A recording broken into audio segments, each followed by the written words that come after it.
Picture this. It's the year 2077, and humanity's existence is hanging by a thread. The virtual game Apocalypse? Yeah, it's not just a game anymore, it's become reality. Tornadoes of lightning rip through the skies and blood red-eyed monsters are descending from above, ready to wipe out everything in their path. But humanity isn't going down without a fight. People are awakening supernatural abilities, stepping up with courage to protect what's left of the world. In the middle of all this madness stands our protagonist, Xiao, the richest guy around, and someone who's got both power and devotion. Scene 1. Xiao's love for Qin Yanran knows no bounds. Monsters are everywhere, but he's focused on keeping her safe. He looks her in the eyes and promises, "Don't worry, Yanran. I've spent a fortune hiring 10 experts to help you level up, making sure you get the best." But wait, Xiao doesn't stop there. Oh no, my guy is all in. He spends an insane amount of money on a divine artifact just for Qin Yanran, pulling out every stop to ensure her safety and growth. Thanks to his efforts, Qin Yanran becomes a god-tier powerhouse in Dragon Country, wielding her divine artifact like a boss. Fast forward, and now it's time for the big moment, Xiao and Qin Yanran's wedding. Everyone's gathered to witness this so-called match made in heaven. From the crowd, someone gushes, so envious. They're truly perfect for each other. Meanwhile, another girl dreams aloud, a rich and devoted man like Xiao. If only I could meet one. Only to get roasted by her friend. You keep dreaming. And then it happens. The moment that makes this manhwa a masterpiece of betrayal. As Xiao, brimming with love, romantically asks, "Yanran, will you marry me?" She smiles, but it's not the smile of a happy bride. Nope. It's the smile of pure evil. She pulls him in for a hug, whispers in his ear, "I won't." And before Xiao can even process the words, bam! She rips his heart out, literally. Xiao screams in agony as Qin Yanran laughs maniacally, "Ha ha ha! Ha ha ha!" But wait, it gets worse.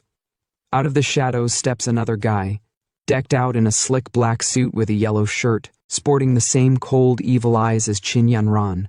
Xiao, lying on the ground, heartless and broken, croaks out in disbelief, "Qin Yanran." And here's the dagger to the soul. Qin Yanran, holding Xiao's heart like a trophy, spits out her true motives. "Xiao, do you think money can buy my true feelings? Do you think gifting me equipment allows you to morally coerce me? You're wrong. I accepted your gifts, but that doesn't mean I agree to your affection." And then, the ultimate gut punch. "I'm not that cheap. Everything I've achieved today was earned through my own hard work." As Qin Yanran clutches Xiao's literal heart in her left hand, she leans into Zhou Hong, the tall, sinister guy in the black suit. Smiling wickedly, she looks down at Xiao, still bleeding and broken, and says with mock affection, "The only person who understands my struggles is Zhou Hong. Now, I'll give your heart to him. That way, being with him, I can hear your heartbeat every day." Isn't that touching? Touching? More like gut-wrenching. Xiao, barely able to muster any words through the pain, chokes out, You two."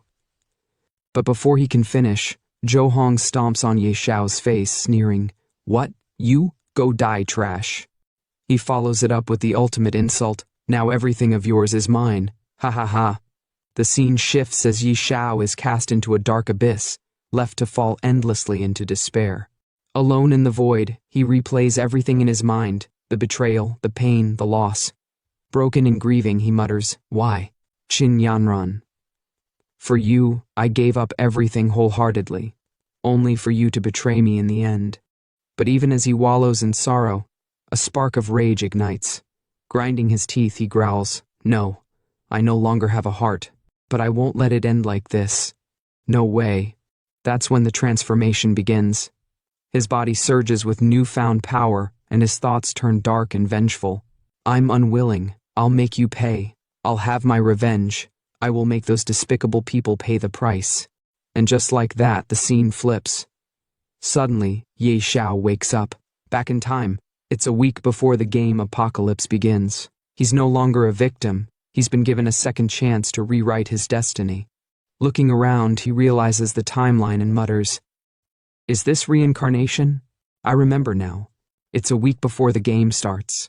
There's 200,000 yuan on this card. Qin Yanran's monthly allowance." His expression hardens and a sly smirk creeps across his face. I really have been reborn. Right on cue, Qin Yanran shows up, but this time her venomous words don't faze him. She scoffs. "Yi Xiao, are you deaf? Didn't you hear me? Do you think I need your little bit of money? Accepting your money was just me saving your pride and face. Got it?" And if that wasn't enough, she delivers the final slap in the face.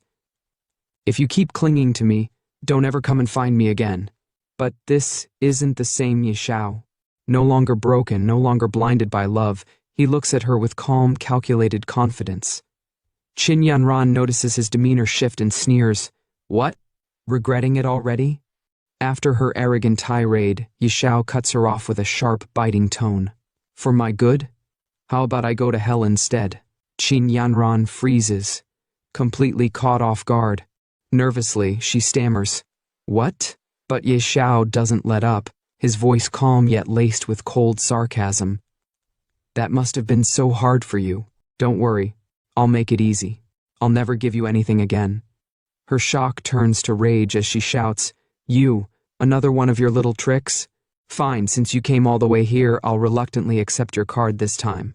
But Ye Xiao smirks and snaps back, "Get lost. Immediately, right now." Her face twists with fury and she screams, "Ye Xiao, how dare you talk to me like this? You'll regret it." Ye Xiao, unbothered and oozing confidence, steps closer and looks down at her shoes with a mocking expression. "I just remembered. Those shoes you're wearing? I bought those too. Take them off before you leave." Qin Yanran's eyes widen and she yells in disbelief, "Yi Xiao, don't think your little bit of money makes you great. Do you think this will make me yield to you?" Unfazed, Yi Xiao grabs the shoes and tosses them straight into the trash. Qin Yanran, now completely livid, screams, "Yi Xiao, remember what you've done today. Even if you kneel and beg me later, I will never acknowledge you again." Yi Xiao, his face unreadable, delivers his final blow. "That would be a blessing. I beg you, don't ever show up in front of me again." With cold confidence in his eyes, he turns away, muttering, "I've got more important things to do than waste time on you." The Apocalypse beta test will begin in 1 week.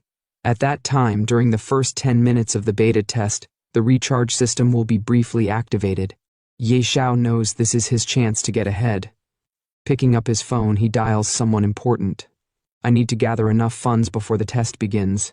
On the other end of the line, a sharp and professional voice answers, "Hey, isn't this the legendary romantic? Why the sudden call?" It's Yilin, a businesswoman known for her ambition. Ye Xiao doesn't waste time. "Hey Yilin, you've always wanted my shares, right? 20 billion all at once. Do you want them?" Yilin, stunned by the offer, nearly drops the phone. "What? Did I hear that right? You're selling your shares?" Without missing a beat, Yi Xiao replies with absolute certainty, 20 billion, not a cent less. Complete all the paperwork within 5 days and transfer the money to my account. With your skills, Miss Lin, that shouldn't be a problem, right? Yilin, ecstatic with her victory, smugly says, "Finally, Yi Corporation is mine, ha." But Yi Xiao shuts her down without emotion. "Cut the crap. Call me when it's ready."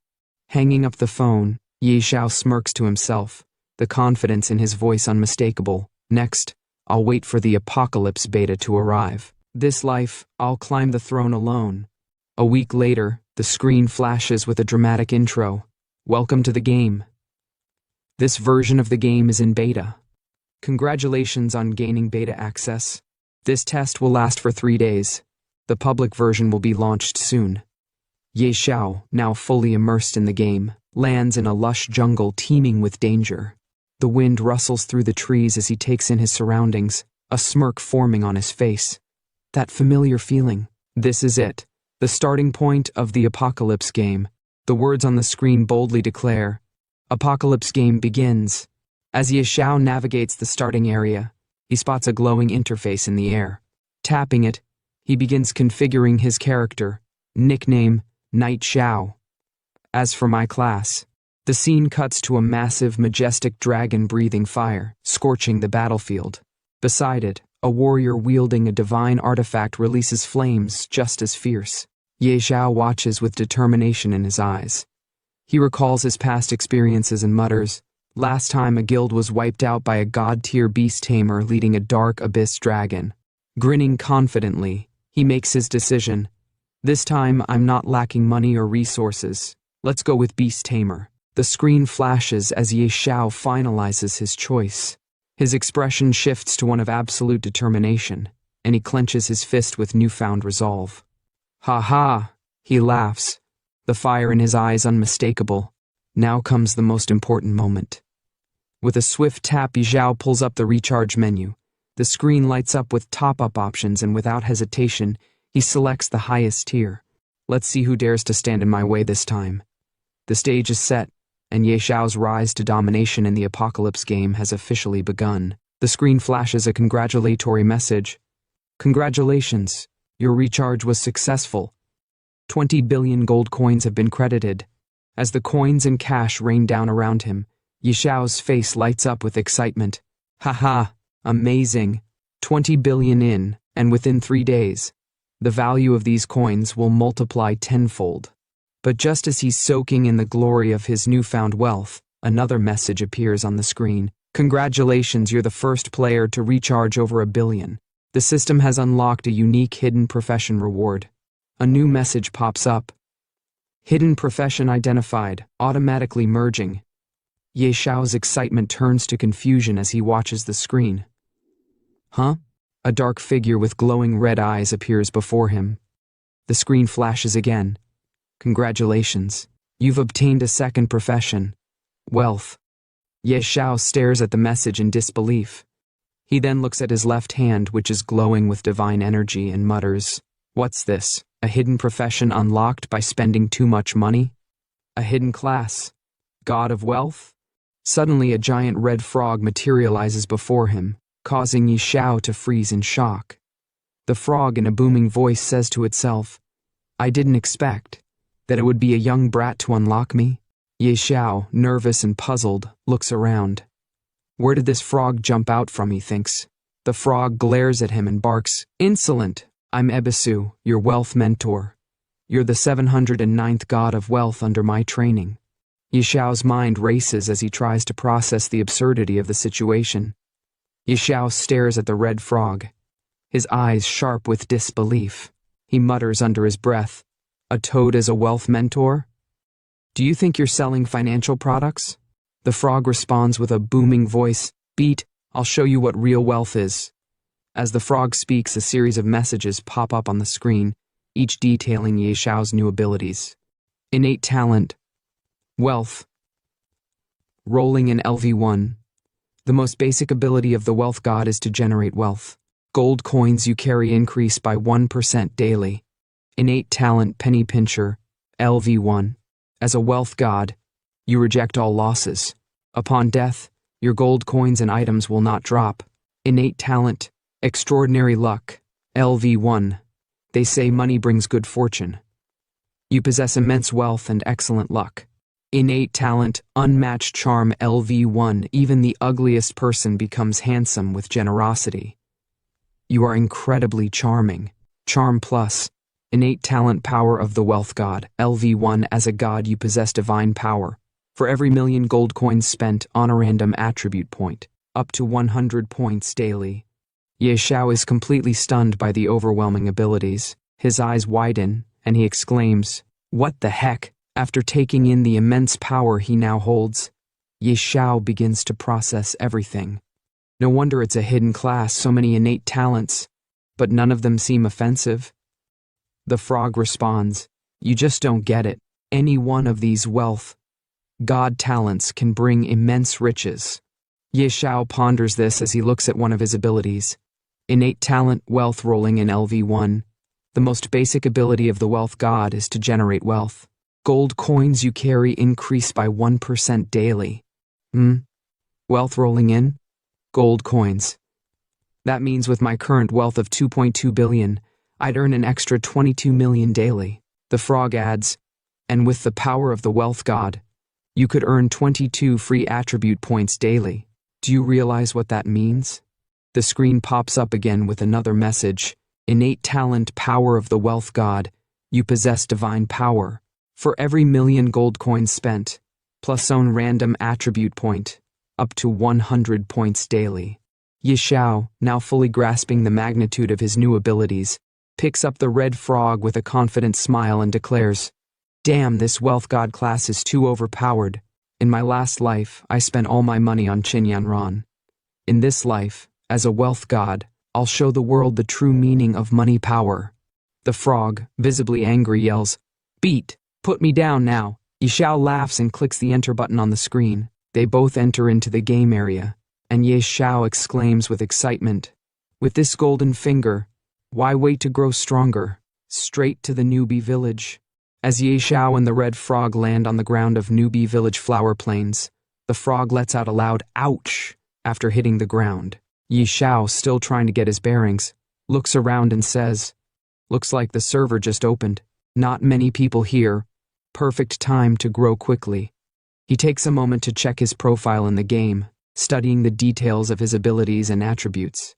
Turning to the red frog, he says, "Starting as a beast tamer is dozens of times harder than other classes. Early on, you can't tame powerful beasts. To grow quickly, I need to think of a strategy." The red frog, now perched on Xiao's shoulder, looks down at the screen and responds, "Choosing beast tamer was reckless. You don't even start with a weapon. You don't understand. Beast tamer has the highest potential and the most growth." Suddenly, a group of elite level 5 goblins appears on the horizon, heading straight for them with weapons raised. Xiao's eyes widen in shock as the goblins scream in unison, "Meat, the smell of human meat." For the first time, Xiao feels the weight of fear gripping him as he looks at the terrifying creatures charging toward him. Crap, a level 5 elite warrior. How unlucky can I get? Should I fight or flee? He wonders, his heart racing. The red frog, however, isn't waiting for an answer. It leaps off Xiao's shoulder and starts sprinting away in panic. Xiao watches in disbelief, muttering, "This toad sure runs fast." The frog, now in full-on panic mode, shouts back, "What's there to think about? You're practically naked, no weapons, and facing a level 5 elite. Run." With no choice but to follow suit, Xiao starts running, his legs pumping as fast as they can carry him. The goblins, relentless in their pursuit, yell after him, "Food, stop running!"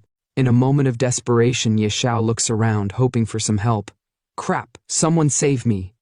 He cries out, but all he hears is the sound of the goblins' laughter echoing behind him. After narrowly escaping the elite goblins, Xiao and the red frog finally make it to the main city, both exhausted and gasping for breath. Xiao looks around, relieved to have made it this far, and mutters, "Finally made it to the main city. That was close. Almost died at the start. I've never suffered such humiliation." Meanwhile, a group of players nearby are gossiping about him, clearly amused by his appearance and choice of class. One of them remarks, "Huh? Someone actually picked beast tamer?" Another one snickers and says, "Yeah, unbelievable." "And their beast is... Your beast is a toad?" Xiao, already on edge, snaps back, "You are the toad. Your whole family are toads." He storms off to the side, but the insults keep coming. "Ha ha! This beast tamer is hilarious. Right?" And he tamed a toad. Trying his best to ignore them, Xiao marches forward, but the red frog on his shoulder, ever the troublemaker, says, "There are beast eggs for sale in the city. Go buy one, brat." Xiao, not interested in settling for anything ordinary, replies confidently, "I'm not settling for any ordinary beasts." The red frog, a little confused, asks, "What do you want then?" They continue walking toward their destination, the Supreme Hall. The red frog warns him, "Are you crazy? At level 1, why come here? Only level 100 plus players can hire guards here." But Xiao remains determined, brushing off the frog's concerns. "Stop talking. I know what I'm doing. Let's go." They reach the entrance to the Supreme Hall, but just as Xiao starts to ascend the stairs, someone suddenly stops him. A deep voice calls out, "Wait!" Xiao turns to see a grand archmage standing in front of him, blocking his path. The archmage, holding a divine artifact, looks down at Xiao and says, "Young man, this is not a place for you. Return when you've trained more. Only with the City Lord's recommendation letter can the doors to the Supreme Hall open for you." The archmage is level 80, a formidable figure, but Xiao remains unfazed, his confidence unwavering. No wonder this place is so grand. Even the guard is a level 80 archmage. With a grin, Xiao looks up at the archmage and says, "Honorable archmage, I don't have a recommendation letter." The archmage responds curtly, "Then leave. The Supreme Hall is the Empire's pride, not for someone like you." Unbothered, Xiao smirks and responds, "I don't have a letter, but I heard the archmage recently lost something. I've come to return it." The archmage, now suspicious, narrows his eyes and asks, "Something? What thing? Don't try to fool me." As the conversation between Xiao and the archmage continues, Xiao decides to demonstrate the power of his wealth. He casually points and says, "Archmage, look over there." The archmage turns around, confused, but his expression changes when he sees gold coins scattered near his feet. Xiao continues, "Archmage, over there too. Behind you, more coins. Archmage, do you like them?" The archmage, his eyes wide with surprise and joy, bends down and scoops up the gold coins. He exclaims with delight, "Oh my!" With a wide smile, he looks back at Xiao and says, "VIP room at the War God Pavilion, Supreme Hall upstairs, please." Xiao, ever the cheeky one, smirks and asks, "Ahem, Master, I liked your fierce demeanor earlier. Can I bring it back?" The archmage, clearly flustered, coughs and avoids making eye contact, muttering, "Cough! Young man, go on up." Xiao grins. Now this is more like it. Ha ha ha." The red frog, observing the scene, thinks to himself, "Money really works wonders, huh?" They approach the Supreme Hall, its grandeur impossible to ignore. As they enter, Xiao notices two towering guards standing in front of it. One is a Supreme Hall Honor Knight Golem, level 100, and the other is a Supreme Hall Honor Knight Golem, level 80. The red frog, impressed by the sight, says, "The Supreme Hall really lives up to its name. A level 100 hireable guardian, equip this, and you can dominate the novice village, kid." Xiao, unfazed, shakes his head and replies confidently, "These don't interest me, they're beneath me." Just as they're about to enter, a giant figure emerges, its presence commanding attention. With a deep, booming voice, the figure asks, "Who let you all in here?" The screen flashes with the words, "Berserk Blood Warrior." Xiao, unbothered by the intimidating figure, responds calmly, "I need to hire a divine-level golem guardian." The giant figure looks skeptical, replying, Divine level golems are extremely rare. How could they possibly be available for hire?" The giant guard, still processing Xiao's request, shakes his head and speaks again. "Besides, looking at your stats, hiring an 80-level guardian is already more than enough. Hiring a divine-level golem isn't something you can afford." Xiao, unfazed, replies confidently, 1 billion per day. The giant guard, now utterly shocked, stammers, 1 billion? Well, technically it's impossible. Rules are ultimately set by people. By coincidence, I know a divine-level spellcaster who might help. Xiao's eyes widen as he ponders to himself, "A spellcaster? That's a hidden class." He then continues, "Divine-level spellcasters are incredibly versatile. Protection, defense, offense, all in one package. Hiring them right from the start would be a great choice." "All right, let's go with that." The giant guard looks at him carefully and asks, "I can summon them any time, but first I need to confirm one thing. When will you pay the 1 billion? Xiao, with a confident smile, responds, "Let's sign the contract now, and I'll pay whenever needed." The giant warrior nods. "Then there's no issue. Once the contract is signed, I'll summon them right away." After signing the contract, Xiao exclaims, "Perfect, the sooner the better. I'm on a tight schedule." Moments later, a beautiful woman in a red dress, holding a divine artifact, materializes before them. Her presence is awe-inspiring, and she exudes a powerful aura. She introduces herself with a smirk. "Oh, it's a handsome young man. I'm Dolores, a divine-level spellcaster. According to the contract, I'll follow your orders for the next 24 hours. Xiao, visibly stunned by her sudden appearance, thinks to himself, her level's too high. I can't view her details at all.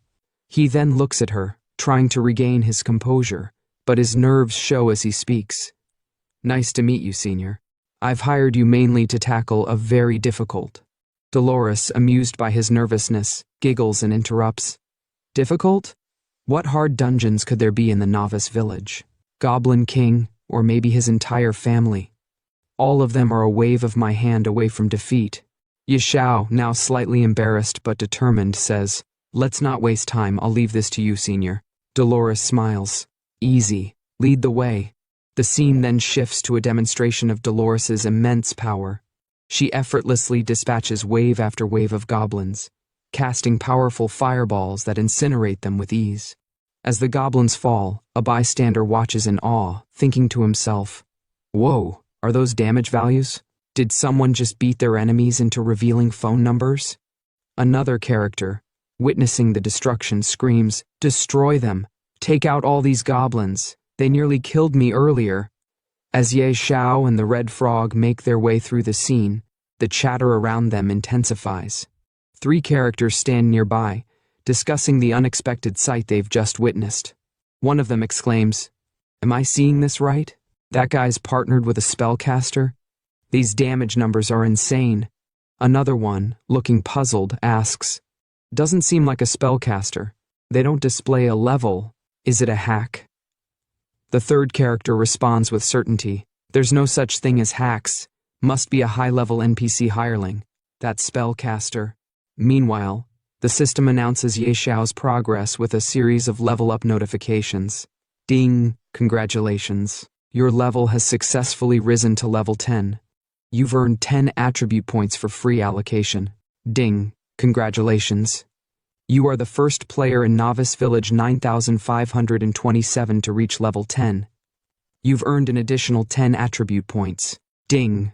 Congratulations. You are the first player worldwide to reach level 10. You've earned 50 bonus attribute points and the title Spend a Sender. The Red Frog, surprised, remarks, Kid, you've hit level 10 already? The highest among other players isn't even beyond level 5. The screen shifts to another system announcement. Ding! World announcement. Players successfully reached level 10, unlocking the level leaderboard. Night Sorrow has. Ding! World announcement. Player Night Sorrow. In the distance, characters watching the announcement react with astonishment. One of them exclaims, What the heck? It hasn't even been a full day, and someone's already level 10? Who is this Night Sorrow?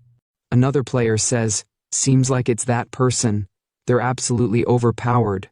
A crow, observing the announcement, wonders aloud, Could they be the game's GM, running tests?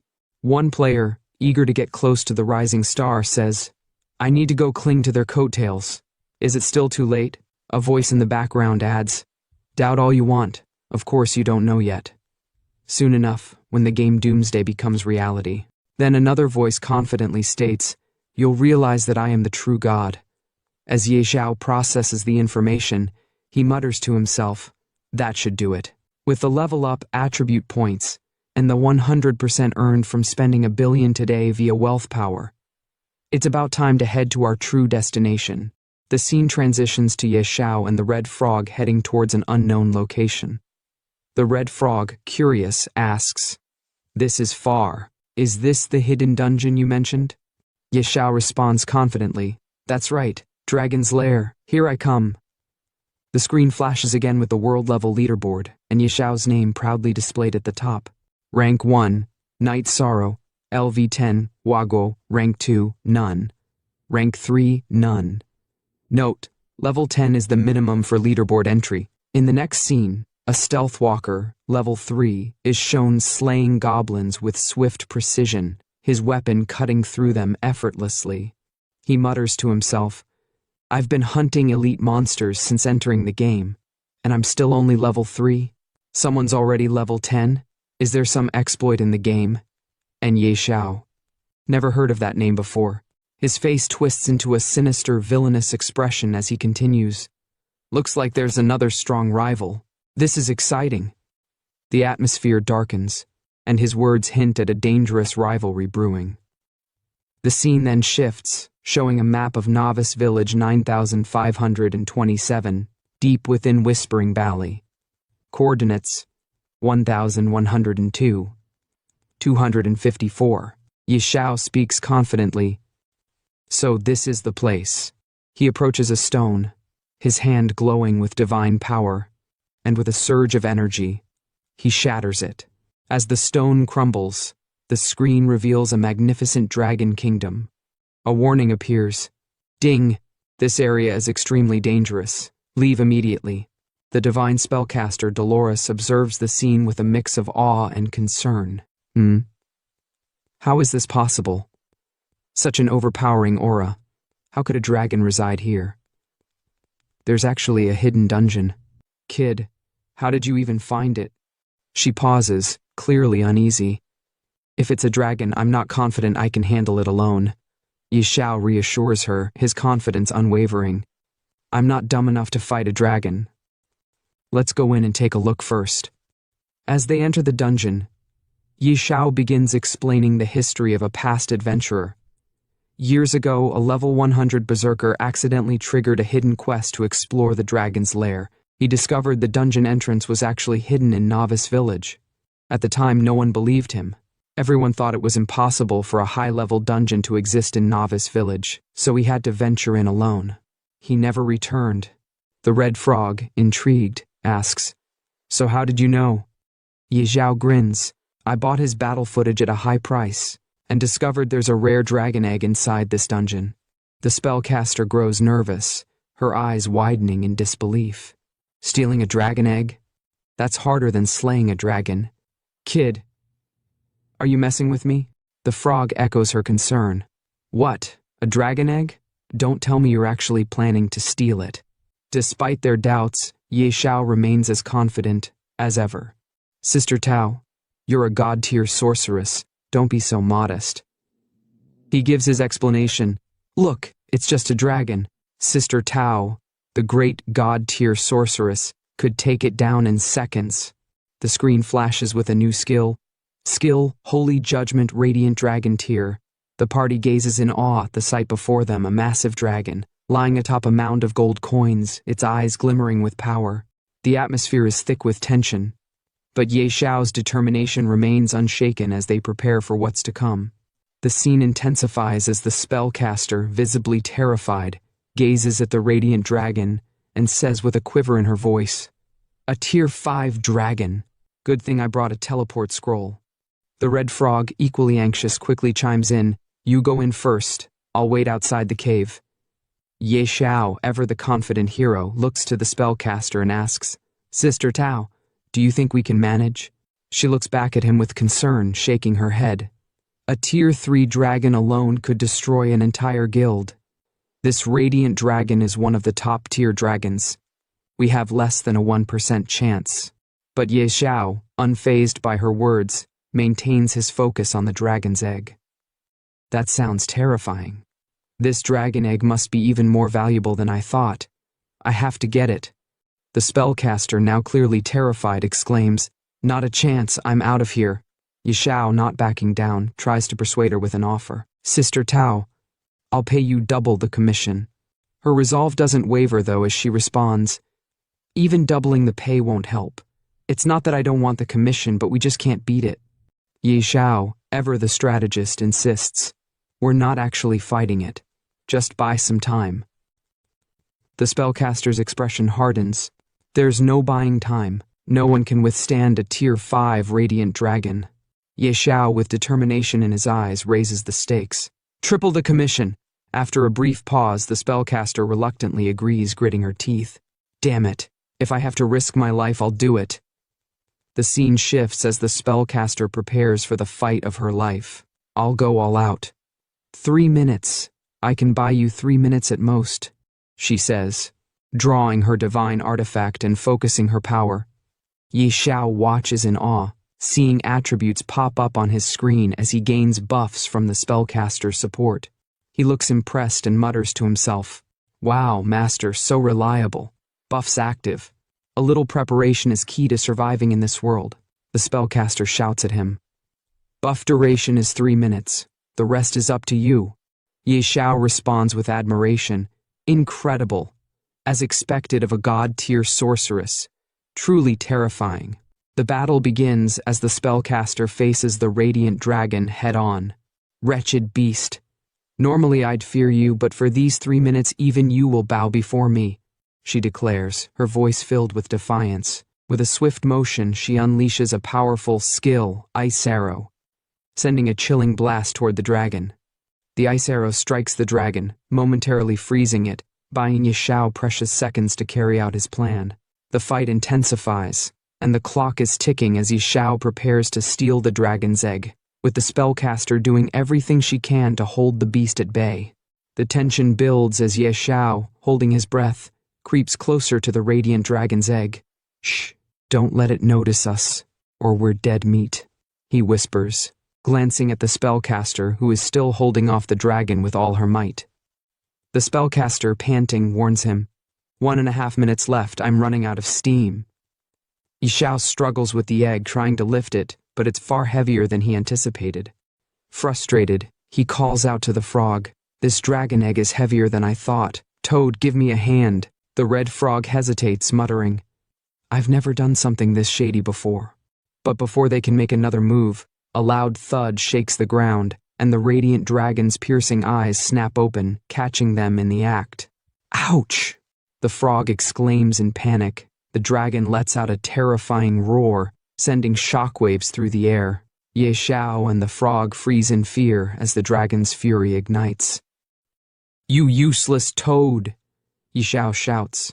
But the frog, equally terrified, retorts, "How dare you insult me like that, you brat? Run! Stop talking and move." With the dragon bearing down on them, Ye Xiao screams for help. "Sister Tao, help us!" The spellcaster, already exerting herself, responds with urgency. "Ice wall." She casts, trying to block the dragon's assault, but the ice quickly begins to crack under the dragon's power. It's not holding up. Then, with a flash of divine energy, she casts a more powerful spell. Skill. Dragon King's Breath. Her eyes widen as she sees the immense firepower about to unleash from the dragon. "Dragon King's Breath, run!" she yells, taking off. Ye Xiao, in disbelief, calls out, "Sister, why are you running too?" She glances back at him with exasperation. "Of course I'm running. What do you think I am, invincible? I said 3 minutes, didn't I?" The trio scrambles, dodging fireballs and the dragon's wrath, managing to escape just in time. They burst out of the dungeon, gasping for breath. "Gah!" Ye Xiao exclaims, still in shock. "That was close, but we managed to get it." The spellcaster, still breathing heavily, looks at the egg with a mix of awe and apprehension. "Kid, if this dragon egg hatches into a tier 5 dragon, it'll all have been worth it." She pauses, narrowing her eyes. "Don't forget my commission." Ye Xiao grins, trying to reassure her. "Don't worry, you'll get paid." Then, with a determined look, he says, "Now it's time to contract the bee-beast." The spellcaster, a bit more skeptical now, adds, "Let's hope it doesn't hatch into something strange. Otherwise, that 300 million will go to waste." Ye Xiao, annoyed by her negativity, retorts, "Shut your mouth, you jinx." He carefully places his hand on the egg, his eyes focused. Success or failure, it all comes down to this. Don't disappoint me. The egg begins to crack, and with a soft pop, a tiny dragon emerges. It lets out a small, confused sound. "Ah, ah." Ye Xiao stares at the baby dragon, his eyes wide with disbelief. "Huh?" The spellcaster leans in, scrutinizing the hatchling. "This doesn't look like a radiant dragon hatchling." Ye Xiao frowns. "Why does the color seem off?" The baby dragon, now fully out of its shell, blinks up at them. It scales a strange mix of colors that don't quite match the radiant dragon they expected. Ye Xiao and the spellcaster exchange uncertain glances. unsure of what they've just unleashed. Here's part 2 of the manhwa breakdown you've been waiting for. And seriously, a big shout out for all the love and positive vibes on the last video. Y'all are amazing. Keep smashing that like button and showing your support so I can keep bringing this fire content for you. Oh, and yeah, don't forget to obliterate that subscribe button and turn on the notifications. You gotta stay hyped and updated for what's next. And for those who haven't watched the previous video of this series, you can find the link in the description below or click on the eye icon at the top of the video. Now, let's dive into the juicy details of the latest chapter. No nickname yet. Type, Azure Sky Dragon, Mythical Tier. Level, 1 Zeroth, 000%. Base stats, Strength, 500. Constitution, 500. Agility, 500. Spirit, 500. Hold up, did you see that? 500 across the board. This dragon's a beast. Now check out the talents this thing's packing. Absolute suppression. As a mythical tier beast, the Azure Sky Dragon naturally suppresses lower tier creatures, deals plus 30% damage, and takes minus 30% damage from creatures below the mythical tier. Dragon King. As the supreme being of the dragon race, the Azure Sky Dragon suppresses all other dragon-type creatures, deals plus 50% damage to dragons, and takes minus 50% damage from them. Mythical Bloodline. This dragon has an insane bloodline, giving it a robust physique and stat bonuses with every level up. HP regen, 200 sec, mana regen, 200 sec. HP plus 100%, mana plus 100%. Okay, now it's getting real. This dragon's stats are already insane, but we're not done yet. We've got skills that are straight up game-breaking. Earth-shaking Dragon Roar. A group stun skill where the Azure Sky Dragon lets out a thunderous roar that literally shakes the earth. Creatures within a 20-meter radius are stunned for 1.5 seconds, no matter their tier or type. Cooldown, 30 seconds. Mana cost, 2,000. This skill alone could turn the tide of any battle. But wait, there's more. Dragon King's Breath. A single target skill, where the Azure Sky Dragon breathes scorching flames that deal 500% strength as true damage to a locked target. This skill cannot be dodged. Cooldown, 5 seconds. What? This dragon's not messing around. And the final skill? Dragon King's Wrath, unique talent skill, where the Azure Sky Dragon enters an uncontrollable rage and starts destroying everything. Deals strength plus constitution true damage to all creatures within 50 meters. Cooldown, 30 days. After activation, all stats decrease by 5% permanently, and the dragon falls into a 5-day slumber. Are you seeing this? This dragon's stats are absolutely broken. Xiao's reaction? You know he's flipping out. He's standing there, eyes wide, mouth hanging open, and he just shouts, "Holy crap! These stats are absolutely broken." After witnessing the power of the Azure Sky Dragon, all three of them are left absolutely shocked. He's staring at the stats on the screen, and you can feel his excitement building up like a storm. With 500 strength at level 1, and it's equipped with basic gear, that means its breath attack deals over 2,500 damage. Who can withstand that? Xiao practically yells, still trying to process what he's seeing. This is insane. Then, the frog, who's been quietly observing all this, finally speaks up, and it's like he can't contain his excitement either. "Kid, you've really struck gold this time," he says, shaking his head in disbelief. This frog knows they're onto something huge.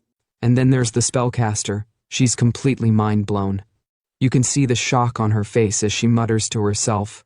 That hatchling stats are absolutely ridiculous. Plus, it has immeasurable growth potential. If it matures, its destructive power would be unimaginable. But the most epic part? Xiao is petting the little Azure Sky Dragon, and it's like this moment is straight out of a dream. He's totally vibing with his new pet and says, "I didn't expect you to be this strong. You're all gray, so let's call you Little Gray." And guess what? Little Gray loves it. He roars in approval. Roar. You can practically feel the power in that roar, even if it's coming from a baby dragon. This is gonna be one heck of a team. As Xiao's petting little gray, he notices something in the red frog's hand. The frog's holding something shiny, something expensive looking, and it catches Xiao's attention instantly. "Huh, Toad, what's that in your hand?" Xiao asks, a little curious about the object. The frog, now called Weebis, snaps back with some serious attitude. "Brat, my name is Weebis, not Toad. He's not having any of that." Xiao, still puzzled, eyes the badge Weebis is holding, and you can see him squinting, thinking, looks like a badge? He touches his chin, deep in thought. And before Weebis can react, Xiao snatches the badge out of his hand, clearly surprised by what he's holding. "Toad, where'd you get this badge?" Xiao demands, his curiosity now at full throttle. Weebis, now looking even more defensive, shouts back, "Give it back, brat. I just picked it up from the dragon's nest." The frog's got some explaining to do, and it's clear this badge has some significance. The moment Xiao snatches the badge, the spellcaster is hit with a sudden realization, and you can see the gears turning in her head. She's staring at the badge like it's some kind of treasure, and then, bam, she finally connects the dots. Could this be the Calamity Tier mark of ferocity? She says, her voice full of awe and shock. And right after, the screen displays the features of the badge, and let me tell you, this thing is no joke. Mark of ferocity. Grade, calamity. Base stats plus 10%. All stats plus 10%. Ferocity's might unique passive. Bearer of the mark of ferocity gains unparalleled strength. All skills trigger critical hits. Base crit rate plus 20%. Crit damage plus 100%. Are you kidding me? This thing's insane. But wait, it gets even better. Ferocity Massacre activates the power of the Mark of Ferocity, instantly dealing 1000% spirit as true damage to a target. This has double critical hit chance, and if that exceeds 100%, the overflow converts to crit damage. 5% chance to trigger instant death. If target HP is below 20%, it guarantees instant death. Cooldown 10 days. Hold up, this badge is straight up broken. Xiao, still holding the badge, can't believe what he's reading. What? Calamity Tier? He mutters to himself, his mind absolutely blown by what he's holding. The spellcaster, who's equally amazed, confirms. Judging by these insane stats, it's definitely Calamity Tier. Yeah, no kidding. This badge is on a whole other level. But of course, the red frog, now known as Weebis, isn't having any of it. He wants that badge back and starts demanding, "Brat, give it back. I risked my life for this." And Xiao? He's not having it either. He's standing there shaking his head in disbelief, and then he drops the bomb. "You risked your life? We almost lost ours because of you. As compensation, I'll borrow this for now." Oh, Xiao's not playing games here. He's getting the badge for himself. But Weebis isn't backing down, and he's not going down without a fight. "Why should I let you borrow it? 10,000 coins a day or no deal." He snaps, trying to get some cash out of this situation. Classic frog move, right? Xiao, ever the smooth talker, turns on the charm. He gives his best sweet voice, trying to smooth things over. "Come on, old Weebis. Don't be so stingy. We're buddies, right? Why talk about money?" But Weebis isn't falling for it. "Stop with the sweet talk. When you need me, I'm old Weebis, but when you don't, I'm just Toad." He's got a point. This frog's got serious attitude. Then Xiao just laughs it off, knowing full well the power of this badge. Haha. With this badge, farming goblins will be like slicing through butter. He's got plans for this, and you know he's about to wreck some enemies. And with that, Xiao wears the badge proudly, ready to see what kind of chaos he can cause with it. The power's in his hands now. Out of nowhere, a hidden quest notification pops up on the screen like a bomb dropping in the middle of a peaceful moment. Ding! You have triggered a hidden quest, the Forbidden Adjudicator. The message flashes across the screen with a dark, mysterious vibe. The quest reads, "Although mighty, the King of Ferocity was consumed by the abyss. Bearer of the Mark of Ferocity, seek the truth. Objective, find the Fang of Ferocity." And just like that, everything stops. The room is dead silent, and all three of them are just staring at the screen, shaken by what they just saw. The red frog, clearly stunned, stammers out, "Huh? A hidden quest?" He's as surprised as anyone. Xiao, still processing everything, rubs his chin and mutters, "Seems like it. Find the fang of ferocity? What's that?" He's lost, but his curiosity is piqued. That's when the spellcaster, the walking encyclopedia, steps in to explain the mystery. "What? You don't know the fang of ferocity?" she says, as if she can't believe Xiao doesn't know about it. It's a god-tier assassin dagger, forged from the fangs of the abyssal beast. It's one of the most explosive weapons ever made. Looks like there's some connection between the mark of ferocity and the fang. As she's talking, the screen flashes a picture of a warrior holding the dagger. It's massive, gleaming with power, and there's a huge dragon looming in the background. This is some serious gear. Then, just as things are about to get intense, a new message pops up on Xiao's screen, and it completely changes the mood. "Ding, player, Xiao, your daily game time has reached its limit. You will be forcibly logged out in minutes." Xiao's face falls. He's not ready to log out yet, but the game's got its rules. "Ugh, my time's up. Guess I'll have to log out," he mutters, clearly frustrated that he can't keep going. But the spellcaster, ever the professional, just shrugs it off. With a flick of her magic, she opens up a portal to exit. Who knew a hidden dungeon in a starter village would take this long? "Well, Peachy sister, I'm off. Hit me up if anything comes up, be sure to prep your coins." Xiao, smiling as always, gives a quick nod. "All right, brother Yi, later." And just like that, the portal closes with a flicker of light. Now it's Xiao's turn to log out, and before he does, he's deep in thought. The Doomsday game is still in beta, and hasn't fully merged with reality yet. Better rest up. Don't want my body breaking down. You can tell he's thinking about the balance between the game and reality, knowing that he needs to be ready for whatever comes next. The next day at Xiao's home, it's a whole new world. The gaming community is on fire, with chaos everywhere. The game has taken over, and people can't stop talking about it. Virtual game Doomsday has taken over the gaming community, topping discussion charts. The buzz is crazy, and it's like the world's been turned upside down. But not everyone's loving the game. Some are seriously frustrated. One player screams, "WTF? This game is so hard. I played all day, my hands are killing me, and I'm only level 2. I died 3 times, and if I keep dying, my stats will reset." They're furious, and you can feel the frustration in their voice. Another player, absolutely angry about the difficulty, rants, "Damn devs made it this tough. Who can even play this?" And then out of nowhere someone shouts, "Wait, who's Xiao? Hit level 10 in one day? Is he hacking?" They're shook, wondering how Xiao pulled that off. But there's always someone ready to hate. And the last comment we hear is, "Trash game, can't play without cheats, classic." On the first day of the Doomsday game, chaos erupts. Players are dying after logging out, and hospitals are overwhelmed with victims suffering from organ failure. The consequences are massive, and it's clear the game is no longer just a virtual issue. It's bleeding into the real world. A notification appears.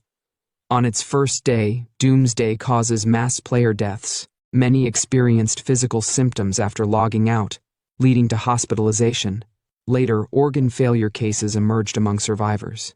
Governments issued warnings against entering the game. Governments scramble, issuing bans and warnings, but Xiao? He's completely unbothered.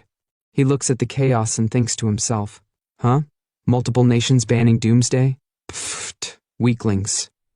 When the game merges with reality, you'll all suffer." Xiao knows this is just the beginning. The real storm is coming, and he's already ahead of it. Suddenly, his phone vibrates. Xiao picks it up and reads the message, his expression darkening. "Xiao, come to Manhwa Hospital now. Bring food for Zhou Hong and pay his bills. Do this, and I'll pretend nothing happened before." Xiao curses under his breath. Damn it, forgot about that lunatic. Should have blocked her first. He's clearly annoyed, but there's no escaping it now, he has to deal with it. Cut to the hospital. And Zhou Hong lying in a bed, grinning, while Qin Yanran sits beside him looking smug. Zhou Hong says, "What? You're saying Xiao hasn't contacted you all this time? Now that you suddenly called him, do you think he'll come?" Qin Yanran responds with a sinister smile. Do you think he would dare not come? She knows Ye Xiao's feelings for her, and she's sure he'll show up. Zhou Hong, grinning like a fool, adds, True, he loves you so much that it's in his bones. Once you call, he'll definitely come running. But before they can celebrate, a doctor walks in, delivering a shocker. Patient in room 17, you can be discharged early. Please settle the bill first. Qin Yanran and Zhou Hong are shocked. Why the early discharge, they ask. The doctor answers, Our hospital is now overwhelmed with patients suffering from organ failure, just like you, caused by playing a game called Doomsday. We're currently short on beds. Qin Yanran's face twists with aggression, her voice sharp as she glares at the doctor. What do you mean? Short on beds? Does that mean poor people's lives are worthless? The doctor, clearly feeling the pressure, responds calmly. This is a special situation. We ask for your understanding. Please settle your bill and vacate the bed by the end of the day. But before the situation can escalate further, Zhou Hong suddenly stands up from the bed, brushing off the tension.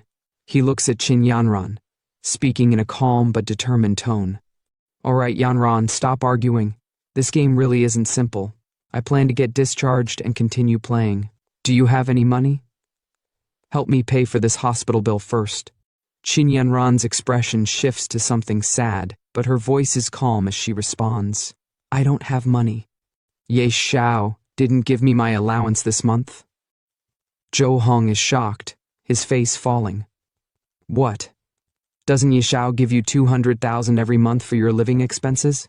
Qin Yanran, her expression cold and filled with disdain, responds with a twist of her lips. How would I know? He just has a bit of filthy money. Does he really think spending money can win me over? I feel sick just seeing him. The hate is real in her voice. Zhou Hong, looking to take advantage of the situation, holds her hand, speaking urgently. Yanran, send Ye Xiao another message and ask him for some money. I'm planning to start a doomsday gaming studio. That kind of money means nothing to him, but it's very important to us. Qin Yanran's face twists into something more sinister as she responds with confidence. Don't worry, once he gets here, I'll say a few sweet words, and he'll obediently hand over the money. But her eyes? They say otherwise. There's a hint of uncertainty, but she hides it well. The scene then cuts to Ye Xiao's apartment. He's sleeping badly, tossing and turning, his breath ragged and erratic. Who? Hopo, he mutters in his sleep, the struggle real. Suddenly the alarm blares, waking him from his troubled sleep. Without hesitation, Ye Xiao reaches for his phone and opens the game with a groan. Time's up, time to enter the game. He clicks the game icon, and just like that, he's back in the village. The frog, his trusty teammate, immediately chimes in with a grumble. You brat, barely awake, and you summon me already. Ye Xiao, unfazed, fires back with a grin. The early frog gets the worm. Old Hui. We need to level up fast and leave this novice village. As Ye Xiao strolls through the area, the level of tension rises with the discussions around him. Players are actively trying to recruit others for their teams. One group shouts across the area, Elite group forming. Players level and above only. Another voice yells, Level 1 training area, looking for 3 players. Need a healer. No gaming newbies. Ye Xiao observes, his critical analysis kicking in as he watches the crowd. In just one day, the number of players has increased this much. He thinks, the intensity of the game world sinking in. Then, out of nowhere, the gaze of the crowd shifts to him, his level 10 glowing brightly above his head. The whispers and gasps grow louder as people start to gather, amazed at his level. Damn, a level 10 pro? First place on the leaderboard? How did this guy level up so fast? The chatter intensifies as more people crowd around him. One guy shouts, Bro, wanna team up? We've got tons of pretty girls. Another shouts, Big bro, can you carry me? I'll show you my black stockings. Meanwhile, the Toad Wibbises pipes up, annoyed by the attention. Even though you switched to a masked outfit and hid your face, you can't hide the level above your head, idiot. Ye Xiao is clearly disturbed by the attention. He looks around frantically, trying to figure out how to escape the madness. What should I do? He mutters, his nervousness mounting. And then, with a loud shout, Xiao turns and yells, "Run!" He starts bolting, dodging the crowd, trying to escape the sea of people who are now following him. The mob behind him shouts, "Follow the pro!" He must know where to level up quickly. Yeah, let's stick close to him. The chaos grows as Xiao sprints, desperate to find some peace and escape the horde of eager followers. As Xiao sprints ahead, desperately trying to shake off the growing crowd of players trailing him, Wibis calls out to him with urgent annoyance. "Don't slow down. Move faster, or they'll catch us." I didn't think this many people would be running. The tension mounts as Xiao pushes forward, the sound of his feet pounding against the ground growing louder. Suddenly, they reach a high-level training area, specifically designed for players level and above. The chasing crowd halts, eyes wide with fear at the dangerous monsters ahead. One player, his voice trembling, says, "We can't keep chasing behind him. Up ahead is a level 10 trial zone. The monsters there will destroy us." Another player quickly agrees. "Yeah, it's too risky. We can't go in." Then another voice scoffs and says, "What? Is the great Xiao going to take on the trial alone?" Someone else chimes in, disbelief in their voice. "Alone? No way, that's suicide." Meanwhile, Xiao and Wibis manage to escape the crowds, finally reaching a safe zone surrounded by monstrous walls. Wibis, his voice filled with relief, says, "Finally, we lost them." Xiao, still focused, replies with confidence, "They're not stupid. They wouldn't dare come here." The trial zone is now in front of them, with an opening guarded by a warrior holding a massive sword. Xiao approaches and surveys the area, speaking to himself. "All right, this is the spot." The guard, eyeing Xiao with skepticism, grunts. "Hey kid, this isn't a place for you." Xiao approaches him with a polite tone. "Hello, sir. I'm here to start the advancement trial." The guard's gaze sharpens when he notices Xiao's level. He raises an eyebrow.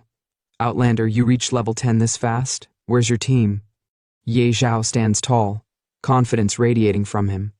"I'm doing it solo. I don't need a team." The guard, now more concerned, warns him. "Solo? Kid, I'll give you the usual warning. Even on normal difficulty, going in alone is basically suicide." Xiao, undeterred, shrugs it off and continues walking toward the trial. "Don't worry, I've got plenty of my life left to live." The guard watches him, sighing to himself. Ha! He's just another reckless keiki.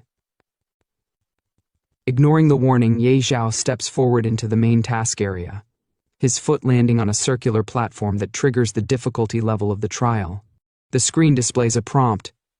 Please choose the trial difficulty: normal, hard, nightmare, hell, abyss. Xiao, standing tall and confident, stares at the choices. Without a second thought, he selects abyss, the most dangerous and destructive difficulty. With a smirk, he mutters, "Soloing abyss difficulty should be fine, right?" He locks in the selection, his face filled with determination. The guard, standing nearby, watches in shock as Xiao confirms his choice. The guard, stunned, exclaims, "The advancement trial has begun.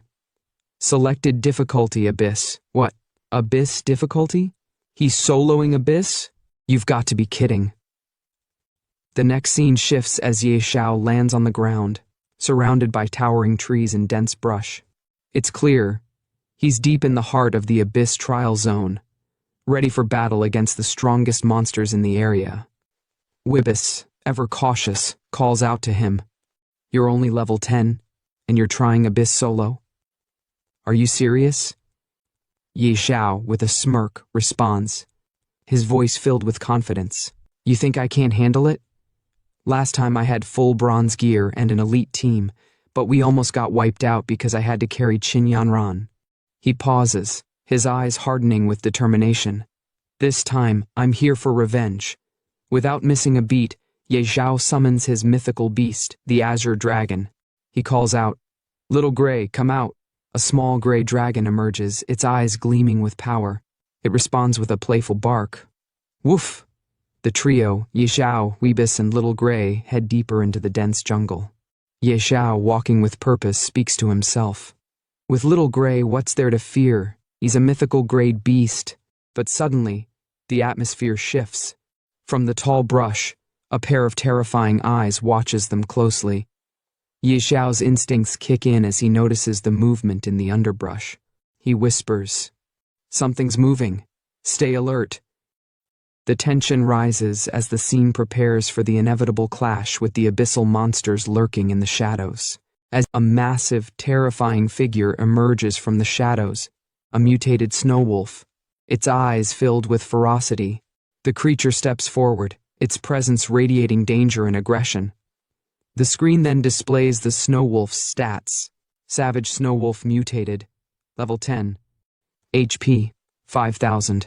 MP, 5000. Strength, 300. Constitution, 500.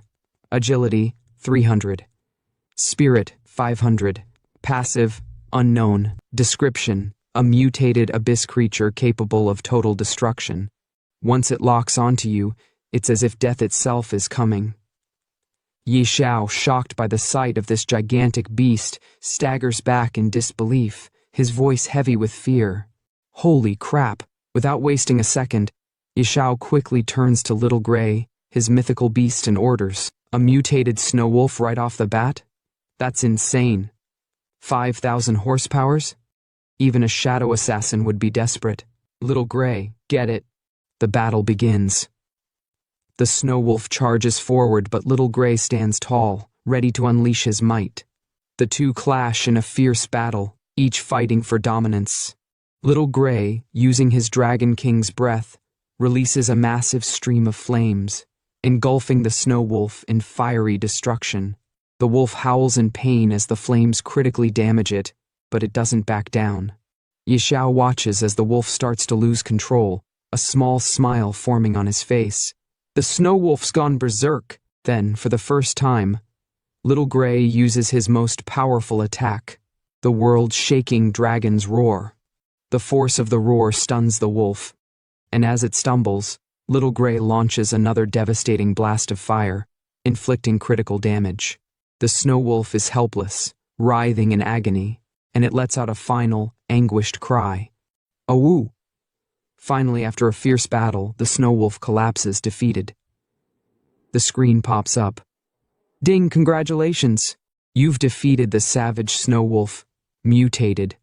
But the victory doesn't stop there. The next screen appears. "Ding, your beast Little Gray has leveled up to level. Ding, your beast Little Gray has leveled up to level 3. Ding, your beast Little Gray has leveled up to level." In the next moment, Xiao's excitement reaches a new peak as he watches Little Gray level up. The Azure Sky Dragon's stats flash across the screen, and Xiao can't help but shout in exhilaration. "Haha, nice. 4 levels in one shot." The screen then shows Little Gray's updated stats. Nickname Little Gray. Species, Azure Sky Dragon Mythical. Level 5/60ths, 50%. HP/MP, current stats, base stats. Strength, 700. Constitution, 700. Agility, 700. Spirit, 700. And then the next screen appears, showcasing Little Gray's newly unlocked ability. Dragon Fangs. Dragons are magic's natural enemy. As the king of dragons, the Azure Sky Dragon silences all magic, deals 500% spirit magic damage to the 2 nearest enemies, and seals their magic for 5 seconds. Cost, 200 MP, cooldown, seconds. Xiao, utterly shocked and impressed by the power of his mythical beast, exclaims, "Whoa, plus 50 to all stats per level? Mythical grade beasts grow insanely fast, and it even unlocked such a broken skill." As Xiao celebrates, the screen suddenly reveals 2 divine artifacts floating before him. His excitement builds even further as he asks the frog, "Old Hui, what loot did it drop?" The frog, ever the reliable companion, responds, 2 dark gold items. No surprise, mutated bosses drop insane loot. The artifacts displayed are Snow Wolf Bow, grade dark gold, effect unidentified, and Blood Wolf Fang Dagger, grade, dark gold, effect unidentified. Ye Xiao eagerly grabs the weapons, his happiness apparent as he touches them. Ahaha. This is amazing. This is so much better than my last life. Ha ha ha. But just as he revels in his victory, a dark figure watches them from the shadows, its presence ominous. Suddenly, a huge black tiger emerges from the darkness with a terrifying roar. The screen displays its stats. Abyssal Tiger Demonized.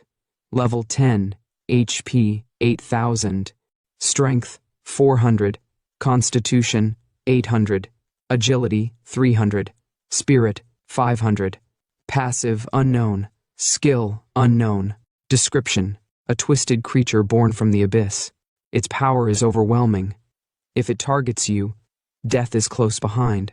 Ye Xiao, once again shocked by the appearance of another terrifying foe, mutters, "Huh, is that a demonized monster?" The abyssal tiger locks its gaze on them, and Ye Xiao immediately commands Little Gray. "Little Gray, go." And with that, the final battle begins, as the two ferocious creatures charge toward each other in an epic clash. Ding! Congratulations! You have completed the Abyss trial. Congratulations! After an intense 1-hour battle, Yi Xiao slumped to the ground, completely out of breath.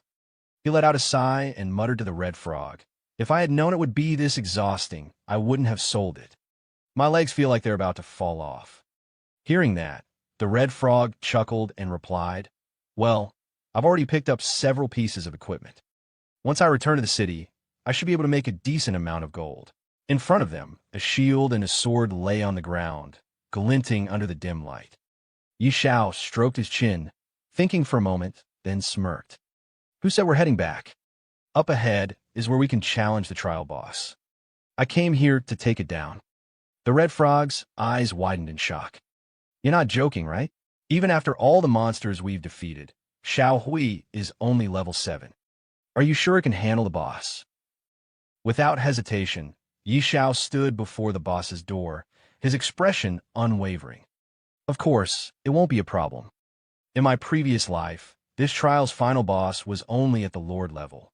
Now, Xiao Hui can easily take down 2 demonic monsters. This will be a piece of cake." Yi Xiao stood in front of the massive door, extending his hand toward it while his pet dragon, Xiao Hui, circled above his head. With a confident smirk, he said, "With your support and mine, taking down a Lord-level boss will be as easy as chopping vegetables." Just as those words left his mouth, a glowing blue circle appeared beneath his feet. In an instant, time blurred, and when he came to, he was already inside the boss room, walking up a long flight of stairs. With each step, his excitement grew. He turned to Xiao Hui and grinned. "Old Hui, today, I'll show you what it means to be a pro. Let's go." The red frog, perched on his shoulder, sighed. "Why do you sound more and more unreliable?" As Yi Xiao approached the final platform, a sudden system notification flashed before him. "Adventurer, you have fallen into the abyss." Seeing the message, Yi Xiao's heart pounded. His eyes gleamed as he clenched his fists. "In my past life, I was a man of honor, trapped by love and emotions. But in this life, I wield the strongest power of the apocalypse. I am Yi Xiao." His voice echoed through the chamber as he stepped forward. Come on, let me conquer the abyss completely." And then he saw it. A towering monster sat upon a grand throne, its hulking form casting a menacing shadow. It held a massive staff in one hand, exuding an overwhelming aura. Above its head, a new notification appeared, revealing its details. Yi Xiao's entire party froze. The red frog, gripping Yi Xiao's shoulder tightly, shrieked, "Kid, where's the Lord-level enemy you mentioned?"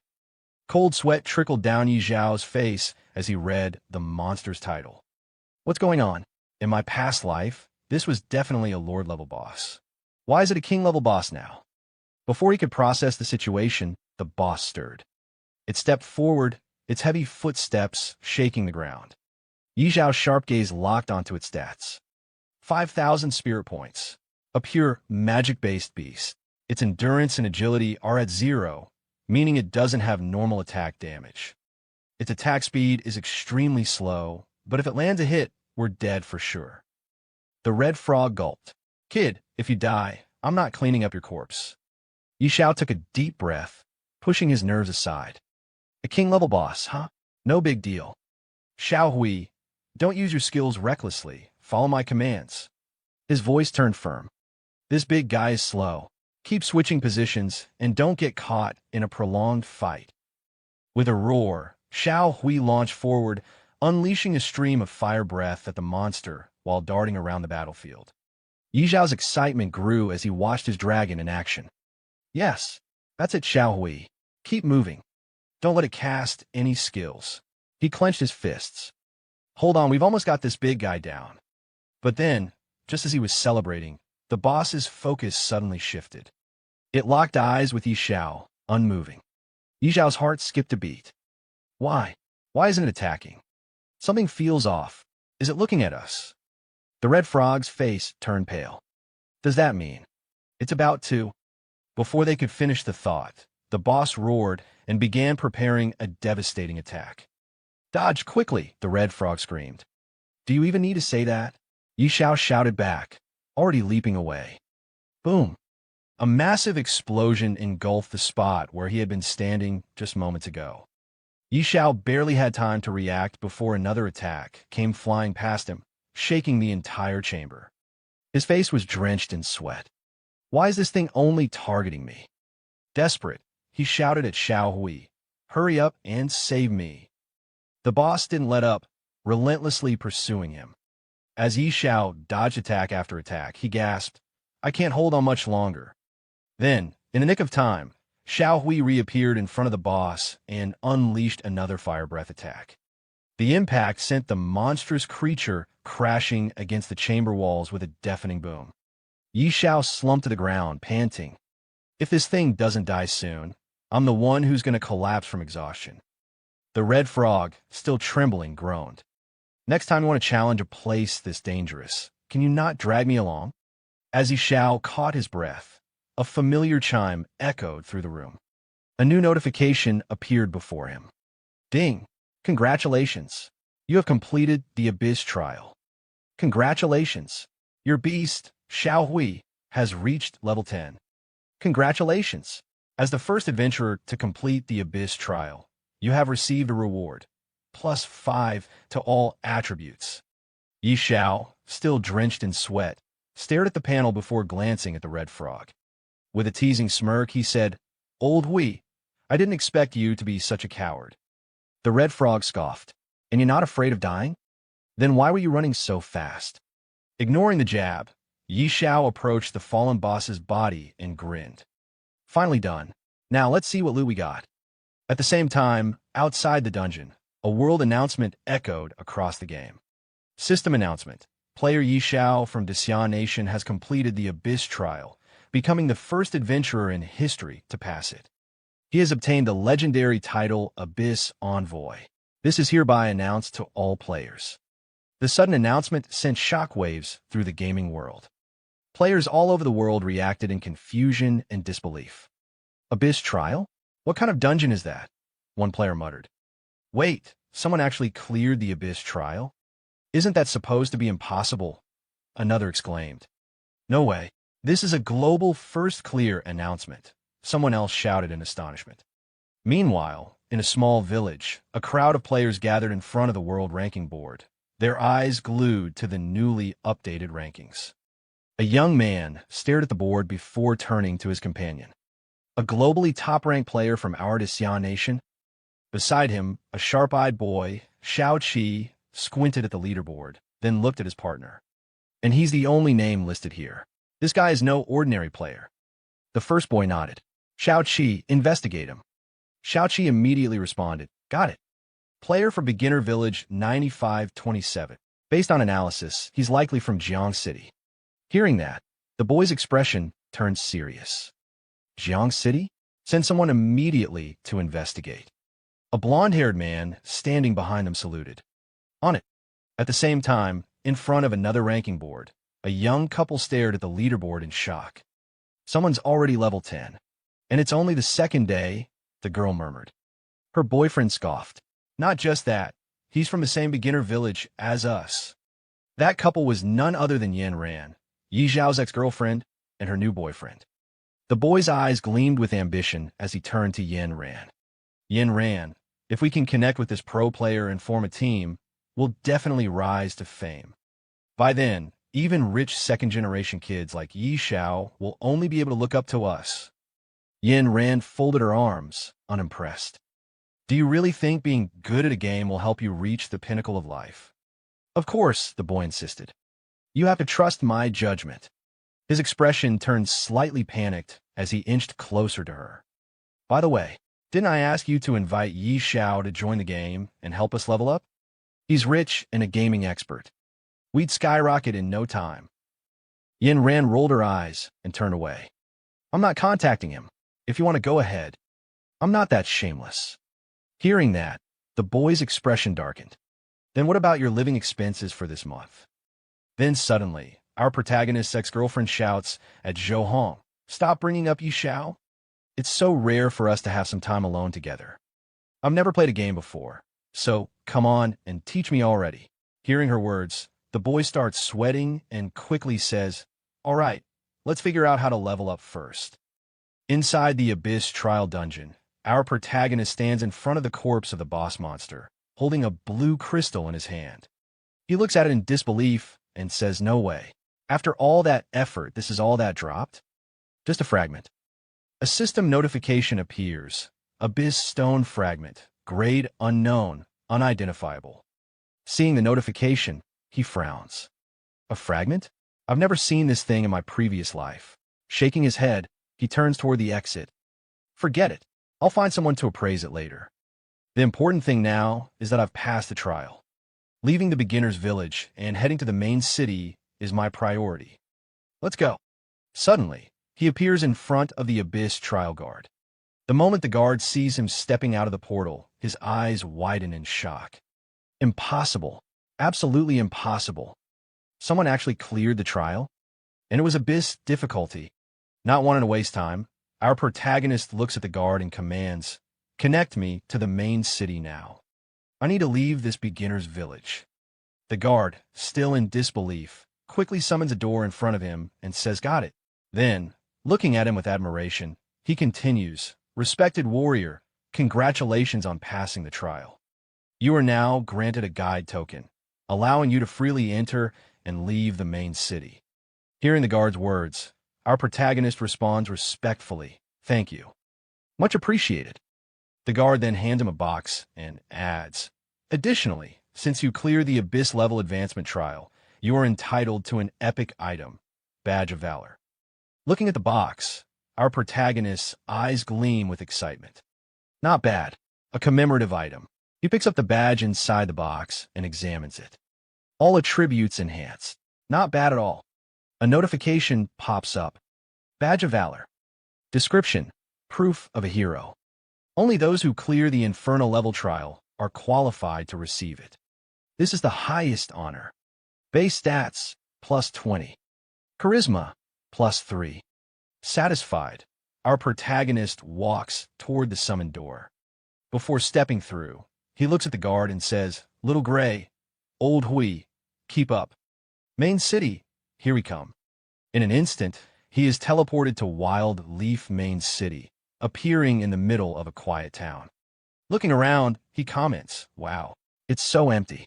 In my previous life, the job transfer square was packed with over 100 people. Coming early really makes a difference. At the same time, the red frog beside him speaks. So this is Wild Leaf Main City. Without wasting time, our protagonist starts walking and says, let's go. We need to find Beast Master Gyudel. Hearing that, the red frog looks confused. Beast Master? You already have a beta, so why look for him? Our protagonist laughs. You'll find out soon enough. He wanders through the city, eventually arriving at his destination. In front of a small house, a man sits on a chair. Looking at him, our protagonist smirks. Here it is. Approaching the man, he respectfully says, Respected mentor, I would like to transfer my job. Without even looking at him, the man scoffs. If you want a job transfer, find someone else. Don't bother me. Undeterred, our protagonist insists, I want to transfer to the hidden class, Beast Whisperer. No one else can handle it. Hearing that, the man finally looks at him with a serious expression. Do you think just anyone can become a Beast Whisperer? Prove your strength first. Go to the outskirts and bring me 100 eyes from those demon wolf cubs. A system notification appears. Ding! Gyudol has issued you the quest, Eyes of Demon Wolves. Head to the outskirts, defeat 100 elite demon wolves, and bring their eyes back to Gyudol. Seeing the notification, the red frog turns to our protagonist. How did you even know about this hidden class quest? With an arrogant smirk, our protagonist replies, No way am I wasting my time killing 100 elite monsters. Hearing that, Gyudol scoffs. What a useless fool. If you can't even handle it, get lost and stop wasting my time. But our protagonist smirks and confidently replies, You've misunderstood. I don't think I need to kill any demon wolves. These items should be enough to prove my strength. Then our protagonist shows the man the badge he got from the trial guard. Seeing this, the man's eyes widen in shock. Is that an epic badge of valor? With one hand in his pocket and the other holding the badge, our protagonist smirks. That's right, a badge of valor. The man, now visibly excited and shocked, exclaims, I can't believe it. Someone so young has already cleared the Inferno-level advancement trial. But our protagonist corrects him with a smirk. Wrong. Not Inferno-level, Abyss-level. The man stiffens. Abyss-level? He swallows hard before cautiously asking, May I ask, how many people were in your team? Our protagonist, exuding confidence, simply raises a single finger. Just one. Me. Hearing that, the man awkwardly rubs the back of his head and laughs. I knew it. From the moment I saw you, I could tell you were an extraordinary talent. A true dragon among men. Our protagonist's face twitches as a bead of sweat rolls down his forehead. From the moment you saw me, didn't you just call me a useless fool not long ago? Even the red frog is speechless at the man's sudden change in attitude. How was this guy flipping his tune faster than turning a page? Ignoring the weird atmosphere, our protagonist turns to the man and asks, So, does this mean I can transfer to Beast Whisperer now? The man, now sweating, holds up his hand. Of course, but I have one small request. Our protagonist narrows his eyes. What is it? The man swallows nervously. I'd like to see what kind of beast was strong enough to pass an Abyss-level trial. Without hesitation, our protagonist replies, No problem. Then, with a simple gesture, he summons his dragon. The moment the dragon appears, the man nearly falls over in shock. His jaw drops. Holy crap. G-God tier beast. A dragon hatchling? Our protagonist nods casually. Yeah. The man suddenly clasps his hands together and bows respectfully. My goodness. In my lifetime, I never thought I'd see a god-tier beast with my own eyes. This is my dream beast. Seeing the man's over-the-top reaction, our protagonist raises an eyebrow. Master, are you okay? No need to get so worked up. But the man suddenly turns and starts walking toward the room. Without looking back, he says, Today, you might not be able to transfer to Beast Whisperer. Our protagonist frowns. What do you mean? The man finally stops and looks back with a serious expression. Because Beast Whisperer isn't worthy of a god-tier beast. I will introduce you to the Royal Chief Beast Tamer. But then, suddenly, the man hands our protagonist a letter. This is a referral letter. Follow the address to find him, and he will give you the answer you're looking for. Seeing the letter, our protagonist smirks. Such good fortune. He takes the letter from the man, and immediately, a new notification pops up. Ding! You have triggered the hidden class quest, Dragon's Whisperer. Head to the royal city to find the Royal Chief Beast Tamer. As our protagonist walks through the alleyways of the town, the red frog hops alongside him, shaking his head. You're insanely lucky, getting transferred to a hidden class just like that. Our protagonist glances at him and shrugs. But the Royal Chief Beast Tamer is in the royal city, which is far from here. Besides, I have other things to take care of first. The red frog blinks. What things? Our protagonist smirks. Follow me and you'll find out. I need to complete another hidden quest first. Then, in the next scene, a luxurious building comes into view. The red frog looks at our protagonist suspiciously. How do you know about so many hidden quests? Before he can answer, the scene shifts to a luxurious courtyard where a stunning woman in an elegant dress stands, flanked by 3 guards. Her presence is noble, yet her expression carries a hint of sorrow. As our protagonist approaches, he mutters, "There she is." The red frog blinks. "What are you planning? Sell yourself out." Our protagonist smirks. "You don't understand. That's Lady Xiao, the widow of the former city lord, rich, beautiful, and grieving." Before the frog can react, one of the guards notices our protagonist and immediately reaches for his sword. "Halt! Who are you?" But our protagonist completely ignores him, stepping forward and addressing the woman with utmost respect. "Respected Lady Xiao, why do you always seem so sorrowful? Is there a problem I can help you with?" The noble woman sighs lightly, her eyes glistening with a hidden pain. "There is indeed a personal item I have lost, young man. If you can find it, I will be deeply grateful." Ding! You have received Lady Xiao's request. Please retrieve her beautiful flower. Our protagonist bows slightly. "Rest assured, my lady, I will take care of this for you." The red frog's eyes widen. "Another hidden quest? What kind of cheat code are you running?" The red frog hops beside our protagonist as they walk through the city. But the flower Lady Xiao is looking for should be in a garden or outside the city. "Why are we wandering around town?" Our protagonist smirks. "What do you know? She's not looking for an ordinary flower." The red frog's eyes widen. "Wait, you know where her flower is?" Stopping in front of a small shop, our protagonist nods. "Of course, it's right here." Inside the store, the shop owner notices them and greets with a polite smile. "Distinguished guest, what would you like to buy?"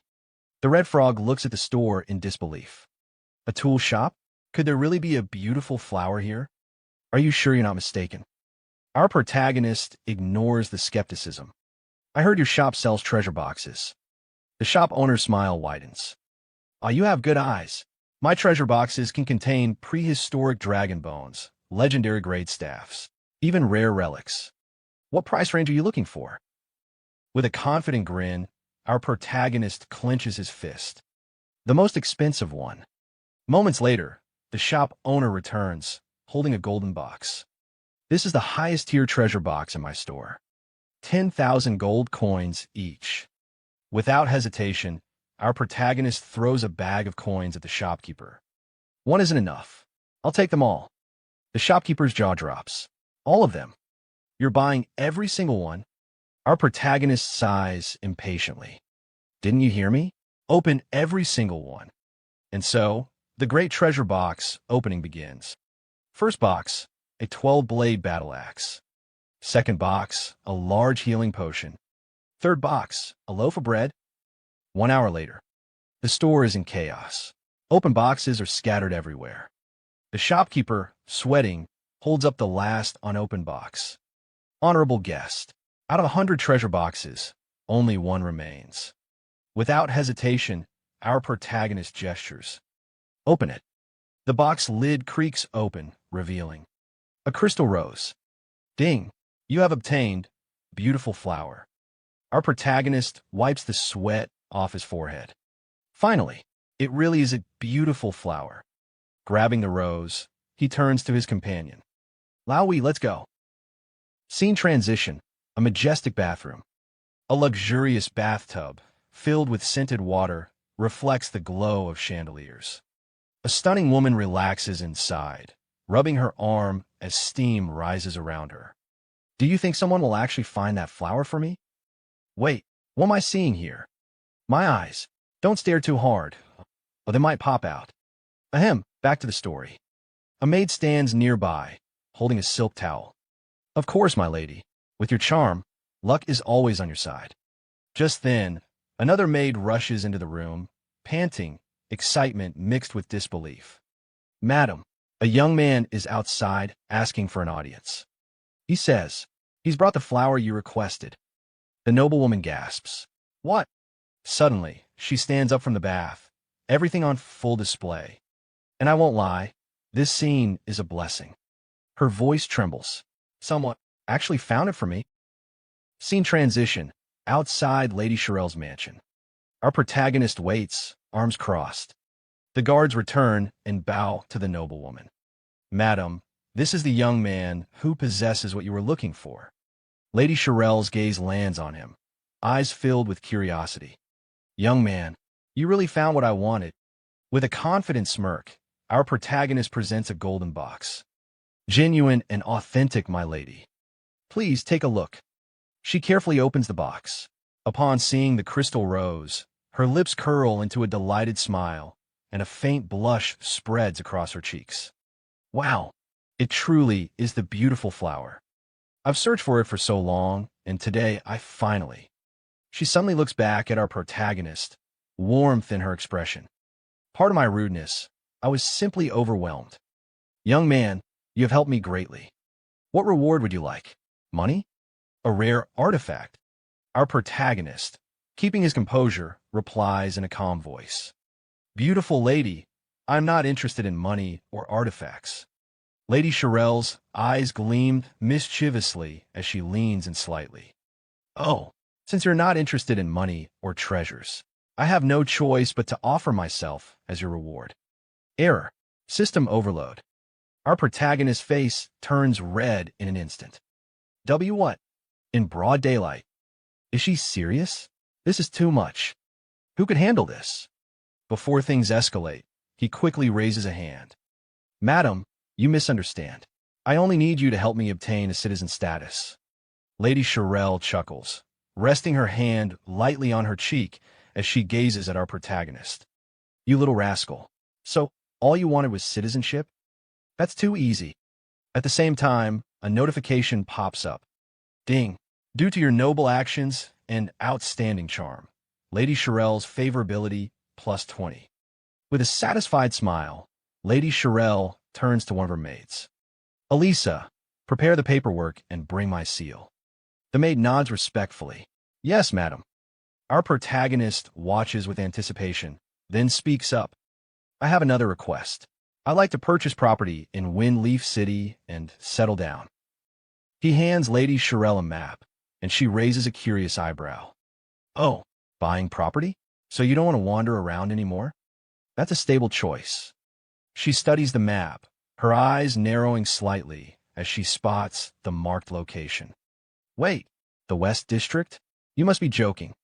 That's not exactly a bustling area. Are you sure you want to buy here?"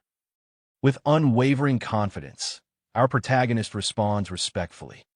"Esteemed lady, I am certain of my decision. I hope you can assist me in making the connections. I'd be very grateful." Lady Shirel sighs, shaking her head. "All right, I will arrange for someone to contact a real estate agent in the West District." Our protagonist bows slightly. "Many thanks, Lady Shirel." From his shoulder, the red frog snickers.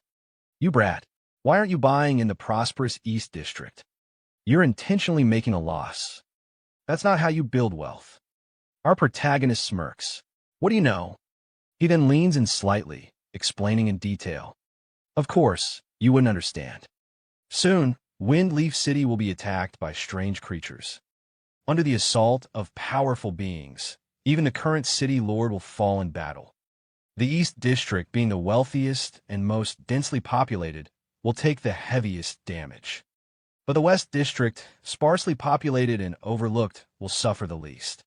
After the chaos, it will become the most functional and valuable area in the entire city." The red frog blinks in shock. What kind of monster plans their real estate investments based on future destruction? Our protagonist just smirks. "How could I ever make a losing investment?" The scene shifts to a grand room where a man sits across from our protagonist. Lady Shirel stands gracefully beside him, watching with amusement. The man looks at our protagonist and says, "Lord Knight Xiao, the real estate contract for your purchase has been finalized. You have acquired 340 residential units and 184 commercial properties, totaling 1.2 billion gold coins. When would you like to make the payment? Our protagonist casually replies, I got all that for just 1 billion? I can pay right now. The man waves his hand with a satisfied smile. Pleasure doing business with you. He then walks away, leaving Lady Shirelle to hand over another set of documents. She smiles. Here is your citizenship document. Our protagonist reaches out to take it, grinning. So, I'm officially a citizen of Windleaf City now. But before he can celebrate, Lady Shirelle corrects him with a playful tone. Not just a Windleaf City citizen. You are now a first-class citizen of the Dragon Phoenix Empire. Sweat immediately rolls down our protagonist's face. Wait, what? The Dragon Phoenix Empire? The red frog jumps in, croaking in disbelief. No way. Even some of the most powerful people in the world don't have first-class citizenship in the Dragon Phoenix Empire. You hit the jackpot, kid. Our protagonist stares at Lady Shirelle in shock. Wait, could it be, madam, are you actually of royal descent? Lady Shirelle tilts her head with an innocent smile. What, I can't be royalty? Our protagonist gulps. No wonder. Madam exudes such noble and regal elegance. Then, as if suddenly remembering something, he asks, By the way, madam, do you know the royal beast tamer? At this, Lady Shirelle's playful expression vanishes, replaced by a serious one. You mean Uncle Stir? Why are you looking for him? Our protagonist nods. To be honest, I want to learn more about my Beastmaster profession and related missions. Lady Shirelle's lips curl into a soft smile again.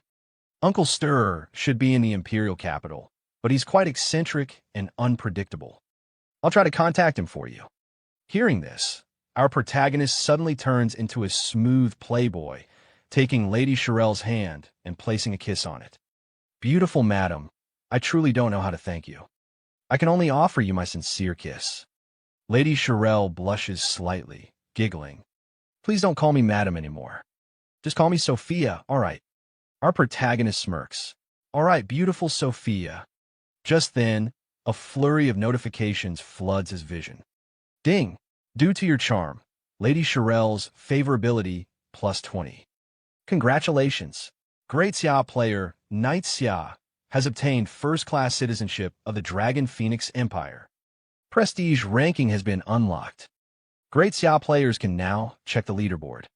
Congratulations! Great Xiao player Knight Xiao successfully acquired real estate. The regional housing system is now open. All Great Xiao players' daily game time limit has increased by 1 hour. The red frog scoffs. Look at you, fawning over her. Did you just sell your looks or something? Our protagonist grins. Old Hui, I just love seeing you irritated but completely powerless against me. Before the red frog can fire back, another notification pops up. Ding! Congratulations! You have leveled up to level 11. Ding! Your companion, Little Gray, has reached level 11. At the same time, just like before, a world announcement appears again. Ding! Congratulations! Great Xiao player, Knight Xiao, has obtained first-class citizenship of the Dragon Phoenix Empire.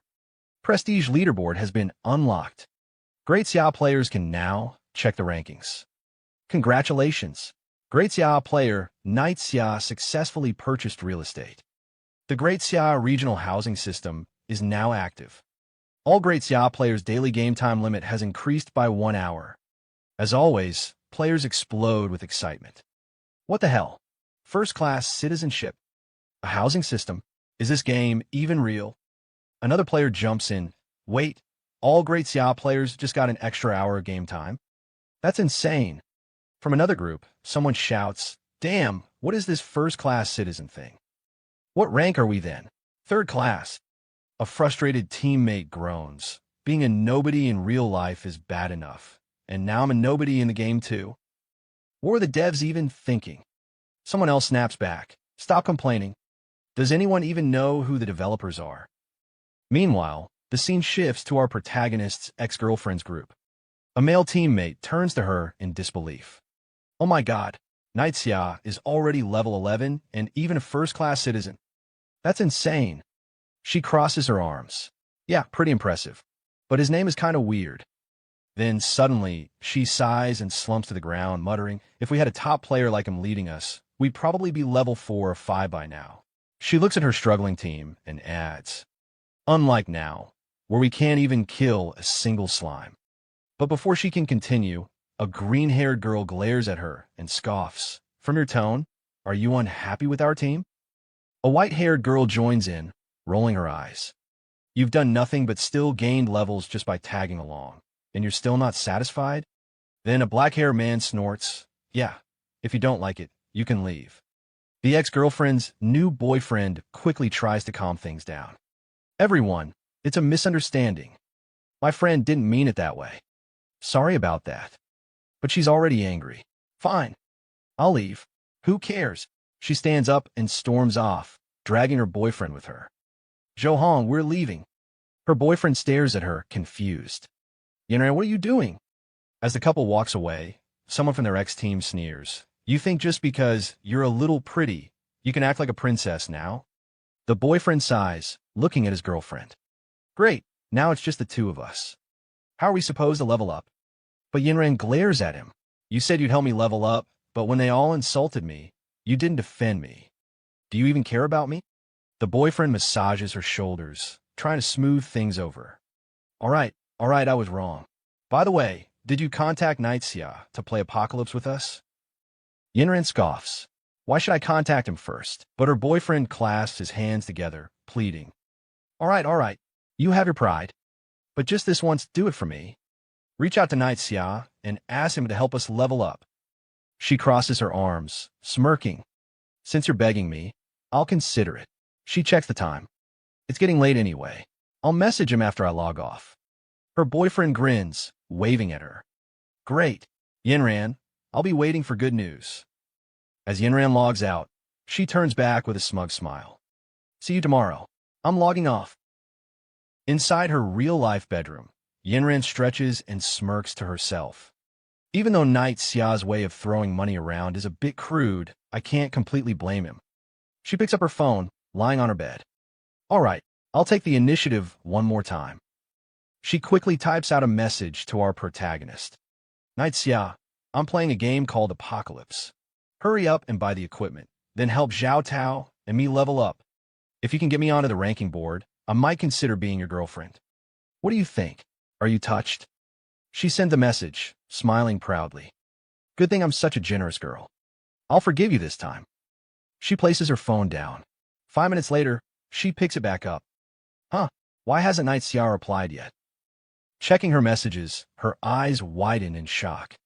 User Xiao is no longer in your friend list. She freezes, staring at the screen in disbelief. He deleted me? Then, rage fills her eyes. Xiao actually deleted me from his friend list? How dare he? She shouts loudly in her room. Xiao. From today onwards, we are completely done. If you really have any dignity, don't ever come begging to me like a dog.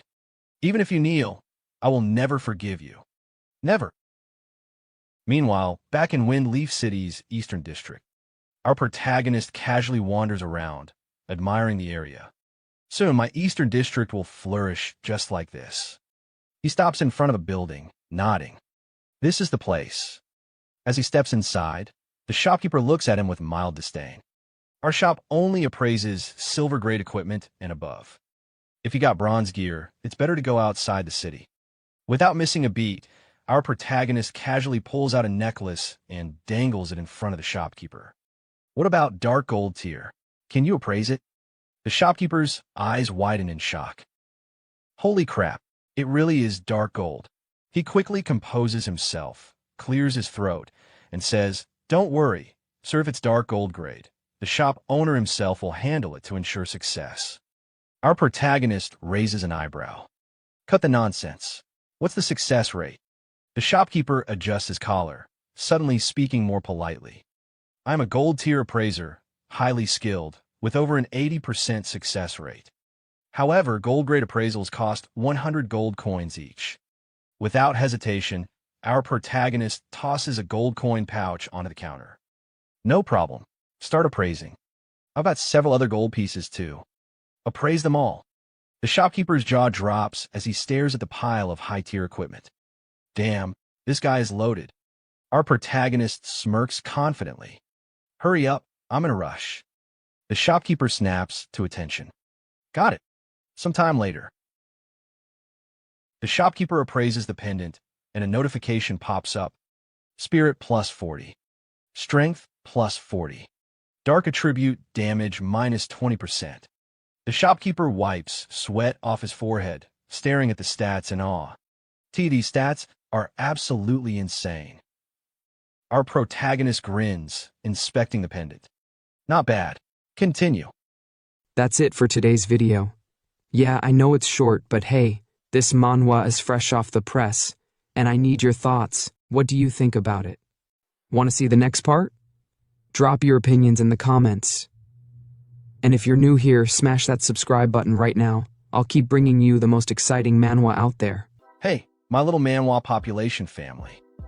We're picking up right where we left off in the last video, so without wasting any time, let's jump straight into it. In the last chapter, we saw the store owner completely shocked by Yi Xiao's insane loot. Unable to hold back, he muttered, "Damn, this guy is loaded." Just then, a calm voice called out, "Hurry up, I'm in a rush." Hearing that, the store owner quickly got to work, appraising each staff one by one. Sometime later, after finishing the appraisal, he looked at Yi Xiao in disbelief and said, "These stats are insane." Yi Xiao glanced at the items and replied casually, "Not bad. Keep going." After wrapping things up, Yi Xiao stepped out of the store and checked his status.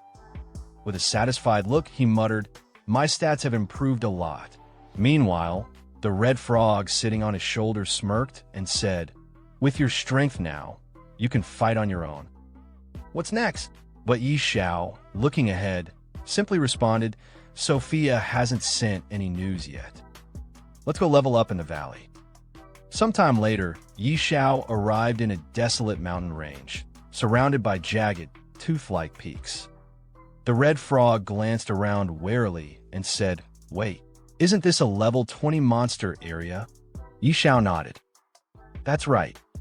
Just as he confirmed it, a monster suddenly appeared in front of him, and at the same time, a new notification popped up.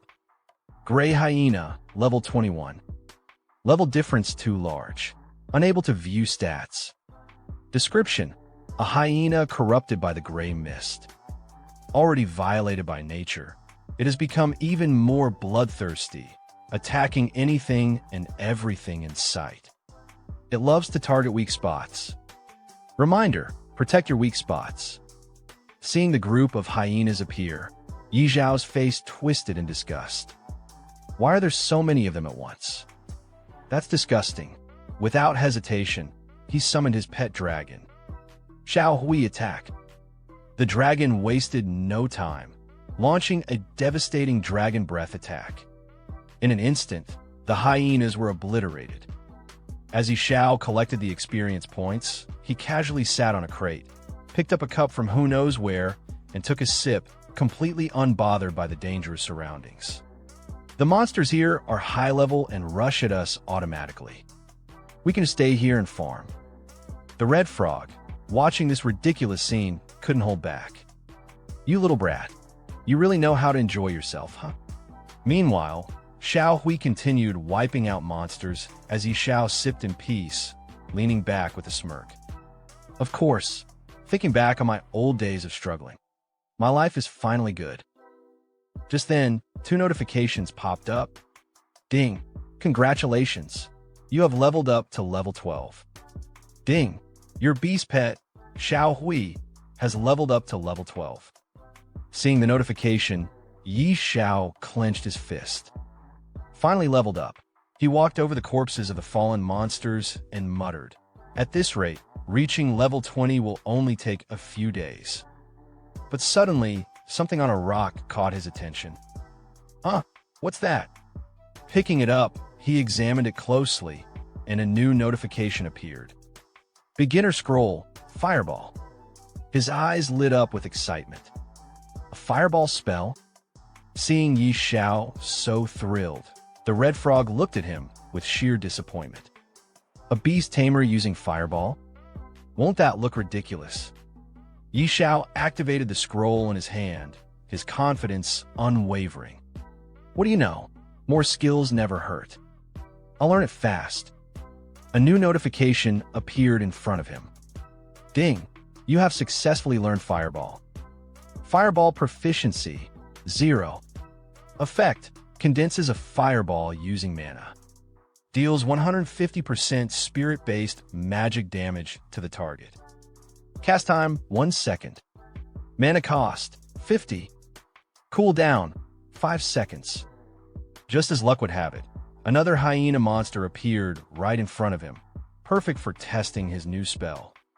Excited, Yi Xiao launched his fireball attack. Let me show you my fireball. But to his surprise, the attack barely did 31 damage to the monster. His excitement immediately turned to disappointment. No way, this damage is humiliatingly low. The red frog, unable to hold back, burst into laughter and pointed at the monster.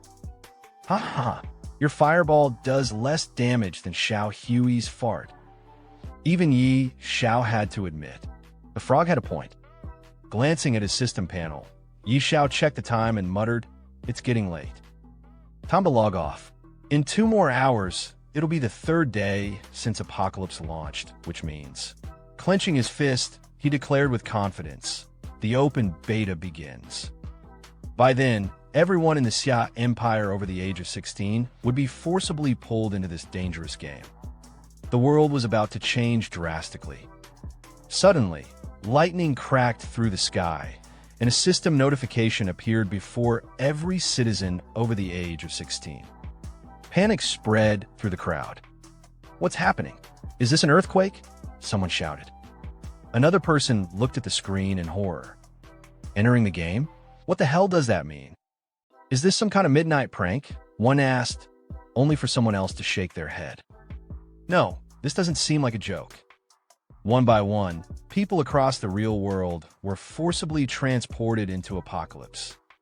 "What the hell? I was just soaking a bathhouse and now I'm here," one man yelled in disbelief. Another man, still processing what had happened, groaned. "A game? Damn it, I was eating skewers. Where are my skewers?" Someone else clutched their head. "Holy crap, did I just get transported to another world? I knew it. I'm a chosen one." Amidst the chaos, a man suddenly recognized someone familiar. "Old Li, you're here too." Old Li turned around, equally shocked. "Old Wong, weren't you out dancing in the square?" Meanwhile, in another part of the game world, Yi Zhao's ex-girlfriend, Yin Ran, arrived in the game. Shocked, she looked around and exclaimed, "What's going on? Why did I enter the game automatically?" Her boyfriend, equally surprised, glanced at her. "Me too. This is weird. I was just out having late-night snacks with Wong and the others, and suddenly I got pulled into the game." Looking at each other, he sighed. "It looks like we're not the only ones forced into the game. Apocalypse really is changing the world." Then, turning to Yin Ran, he asked, "By the way, did you contact Yi Xiao? Ask him to help us level up?"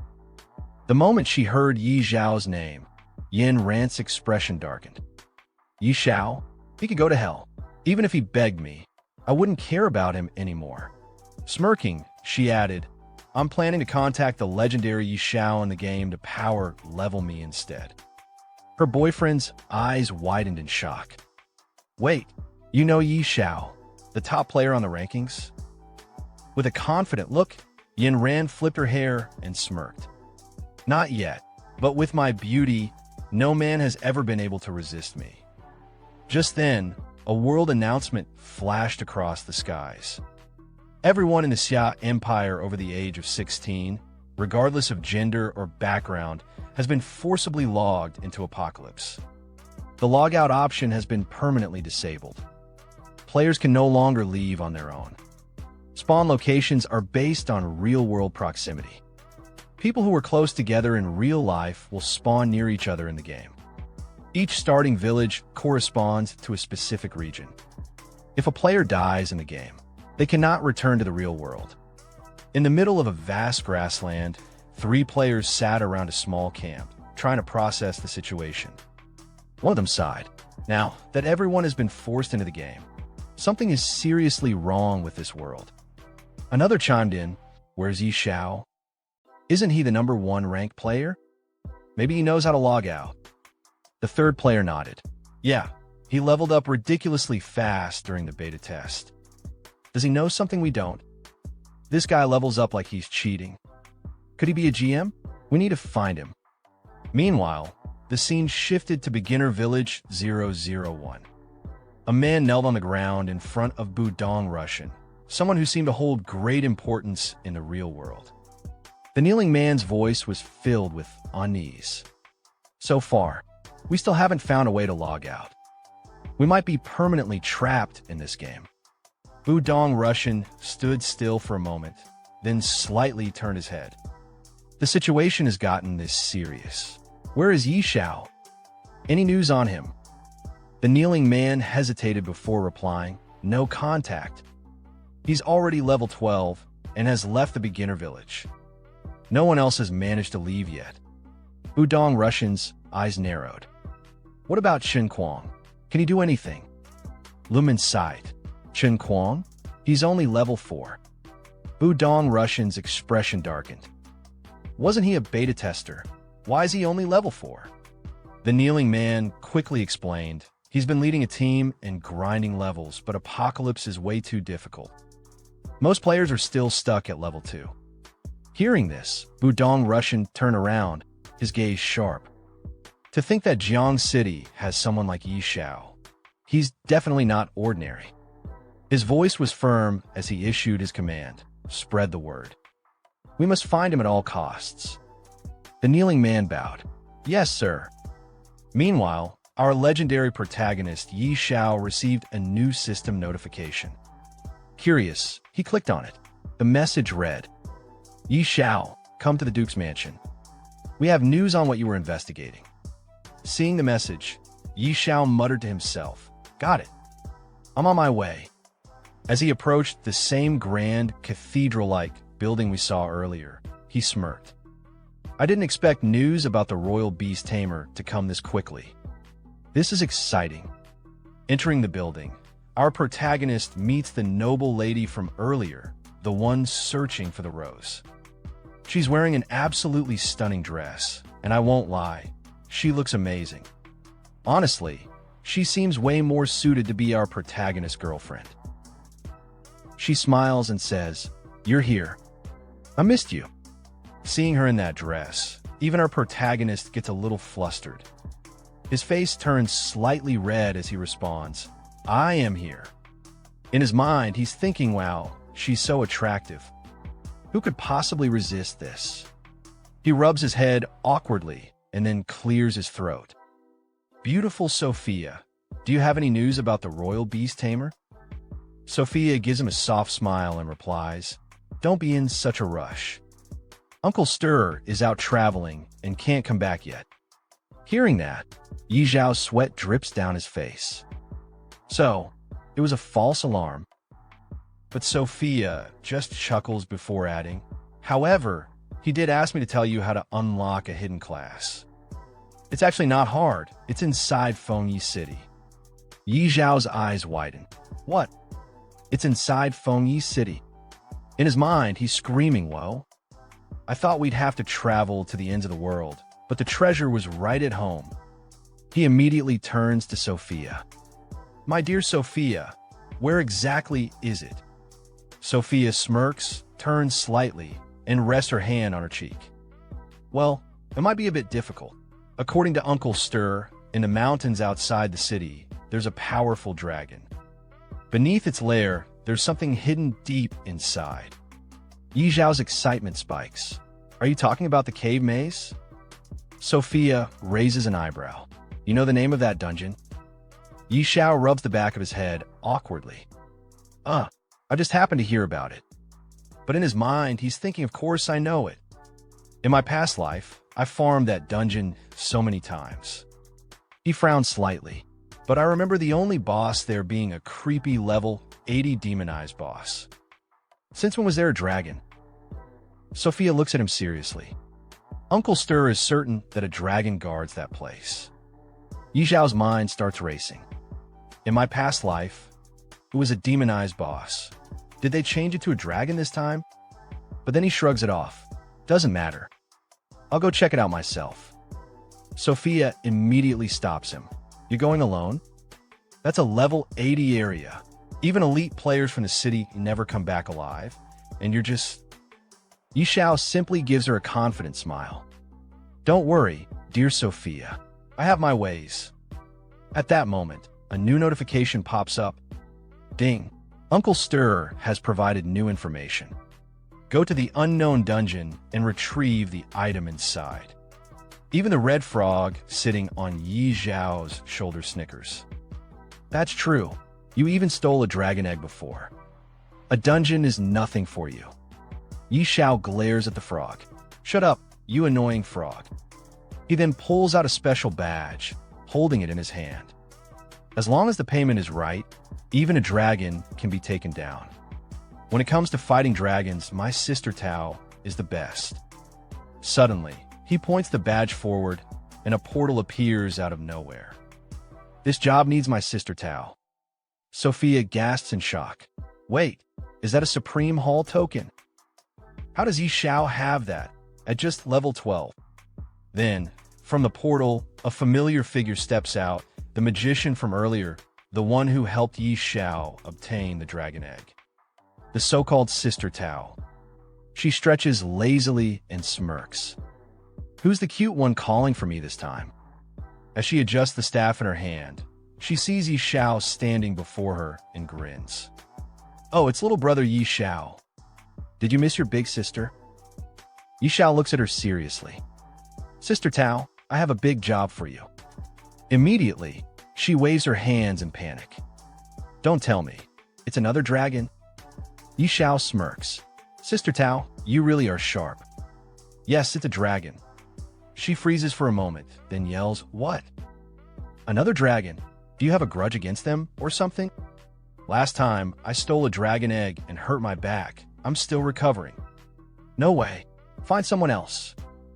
Yi Xiao, still grinning, raises 2 fingers.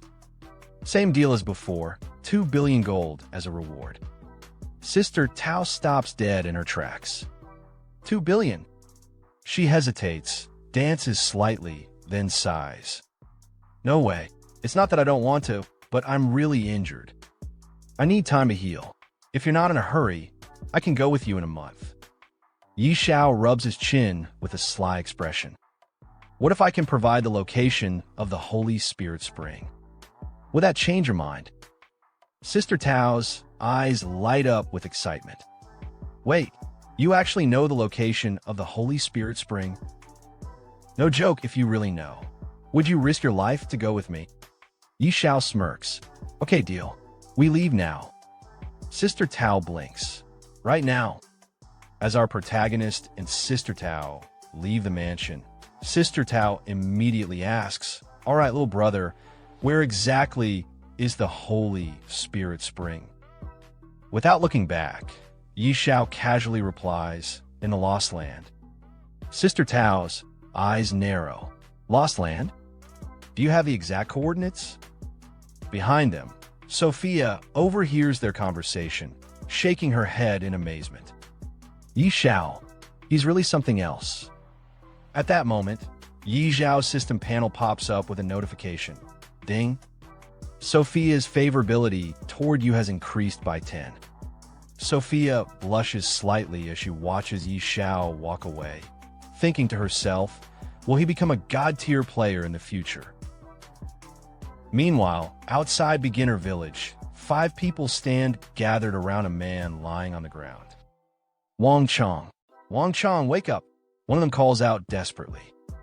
A girl in the group anxiously replies, he was killed twice by goblins. After reviving, his body just shut down. The pink-haired girl in the group bursts into tears. This game is insane. People can actually die in here. Help! I want to go home. A black-haired man glares at her. Shut up. Who doesn't want to go home? No one even knows how to log out. Someone else murmurs. I heard someone already reached level 12. Let's find him and ask. Back at the Dragon Mountain Range, Xiao, Sister Tao, and the Red Frog are making their way forward. The Red Frog looks around, admiring the scenery. Such a beautiful place. It doesn't even look like a dragon would be hiding here. Sister Tao, however, remains on guard. The more peaceful a place looks, the more dangerous it usually is. Xiao nods. Sister Tao is right. The monsters here are all level 80. If we didn't have her level boost, we'd be surrounded in seconds. Sister Tao adds, since we're heading to the dungeon, let's avoid unnecessary fights if possible. Xiao agrees, got it. Suddenly, a massive dragon lands on a distant mountain peak, its wings stirring up a storm of dust. Xiao's eyes lock onto it, while Sister Tao grips her staff tightly. Kid, are you sure you know the entrance to this place? That's a tier 5 beast. I don't want to get noticed by it. Xiao walks ahead confidently. Don't worry, we won't be detected. The dungeon entrance is beneath that steep slope on a mountain. Sister Tao sighs in exasperation. You better not be wrong. If you are, you'll be dealing with the consequences. A few moments later, Xiao stops in front of an ancient stone door embedded in the mountainside. Smirking, he gestures towards it. Look, I was right. The three of them stand in front of the entrance, examining it. Xiao places a hand on the stone and nods. This is the place. Sister Tao steps forward, pressing her palm against the entrance. Now we have a problem. This teleportation formation is incredibly well crafted, but there's no trace of mana. I don't think I can activate it. Xiao steps up confidently. Let me handle it. Taking out a knife, he slices his palm slightly and presses his bloodied hand against the stone. Immediately, a crimson circle appears, glowing with power. Sister Tao's eyes widen in shock. Little brother, how do you know how to open this? Before he can respond, the massive stone doors creak open, revealing a dark passageway. Sister Tao watches Xiao step forward, glancing back at her with a smirk. I have my ways. Hurry up and follow me. As he walks ahead, Sister Tao mutters to herself, so mysterious. Just how many secrets does this kid have? As soon as they step inside, Xiao's system panel lights up with multiple notifications. Ding! This maze has only one exit. Find it within the time limit or you'll be trapped forever. Hint! This maze is occupied by eerie creatures. Proceed with caution. The red frog on Xiao's shoulder immediately panics. Kid, can't you take me somewhere safe for once? Behind them, Sister Tao frowns. An eerie zone, and only 3 hours. Xiao thinks to himself, last time, the time limit was 3 days. Something's definitely off. Sister Tao crosses her arms. As expected, something's different this time. Xiao, I have to warn you, this mission is even more dangerous than facing a tier 5 dragon. Are you sure you still want to go after this item? Xiao smirks. Sister Tao, you're a god-tier sorcerer. Are you scared? A bead of sweat forms on Sister Tao's forehead. She hesitates for a moment, thinking, this brat actually thinks I'd be scared? Then, she straightens up and scoffs. Me? Scared? Don't be ridiculous. I'm a god-tier powerhouse, a Supreme Hall Elder, and a top sorcerer. Why would I be afraid of some eerie maze? Xiao grins. Exactly. Now, let's move quickly. As they step deeper into the cave, Xiao turns to her and asks, all right, Sister Tao, do you know concealment magic? Sister Tao gives Xiao an annoyed look. What kind of question is that? Concealment magic is a low-level spell. I didn't even bother learning it when I was an apprentice. Xiao grins confidently, waving his hand in front of his face. Sister Tao, don't be mad. As long as it hides our presence and aura, it's enough. With a snap of her fingers, a dark mist surrounds them. Child's play. Yi Xiao watches in awe as a notification appears before him. Ding! You have received the Shadow Phantom buff. You have merged with darkness. His excitement is obvious. Whoa! As expected of a god-tier sorcerer. This effect is incredible. As they proceed inside the dungeon, Yi Xiao suddenly speaks. Sister Tao, there are 5 eerie monsters in this maze. 3 are level 60 crawlers. 1 is a level 60 elite boss, and the last one is a level 80 regular eerie monster. We need to be careful. Sister Tao stops in her tracks, staring at him. Yi Xiao, how do you know that? Are you some kind of prophet? He smirks. You could say that. I don't know a few things. Inside his mind, he thinks, I cleared this maze 800 times in my past life. Of course, I know everything. Sister Tao shakes her head. This is insane. What else do you know? Yi Xiao shrugs with a mocking smile. Nothing. Sometime later, they stand before a trap-filled corridor. In the distance, monsters lurk patrolling the area. Yi Xiao whispers, we need to sneak past them without drawing attention. Watch my footwork. Sister Tao scoffs. Are you seriously trying to teach me? Do you even know what level I am? Do you even know what level you are? Yi Xiao smirks. I've cleared more mazes in my lifetime than you've walked roads. Without another word, he leaps forward, weaving through the traps with precise movements. Landing right near a level 60 elite, he swiftly avoids detection and keeps moving. Sister Tao watches in shock, sweat rolling down her face. What the? He just passed by a level 60 elite, and it didn't even notice him? She exhales in disbelief. I take it back. You're the master. Your whole family are masters. Following his lead, she mimics his movements, successfully crossing the traps. She approaches Yi Xiao, whispering, all right, what's next? Yi Xiao suddenly notices a monster standing guard over a treasure chest. Hiding behind a rock, he mutters, looks like this is it. As expected, things are different from my past life. His system panel flashes. Yi Xiao frowns. I can't see its details clearly. Sister Tao, can you? She glances at it. A level 100 Berserk Eerie boss. Pretty average strength. Yi Xiao grins excitedly. Then I'll go open the treasure chest. Sister Tao, get ready to strike. She nods. All right, I'll put an absolute defense buff on you. Yi Xiao then points at the red frog. Better safe than sorry. Lao Hui, don't move recklessly, or you'll alert the Een Spirit Beast. The red frog huffs. Worry about yourself, kid. Slowly approaching the treasure chest, Yi Xiao whispers to himself, the hidden class scroll. It's almost mine. Opening the chest, he sees a blue diamond and an unfamiliar scroll inside. His eyes widen. What the? Even the treasure inside is different.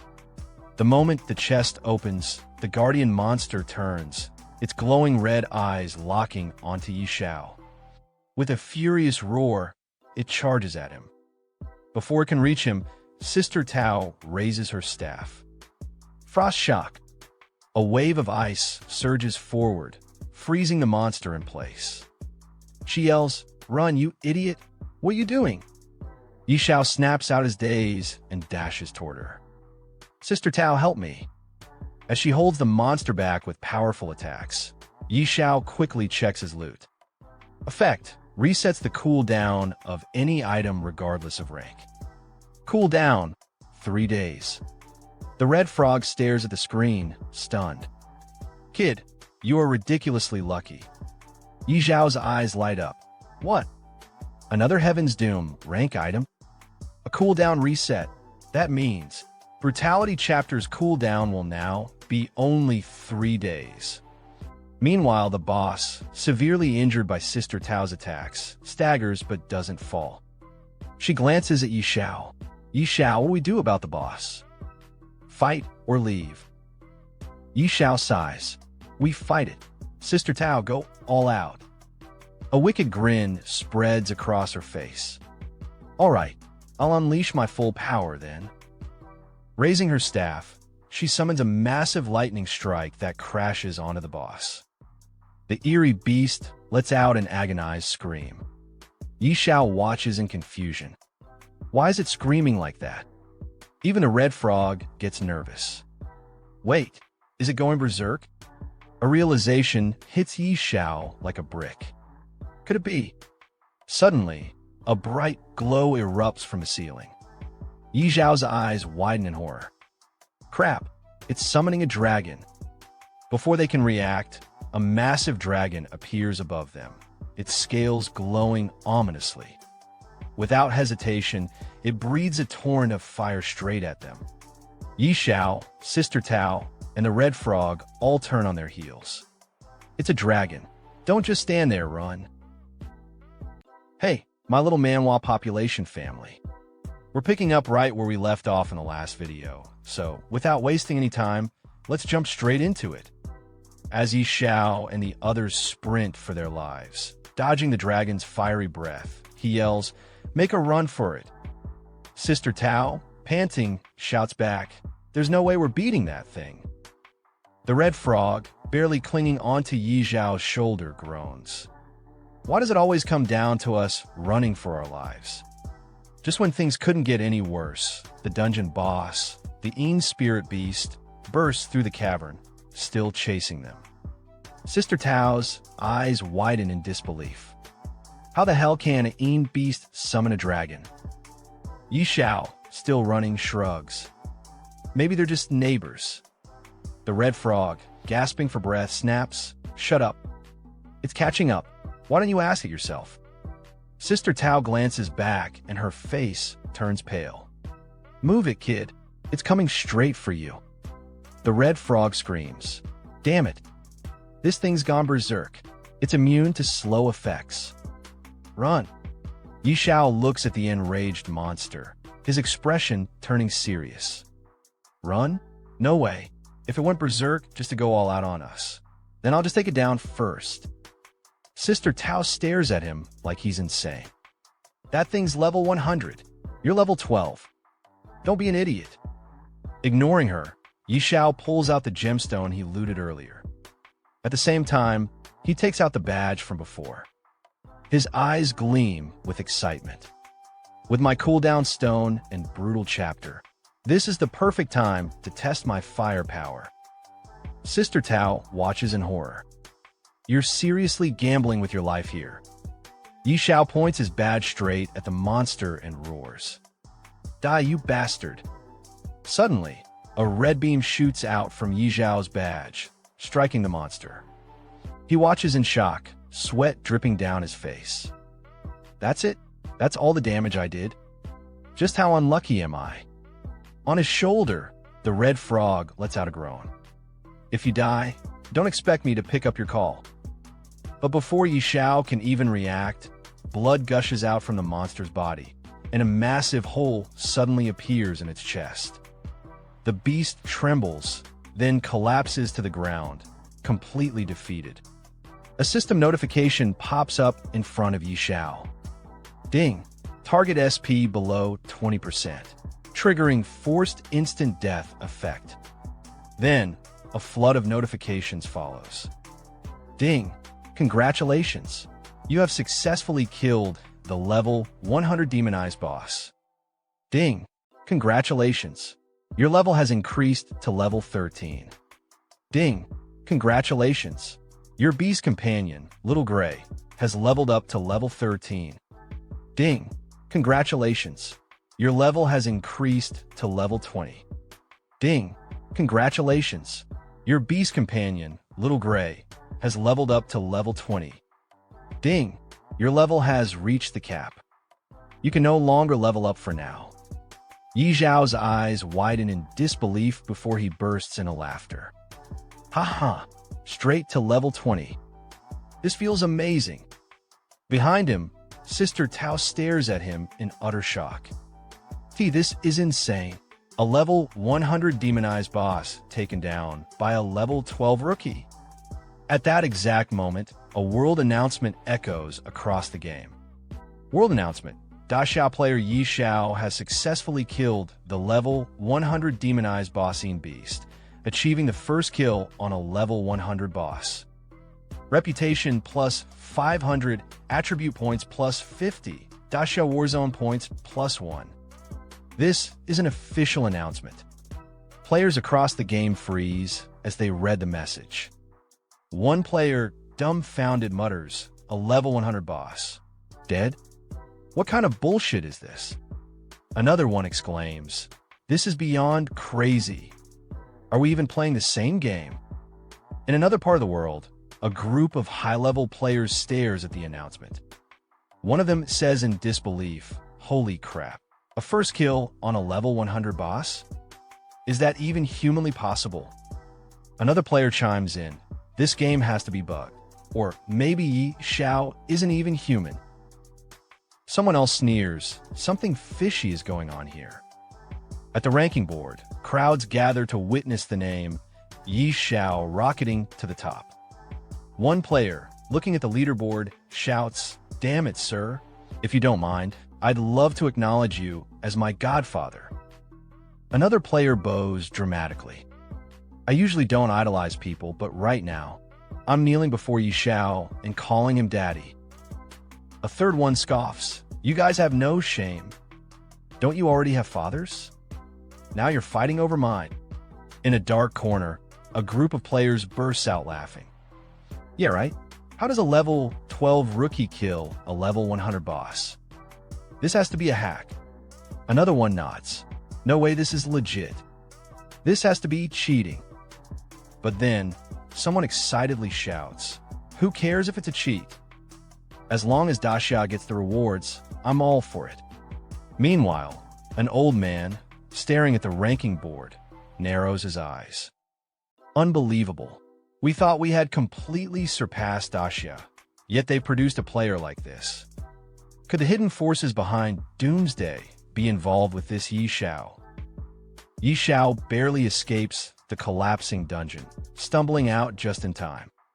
As he hesitates to leave, Sister Tao grabs him by the arm, her voice sharp. This is bad. The boss is dead, the dragon is pissed, and the cave is about to collapse. Are you just gonna stand there and die? Xiao glances at the crumbling ruins, his expression torn. But I haven't grabbed the loot yet. Sister Tao groans and waves her hand, opening a portal with her power. I open a portal. If you don't leave now, you won't make it. Forget the loot. Do you want to die here?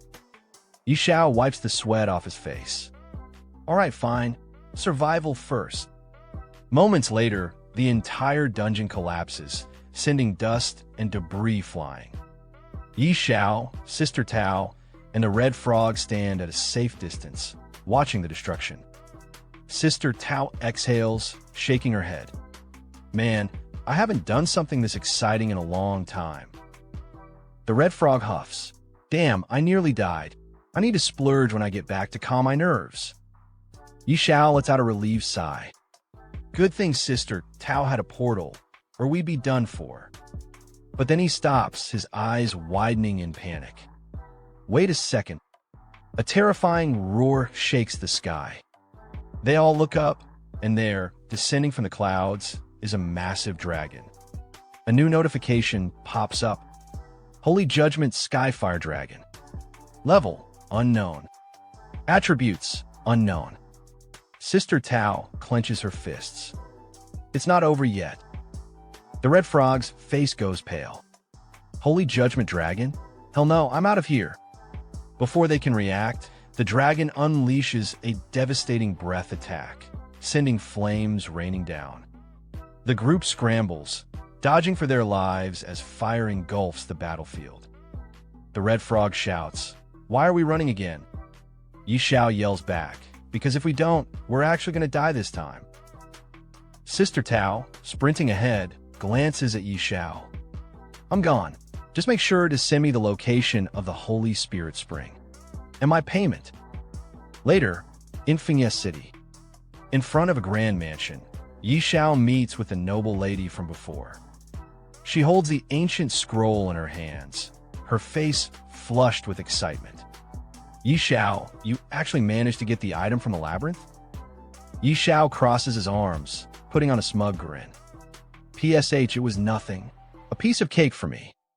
The red frog, perched on his shoulder, snorts. You nearly died, and you call that a piece of cake? Ignoring the frog, Yi Xiao turns to the noble lady with a respectful tone. Now that we have the scroll, how do we unlock the hidden class? The noble lady examines the parchment and frowns. This doesn't seem to be a class-changing scroll. Yi Xiao's confidence cracks. Not a class-changing scroll? What do you mean?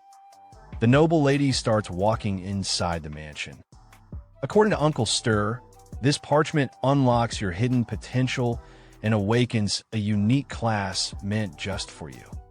As she climbs the stairs, she glances back. Follow me. Inside the hidden chamber, Yi Xiao steps into a secret room, his eyes scanning the ancient surroundings. I never knew this estate had a hidden chamber. I didn't discover this in my past life. In the center of the room, a dignified man stands waiting. This is Stir, the royal beast master. His gaze is calm, yet sharp as he looks at Yi Xiao. Welcome, young one. I am Stir, the one you seek. Yi Xiao bows respectfully. Master Stir, hello. I am here to unlock my hidden class. Stir studies him for a moment before nodding. I thought this method of class changing had vanished from the world, but it seems I was wrong. He picks up the scroll, his expression turning serious. Very well. I shall assist you in your transition. Are you ready? Yi Xiao grins, eyes gleaming with anticipation. I'm ready. I can't wait any longer. Stir chuckles, then raises the scroll. Excellent. This parchment will awaken the deepest power within you. Follow your heart's guidance. Yi Xiao hears Stir's words and focuses his mind steady. Suddenly, 5 glowing orbs appear around him, pulsing with energy. Stir watches closely and speaks firmly. Stay calm. Don't panic. Don't resist. Yi Xiao nods. Understood. One by one, the orbs start glowing blue, their light intensifying. Stir's eyes widen in shock as all 5 activate at once. Impossible. All 5 crystal balls have been activated. The noble lady beside him gasps. Uncle Stir, is this what you meant by the supreme class transfer? Stir, still in disbelief, nods. That's right. Do you see those 5 crystal balls? They represent potential. Why change my class? I only managed to activate 3. Yi Xiao keeps his eyes closed, fully concentrating, not saying a word. Stir watches him with awe. This is breaking the limits of humanity. Activating all 5 crystal balls. Is this guy even human? The noble lady, staring at Yi Xiao with flushed cheeks, murmurs, could Knight Xiao be something far beyond an ordinary person? Then, suddenly, Yi Xiao's eyes snap open as a flurry of notifications flood his vision. Ding! Congratulations! You have successfully completed the class transfer quest, Whispers of the Dragon. Ding! Your class has evolved into the unique hidden profession, Dragon Speaker. Ding! Due to the infusion of mysterious power, your class rank has been upgraded. Ding! You have surpassed the class rank limit and successfully advanced to the unique God-tier hidden profession, Beast God Master. Yi Xiao looks at the glowing orbs around his body and clenches his fists, feeling a surge of overwhelming power. As expected of a hidden profession, my body feels incredible. Another wave of notifications appears, detailing the insane talents and bonuses of his new class. Yi Xiao smirks confidently. Beast God Master, these stats are absolutely insane. Stir, still stunned, mutters, unbelievable. Someone actually unlocked the legendary Beast God Master class. That means mastering the supreme power of the Beast God and gaining 40 attribute points per level. Yi Xiao examines the scroll in his hands and nods. These stat boosts are crazy. And the God's Guardian set event even comes with a crafting blueprint. Interesting. Another notification pops up. Ding. New blueprint acquired. Beast God Claw rank. Epic. Xiao raises an eyebrow. Equipment that grows in power. And it starts at epic rank. He scrolls through the materials list and sighs. Figures. All the crafting materials are rare. Looks like I'll need to go monster hunting. He turns to Stir and bows slightly. Master Stir, the class transfer is finally complete. Thank you. From behind him, the noble lady speaks, her cheeks flushed. Knight Xiao, you are truly astonishing. Stir places a firm hand on Yi Zhao's shoulder. Young man, you've already stepped into the divine realm. Your potential is limitless. The red frog, sitting on Yi Zhao's shoulder, lets out a deep sigh. KH, you really are something else. Yi Xiao, brimming with confidence, grins. Haha, looks like I'm destined to reach the peak in this lifetime. But first, I need to craft the Beast God Claw. Scene shift, the Abyss Trial. In a dark, ominous chamber, a group of 3 adventurers stands before a towering guardian. One of them steps forward. Respected Guardian, I wish to challenge the Abyss Trial. The Guardian's glowing eyes scan them. The 3 of you seem well-equipped. What level of trial are you attempting? The group leader, a fierce-looking warrior named Tiger Unleash, steps forward with unwavering confidence. I'm going solo. Abyss-level trial. The Guardian lets out a low chuckle. Oh! Another one daring to challenge the Abyss-level trial. Tiger Unleash smirks. I live for challenges. No regrets, even if I die. Seeing his determination, the Guardian steps aside, allowing him to enter. Before stepping through, Tiger Unleash glances back at his companions. One of them calls out, Boss. We'll be waiting outside for your good news. He chuckles, cracking his knuckles. Don't worry. You won't be waiting long. As he enters the trial grounds, the Guardian watches him disappear into the darkness and mutters. Tisk TSK, these visitors from another world really are built different. 5 minutes later, the leader of the group staggers out of the trial, covered in bruises and screaming for help. Help me. His companions rush toward him, eyes wide with shock. Boss, what happened? Tiger Unleash, gasping for breath, stumbles forward. It's terrifying. The monster mutated. Seeing their leader in such a sorry state, both of his companions grab him before he collapses. Boss is seriously injured. Quick, give him a potion. One of them, irritated and pained, grits his teeth. Damn it. So not just anyone can solo the Abyss, huh? World Chat, Great Reef, Level 20 Abyss Trial. Meanwhile, in the World Chat, players are buzzing about the game. Global Chat. Class? Is anyone else in the game? The school is taking attendance. Please respond. Just saw Zhou Hong and Qin Yinran. Looks like most of us made it in. Where is everyone leveling? Yi Xiao, sitting on a rock at the edge of a battlefield, watches the chat flood with messages. He sighs. I don't want them knowing my identity. Better to lay low and focus on leveling up. In front of him, his pet dragon, Little Gray, is locked in battle with a towering golem. Yi Xiao watches intently.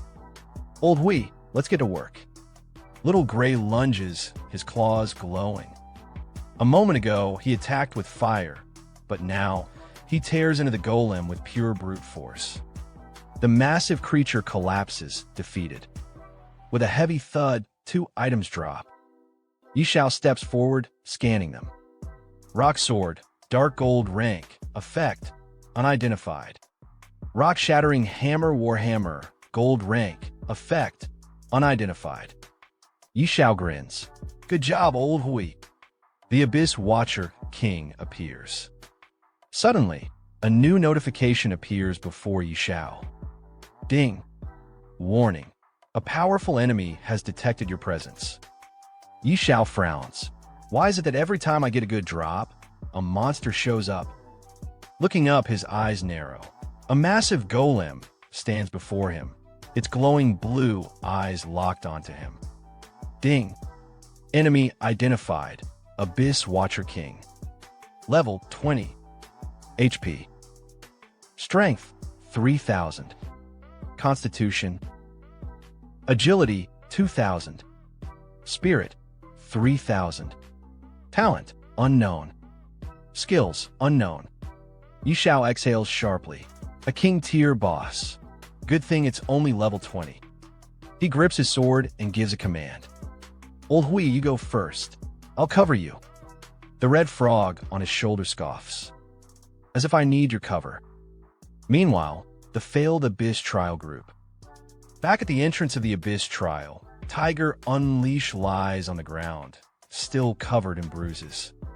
One of his teammates tends to him, while another stands in disbelief. The boss. The boss actually died in the trial. The other member, still stunned, shakes her head. Impossible. We followed Yi Zhao's exact leveling path. A blue-haired girl turns to a red-haired girl, suspicion in her voice. No way. If Yi Zhao cleared the Abyss trial, he must have found an exploit. The red-haired girl crosses her arms. Very likely.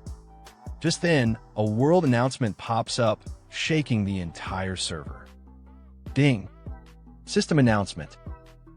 Player Yi Xiao from the Grand Xiao Nation has successfully cleared the level 20 Abyss trial, becoming the first in history to do so. Reward. Epic item. Stone of Valor. Grand Xiao Nation prestige points. +1. This is an official announcement. The blue-haired girl freezes. This. Yi Zhao's victory. Back at the battlefield, Yi Xiao stands beside the corpse of the Abyss Watcher King, holding a glowing crystal in his hand. He frowns. No loot, just another Abyss fragment. Taking the fragment in his hand, the protagonist muttered. The Wanderer dropped fragment 1, and now the Watcher dropped fragment 2. What exactly are these? Could they be for crafting some god-tier item? Hearing that, the red frog sitting on his shoulder responded with a sarcastic tone. You wish. Then, without wasting any more time, the protagonist turned his gaze toward the portal ahead. Whatever, no point overthinking. I'll figure out later. Time to head back. As he stepped into the portal and arrived at a new destination, a voice suddenly echoed. Congratulations, warrior. Standing before him were 3 guards staring straight at him.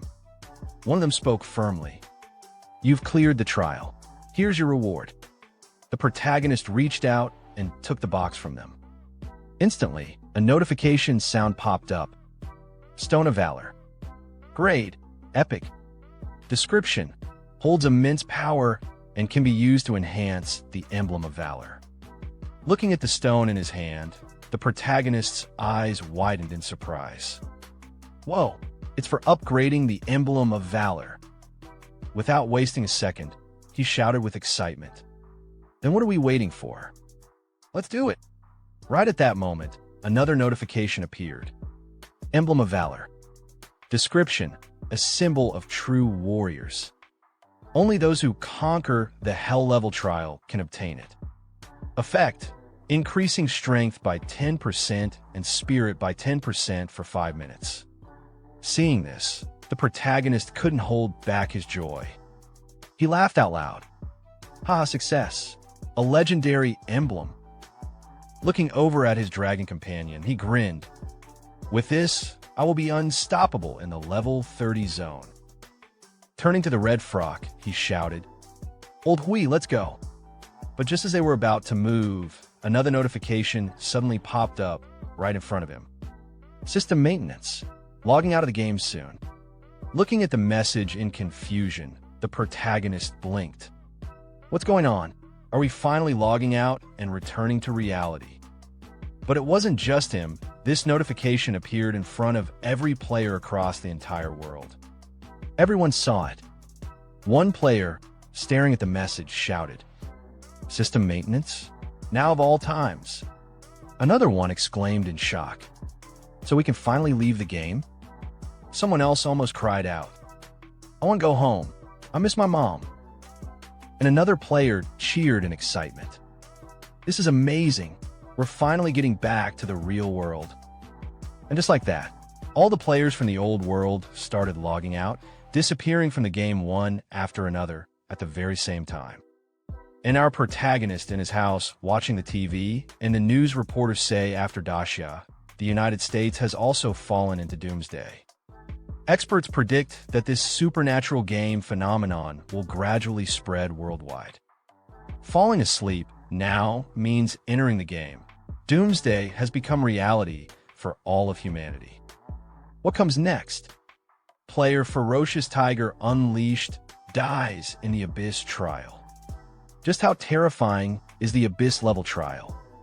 And what does this mean for ordinary players? Today, we have the privilege of speaking with high-level player Qingfeng Suju, who will share the latest updates on Doomsday and strategies for leveling up quickly. Player Qingfeng Suju recently led a team to clear the hard-level advancement trial.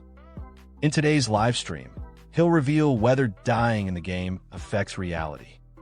And seeing the TVs with an annoying tone, our protagonist say Qingfeng Suju? Never heard of that name before. Interesting. Let's see what he's got. In the TV, the news say again Qingfeng Suju as the first to clear a hard-level advancement trial and the second to pass an advancement trial after night Xiao. What are your thoughts? Honestly, I was just lucky. And to clarify, I didn't do it alone. My team barely made it through. What do you think about the fact that players are automatically logged into Doomsday when they fall asleep? Even the officials can't explain Doomsday's existence. But surviving inside the game is far from simple. Also, we've learned that Knight Xiao is a fellow Dacia player. Not only has he cleared the Abyss trial, but he's done it twice. As a top player yourself, what's your opinion on this? Knight Xiao is on a completely different level. Even if you combined all the top-ranked players, they still wouldn't stand a chance against him. Then somewhere on a grand villa, a man, looking towards the TV, he say even all the top players combined wouldn't be enough? If I had someone like him in my ranks, I'd have absolute control over the Doomsday world. Then he looked towards his butler, and he say again, Fu Bo, use every resource available to dig up everything on this Knight Xiao. And the butler respectfully lower his head towards him and say, yes, young master. I'll get on it right away. And as for our protagonist, he also looking at the news, he say the game suddenly went into system maintenance and forcibly logged everyone out. So players can only enter by falling asleep now? Looks like the real-world invasion of Doomsday is happening slower than in my past life. But then our protagonist looked towards his computer again, and he think for a moment, and he say to himself, but this is the perfect chance for me to power level. For Beast Tamers, level 30 is a crucial milestone. That's when I unlock an extra pet slot. No point thinking too much. Let's just focus on reaching level 30 first. Then sometimes later in the level 30 zone, Grey Mist Valley. Our protagonist fighting with Ada Golem, he say look towards his dragon Old Hui. Use Stunning Shock Attack, and hearing our protagonist word that dragon uses Stunning Shock Attack. And from that attack, both Golem and get stunned yes. That's it. Old Hui, you're getting stronger. Huh. And after that our protagonist dragon uses Fire Breath Attack and defeating the golden monster and seeing get our protagonist with excitement. He's saying nice work. And at the same time, a new notification appear in front of our protagonist, and it says your beast Old Hui has leveled up to level 24. Congratulations, you have leveled up to level 24, and seeing that our protagonist with excitement, he say, haha, another level. Then in the bustling city, right in front of the towering world ranking board, a huge crowd had already gathered. Everyone's eyes were locked onto the screen, staring in disbelief. And right at that moment, someone shouted while pointing at the top of the rankings. Damn, he just shot up in levels again. He's now twice as far ahead as the second-ranked player. The world rankings were displayed brightly for everyone to see. World rankings. 1. Xiao. 2. Qingfeng Suizhu Honda. Seeing this ridiculous gap, another player shouted from the crowd, "If he's not hacking, I refuse to believe it." And right there, standing in the middle of the crowd, was the boy from the news earlier. His eyes were glued to the ranking board, his expression stiff as he muttered, "I thought leveling would slow down at higher levels so others could catch up. But instead, the gap just keeps growing." On the top, Xiao's name shined like a king standing above the world, while right below him sat the second-ranked player, Qingfeng Suizhu Honda, at only level 10. From beside the boy watching the ranking board, a blonde-haired guy turned to him and sighed, "We were never even in the same league, AS Night XIO. Boss, you're amazing." Hearing his words, the boy could only force a bitter smile, replying, "There's always someone better. But hey, second place isn't too bad." Then suddenly, another companion behind them jumped into the conversation proudly. "True. And we still control ranks 3, 4, 5, and 6. Meanwhile, far away in Novice Village now, 9527, Dragon's Nest, atop a rugged mountain, two colossal dragons stood facing each other. But these weren't ordinary dragons. They were holy judgment radiant dragons. The red dragon glared at the other and scolded, "That egg's been missing for days, and yet you're still just sleeping in this dark corner?" But the dragon he spoke to wasn't ordinary either. He was the Dragon Prophet. Calmly, the Dragon Prophet replied, "As the Dragon Prophet, you carry the fate of our race." Hearing those words, the red dragon narrowed his eyes coldly. "Can't you sense that human?" His presence disgusts us. Shocked, the Dragon Prophet stared back. "Are you talking about those wretched gods?" "No, impossible. A mere human worm couldn't possibly wield that kind of power." But with an annoyed snarl, the red dragon growled, "I am the Dragon Prophet. I see more than you do, and I am willing to entrust our race's future to this mortal." The other dragon's eyes widened in disbelief. "No, that's reckless." Then both of them spread their wings wide and soared into the sky, leaving behind the battlefield in an instant. The fierce winds howled in their wake as they shot through the clouds like crimson and black streaks, tearing across the heavens. While flying at high speed, the red dragon turned its head slightly, looking at the other dragon with a deep, serious tone. "There's no time left." High above the clouds, a red dragon sliced through the wind, his massive wings beating with rhythmic power. Beside him flew his companion, a black dragon, silent and watchful. The red dragon turned his head slightly, his voice booming like distant thunder. "Darkness will transcend space and time," he declared. "It will devour everything. This mortal is our last hope." With a powerful surge, he veered ahead. "Follow me," he roared. "I said this is our last hope." The black dragon hesitated for only a moment, his golden eyes narrowing as he kept pace. His voice came low and grim, carried by the wind. "Are we truly entrusting the fate of the dragon race to a mortal?" Far below, nestled in a vast valley surrounded by ancient trees, the city of Windleaf shimmered beneath the clouds. In the heart of the city, 3 travelers stood at the gates, weary from a long and perilous journey. The leader of the group stepped forward, his voice filled with equal parts relief and pride. "Finally," he said, "it wasn't easy, but we've made it. Windleaf, the heart of the realm." The boy with glasses grinned at his companions, adjusting his frames. "Yeah, besides Night Xiao, we got to be the first players to reach Windleaf main city." His excitement was contagious. One of the others nodded eagerly. "That's right, we actually made it." But before their excitement could settle, the sky above them darkened. A shadow passed over the city. Gasps and screams followed. People began to scatter in panic as the immense form of a dragon descended from the clouds, its wings blocking the sun, but a voice cried out from the crowd, "Help! Someone help. The boy with glasses looked up, mouth agape. Is it a giant dragon? The dragon wasn't alone. Clutched tightly in its massive claw was a figure, flailing, shouting, caught in terror. Someone save me! The captive screamed. The judgment dragon is capturing people. That voice, it was unmistakable. Their eyes widened. It was him. Clutched in the dragon's grasp, the protagonist panicked.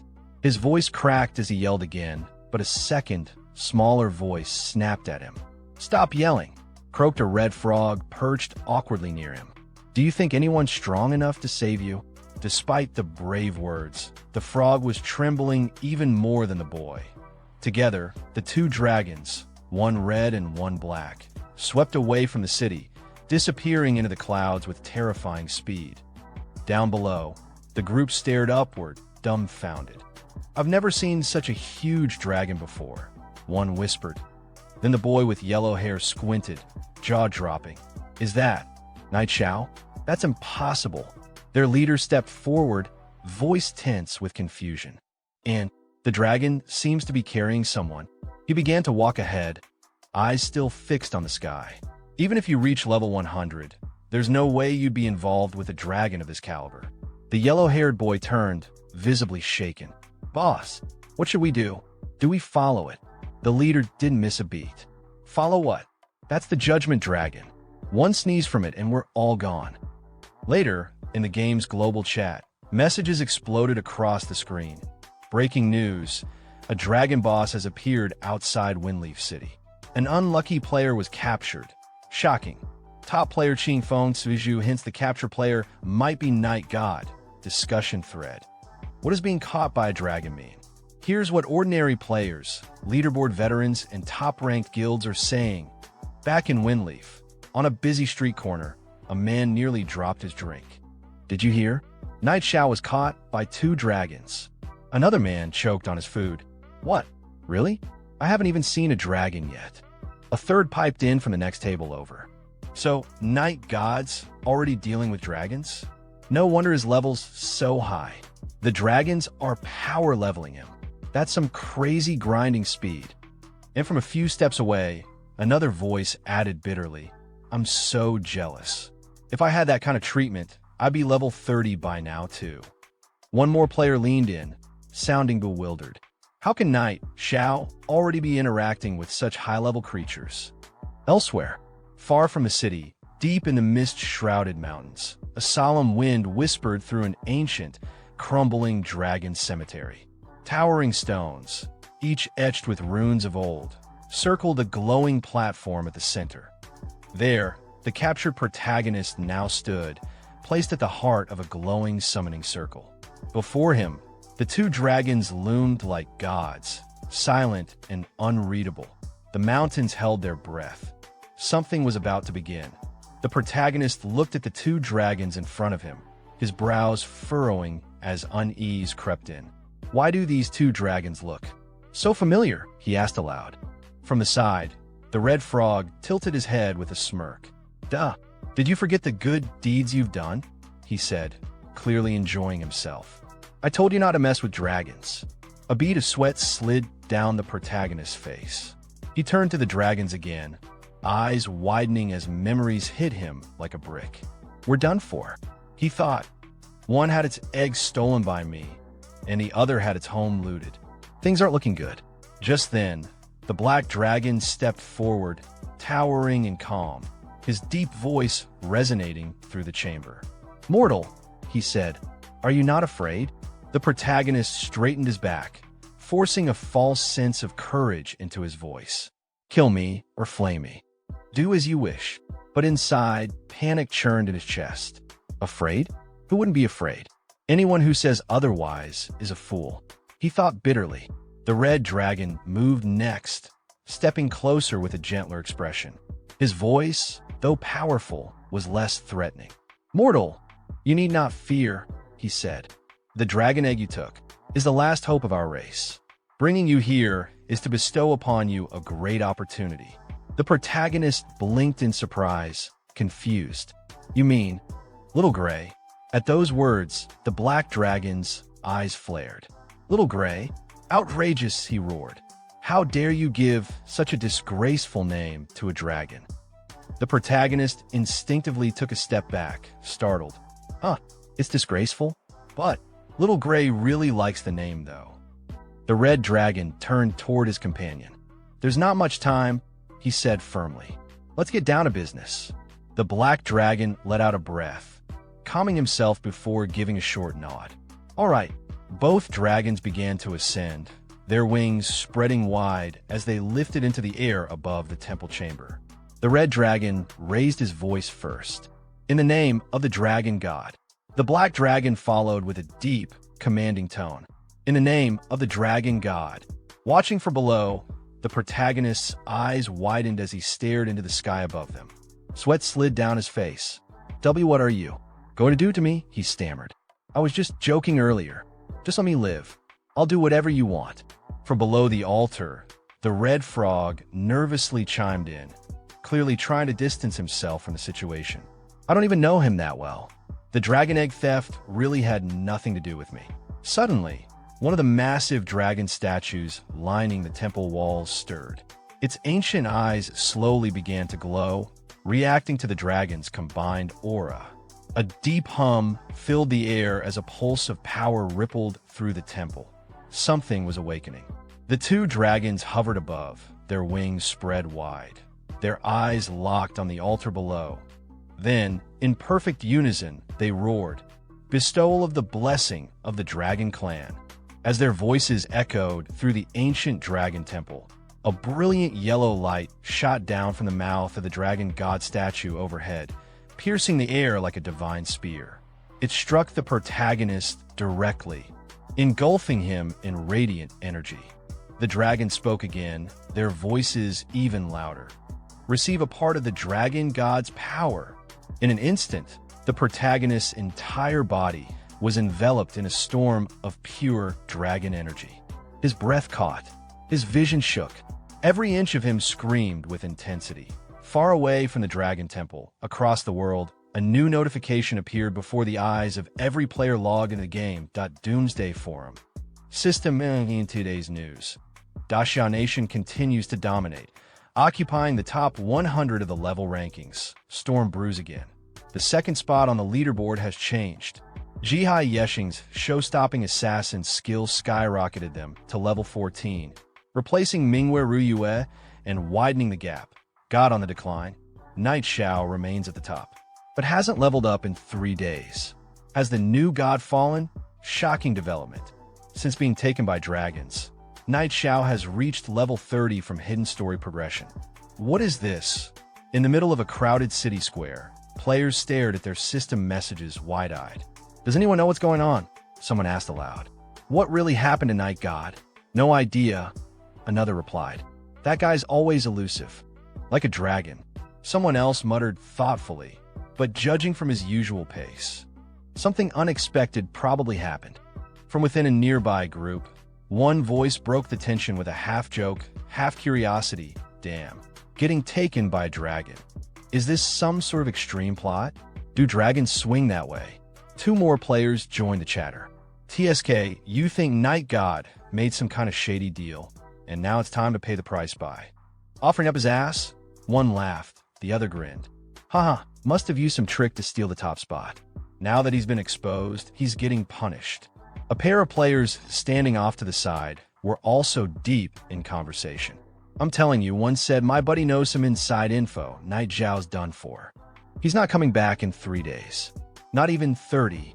Your buddy knows inside info? The other raised a brow. Who's your buddy? Even top players like Mingwe Ruyue said they don't know anything. Where's your buddy getting this from? Meanwhile, far from the buzz of world chat and speculation, the protagonist lay flat on the cold ground, alone, silent.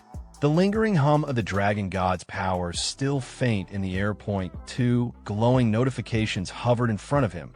I can't explain it to someone like you. You are too small-minded. Ever heard of hidden experts among commoners? Those top-tier players? Nothing but crap. Look at the gap. Then came another ding. Congratulations, you've received the blessing of the dragon god. Become stronger. The protagonist groaned and clutched his head. Ugh, my head hurts. As the golden glow from the dragon god's blessing faded, silence returned to the ancient mountaintop. The wind rustled through the grass, carrying with it the scent of something old and powerful. The protagonist, the red frog clinging to his shoulder, and Little Gray, the small dragon he once borrowed, all stood still, gazing at the distant mountain range cloaked in mist. Wiping sweat from his brow, the protagonist took a shaky breath. "Where is this place?" he asked, eyes scanning the unfamiliar terrain. "This looks like a level 40 area." The red frog gave a small sigh. "Those two dragons are gone." Before the protagonist could reply, a sudden wave of system notifications burst into view in front of him, crowding his vision. Class: God of Fortune, innate talent. Endless Fortune, LV1 innate talent. Stingy beyond compare, LV1 innate talent. Great Fortune, LV1 innate talent. Unmatched Charm, LV1 innate talent. Power of the God of Fortune, LV1. Staring at the flashy new titles, the protagonist muttered as he tapped through the panels. The Dragon God's Blessing. After all that trouble, I don't feel much of a change in my attributes. He narrowed his eyes. Maybe it's in the skills? Doesn't seem like much change either. But then, something on the screen caught his eye. "Wait a sec," he shouted. "Looks like I got a new skill. Money Shield? Skill. Money Shield, 100 gold coins can be converted to 1 shield point. Current balance, 1.81 billion gold coins." The protagonist's jaw dropped. Holy crap, is this skill for real? At that exact moment, the red frog leapt into the air and landed on his shoulder, peeking over at the panel with an unimpressed look. Meanwhile, the protagonist grinned wide, eyes sparkling. "And no cooldown. This is insane," he cried, nearly shaking from excitement. The red frog rolled his eyes. Talk about dumb luck. Little Gray flew slowly in circles above their heads, curiously glancing at the panel, but clearly not understanding a single thing. Still scanning the interface, the protagonist blinked in realization. Huh, since the God of Fortune class got new talent skills. Then what about Beast God Controller? Once again, new notifications cascaded down before him. Class: Beast God Controller innate talent. Divine Power LV1 innate talent. Source of Magic LV1 innate talent. Divine Beast Set LV1 innate talent. Beast God Aura LV1 innate talent. Command of the Beast God LV1 innate talent. Infinite Beast Mastery LV1. As the Beast God Controller, you have grasped the true essence of beast taming. There is no limit to your number of beasts. The protagonist's eyes widened in disbelief. Holy, infinite beast taming? No limit on the number of beasts. He slowly lifted a hand, staring at it, feeling the pulse of new power flowing through his veins. A grin crept across his face, full of confidence and awe. "Even royal beastmasters only get 3 core pets," he muttered. "And this punk has no limits." The red frog, still on his shoulder, let out a long, defeated sigh. Damn. The protagonist glanced at him, still smiling like a man who just hit the jackpot. "Is all this real?" he whispered. "Am I dreaming?" Kneeling on the grassy hilltop, the protagonist pressed his palms together, his voice full of reverence and barely restrained excitement. "Almighty dragon gods," he began, bowing deeply. "From now on, this little brother is following your lead. I'll burn incense for you, for the elder dragon gods, and thank your ancestors and sisters for 8 generations." He trembled with joy, grinning from ear to ear. "This is just too awesome." Time passed. Now standing at the massive gates of the level 30 trial hall, the atmosphere shifted to something more serious. A towering stone fortress loomed ahead, glowing with ancient energy. 2 armored guards flanked the entrance, their eyes sharp, until one of them caught sight of who approached. He straightened his posture, surprised. "So it's Lord Knight Xiao," the guard said, giving a respectful nod. "Would you like to take on the abyssal level trial?" The protagonist answered calmly, a confident smile on his face. "Yes." The guard gave a formal bow. "Please wait a moment." A low rumble echoed from within the stone walls. Moments later, the colossal doors began to grind open, revealing a dark corridor beyond. shimmering with a faint, ominous glow. The level 30 trial had begun to awaken. Then when our protagonist untears the door, he is suddenly transported into a cold area where mountains made of ice are towering around. Our protagonist, with his trusty companion, the red frog who always tries to betray him, and his pet dragon, are walking towards the mountain. Freezing from the cold, our protagonist says it's so cold. If I had known it'd be this freezing, I would have worn more layers. But then, our protagonist suddenly notices a big snowball coming from behind him. He quickly avoids the snowball from crashing into him and says, "Ah, that was close." The red frog, sitting casually on the snow, looks at him and says, "Why are you dodging it? Why don't you use your shield?" Our protagonist looks at the red frog and says, "Oh, right, I do have a shield." Suddenly, right in front of our protagonist, the air becomes heavy and a giant snow-white monster starts running towards him, shouting. Seeing the monster, our protagonist gets shocked. Without wasting a second, he orders his pet dragon to attack, shouting, "Old Hui, show them how fierce you are." The dragon, with his fiery breath, attacks the monster and instantly defeats it. Then, a new notification pops up in front of our protagonist, saying, "Ding, congratulations, you have successfully slain white-furred mutant Yeti." Looking at the defeated monster and sweating from his face, our protagonist says to the red frog, "One bite and it's over?" "Lao Hui, did you see that clearly?" Hearing our protagonist, the red frog casually says back, "Nope." Then suddenly, right in front of our protagonist, some notifications appear. The first one says, "Talent. Absolute suppression as a great beast. The celestial dragon has an innate dominance over lower-tier creatures. After carrying the bloodline of the dragon race, it has grown even stronger. Plus 30% damage to mythical creatures, plus 50% damage to non-mythical creatures. Receive minus 50% damage from all sources." Then the second notification pops up, saying, "Nickname, Old Hui type. Celestial dragon, mythical grade level. 30 status base attributes. Strength, 70-66 constitution, 69-75 spirit, 75-89 agility, 6-9-4-9 1x1. All the dragon's skills and characteristics scroll in front of our protagonist. Seeing all of that, our protagonist gets completely shocked. With a stunned expression, he says, "Old Hui is broken." But then, suddenly, out of nowhere, a huge number of monsters appear and start rushing towards our protagonist. Seeing them, our protagonist shouts, "Why are there so many monsters all of a sudden?" As the monsters charge, the pet dragon, filled with excitement, lets out a mighty roar. Seeing this, with panic in his eyes, our protagonist yells, "Old Hui, now's your chance to go wild. Go kill, kill, kill." Hearing his words, the dragon immediately starts attacking the monsters with his fire breath. Then, half an hour later, after defeating all the monsters, our protagonist looks at the pile of dead creatures in front of him. A new notification pops up. "Ding, congratulations, you have successfully slain Seeker of the Abyss, King Tier." Meanwhile, our protagonist simply stands there holding a crystal in his hand, a mocking smile on his face, and says, "Haha, King Tier, that's it. So weak." The red frog, sitting on our protagonist's shoulder with his usual expression, says, "Get cocky.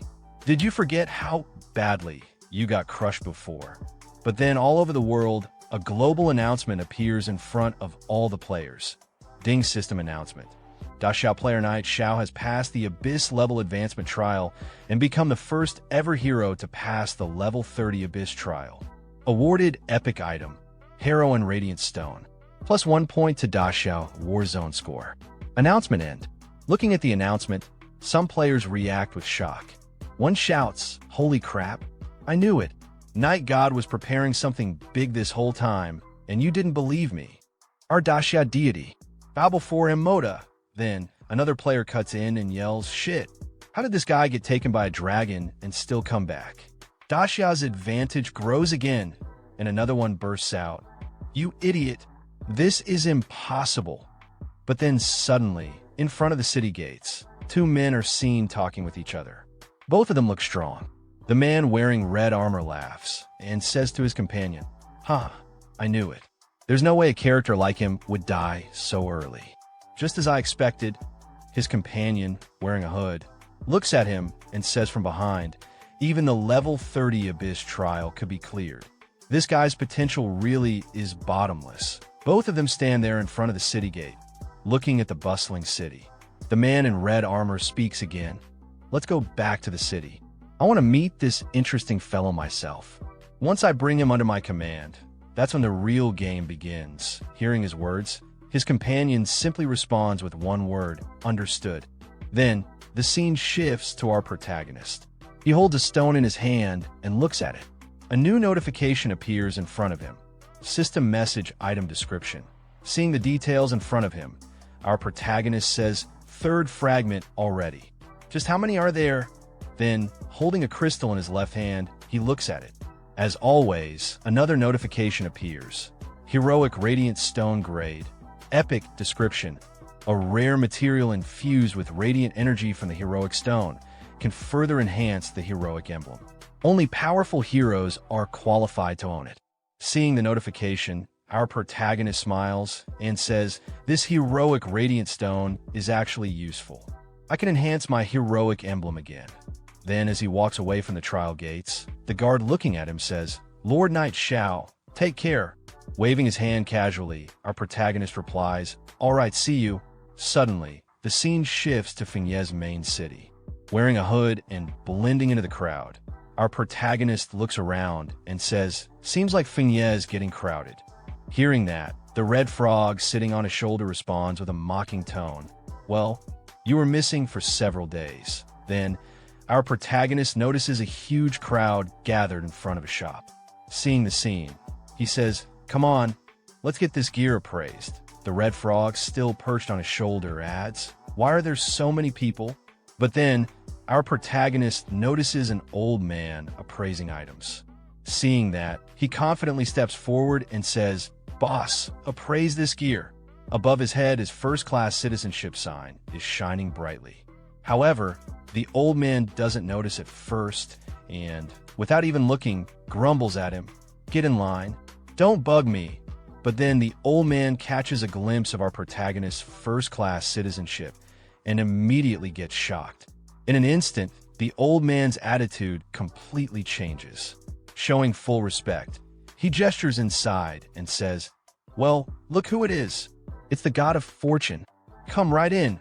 All the players lining up for appraisal look irritated, glaring at our protagonist. One of them mutters, who is this guy? Another one quickly butts in, saying, a first-class VIP. Someone at the front of the line grumbles, just cause he's first class, he gets to cut the line. Then, our protagonist calmly shows a badge to the old man. Seeing the badge, the old man starts sweating a little and says, slightly panicked, wait, is that the heroic emblem? Hearing the old man's words, our protagonist casually says, help me enhance this first. The old man quickly gets to work, mumbling nervously, all right, enhancing now. This thing's so valuable. Tighten up. I'm ruined. Outside the shop, the crowd peeks in, watching the scene unfold. One person says, what a good item. Another one scoffs, doesn't look like much. Just a shabby emblem. Ignoring all the background chatter, the old man focuses entirely on enhancing the item. Then suddenly, a bright yellow light bursts out from the item, and a notification appears. Heroic emblem. Legendary grade description. Proof of a hero. Only those who pass the hell level trial are worthy. Ultimate honor of the Empire. After 2 equipment merges, it becomes even more powerful. Plus 100 base attributes, plus 5% all attribute resistance, plus 3 charisma, heroine power passive. Triggers when HP drops below 30%, granting plus 10% strength and plus 10% spirit. Seeing all that, the people inside the store are stunned. One of them gasps, that's legendary grade equipment. Everyone starts covering their eyes from the blinding light and shouts, my eyes, too bright. Meanwhile, our protagonist, holding the badge in his hand, looks unimpressed and mutters, another legendary item. Doesn't seem like a big upgrade though. From outside the door, some people notice him and whisper, the guy. Could he be the famous knight Xiao? Another one quickly adds, It must be. No wonder he could do an abyss-level trial. Then suddenly, the entire crowd waiting outside the store rushes in one by one, shouting, "Lord Knight Xiao, can I add you as a friend? Boss, carry me please. Fan for life. Super hot, like a school beauty tier. I can hook you two up. Name your price. Big bro. I'm your long-lost brother-in-law. My sister's wearing black stockings today. Add me, and I'll send you pics. If you don't like it, I'll wear them myself." The old man, panicking, tries to calm the chaos, shouting, "Everyone calm down. Don't disrupt the store's business." Meanwhile, our protagonist, holding a red dagger he picked up from the shop, sighs and says, "Staying low-key is so hard." Then he turns to the old man and says, "Boss, help me appraise these other items too." Hearing that, the old man looks at him and quickly responds, "Sure thing. Satisfaction guaranteed." From outside the door, the crowd watches excitedly. One of them exclaims, "Holy crap, they're all dark gold gear." Another one says, "My poor heart can't take this." Someone else, full of excitement, adds, "Boss, you probably won't use all that, right? Want to sell a few pieces?" Another man, practically begging, says, "Master, my dad owns 3 publicly traded companies. Money's no issue. Just sell me 1 or 2 pieces, I beg you." At that moment, the world chat exploded. Damn it, the great Yi Xiao has appeared in Fiancée City. Everything he just identified was dark gold rank. Every single piece. Everyone get over here. Worship the Grandmaster. Bring offerings. Offer your younger sisters if you have to. Is that info reliable, bro? Last time you said Yi Xiao showed up, I rushed over like a mad dog, and it turned out to be a fake. I nearly had a stroke from the rage. More real than pure gold. Look at these photos. Someone took them right on site at the appraisal shop east of the city. Coordinates are here. And there they were, several photos showing Yi Xiao in action, standing calmly as stunned players held glowing, newly identified dark gold items in their hands. Damn it, I'm heading there now. I'm turning around. I'm going back to the city. Inside Fiancée City, the streets were chaos. Players sprinted across alleyways, burst out of buildings, and flooded into every corner of the marketplace like a tidal wave. Where is the great Yi Xiao today? I must beg him to take me as a disciple. Disciple? Please, if anyone's going to be his disciple, it's me. Who do you think you are? God Yi, here I come. I want to have children with you. The world paused, and I really hope that one came from a pretty girl. Otherwise, we might be looking at the start of another catastrophe. Sometime later, Yi Xiao was seen crouching in the shadows behind a cluster of old merchant stalls, hood pulled low over his head. From his hiding spot, he peeked out cautiously at the chaotic city streets still buzzing with activity. "Ugh, looks like no one followed me," he muttered, letting out a long sigh. What now? Being the center of attention all the time is exhausting. But just as he was about to relax, a voice spoke behind him. "Are you Yi Xiao?" Yi Xiao froze. Slowly, without lifting his hood, he turned his head slightly, eyeing the stranger from beneath the brim. "And what do you want?" The man wasn't alone. Behind him stood a group, well-dressed, confident, and clearly used to getting what they wanted. The air around them was thick with self-importance. "Don't get the wrong idea," the man said, hands raised casually. "We don't mean any harm. We just came to talk business with you." Yi Xiao stepped forward slowly, his presence shifting in an instant. He looked the man dead in the eyes, a sly smirk curling on his lips. "A deal," he said, voice laced with mocking confidence. "You want to buy dark gold rank gear?" The man smiled back, clearly unfazed. "Yeah, something like that. Trust me, I can make you an offer you can't refuse." Yi Xiao laughed, low at first, then louder, until it echoed off the alley walls. "Haha, if you can pay hundreds of billions of gold coins for that dark gold gear, then I truly wouldn't be able to refuse." Hearing Yi Xiao's words, the man raised an eyebrow and let out a low chuckle, his expression dripping with mockery. "Hundreds of billions of gold coins?" he sneered. "Looks like your vision is still stuck inside the game." Yi Xiao's eyes narrowed slightly under his hood as he studied the man. His thoughts churned. And this guy, suddenly showing off more than I do? He didn't exist in my previous life, but that assassin behind him, he feels familiar. That tone, that presence. One of the top assassins for back then. Never joined any faction, always acted alone. He tilted his head, eyes sharp now. "So what are you trying to say?" The man smirked, stepping forward slightly as if addressing an equal or a potential subordinate. To be honest, seeing you dominate the rankings like that, I think you've got real potential. You're not ordinary. I'm sure you'll achieve big things. He paused, gaze steady. But it seems you still haven't realized the real value your in-game abilities can bring in real life. Xiao gave him a cool glance, nodding slightly. Keep talking. Let's see how far your little performance goes. He thought to himself, silently amused. The man smiled, wider now, his confidence turning to arrogance. I'm not here to sell you dreams. Money, status, women, whatever it is you want, I can give it to you. He stepped right in front of Xiao now, his group flanking him like a wall of silent pressure. His tone was smooth but soaked in challenge. So, make your choice. I hope you'll join us. Xiao slowly placed a hand on the man's shoulder, his expression suddenly calm and friendly. Brother, the fact that you came to me for cooperation means you acknowledge my skills. And I appreciate that. The man's smug smile returned, clearly pleased. Glad you understand. But before he could finish, Xiao cut him off. A sudden whoosh echoed through the alleyway as flames burst to life in Xiao's palm. Heat shimmered in the air, distorting the smugness off the man's face. But, Xiao said coldly, for someone so young, that cocky attitude of yours? I don't like it. He leaned in slightly, fire curling up his arm. So I'll give you a manual respawn, just to calm you down a bit. The man's eyes widened. What? You dare attack me? One of his underlings stammered from behind. Careful. If you do anything here, this is the main city. Too late. Xiao moved like lightning. With a flick of his arm, the flames surged forward, engulfing the man in an instant. Screams were cut short as the fire consumed him, and a burst of golden light marked his forced logout. Silence followed. Idiot, Xiao muttered, brushing off his hand. You talk too much. Gasps erupted from nearby players who had been watching from a distance. Word was already spreading. Did he really kill the young master? Is he crazy? That guy had a whole group with him. But before chaos could explode, one figure stepped forward from the crowd, the assassin who'd been lurking behind the group this whole time. Calm, dangerous, his eyes scanned the area with sharp precision.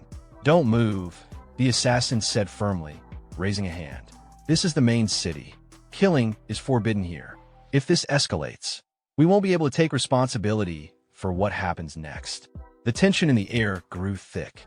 No one moved. All eyes were on Xiao. And Xiao, he just stood there, half smirking beneath his hood, flames still flickering faintly in his hand, utterly unfazed. Xiao slid his hand into his pocket and turned away, walking off without sparing them another glance. The money and gear on the ground, he said coolly. Consider it your compensation. His steps echoed as he walked further, leaving stunned silence behind. And with a last flat voice, don't follow him anymore. He has no future. The group stood frozen. One of them finally spoke, eyes locked on Xiao's retreating back. It's terrifying, killing someone in the main city. He's insane. But before anyone could respond, a sharp voice rang out behind them. Who's fighting here? How shameless. Everyone turned. One of the gang members paled. Sirens. It's the main city guard. From every street and rooftop, guards poured in, weapons drawn, armor gleaming. In moments, Xiao and the group were completely surrounded. A burly guard at the front stepped forward, voice booming through the plaza. Who dares to kill in the main city? Are you out of your mind? But our protagonist, without avoiding any questions, he simply replied to the guard it was me. Then another voice roared out, deep, gruff, and brimming with authority. The guard leader stepped forward, eyes locking onto Xiao with a scowl. You kill someone, and still stay this calm, he shouted. You've got some serious guts. The guard leader stared hard at Xiao. Then his expression twisted, not in anger, but in shock. His voice dropped into a sharp, almost panicked tone. Wait, is he a first-class citizen? The atmosphere shifted instantly. The guards, who had come charging in with righteous fury, suddenly stiffened. One of them stepped forward nervously, bowing slightly. There must be some misunderstanding here, he said, voice shaky with forced calm. Apologies for our recklessness. Dear sir, could you please tell us what happened? Just for the report. Xiao didn't even break stride. He lazily lifted his hand and pointed toward the still stunned group behind him. It's nothing serious, he said casually. Someone threatened me a little, so I cleaned him up. The guards' faces turned pale. What? A vagrant dared to verbally offend a first-class citizen. One of them exclaimed, his voice high with disbelief.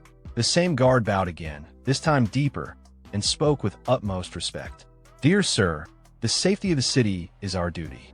If anything like this happens again, please allow us to handle it. You shouldn't have to dirty your hands. Xiao waved it off with a tone that was equal parts indifferent and dismissive. It's fine. Just a small effort. The guards practically dropped to a bow. Thank you for your understanding, the lead guard said solemnly. If there's nothing else, we won't disturb you further. As Xiao walked off, the gang behind stood frozen in disbelief. One of them finally managed to whisper, staring blankly at his back. What? This kind of thing is possible. Meanwhile, the lead guard turned to his men and barked, "All right, disperse. Situation resolved. Return to your posts." Later, as the guards moved out, one of the younger ones leaned over to his captain, voice filled with confusion. "Boss, what happened? Why didn't we arrest him?" The leader didn't even look back. He just grunted and snapped. "You idiot. How many times have I told you?" His eyes narrowed as he watched Xiao vanish into the crowd. "We guards need to pay attention to the details." The details? The guard captain leaned in close to his subordinate, voice low and urgent. "Didn't you see? That guy's a first-class citizen, and not just any. He's the very same young man the Duchess has been looking for." The younger guard blinked in confusion. "The Duchess?" "Yes," the captain hissed. "She's been losing sleep, try to find him. Word is, she's been tearing through the city looking for even a trace. Do you seriously think someone like him is the same as other first-class citizens?" He straightened, his eyes gleaming with ambition. "If we report this properly, we'll be promoted on the spot." "Got it." The younger guard finally caught on and nodded, eyes wide. "I see. No wonder you're the boss." Meanwhile, inside the Duke's mansion, in a richly decorated office lined with velvet drapes and polished wood, a noblewoman sat behind a large desk, her fingers tapping impatiently on the surface. Her eyes, sharp yet faintly anxious, stared at the empty space in front of her. "Good heavens," she murmured, brows furrowing. "Are you mocking me?" Her face flushed slightly, frustration showing through the composure. Her voice dropped into something almost vulnerable. Why are there still no updates on Xiao?" Just then, the door burst open. Madam. A maid came sprinting into the room, breathless. "We have news about Lord Xiao." The noblewoman instantly stood up, her chair scraping against the polished floor. "Really?" she said, eyes lighting up with barely contained joy. "Where is he now?" Cut to Resurrection Point, East District. 4 figures stood gathered beneath the dull glow of the respawn crystal. 2 of them were the same group who had previously approached Xiao with their offer. "I still can't believe it," one muttered. "He killed someone in the main city, and we just stood there." The group's leader crossed his arms, face grim but composed. "It was I who lost composure," he admitted. "He's already level 30. Naturally, none of you could stand against him." He glanced down, then smirked slightly. "I gave him the illusion that he could stand on equal footing with me. Let him have that moment. But soon," he looked up, eyes hardening, "I'll make him realize how foolish it was to challenge me." Turning to the assassin, he asked coldly, "You have stealth, don't you? Go back to the city. Retrieve the gear I dropped." The assassin gave a respectful nod. "Yes, young master." But just as he turned to leave, a voice echoed from above. "No need." Everyone froze. They looked up. Xiao stood atop a nearby rooftop, arms crossed, cloak fluttering in the wind. His eyes gleamed coldly as he looked down on them. "I didn't take your gear," he said flatly. "But from the look of it, it seems you won't be needing it anymore." All eyes turned upward. Xiao stood atop the building, a staff in his hand blazing with faint embers. The wind fluttered his cloak as his gaze bored down coldly at the group below. The group leader looked up, gritting his teeth. "This is the respawn zone, Xiao. Surveillance here is tighter than even the main city. What do you think you're doing? Are you insane?" Xiao ignored him. With a flick of his wrist, the staff ignited in his hand, flames licking the air. He narrowed his eyes and said, voice low and mocking, "If you don't remove the root, the grass grows back with a spring breeze." Before the group could react, whoosh, a torrent of fire engulfed the group leader. "Gaia!" The man didn't even get a scream fully before his body burned to ash. One of the group members staggered back in horror, his hand reaching instinctively for his sword. "You bastard!" But before he could draw it, Yi Xiao's cold voice rang out. "I suggest you don't move, or he won't be the only one to die." The man froze. Then Yi Xiao's flames surged again. His eyes glinted as he smiled. "Killing one or many makes no difference to me." The group leader's body reappeared at the respawn crystal, gasping from the respawn shock. But there was no relief in his eyes. His face twisted in panic, and he shouted at Yi Xiao, "What is the meaning of this? I'm warning you, don't take things too far. If something happens to me, not only you but your family, your friends, they'll all pay the price." Yi Xiao's response? Another wave of fire. "Boom! You're about to die again, and still you boast? That kind of threat means nothing to me." The man burned once more, his form vanishing into light. Crowds began to gather. Gasps and whispers spread like wildfire. "Look, it's Yi Xiao. Is he? He's killing someone at the respawn point. Killing in the respawn zone. He's lost it. He's insane." One of the gang members backed away, trembling. He stared at his leader's scorched remains and muttered, "Why, young master? Didn't respawn. He was forced to log out." Then boom, a new group of city guards arrived, their armor darker, bearing a crest of black flame. At their head stood a tall, broad-shouldered man with a cloak trimmed in gold and crimson. His voice thundered across the plaza. "Who dares cause bloodshed at the respawn point?" The crowd fell silent. The assassin among the group narrowed his eyes and looked between Yi Xiao and the new guards. He muttered under his breath, "The black-robed judge. Even Yi Xiao won't escape his judgment. Now, he's really in trouble." Yi Xiao narrowed his eyes, scanning the black-robed commander and the elite guards behind him. He could feel the difference in aura, sharp, overwhelming. TCH. So he even alerted him. "With my current level, fighting that guy head-on would be a massive loss." With a controlled breath, Yi Xiao lowered his staff. He calmly stepped down from the rooftop, landing silently before the stunned crowd. Hands raised in a surrendering gesture, he spoke coolly. "I was the one who killed him. I'll go with you." The guard captain stared at him, suspicious at first, then surprised by the composure. "Humph. At least you're reasonable," the captain muttered. He turned to his squad. "Take him away."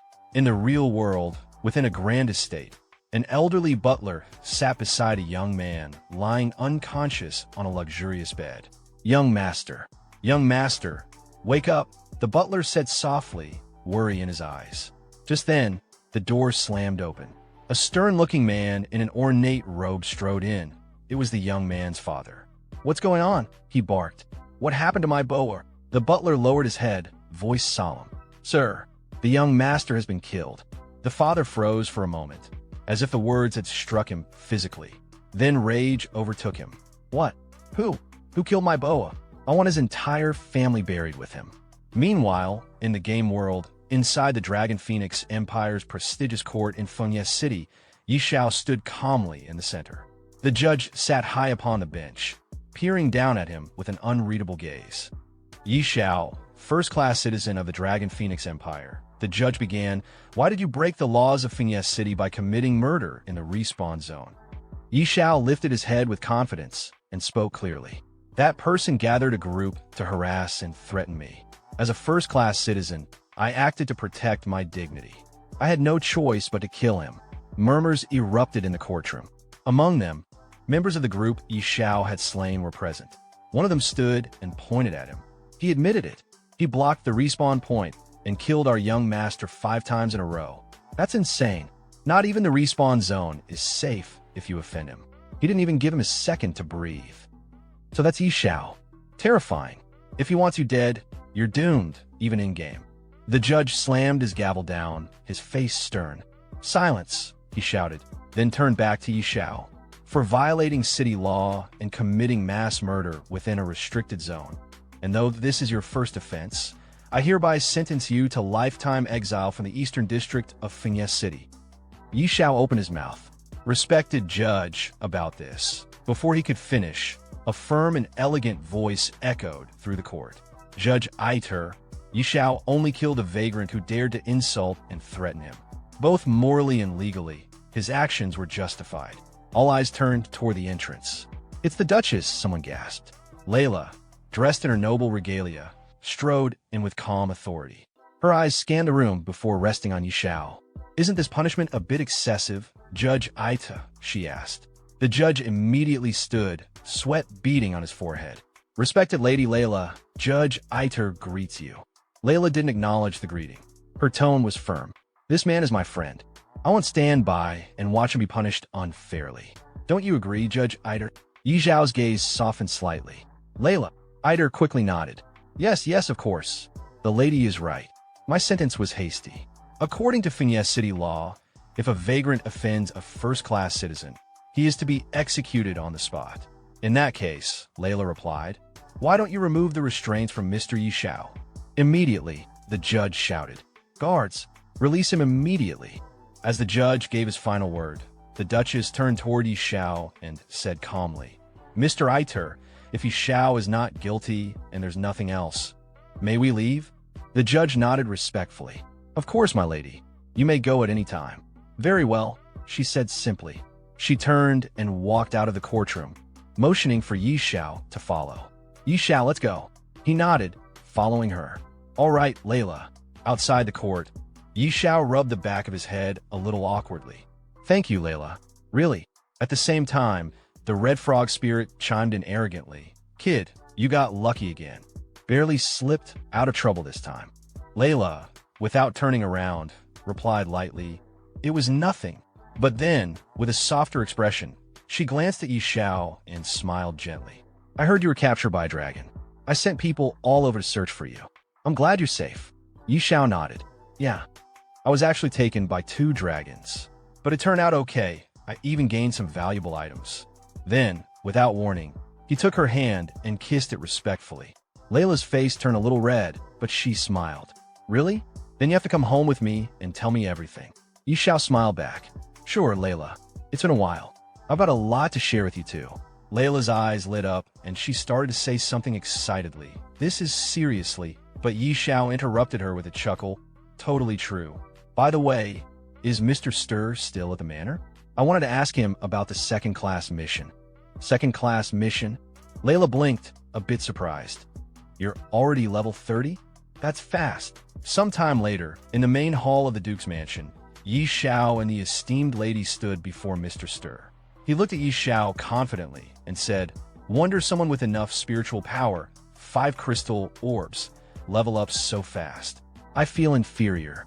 Yi Xiao replied respectfully. Master Stir, you are too humble. But about the second-class mission, I still need to consult you. Sweating slightly, Stir looked away and said, to be honest, when it comes to second-class missions for hidden professions, not just me, you could probably travel the entire continent and still not find a clear answer. The domain of the gods is far too mysterious. Another man nearby turned to the lady. She asked, so what do we do? Does that mean Yi Xiao won't be able to obtain his second-class mission? The man reassured her, don't worry, Layla. They say that to advance a hidden class to its second profession, you must gain the recognition of the gods. Yi Xiao thought for a moment, then said, if I am not mistaken, that referred to the Lost Temple. Mr. Stir looked surprised. Amazing. You actually know about the Lost Temple. Yi Xiao placed a hand under his chin thoughtfully. I have heard of it before, but I didn't know where it is. In his mind, he added, when it comes to mysterious places in Apocalypse, the Lost Temple is definitely among the top. Hearing his words, the lady's eyes lit up with admiration and excitement. You even know about the Lost Temple. Yi Xiao, you are really wise and knowledgeable. Behind her, Mr. Stir looked toward Yi Xiao and added, they say the Lost Temple appears randomly, like a mirage.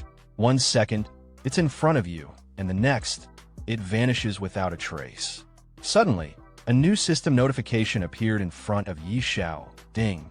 You have accepted the class quest. Search for the Lost Temple. The red frog sitting on Yi Xiao's shoulder spoke in an arrogant tone. Such a mysterious place. Your second advancement will be tough. But Yi Xiao looked only at the system notification and said, looks like the matter of the second class needs to be planned carefully. Later, as Yi Xiao stepped out of the mansion, the lady waved at him and said, Yi Xiao, when you are done, come find me. Yi Xiao waved back. All right, Layla. The red frog asked from his shoulder, where do we even look for the temple? It's like looking for a needle in a haystack. With confidence, Yi Xiao replied. Let's not search for the lost temple yet. There's something more important right now. The frog blinked. Something more important? Yi Xiao explained, if I am not mistaken, tomorrow will be the first strange invasion in Apocalypse.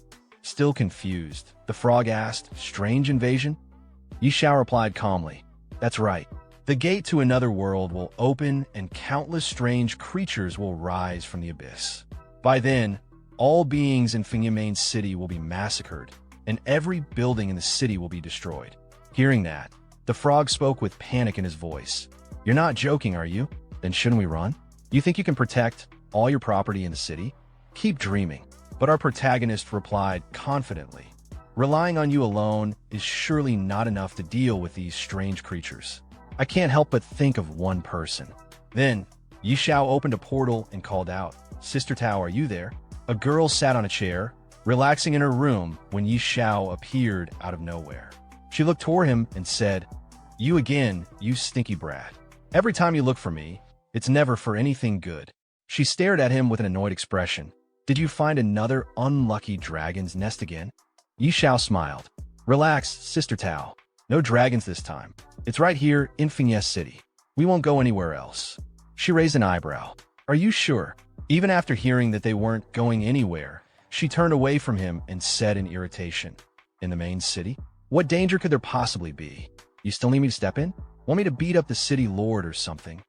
Yi Xiao calmly explained, It's not that serious. I just want to ask if you could guard my property in the West District for one day, starting from midnight tonight. Same pay as always. She stood up and faced him. That's simple. You're not trying to trick me, are you? Yi Xiao chuckled. Come on, Sister Tao. We've been friends for years. She sighed. Fine. I'll show up on time tonight.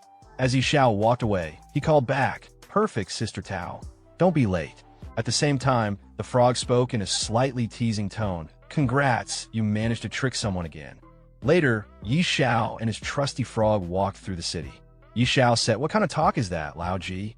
How can you call it a trick? It's all for Sister Tao's own good. You just don't get it. The red frog replied in an annoyed tone, brushing it off. Yeah, sure. Whatever you say. Yi Xiao added, I'll use the time left to level up one more time and get fully ready for the strange invasion. At that time, in the world chat, someone posted, Yi Xiao took action and killed another player 5 times in a row at the respawn point, causing their real-life death. Does this terrifying power mean he can do whatever he wants? Then another message appeared. A powerful unknown blatantly violates the law. This is an open challenge to society, a disgrace and a trampling of human life. Another person wrote, Real identity verification is urgent. Apocalypse must not be a place where players do whatever they please. Followed by someone else. As players, shouldn't we support identity verification in the game and fully cooperate? In his room, Yi Xiao sat on the sofa reading the chat. Looking at the messages, he said calmly, Are they really making noise just to try to expose my identity? Childish. Then he closed his eyes and went to sleep. Elsewhere in the game world, some players logged in unexpectedly. One of them said, What's going on here? I haven't even fallen asleep, and I'm already in the game. Another replied, Another forced entry into the game? Is this like launch day again? A third added, I can't log out. Am I stuck here for 9 hours? What is happening? And someone else muttered, Even if I can't log out, as long as the monsters don't enter the starter village, everything should be fine. Better stay inside. Meanwhile, Yi Xiao was sitting outside on a chair, and beside him, Sister Tao stood, yawning. He said to her, Sister Tao, as punctual as ever. She looked around the quiet city and replied, Don't tell me you called me just to chat. Or are you just rolling in money? Yi Xiao checked his watch and said without looking at her, Don't be impatient, Sister Tao. Soon, all my shops in the West District will be in your hands. She smiled gently and answered, Relax. As long as I'm here, not a single stone or tile will be lost. With confidence, Yi Xiao smiled mysteriously. With Sister Tao here, I'm already at ease. Suddenly, lightning struck from the sky. Both of them became alert and looked up. Yi Xiao stayed calm and said, Sister Tao, cast a buff. She didn't answer right away. Instead, she kept staring at the sky. What's this? Above, a crack opened in the sky. From it, a swarm of monsters began pouring into the world. Yi Xiao explained, It's the strange invasion. The creatures looked like demonic beasts. Elsewhere in the city, panic broke out among the guards. Invasion. There's an invasion. The whole city is under level 1 alert. No one is allowed to leave. Mages to the walls. Evacuate the people. Monsters charged into the city, smashing buildings and attacking civilians. People ran in every direction trying to escape. Back with Xiao, he stood calmly behind his trusted ally. Sister Tao looked at him and asked, "How did you predict this strange invasion? The current level of these creatures doesn't worry me, but if it rises..." Xiao replied with excitement, "Sister Tao, you have to believe in yourself. You are a divine-level sorceress." Right after he spoke, a powerful boss monster appeared in the sky. Sister Tao's eyes widened. "That's a level 100 boss. Lord Class, I fell into your trap again." She looked at him in frustration. "Every time you look for me, it's never for something easy." Xiao responded playfully, "Sister Tao, you said you'd protect every brick and tile of my West District." She answered by launching 5 heavenly lightnings at the boss monster. It collapsed instantly. Xiao said with awe, "Wow." Sister Tao took out a Lord-class boss with just 1 strike. She scowled and said with annoyance, "Do you think I'm some kind of toy?" Suddenly, another Lord-class boss appeared in the distance. Sister Tao looked toward Xiao and said with a bit of panic, "You brat, stop staring and help out." Xiao smiled confidently, "Of course, Sister Tao." Then he summoned his dragon. "Xiao Hui, it's your turn. Let's go." Some distance away from Xiao, chaos erupted along Fungi City's defense walls. A monstrous creature, its hulking form dwarfing the stone barriers, slammed clawed fists against the fortifications with a thunderous roar. Soldiers scrambled while magicians chanted spells, their attacks barely scratching the beast's hide. The city gods stood ready on the battlements, weapons drawn, as a nearby mage shouted urgent orders. "Hadi, don't let them get close." Another defender, muscles straining, cried out in desperation, "I can't hold on anymore." The scene shattered as a shadow blotted out the sun. Xiao Hui descended like a wrathful comet. The dragon's fiery breath engulfed the monster in an inferno, reducing it to charred flesh before its massive corpse toppled onto a nearby shop, crushing the structure completely. As system notifications congratulated Xiao on slaying the elite boss, he scowled at his draconic companion. "Xiao Hui, be more careful. Another shop just got destroyed." The dragon rumbled what might have been an apology. No sooner had the words left his mouth than the ground trembled with approaching footsteps. An entire wave of monsters surged toward the walls. Xiao's eyes gleamed with predatory anticipation. TCH, a whole wave coming. Xiao Hui, strike first. The dragon became a blur of scales and flame, reducing monsters to ash with each sweep of its claws. Notification after notification flashed before Xiao's eyes as experience poured in. Flexing his hand, he grinned. "Just as I thought. Killing bosses is the fastest way to level up." From his perch on a rooftop, Xiao called out to Sister Tao amidst the battle below. "Sister Tao, I'm counting on you to defend the West District. Xiao Hui and I are going to hunt more bosses." The woman spun toward him, face contorted in exasperation as she bisected a monster mid-turn. "You brat, do you think I have 3 heads and 6 arms? I don't care. You better pay me more." Xiao's chuckle carried over the din of battle. "No problem." Some distance away, Xiao and his dragon continued their boss hunt across the war-torn battlefield. As another monster fell to Xiao Hui's flames, a gleaming item dropped at Xiao's feet. He picked it up, turning the ring in his fingers as a system notification popped up. A satisfied grin spread across his face. "Not bad at all," he murmured, pocketing the rare loot. With a casual wave toward the smoking battlefield ahead, he called out, "Xiao Hui, let's go find more bosses." The dragon let out an eager roar, its wings beating powerfully as it soared toward the next cluster of monsters, leaving scorched earth in its wake. Beyond the city walls, pandemonium reigned as civilians fled through monster-infested streets. "Run! Oh no, I don't want to die!" screamed one man as claws tore through his companions. A young girl collapsed, prompting a bloodied swordsman to turn back in horror. "Little sister, wake up! How am I supposed to live without you?" Nearby, Another survivor raised his weapon with desperate resolve. Damn monsters! If I have to, I'll take you down with me. A shield-bearing warrior intercepted a killing blow meant for the group, the impact rattling his bones. Boss, I can't hold on any longer. At the rear, a bespectacled man scanned their surroundings frantically. Look for a way to escape. Those bosses are too strong. We're no match. The shield-bearer glanced back at his trembling comrades, voice raw with urgency. Boss, go. Hurry up. Take Xiao and the others. I can only distract it for 5 seconds. The monster's next strike sent him flying, but even as he tumbled across the dirt, his final shout followed his fleeing friends. Boss, go. Don't worry about me. The glass-wearing man and his team stood frozen, watching in horror as their comrade Storm crumpled to the ground. Storm, are you okay? Storm, wake up! They cried out, their voices cracking with panic. The bespectacled leader stared at the advancing monster with widening eyes, his breath coming in short gasps. His remaining friends scrambled to drag their fallen defender to safety, but the creature was already upon them, its maw gaping wide for the killing strike. There's no hope, the leader whispered, his glasses reflecting the monster's glistening fangs. One of his teammates grabbed his arm desperately. Are we all going to die here? Then, like divine intervention, a torrent of flames engulfed the beast, reducing it to smoldering bones before their eyes. The sudden heat made them stagger back as the monster's corpse collapsed at their feet. The bespectacled man stared dumbfounded at the charred remains. Wow! The boss was defeated in a single strike.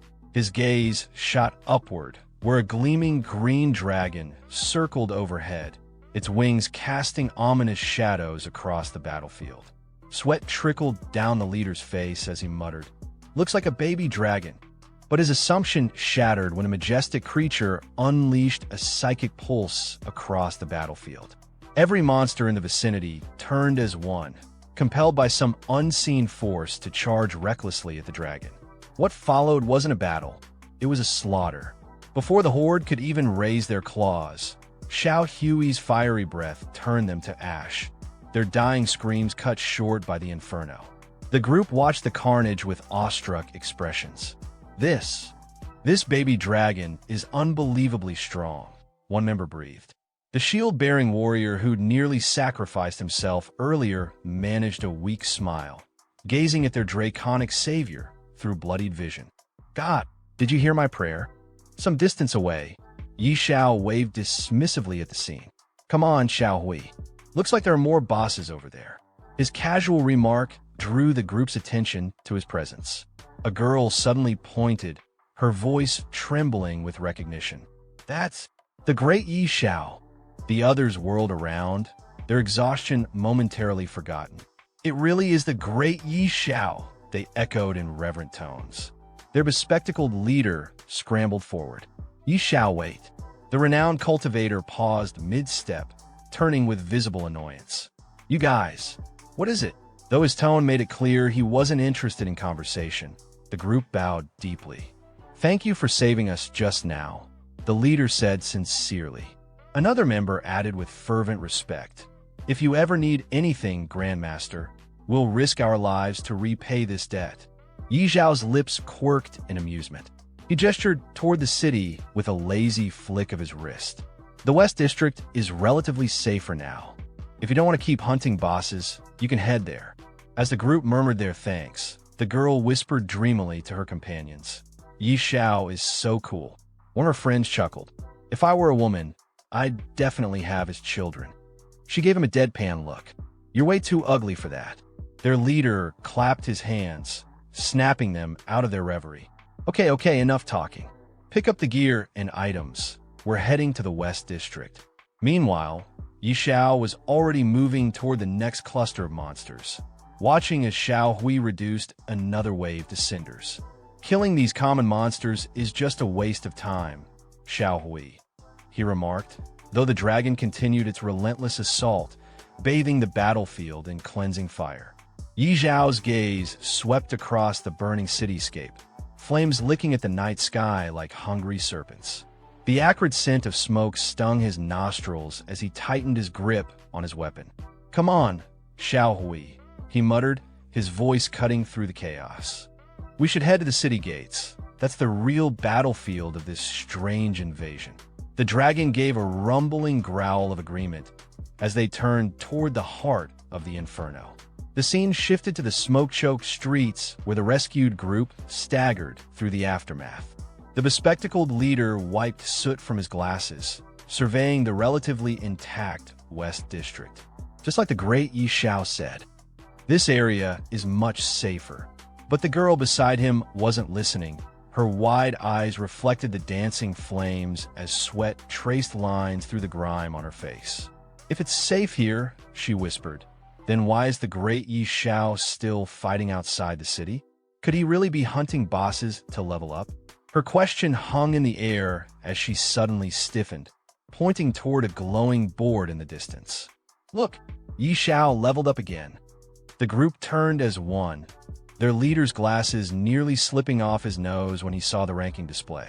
At the very top, Yi Zhao's name blazed brighter than the surrounding fires, the numbers beside it now reading. "W what? 35? The leader stammered, mopping sweat from his brow. Just yesterday, he was level 31. How many bosses did this man slaughter to... A deafening roar from above cut him off mid-sentence. The group barely had time to look up before a meteorite streaked across the sky, its flaming tail painting the smoke crimson. It struck with earth-shaking force somewhere near the main gates, the impact tremor making them all stumble. "What in the..." the girl shrieked, bracing against a collapsing wall. Their leader's glasses reflected the growing fireball as he whispered hoarsely. That came from the direction of the main city gate. Through the billowing smoke, they could just make out the crater's outline. The meteorite had landed squarely amidst the city's central buildings, its ominous glow pulsing like a diseased heartbeat. Xiao stood tall at the main gate of Fengye's central city, his gaze locked onto the ruined landscape before him. The scorched buildings, shattered defenses, and trails of smoke told a single, brutal truth. What had occurred here wasn't a battle. It was a massacre. Just then, a monstrous pressure surged behind him. A massive skeletal figure emerged, towering over the wreckage, cloaked in dread. System alerts flashed, Skeleton King, level unknown. Xiao turned around, narrowing his eyes at the creature's presence. This wasn't just any enemy. He recognized it immediately, a level 100 Lord-class boss. And judging by its aura, this wasn't going to be a fight he could handle solo. Some distance away, atop the city walls, chaos erupted. A city guard rushed toward a nobleman draped in a decorated mantle, Lord Eider. The guard's panic was evident. The main gate's wall was obliterated. The archer squads were collapsing, healers barely clinging to their roles. They were at their limit. In desperation, the guard pleaded for an order. Should they abandon the front lines? Lord Eider didn't hesitate. He turned to the guard, voice stern and unwavering. He ordered a retreat. The magician beside him acknowledged instantly. But the skies had other plans. A thunderclap tore through the heavens. Lightning cracked downward, illuminating the burning city below with divine fury. Lord Eider froze, eyes wide as he witnessed the energy descend.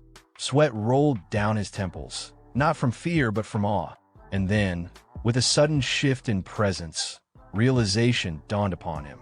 Reinforcements had arrived. Not just any reinforcements, a divine-level expert. His composure flipped into excitement. With renewed spirit, he called out to his warriors to rally. Hope sparked in the inferno. Meanwhile, back near the gate, Zhao's ally, Sister Tao, landed beside him, irritation written all over her face. She had clearly been summoned in a hurry, and the presence of the Lord-class monster explained why. She questioned Zhao's intent. Surely, he didn't plan on taking down that level 100 boss himself? Xiao met her gaze with a teasing grin. Of course he did, but he wasn't going to do it recklessly. He hinted at a plan, one that required her help to get close enough. Tao's expression twisted between disbelief and exasperation. Even she wouldn't dare challenge a creature of that caliber so directly. Yet Xiao, with unshakable confidence, simply smiled back his resolve unwavering. With a resigned sigh, Tao raised her hand and snapped her fingers. A vibrant blue glow wrapped around Xiao's body, surging him with power. She grumbled as she cast the buff, annoyed but supportive. Xiao looked at his hands, now crackling with energy, exactly what he needed. He then turned his eyes toward the Skeleton King. The battlefield was still thick with enemies. It wouldn't matter how strong he was if he couldn't reach the boss. He glanced back at Tao with a challenging look. Wasn't it her job as a divine sorceress to clear the way? Tao didn't even flinch. She lifted her staff and stepped forward. If he had the guts to fight a Lord-class monster head-on, she'd return the favor by blasting the path wide open. With a swift gesture, Sister Tao raised her staff high, and once again, lightning tore down from the heavens. She continued channeling the energy, eyes locked on the towering undead figure as the storm above intensified. Still holding the lightning in place, she turned her head slightly, signaling Xiao to move in. Without hesitation, Xiao launched forward, darting toward the Lord-class monster with determination burning in his eyes. As he dashed through the scorched battlefield, he glanced back for a brief moment, flashing a confident grin. Her support, as always, was unmatched. Suddenly, Lord Eider emerged before Sister Tao, eyes filled with a rare mix of admiration and hope. He acknowledged her contribution with formal gratitude, knowing full well that her intervention had shifted the tide. But she didn't have time for praise. With an irritated expression, she sharply dismissed the pleasantries and barked out orders. He was to lead his forces to defend the north, while she and Xiao handled the front. Lord Eider wasted no time. He accepted her command and immediately turned back to his men, rallying them toward the northern sector. Behind him, one of the city guards pointed urgently toward Xiao, confused and skeptical about the sight of a low-level tamer charging straight toward a boss of this magnitude. Yet the city lord, unfazed, told his troops to focus on the bigger threat. He trusted Lady Dorothy completely, and that meant trusting whoever she chose to fight beside her. With that, he barked out the retreat order, and his men obeyed. A short while later, amidst the burning remnants of the city, Xiao and Sister Tao stood side by side. The monstrous Skeleton King loomed before them, unfazed by the earlier strike. Tao turned toward her young partner, voice sharp, reminding him that the next moment would decide everything. Even the small red frog perched on Xiao's shoulder wasn't holding back its usual sarcasm. The creature gave him a mocking nudge, warning him not to get killed and leave it behind. But Xiao, undeterred, reassured them both. He wasn't planning to die today. This was his moment. With a deep breath, Xiao stepped forward. The Skeleton King raised its massive axe, both hands gripping the weapon as it prepared to obliterate everything in front of it. In response, Sister Tao raised a shimmering shield, her magic forming a barrier just in time to absorb the blow. Sparks and light clashed violently as the weapon struck the magical defense, but she held firm, shouting in frustration at Xiao to move already. Xiao calmly reached into his inventory and pulled out an epic badge, the gleam of power reflecting in his eyes. With unwavering confidence, he raised it up. He was done waiting. As the badge activated, Xiao unleashed its hidden command, Brutal Massacre. A blinding red beam erupted from the badge, slicing through the air like a divine lance. It struck the Skeleton King dead center, and in an instant, the colossal monster was frozen in place. A system notification flashed across Xiao's view, brutal execution, instant death. The massive creature began to tremble. Its skeletal frame cracked, joints loosening, and then, one by one, its bones began collapsing to the ground. It wasn't just defeated, it was annihilated. Xiao stood there, stunned and exhilarated, staring at the crumbling remains of the once invincible boss. A surge of satisfaction filled his chest. He had done it. Even the red frog perched on Xiao's shoulder froze in disbelief. It stared at the crumbling remains of the Skeleton King, utterly stunned. A moment ago, this had been a towering, indomitable Lord-class boss. Now its bones lay scattered like ashes. The frog's expression twisted in shock. Xiao had really taken it down with a single strike. Then came the global tremor. A world announcement echoed across every server and screen. World announcement. Chinese player Yi Xiao has successfully slain a level 100 Lord class boss. First Lord boss kill achieved. Plus 1,000 reputation, plus 200 tribute points. China War Zone, plus 1 ding. Congratulations to player Yi Xiao for reaching level 40. The virtual world erupted. From cities to dungeons, from battlefields to taverns, players everywhere were abuzz with shock and excitement. Confused voices rang out, trying to confirm the impossible. Players demanded to know where the boss had been, how it had been defeated, and, most importantly, who had the power to one-shot a Lord-class enemy. Elsewhere, a group of players, including a young man in glasses whom Xiao had saved earlier, stared at the notification with wide eyes. The realization hit him. Yi Xiao had just left the city moments ago. And now this? His teammates began to murmur excitedly. One was already in awe, calling Xiao a grandmaster and wondering if he accepted disciples.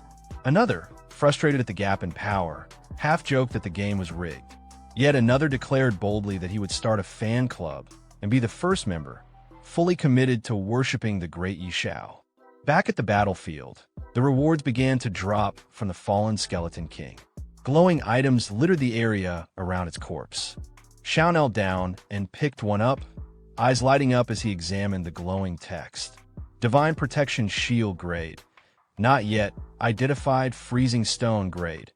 Not yet identified. Effect.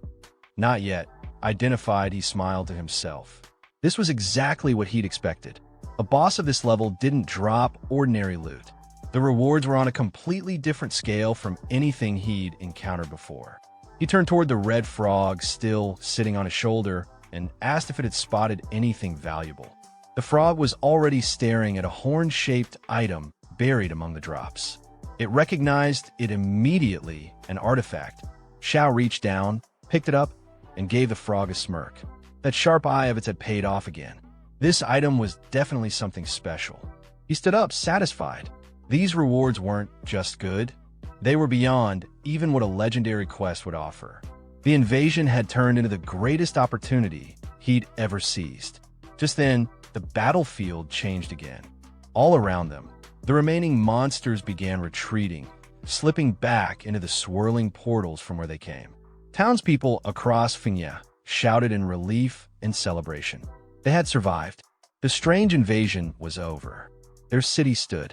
Cries of joy echoed through the streets. The monsters are retreating. We survived. It's over. We won.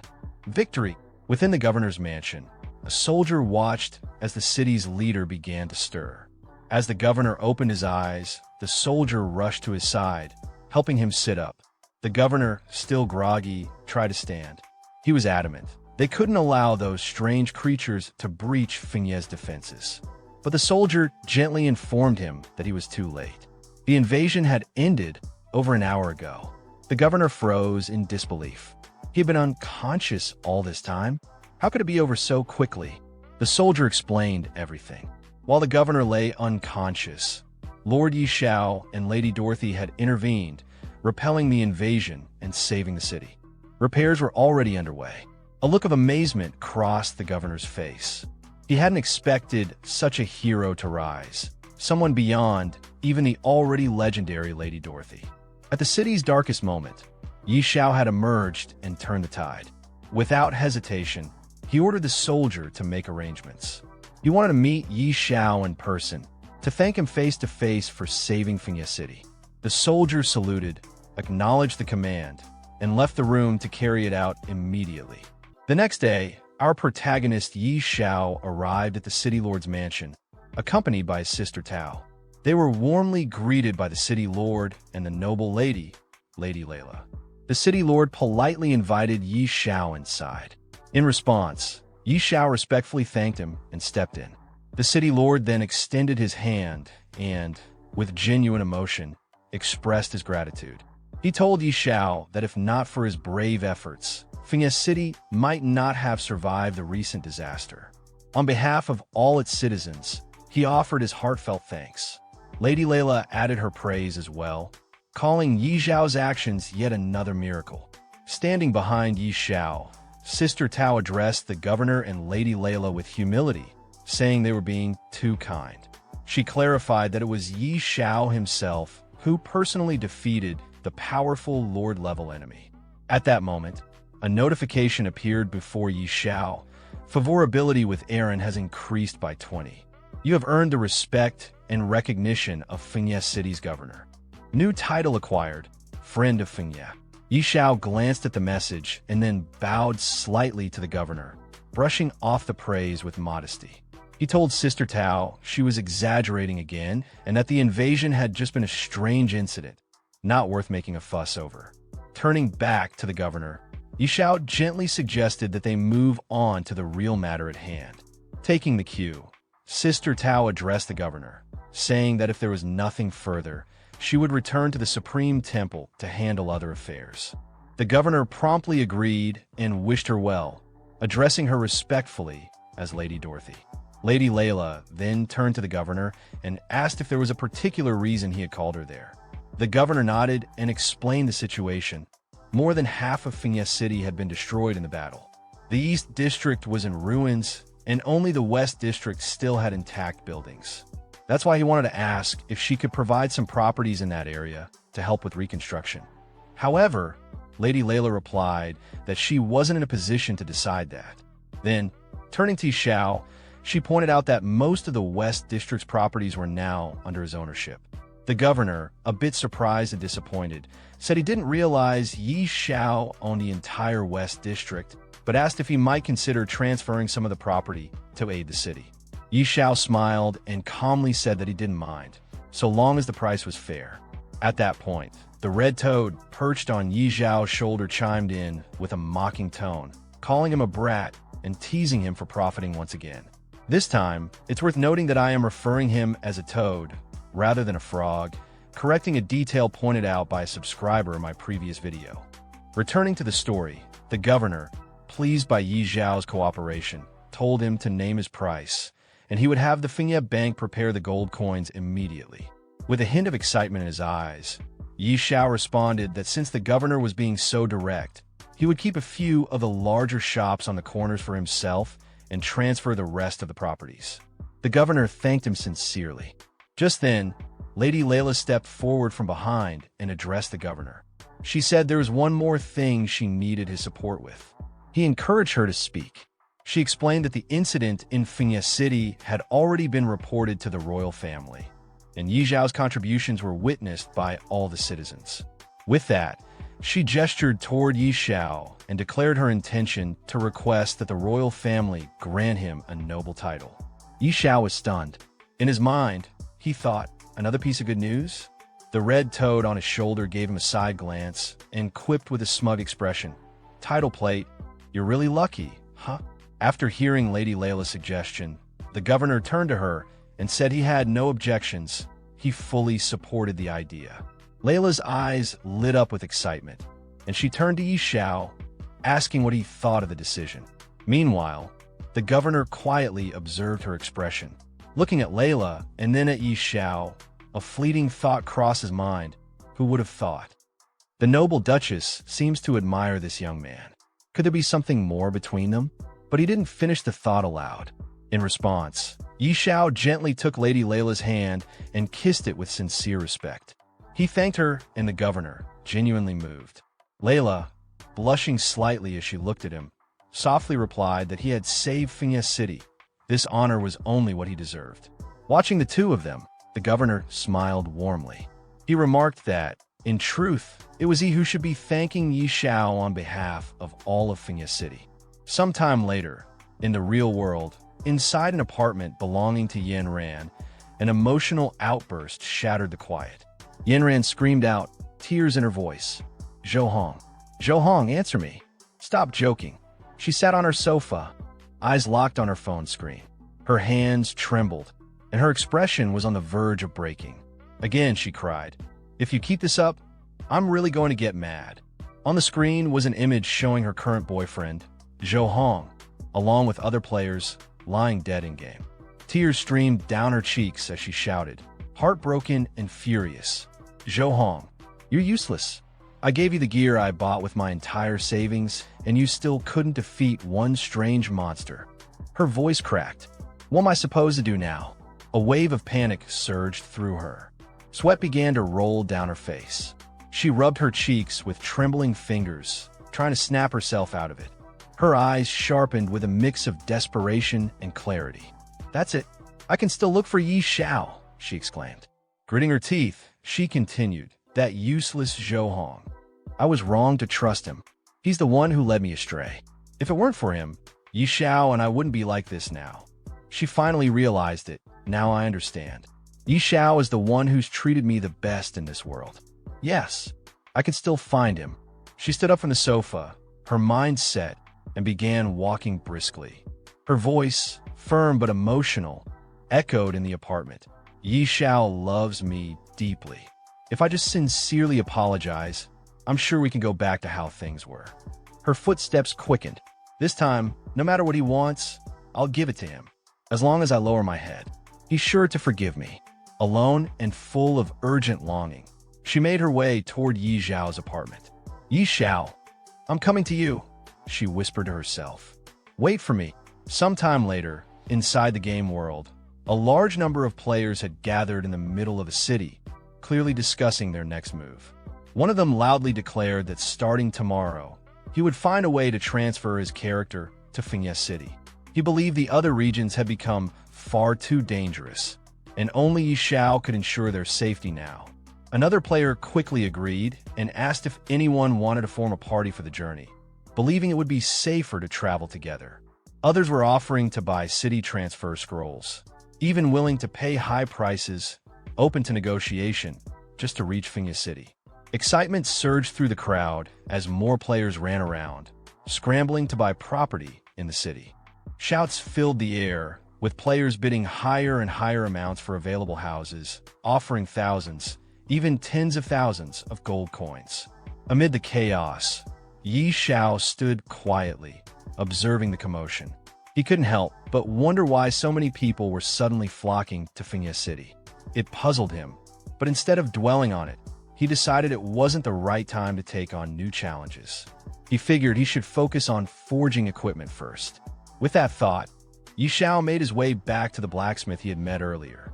Upon seeing Yi Xiao, the blacksmith respectfully asked what brought him back this time. Yi Xiao explained that he needed to forge and identify some equipment. However, the blacksmith regretfully pointed out that his shop had been destroyed and he didn't have the means to help at the moment. Yi Xiao then thought for a moment and told him not to worry. He could lend the blacksmith a forge and an identification device. This surprised the blacksmith, but he followed Yi Xiao without hesitation. When they arrived at a well-kept shop in the West District, Yi Xiao gestured for him to go inside. The blacksmith was stunned and tried to ask about the place, but Yi Xiao simply encouraged him to step in and see for himself. Once inside, the blacksmith was amazed. The forge was top-tier, clean, modern, and fully equipped with high-grade tools and even identification equipment. He commented on how luxurious it was and asked who the owner might be. Yi Xiao calmly explained that the shop belonged to him. He offered to let the blacksmith take over the place under the same profit-sharing arrangement the blacksmith used to have before. Since the shop had been sitting unused and the blacksmith was clearly skilled, it made sense. The blacksmith was overjoyed, deeply moved by Yi Xiao's generosity. Especially in a time when many in his profession had been left unemployed, he expressed his heartfelt gratitude, promising to give it his all in return for the opportunity. After settling the blacksmith into the new forge, Yi Xiao pulled out a mysterious item and held it out toward him. He told the blacksmith there was no need for thanks. The important thing now was the work. He then asked if the item could be identified, clearly interested in testing its properties. The blacksmith examined it carefully. He seemed surprised, asking if this was truly an artifact meant for identification. As he took it into his hands, his expression grew more serious and slightly disheartened. Without even looking up, he admitted that even with the most advanced identification tools currently available, he couldn't guarantee a successful result. Yi Xiao, unfazed, simply encouraged him to try anyway. Motivated by Yi Xiao's trust, the blacksmith immediately began working on the process. He was determined to give it his all, doing everything he could to identify the mysterious artifact. However, after some time, the results were disappointing. The blacksmith lowered his head and admitted he had failed. He couldn't even maintain the identification spell. Just as he had feared, the artifact was far too advanced. Yi Xiao asked whether it was really that difficult. The blacksmith responded honestly, explaining that no one had ever successfully identified an artifact of this nature before. He apologized, clearly feeling he had let Yi Xiao down. But Yi Xiao didn't seem bothered at all. With a calm expression, he pulled out a few more items, 3 epic grade ones, and handed them over. He acknowledged the artifact was probably too complex, so it was better to start with something more manageable.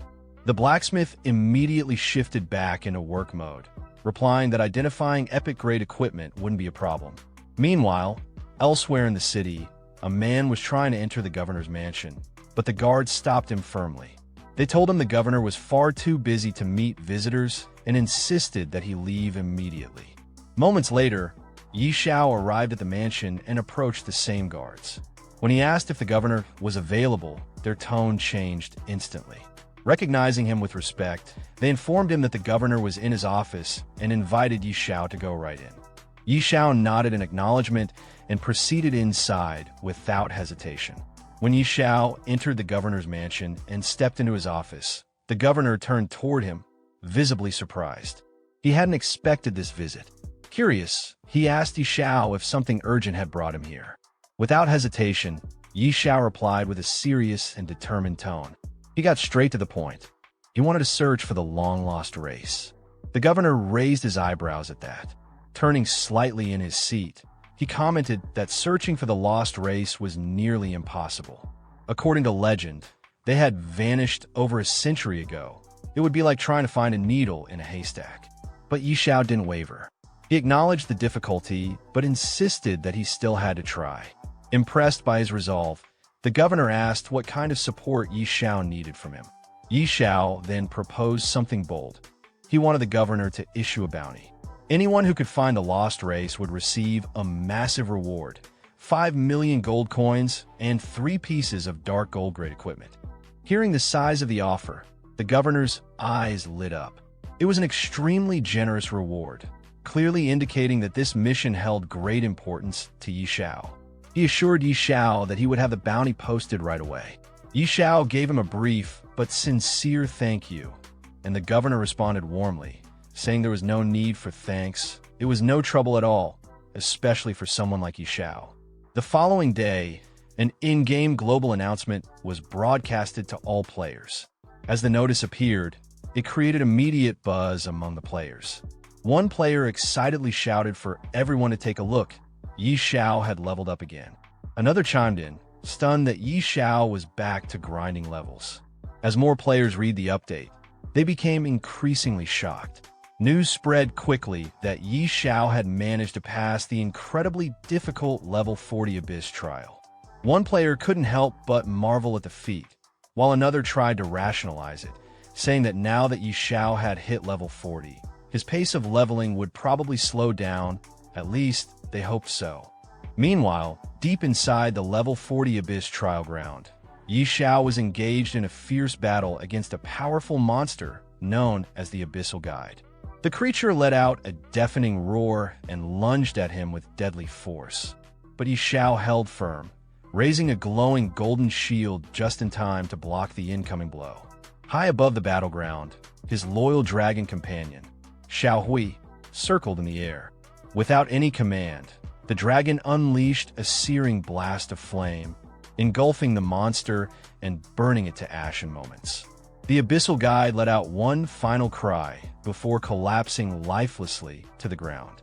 Perched on Yi Xiao's shoulder, the Red Toad looked down at the defeated monster and remarked snidely that Yi Xiao would have been toast if not for the powerful shield, something only possible because he had money to afford it. Yi Xiao didn't bother to argue.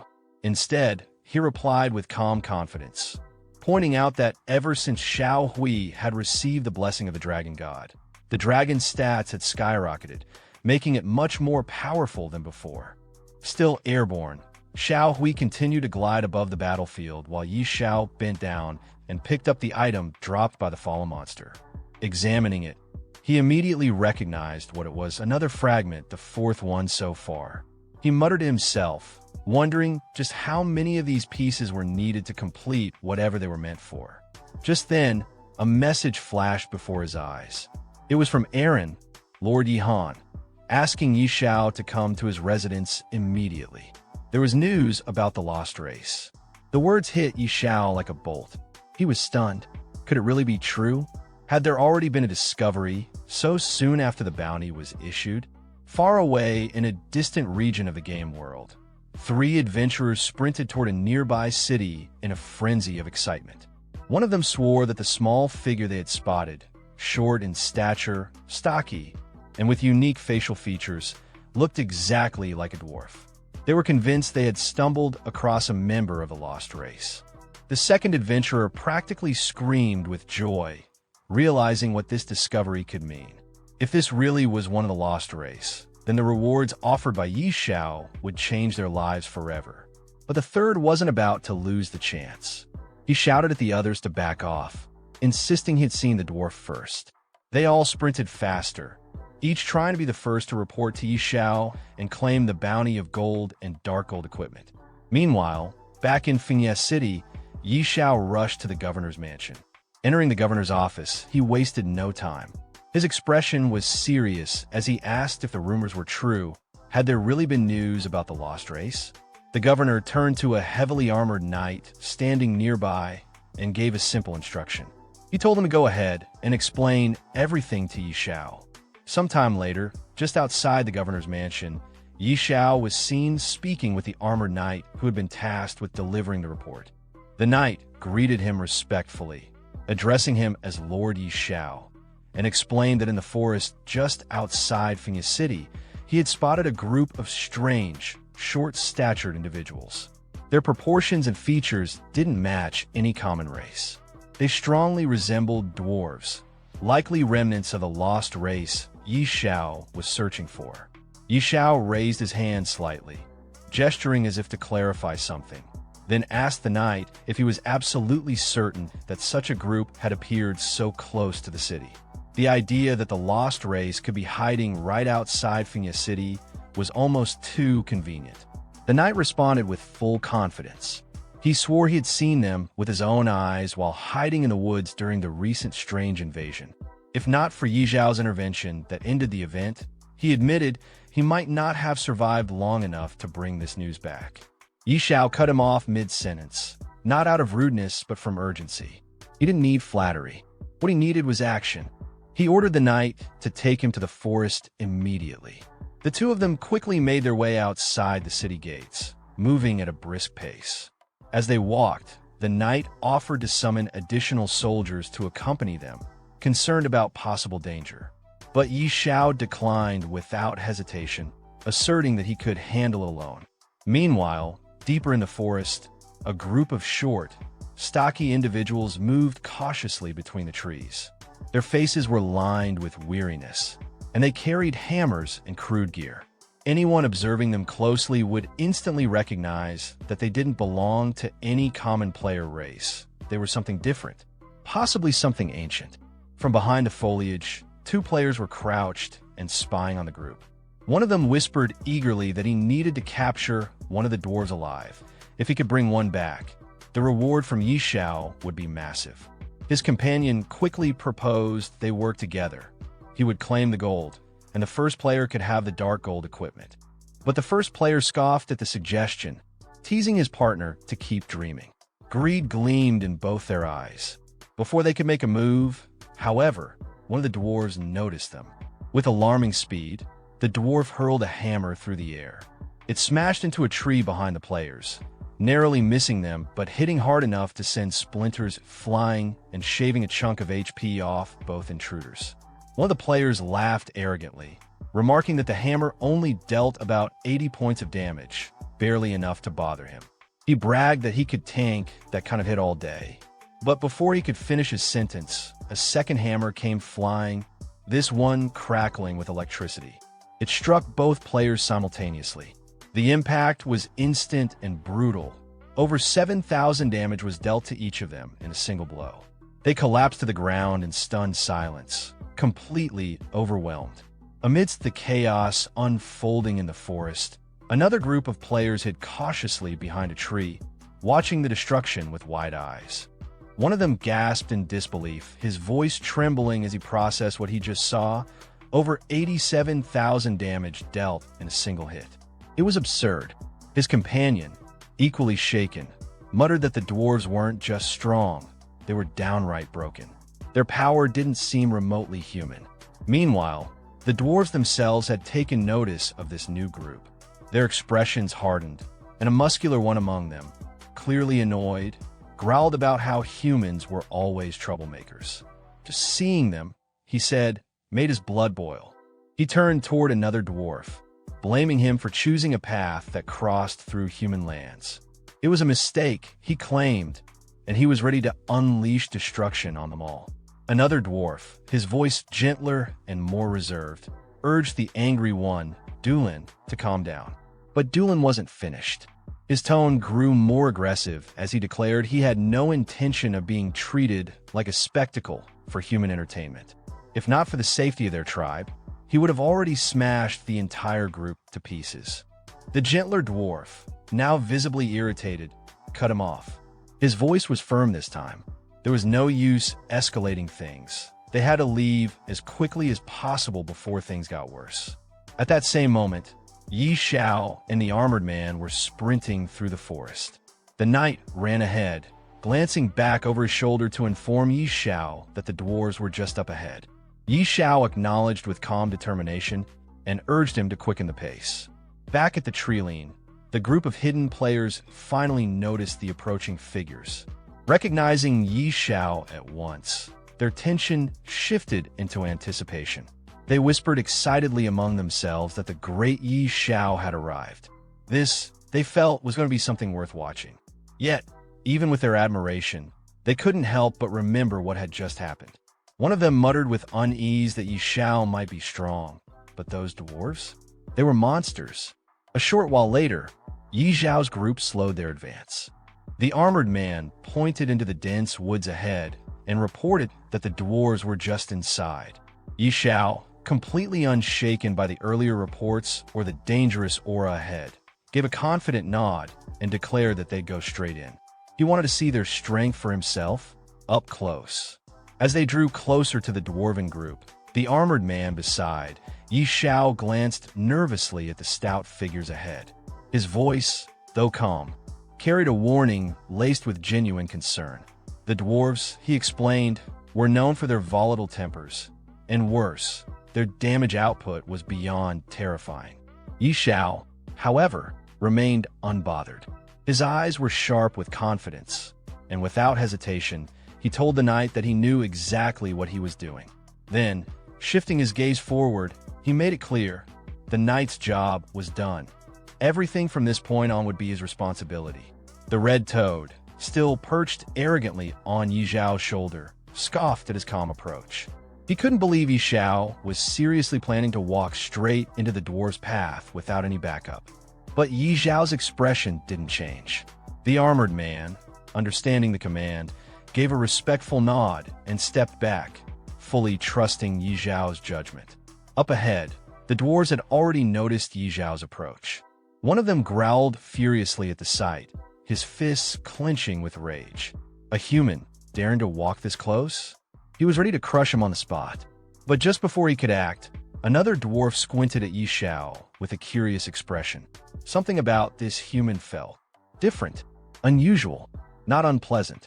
Even the first dwarf, still seething moments ago, paused. The more he looked, the more his rage seemed to dissolve. His desire to fight melted into a strange feeling of intrigue. Xiao walked toward them calmly, his hand casually tucked into his pocket. The red toad on his shoulder remained, glancing around with a wary but amused look. One of the dwarves, clearly more sensitive than the rest, stepped forward and closed his eyes as if sensing something beyond sight. His expression slowly shifted into awe.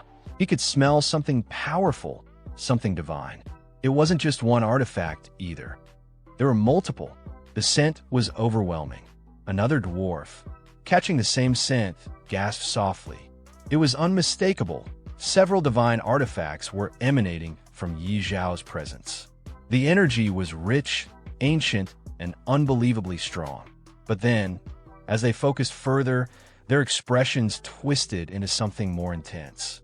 Beneath the divine aura, there was something else, another presence. One they hadn't felt in what seemed like ages. Familiar, yet distant. Ancient beyond belief. Beads of sweat formed on the dwarves' foreheads as they stared at Yi Xiao, eyes wide with recognition. Then it hit them. One of the dwarves whispered in awe, barely believing the truth he was sensing, the faint, unmistakable scent of a god. A true deity. It wasn't just magical residue. It was divine essence itself. The kind only the most ancient races could recognize. The second dwarf, after a moment of silence, nodded slowly. Now that it was mentioned, he could feel it too. That aura. It belonged to no artifact. It was the aura of a god, something not seen or felt for a very long time. One of the dwarves pulled out a scope and examined Yi Xiao closely. He noticed that Yi Xiao was only level 40, which was relatively low. However, as he scanned further, something unexpected caught his eye. Yi Zhao's mental strength was exceptionally high. It was unusual enough that he called out to another dwarf to come look. Taking the scope from his companion, the second dwarf also analyzed Yi Xiao and was taken aback. He was surprised by how extraordinary Yi Zhao's mental attributes were. To him, it wasn't just a matter of raw stats. It almost seemed like Yi Xiao had been directly guided or blessed by divine power. As Yi Xiao reached the group and stood calmly in front of them, none of the dwarves made any hostile moves. This shocked the nearby players, who had been watching the scene unfold. Many whispered among themselves, wondering why Yi Xiao wasn't being attacked. It was especially strange considering that other players had been assaulted just for getting close. The general feeling was disbelief, while others triggered aggression. Yi Xiao had simply walked in, completely unchallenged. One of the onlookers even commented sarcastically about how impressive it was to witness such privilege in action. Nearby, a group of players had started recording the event, treating it like breaking news. They made casual, joking remarks about how the situation looked from the outside, like a betrayal of expectations or a twist in the story, with even the proud dwarves seemingly bowing to Yi Zhao's influence. One of them added that this encounter alone was sensational enough to make headlines. Back with the dwarves, one of them finally asked Yi Xiao what his purpose was. Yi Xiao introduced himself and explained that he had come seeking their help, not to fight, but for a specific purpose. Hearing this, another dwarf assumed Yi Xiao wanted them to craft a divine-level item, but Yi Xiao clarified that wasn't the case. He told them his true goal was to locate the lost temple. The dwarves became more cautious upon hearing this.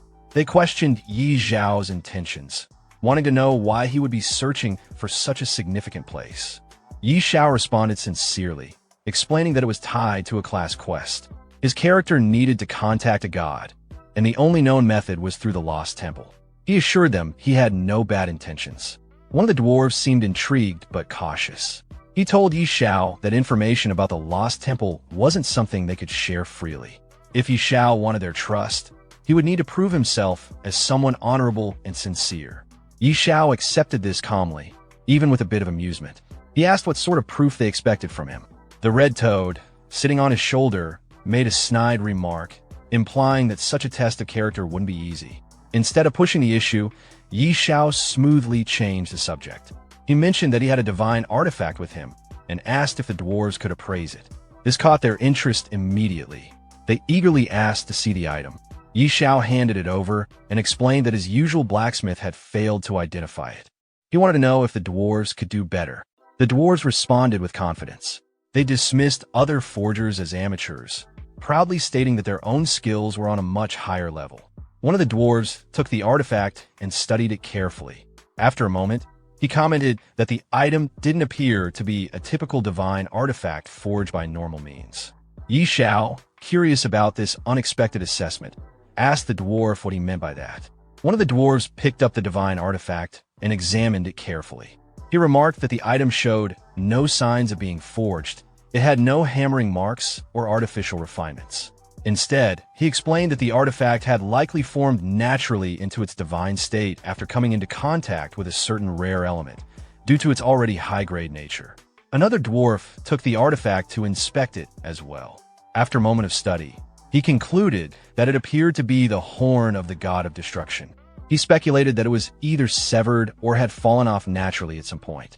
Curious and cautious, the dwarves asked Xiao how he had come to possess such a rare divine object. Xiao casually replied that he had obtained it by defeating the boss during the recent bizarre invasion. That revelation shocked the dwarves.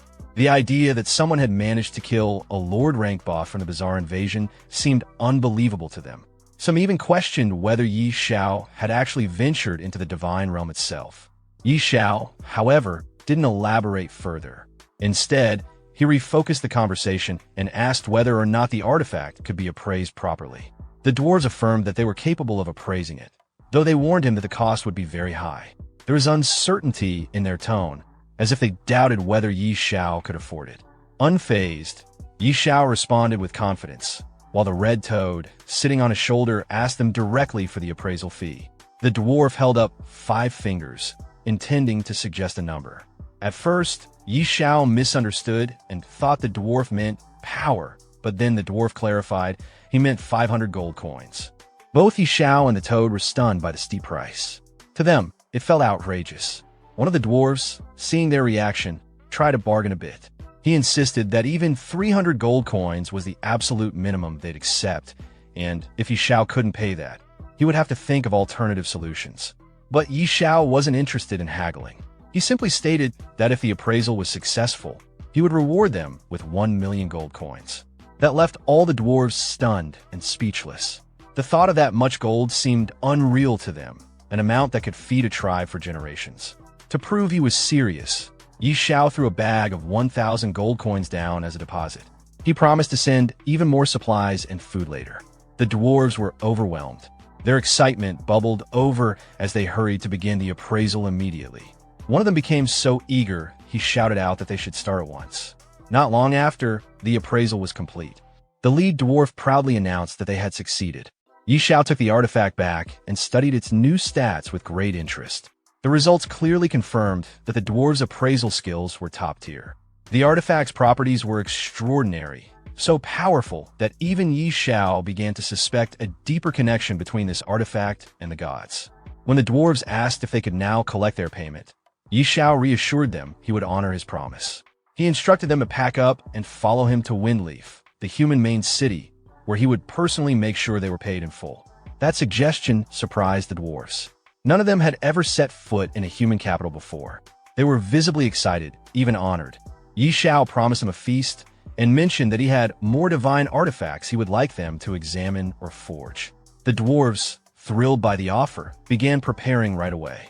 The idea of entering a grand human city and attending a feast was too enticing to resist. Sometime later, as Xiao and the dwarves walked into Windleaf City, onlookers stopped in their tracks. Players and NPCs alike stared, shocked to see dwarves walking side by side with a human, not as captives or enemies, but as honored guests. The murmurs among the crowd ranged from disbelief to envy. Some joked about how these kinds of powerful connections seemed completely out of reach for ordinary people. Soon, the scene shifted to a lavish dining hall. The dwarves were seated at a long table, enjoying a grand feast. They were deeply impressed by the quality of human food. Many admitted they'd never eaten anything so delicious in their lives. A nearby soldier assured them they could eat as much as they liked and that Xiao would cover all expenses. With the atmosphere now relaxed, Xiao finally brought up his main concern. He turned to Thor, one of the dwarves, and asked if he could now share information about the lost temple. Thor nodded and pulled out a strange device. He explained that it was a temple detector passed down from the dwarf ancestors. The device could sense when they were close to the fire temple, and it would react accordingly. With it, tracking down the temple would be much easier. However, Thor hesitated. He advised Xiao not to pursue it recklessly. When Xiao asked why, Thor gave a serious warning. There was a terrifyingly powerful creature residing near the temple. After learning about the dangers surrounding the fire temple, Xiao asks the dwarf what kind of creature resides inside. Surprisingly, The dwarf admits that no one from their race has ever actually seen it.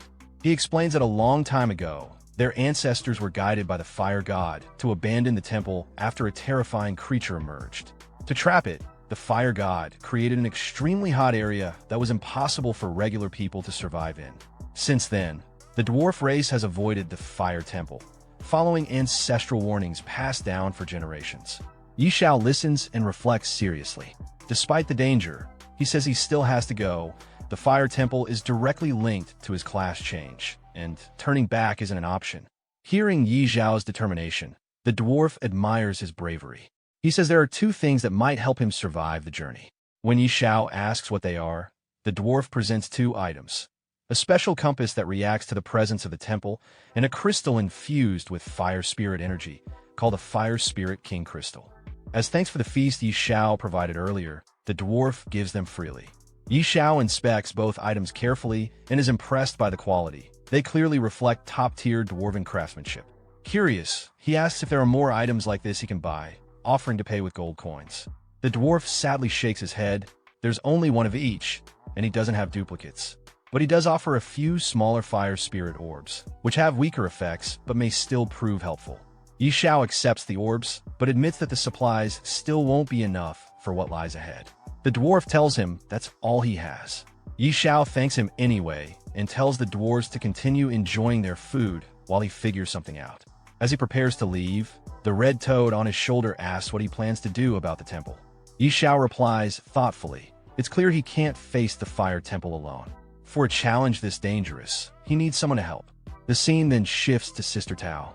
She's admiring a new magic robe in front of her mirror, confident that it enhances her power. She remarks that soon even the powerful elders in the temple won't be able to rival her. But her moment is interrupted when a panicked soldier bursts into the room, struggling to speak.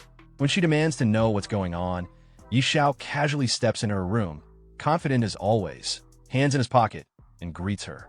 When Xiao suddenly appears in Sister Tao's room, she reacts with her usual irritation. She's clearly not surprised to see him, but she already assumes his presence means trouble. With a lazy expression, she leans on her chair, asking mockingly if it's a dragon or another strange boss this time. Xiao tries to act innocent, lightly questioning her assumptions, but she brushes it off, saying he absolutely looks like someone who always ends up in dangerous fights. She cuts to the chase and demands he explain what he's planning.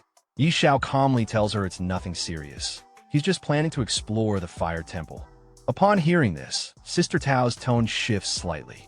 She's surprised, even impressed, but also not interested in getting involved.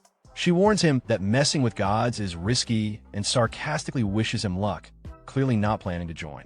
He tries to bargain, saying the price is negotiable, but she walks away, insisting that the fire temple isn't just dangerous, it's nearly impossible to find. She believes even if he wanted to go, he wouldn't get far. To change her mind, Xiao casually reveals that he got a special compass from the dwarves, one that can locate the fire temple. Sister Tao doesn't believe him at first, thinking he's just trying to trick her with some random gadget. However, as she takes a closer look and realizes the compass really is of dwarven origin and genuinely linked to divine relics, she starts to get nervous. She says she doesn't want to die over something god-related and demands to know the real reason he wants to go. Xiao keeps it simple. It's for his class change. That answer makes things click for Sister Tao. She now understands why he's so determined. She tells him to give her a week to prepare. But Xiao insists there's no time to wait. He's leaving now, with or without her. If she's not coming, he'll go alone. His determination makes her sweat a bit. She's frustrated that they haven't even discussed what she's getting in return yet. But Xiao casually mentions the countless treasures inside the fire temple, leaving her to think it over, and turns to leave. Realizing she might actually be needed, she reluctantly shouts after him, saying that without her protection, he wouldn't even make it into the temple. 2 days later, the two of them arrived near the temple's suspected location. The harsh heat of the region had clearly taken its toll. Sister Tao complained loudly, questioning whether Xiao had been tricked by the dwarves. She was hot, tired, and clearly regretting the journey. Xiao, also drenched in sweat, checked the compass in his hand. Despite everything, the device was reacting more strongly now than ever before. That meant they were close, very close. Just as he said that, a molten eel monster suddenly emerged in front of them. Without hesitation, Xiao turned to Sister Tao and casually left the creature to her. She groaned, clearly not thrilled at the idea of dealing with another fire monster. Joking that she didn't want to spend the rest of her life eating grilled eel, she activated her magic and froze the creature midair with a powerful ice spell, even throwing in a sarcastic one-liner about cooling it down. However, the eel quickly broke free from the ice. Even worse, more of them started to appear all around. Stunned by the sudden ambush, Sister Tao was taken aback by their numbers. But Xiao wasn't fazed. Instead of panicking, he focused on the compass. The signal was now at its peak. Whatever they were looking for, they were right on top of it. But before he could finish his sentence, she cut him off, her gaze sharpening as she muttered that something fell off. And then, without warning, a massive gate materialized right in front of them. Xiao's eyes widened in disbelief. This had to be it, the entrance to the fire temple. Even old Hige, the red toad perched on his shoulder, was momentarily stunned, confirming aloud that there was no mistaking it. Sister Tao, equally taken aback, admitted that this was her first time seeing the place as well. But before they could take a step forward, the sky darkened with the sudden appearance of a swarm of molten eels overhead. Realizing the threat, Sister Tao immediately jumped to defend the group, launching spells to hold back the assault. At the same time, Xiao activated his money shield to absorb the incoming damage. Without wasting a second, he turned to old Hige, tightening his grip as he prepared to sprint toward the gate. Urging the toad to hang on, he called out to Sister Tao, asking for a speed buff and cover while he charged forward. With a smirk, she complied, of course not forgetting to remind him, even mid-battle, about her payment. Xiao burst forward, ignoring the fiery strikes pelting him. Flames scorched across his shield, the damage indicators popping up one after another. He was losing health rapidly, even without the fire spirit crystal. The pain was sharp, but he pushed through it, shouting over the roaring flames that not even the gods could stop him now. Old Hige grumbled sarcastically from his shoulder, complaining about getting scorched alive, but Xiao didn't slow down. He kept running, straight into the inferno. Finally, with one last stride, he crossed the threshold. Inside, the atmosphere shifted. The air was stifling, yet eerily still. The ancient temple stood silent and barren, filled with nothing but dust, heat, and mystery. Then, suddenly, a statue before him stirred, its stone eyes locking onto him. It addressed him in a deep, ancient voice, asking for his purpose. Xiao, slightly puzzled, replied that he had come to explore the ruins. The guardian statue let out a low chuckle and declared that if he wished to unlock his full potential, he would need its blessing. After Xiao questioned whether second-class change really required a blessing, the guardian statue responded by asking him to kneel, offer praise, and submit. The red toad on his shoulder found the statue's demand strange and mocked it lightly, while Xiao refused with confidence, wondering why a mere statue would expect him to kneel. The guardian statue became visibly angry and declared that it was a great honor to kneel before Hephaestus, the god of fire and craftsmanship. As the guardian spoke, the temple began to shake slightly, and it seemed like an attack might come at any moment. Xiao prepared to fight by summoning his divine artifact. But before he could act, his pet dragon, Ashi, unexpectedly exited the pet inventory on its own. Xiao was surprised and told it to return, but the dragon ignored him and immediately launched a fire breath attack at the statue, dealing heavy damage. The statue couldn't withstand the attack and broke apart into several pieces. As it collapsed, the guardian's voice warned Xiao that breaking it could cause a sealed demon to escape and accused him of making a serious mistake. It also said Xiao would pay for his arrogance. Shortly after that, beams of golden energy came down from above and began to strike around Xiao. He tried to avoid them, realizing that the attacks might be from a divine source. It became clear that damaging the statue had triggered a reaction from the gods. The attacks continued, and Xiao understood that things had escalated beyond what he expected. He started questioning whether he could handle the consequences of what had just happened. Suddenly, a mysterious voice echoed through the temple, angrily calling out Hephaestus' name and declaring that he deserved to die. Xiao, caught off guard, looked around in confusion, unsure where the voice came from. Right after that, the ground beneath him started to collapse. He fell through the broken floor as the structure shook violently, realizing it was likely an earthquake triggered by the destruction of the statue. While falling, golden beams, possibly divine attacks, continued to strike around him. To defend himself, Xiao quickly activated his money shield. However, each second of defense came at a steep cost.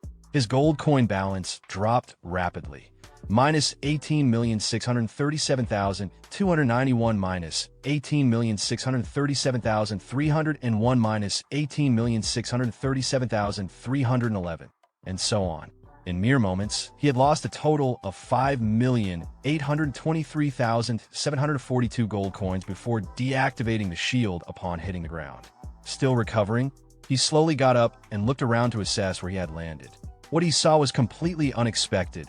A phoenix wrapped in thick chains, radiating an immense aura. Its appearance was imposing and otherworldly. Unlike usual enemies or beasts, all its stats, grade, level, and attribute were unknown, which instantly alerted Xiao to the danger. Recalling what Thor had mentioned earlier about a sealed demon, Xiao realized this phoenix might be the very creature the fire god had imprisoned long ago. It made sense now why the temple had such heavy restrictions. The phoenix, noticing Xiao's presence, questioned whether he had destroyed Hephaestus's statue. Connecting everything that had just happened, Xiao understood there was deep enmity between this phoenix and the fire god. With confidence, he admitted to it. In response, the phoenix warned him to leave as soon as possible. If Hephaestus arrived, things would become much worse. Upon hearing the phoenix's words, Xiao's expression shifted in shock. He couldn't believe what he had just heard. Was that figure truly returning? The phoenix didn't hesitate. With a proud and powerful tone, it confirmed Xiao's suspicions. The statue had been broken, its power awakened once more, and soon it would shatter the last of its restraints. And before that moment arrived, that man, without a doubt, would return. As Xiao processed this, he clutched the chain in his hand and questioned the phoenix directly. If this creature had the power to break divine shackles, then why had it been imprisoned here in the first place? The phoenix responded almost immediately, flustered and furious. It shouted about a vile conspiracy, an ambush carried out by Hephaestus, a false god. The attack had come at the worst possible moment, when the phoenix was weak and vulnerable after laying its offspring. That last word caught Xiao's attention. Offspring? Did that mean a phoenix chick existed somewhere? With a surge of hope, he raised his hand confidently, declaring his intent to save the child. But the phoenix, filled with pride and disdain, scoffed at him. It reminded Xiao of his status, calling him a mere human and insisting that no one of his kind could ever tame a creature bearing such a noble bloodline. Unfazed by the insult, Xiao stood his ground. He wasn't here for games or meaningless chatter. Above him, a massive presence made itself known. A dragon appeared in an instant, and Xiao called out to it with purpose. He urged the beast, Ashi, to show the phoenix what it could do. Ashi soared toward the phoenix, and the moment it came into view, the majestic bird recoiled in disbelief. It was stunned. A dragon of such caliber under the control of a human? That was simply beyond comprehension. Sweat rolled down the phoenix's face as it struggled to accept what it was seeing. The idea that the dragon god, an ancient, revered being, would grant his blessing to a human seemed utterly absurd. But Xiao didn't flinch. He summoned his divine artifact without hesitation, eyes locked on the phoenix, demanding once more to know where its offspring was hidden. Seeing Xiao's resolve and the divine power at his disposal, the phoenix finally relented. It seemed to accept that this moment was perhaps dictated by fate itself. With a heavy but calm voice, it told Xiao to go and find the chick. Then, as if guided by destiny, it released one of its feathers, letting it float gently toward Xiao. Catching the feather, Xiao's eyes lit up with excitement. The thought that another mythical rank pet was within his reach had him grinning wide. But just then, the red toad nearby snapped him back to reality with a warning. This wouldn't be easy. Xiao wasn't just stepping into danger. He was walking into a literal sea of fire. Looking ahead, Xiao caught sight of the blazing terrain. Panic flashed across his face for a moment as he realized it wasn't just fire, it was magma. Still, determination returned almost instantly. A mythical ranked pet was worth any risk. Even if it meant diving straight into a pool of flames, he was all in. Gripping the feather tightly in front of him, Xiao began his walk into the fire. Beads of sweat poured from his face as the heat intensified. Thankfully, the Fire Spirit King crystal he possessed granted him a 95% resistance to fire. Without it, he admitted to himself, he'd be roasted like a pig by now. He pressed forward, pushing through the searing heat. But he couldn't take it much longer. He called out, desperate to reach the end of this blazing trial before he collapsed. As he moved further in, the feather in his hand began reacting more violently. He knew then he was getting close. With each step, the aura grew stronger. Then finally, just ahead, something caught his eye. There was a large yellow egg, glowing faintly amidst the magma. Xiao's breath caught in his throat as realization dawned. It wasn't just any egg. It was a phoenix egg, and he had finally found it. With a large yellow egg now in front of him, Xiao reached out and tried to lift it with both hands. A grin spread across his face as excitement welled up inside him. He couldn't help but chuckle to himself. This was a big deal. Still holding the egg, he called out to Old Hull, half-jokingly asking if he knew how to hatch something like this. Then, with a laugh, Xiao teased that maybe he'd just turn it into a fried egg if all else failed. But before he could enjoy the moment, another sudden flash of light burst behind him. A voice pierced through the air, demanding to know who was there. One of the light beams struck Xiao directly, making him cry out in pain as the force surged through him. Still reeling, he clenched his teeth and shouted back furiously, vowing that his business with the fire god was far from over. But before he could gather himself, a blazing hand of fire suddenly materialized in front of him, and the red frog on his shoulder panicked. Urging him to run, the frog's voice was tight with fear. Without hesitation, Xiao took off, dodging as the fire hand lashed out again. He sprinted through the flames, shouting as he ran. Meanwhile, the red frog, still clinging to his shoulder, muttered in exasperation, wondering aloud why Xiao always ended up in deadly places just to steal eggs. Finally, Xiao managed to return to where he had started, egg still firmly in hand. He let out a deep breath of relief, gasping for air. Seeing him actually make it back, the phoenix was stunned. It couldn't believe Xiao had survived the lava and returned in one piece. Xiao, still trying to catch his breath, didn't respond right away. He stood there, chest heaving. The phoenix's expression had changed. It now looked at Xiao with fierce respect. It was hard to believe a mere level 40 mortal had managed to survive the terrifying lava and return holding the phoenix egg. Eventually, Xiao gave a casual reply, brushing off the feet as if it were nothing. Egg stealing? That was child's play to him. It wasn't even his first time. But before the phoenix could respond, another beam of divine light descended from the sky and struck the ground in front of Xiao. A booming voice filled the air, filled with fury and disdain. The divine figure accused Xiao of destroying a sacred statue and touching the forbidden egg, crimes that couldn't be forgiven. It declared that it would personally tear Xiao apart and make him suffer the wrath of a god.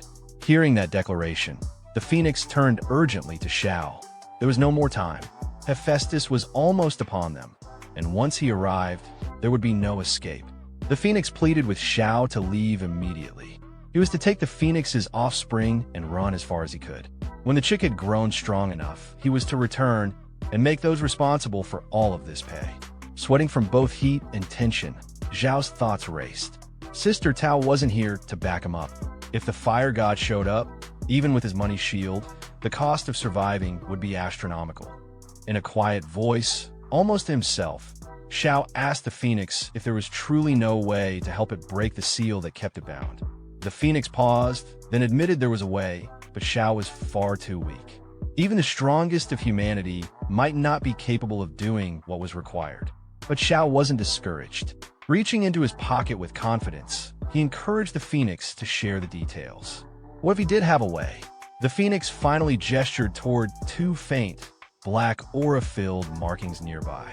They shimmered with power and mystery. It explained that these two marks were divine seals. The only way to undo them was to break them at the exact same time. Xiao responded without hesitation, remarking that it didn't sound too difficult. But the phoenix immediately shot down that idea. A mortal had no power to open divine seals. Still calm and collected, Xiao raised his divine artifact, the horn-shaped relic he carried, and asked whether it would be possible with this. The phoenix's eyes widened as it recognized the artifact immediately. It was the horn of the destruction god. The phoenix was stunned that Xiao actually possessed such a powerful divine item. But even with it, the phoenix warned him it still wouldn't be enough. To break both seals simultaneously, 2 divine artifacts were required. As soon as Xiao heard that he would need 2 divine artifacts, he responded without hesitation. He didn't have another artifact, but he wasn't ready to give up. Thinking quickly, he pulled out a glowing stone with a calm, confident expression. What he did have was a cooldown stone. With it, he could activate the power of the destruction god not once, but twice in a row. The phoenix stared at him in disbelief. It couldn't understand how a mortal like him kept pulling out such rare and strange treasures one after another. Each item he revealed seemed more extraordinary than the last. But before they could continue, the air grew tense, thick with divine pressure. A booming, arrogant voice echoed from the heavens, mocking Xiao. It was Hephaestus, the god of fire, who had finally descended. His tone was dripping with scorn as he proclaimed that Xiao should feel honored. To be torn apart by his divine hand would be the greatest moment of any mortal's life. He declared that both Xiao's divine energy and the beast beside him were destined to become his nourishment. Xiao looked up at the sky, determination replacing fear. There was no turning back. He clenched his fists and muttered to himself, if he didn't act now, there'd be no stopping this old geezer from succeeding. Without waiting another second, Xiao launched himself toward the ancient seal, landing before the ancient mark glowing with black aura. He raised his artifact and focused his energy. His eyes were full of resolve.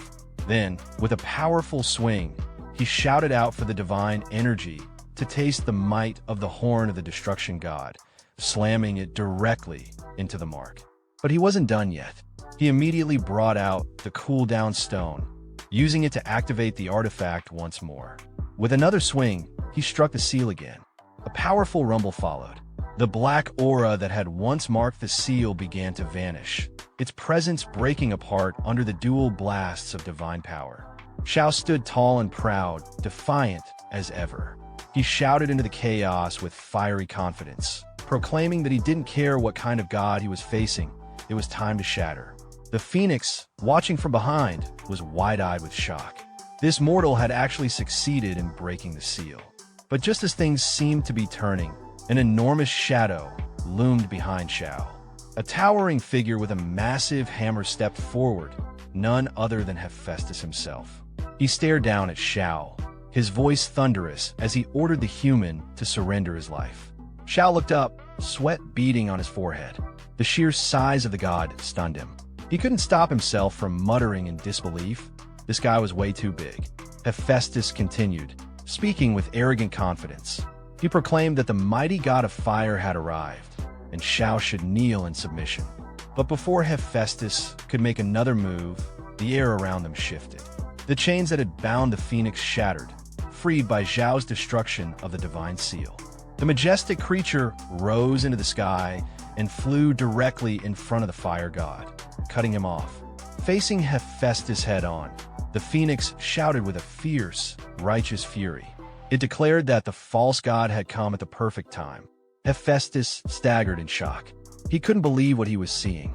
The seal was supposed to be unbreakable. How could the phoenix possibly be free? But the phoenix didn't give him time to process. It stared the god down with blazing eyes, filled with wrath and pain. The time had come to make him pay for his sins. This was no longer just a battle. This was justice. The phoenix spread her wings wide, and in a sudden burst, a radiant golden light erupted from her body, flooding the sky with divine brilliance. Xiao, now hiding behind a crumbling stone pillar, peeked out just long enough to catch the intensity of the clash. His eyes widened as he watched the divine powers collide. Cold sweat ran down his face. This fight wasn't one he had any business being part of. Without hesitation, He turned to Old Hull and whispered urgently. This was way above their pay grade. They needed to hide. Now, despite the Phoenix's fearsome presence, the god didn't back down. He raised his massive hammer high into the air and stared the Phoenix down with cold arrogance. His voice thundered as he reminded her that she had been sealed away for years, her origin drained. He doubted she had much power left in her, but the Phoenix wasn't fazed. With her wings spread and flames surging, she charged straight at him, shouting that he'd pay in blood for his despicable crimes. As Hephaestus swung his hammer down in a devastating blow, the Phoenix swiftly dodged it. The attack missed her, but the impact alone was enough to send Xiao flying backward through the air. Spinning uncontrollably, Xiao yelled out in shock. The sheer force had overwhelmed him. This god's strength was on another level. Still, he managed to steady himself mid-air. With a deep breath, he quickly activated his money shield, desperate to protect himself from another blow. Meanwhile, the Phoenix launched her own attack. Her strike landed squarely against the god's arm. The moment her flames clashed with his hammer, it shattered instantly. Hephaestus stumbled back, wide-eyed, stunned to see his weapon destroyed. Without giving him a moment to recover, the Phoenix lunged forward again, declaring that she'd let him feel what it was like to be melted alive. Hephaestus growled in fury. He called her a traitor, accusing her of defying a god's will. But the Phoenix wasn't backing down. With flames raging around her and her eyes burning with wrath, she roared that he didn't deserve the title of god. In her eyes, he was unworthy of such power. Then came the final strike. With one swift, blinding attack, she pierced through him. The god let out a pained scream as his body was torn apart in midair. As he collapsed to the ground, broken and defeated, his last words were filled with disbelief. He couldn't accept what had just happened. Xiao, still hiding behind a pillar and watching the entire battle unfold, was drenched in sweat. His voice trembled with shock and awe. Was the Phoenix really this terrifying? She had just ripped apart the fire god like it was nothing. Even the red toad perched on his shoulder was in full panic mode. He reminded Xiao, nervously, that they had just stolen this Phoenix's offspring. Wouldn't she be furious enough to snap him in half too? Hovering above the lifeless body of Hephaestus, the Phoenix spread her wings wide. Her voice echoed with divine energy. With the blood of God, she would now be reborn from the flames. Xiao, still shaken, gently placed the egg on the ground. He raised both hands, slowly and nervously addressed the Phoenix. He tried to explain that this was all a misunderstanding and that he was perfectly willing to return the egg. The Phoenix turned to him, confused at first. A misunderstanding? What was he talking about? She laughed softly and told him that he had nothing to worry about. Instead of anger, she owed him thanks. Then, without warning, she extended her hand and handed Xiao 2 glowing drops of divine blood. He stared at the droplets in amazement. What was this? As he took them into his hands and examined them closely, a system notification materialized in front of him. Blood of a divine spirit. Grade, unknown. Description: the powerful god of craftsmanship and fire, Hephaestus, has existed on the lost continent for tens of thousands of years. His blood flows with divinity. But who could possibly obtain the blood of a god? Xiao's hands trembled slightly as he held the divine liquid. His eyes gleamed with excitement. The blood of a god? A huge grin spread across his face. Laughing to himself, he turned to the red toad and cracked a joke, showing absolutely no shame about keeping the treasure. The toad, looking thoroughly annoyed, snapped back at him, saying he really was shameless. But the Phoenix quickly brought the focus back. She explained that the divine blood wasn't just a reward, it was necessary. It would help Xiao hatch her offspring. Xiao pointed at himself in surprise. Wait, he was supposed to hatch the egg? The Phoenix nodded firmly. Her chick had yet to emerge from its shell, and now it was up to Xiao to find a way to bring it into the world. As Night Xiao held the blood drop in his hand, a notification appeared describing the item, blood of a divine spirit. It was the blood of Hephaestus, the powerful god of craftsmanship and fire, said to have existed on the lost continent for tens of thousands of years. The description hinted at its overwhelming divinity. raising the question of how anyone could possess a god's blood. Xiao, noticing this, responded with a light-hearted grin, clearly impressed and amused by the unexpected find. Just then, the red toad, standing nearby, reacted with a mocking expression, clearly unimpressed by Xiao's excitement. Before their exchange could continue, the phoenix suddenly interjected. She clarified that the divine blood wasn't just a treasure, it had a purpose. It was meant to help hatch her offspring. Xiao looked puzzled. He pointed to himself, questioning why he was the one chosen for such a task. The phoenix explained further. Her child, still unhatched, needed a way to awaken, and Xiao had to find a method. The situation triggered a change in his class. Now, he had become someone capable of taming divine beasts. As she flew upward, the phoenix expressed her gratitude for his help in breaking the seal. But time was short. She warned that the place was collapsing, and word of Hephaestus's fall would soon spread. Before leaving, she reminded him once more of his responsibility toward her child. She then told him they had to leave immediately.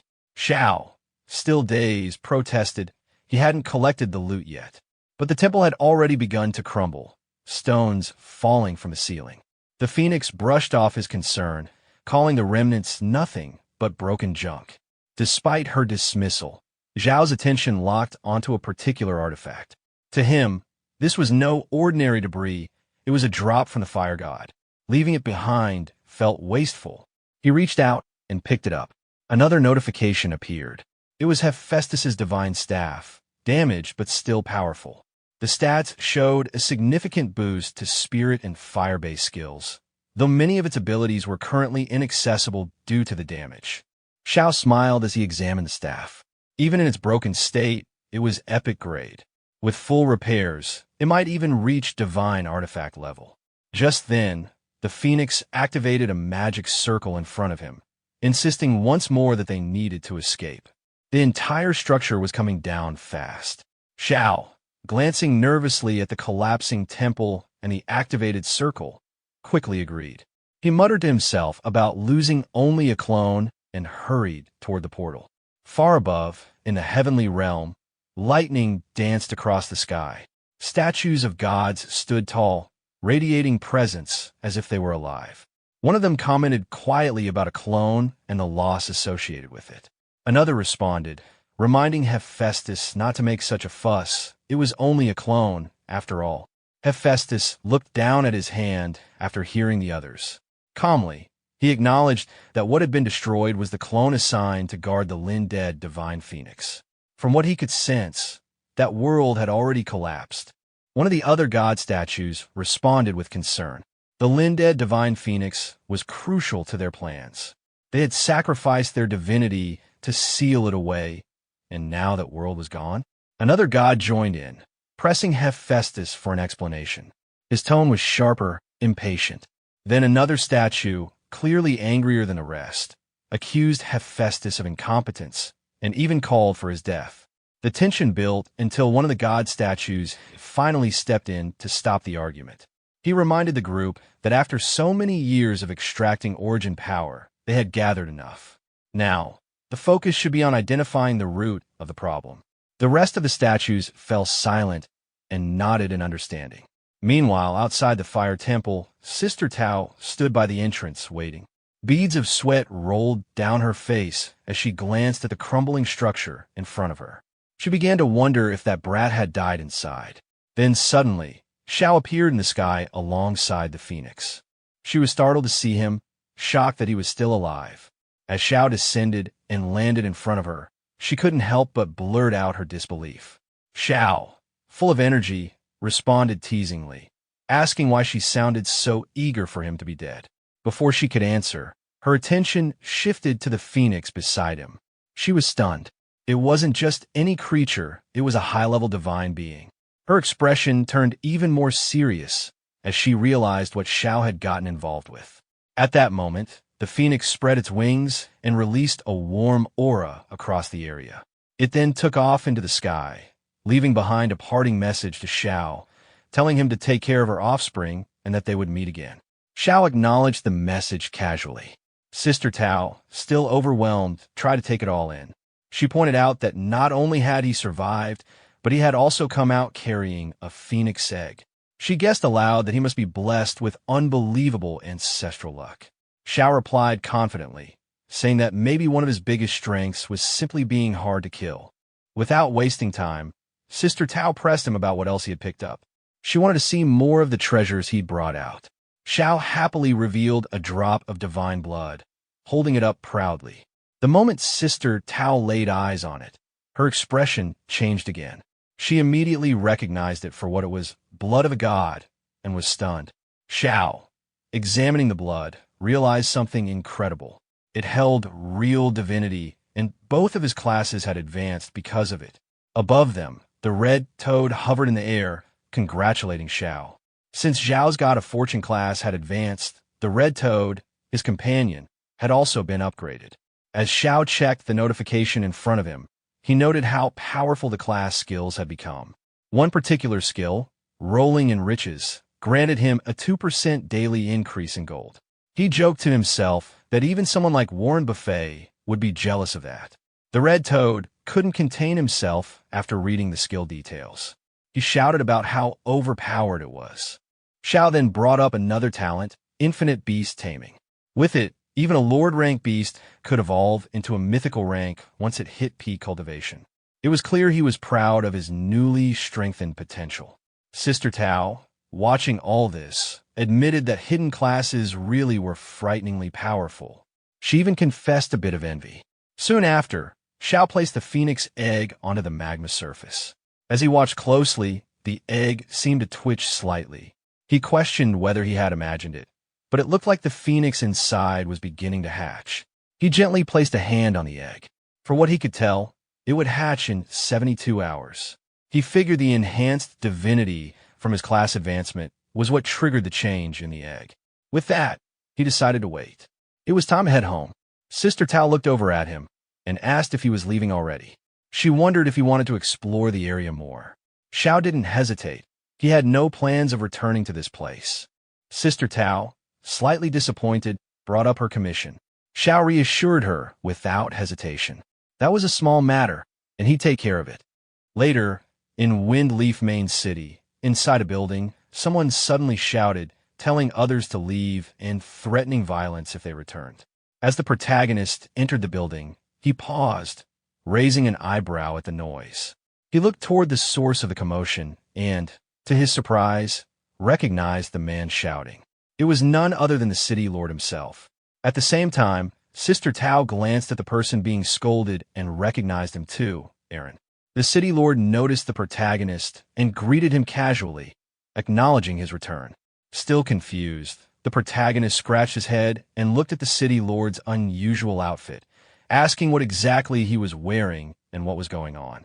Before the city lord could respond, a soldier nearby stepped in, clearly nervous and sweating. He motioned the protagonist over and began explaining the situation. According to him, ever since the dwarves had settled in the city lord had been doing everything possible to get them involved in rebuilding the main city. However, the dwarves had proven extremely difficult to communicate with and completely ignored all attempts made by the city lord. Still puzzled, the protagonist asked how that connected to the strange clothes the city lord was wearing. The soldier explained that, out of desperation, the city lord tried to appeal to the dwarves' preferences.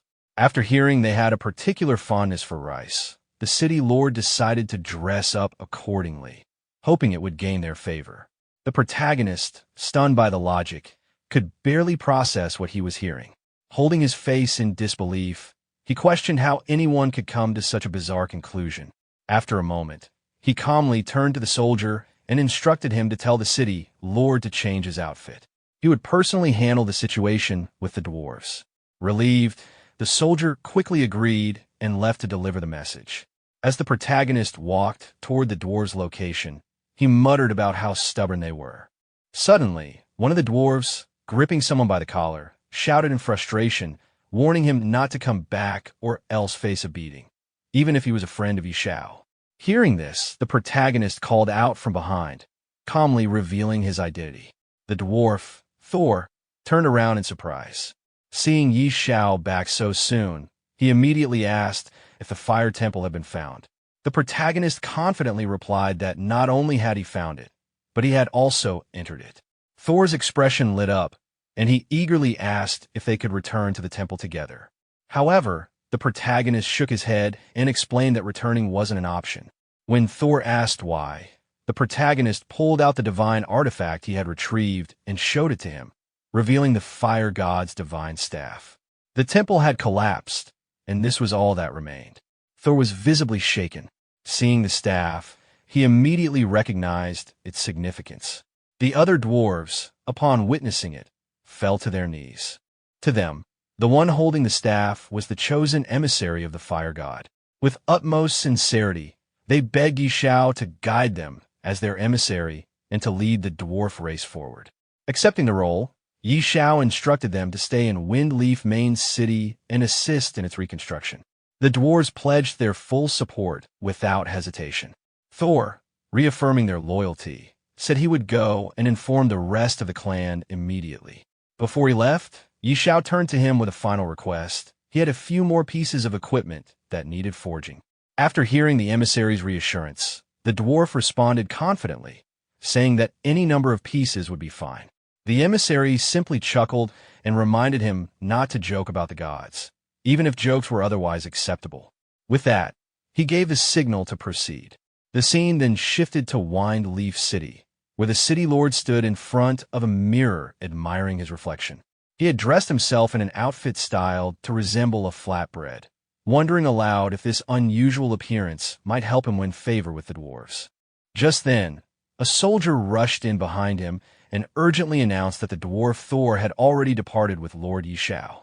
Shocked, the city lord immediately asked where they had gone. The soldier pointed out that the dwarves were on their way to help rebuild the main city. Elated by the news, the city lord assumed his efforts must have touched their hearts.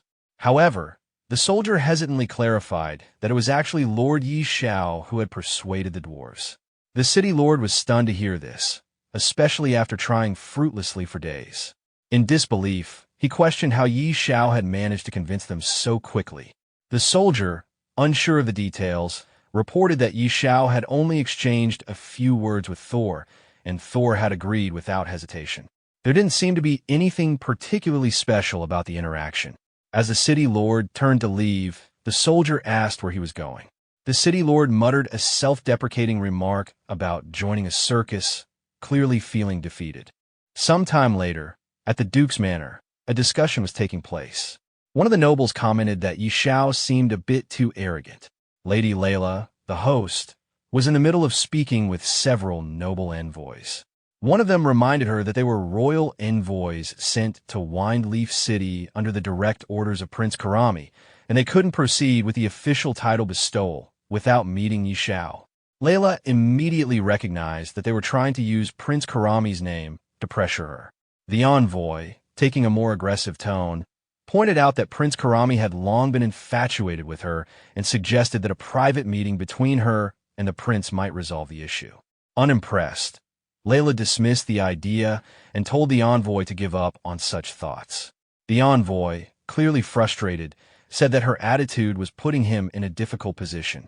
At that exact moment, Xiao arrived and overheard the conversation. Without hesitation, he interrupted, voicing his displeasure at what was going on. Xiao returned, and Layla acknowledged his arrival with a calm expression. She welcomed him back, and Xiao responded casually. Their exchange was light, indicating familiarity and mutual respect. An envoy, clearly arrogant, stepped forward to confront Xiao. He mocked him for showing up late and criticized his appearance, implying that he was unimpressive and cowardly. He also compared him unfavorably to a certain Prince Karami. Layla immediately defended Xiao, firmly scolding the envoy for speaking so rudely, reminding him that Xiao was the hero who had saved Windleaf City. Xiao, however, stopped her from continuing and casually mentioned that he was in a good mood and felt like killing someone for amusement. The envoy reacted with disbelief and threatened him, questioning if Xiao understood the consequences of such talk and asking if he knew who he was dealing with. Ignoring the threat, Xiao walked up and punched the envoy directly in the face, knocking him down without hesitation. He then looked around and asked if anyone else had any objections. The other envoys quickly panicked and distanced themselves from their fallen comrade. They changed their stance immediately, saying that the envoy had brought it on himself by being disrespectful, and they praised Yi Xiao's decisive action. With that settled, Yi Xiao asked who among them was actually in charge and whether the issue of his noble title could be resolved. One of the envoys, who turned out to be the deputy, stepped forward and assured him that there would be no problem. The title would be granted, and the relevant procedures for territory allocation would be completed without delay. Yi Xiao looked at Layla, satisfied with how easily the matter was resolved once they became cooperative. Layla smiled in return, clearly used to his methods. Meanwhile, across the game world, players noticed a major development. Yi Xiao's promotion to nobility and the unlocking of the fief system caught everyone's attention. The increase in available playtime, both for his country's players and those in Wind Leaf City, was especially well received. Many players were impressed and expressed awe at how quickly Yi Xiao had risen through the ranks. They acknowledged that his achievements were far beyond what regular players could reach. Some began discussing how to take advantage of the extended game time to grow stronger. Others expressed a desire to join Yi Xiao's faction, now that he had territory and the ability to form a power base. Jokingly or seriously, some players went to extreme lengths to declare their willingness to follow him, showing how much his influence had grown. Inside the mansion, Lady Layla looked at Yi Xiao with a gentle smile. She acknowledged his achievement in persuading the dwarves to settle in the main city. As a result of this move, the value of his shops had skyrocketed, and now many people were lining up, offering huge sums of money to acquire them. She asked if he wanted to meet these potential buyers. Yi Xiao casually agreed, reasoning that if gold coins were coming straight to his door, there was no reason to turn them away. Meanwhile, the red toad perched on Yi Xiao's shoulder couldn't help but mockingly comment on how Yi Xiao was once again about to make a fortune, clearly pleased with having chosen to follow him. A short while later, when Yi Xiao stepped out of the mansion, he was greeted by a large crowd of eager buyers gathered outside. One man declared he had already prepared 40 million gold coins and was ready to trade immediately, reminding Yi Xiao of the shops previously promised. Others shouted over each other, trying to get his attention, one claiming to have 90 million gold coins, and another pushing to the front, stating he had reached his personal goal and needed to speak first. Yi Xiao responded with a calm smile, assuring them that he was open to selling the shops, but hinted that there was one condition. The crowd instantly grew quiet, and one of them urged him to name any price or terms he had in mind. With confidence, Yi Xiao simply told them they needed to increase their offers. This declaration left everyone stunned for a moment, but it quickly turned into a frenzy. One person blurted out that they didn't care how much more it would cost and was ready to buy it all, even offering a deposit on the spot. The rest quickly followed, shouting over one another, insisting they'd pay any price, some even offering to sell their own homes to raise enough funds. Each person tried to get their deposit into Yi Xiao's hands first, hoping to secure a deal before anyone else. At that moment, a system effect related to Yi Xiao's skill activated, causing his gold income to spike rapidly. Seeing this, Yi Xiao couldn't help but feel amused and satisfied, thinking to himself how easy it was to profit like this, and reassured that there would be plenty of wealth to go around. Later, back in the real world, Yi Xiao glanced at his phone and confirmed that the news of the dwarves' relocation to Wine Leaf City had already gone public. However, what caught his attention even more was the presence of foreigners, something he hadn't expected. As the protagonist glanced at the news on his phone, he realized that a world announcement had just been triggered. Almost immediately, a large number of people had rushed toward Jiang City. He noted how swift and organized they were in their response. Walking over to his window, he stared outside and sensed that this incoming group was targeting him specifically. However, they had no idea what was truly coming. Something significant was set to unfold that very night. Meanwhile, the scene shifted to the streets of the city. Chaos had erupted among the townspeople. Many were in a state of confusion and panic. Some had just been fighting monsters moments ago and were suddenly forced out of the game. Others felt an unfamiliar power coursing through them, unsure of what was happening. The protagonist examined his interface and understood immediately This was the moment when the virtual world and reality were beginning to merge. A new option appeared, giving him the ability to extract a skill. Without hesitation, he chose to extract Money's shield. The energy from the skill surged through him, and he felt its effects physically. Confidently, he confirmed what he already knew. Players who had reached level 10 and above could now extract one skill. The attributes from the game were now part of the real world. Pumped with energy, he threw a punch into the air, already thinking about the next set of stats he would need to configure. After just a moment's thought, he leapt out of his window, landing directly onto the street. For him, the true battle had just begun. Around him, panic spread even more rapidly. People yelled to each other, questioning whether the apocalypse had officially arrived. Some wondered aloud if the strange monsters from the game would now appear in the real world too. Amidst the confusion, a man declared that he had lived long enough and that he didn't care if the world was destroyed.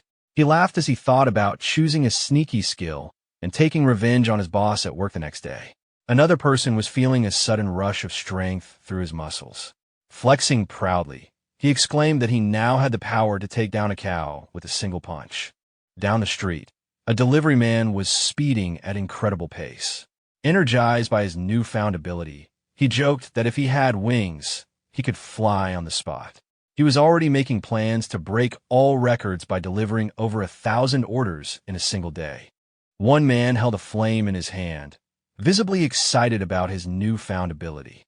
With a smug expression, he marveled at how he wouldn't need a lighter to smoke anymore. Nearby, another man had just made himself invisible. Taking full advantage of his power, he chuckled to himself about sneaking into the women's bathhouse without being noticed. The scene then shifted to the Yi Group Villa District, where the protagonist arrived and stood confidently in front of the door, confirming to himself that he had reached the right place.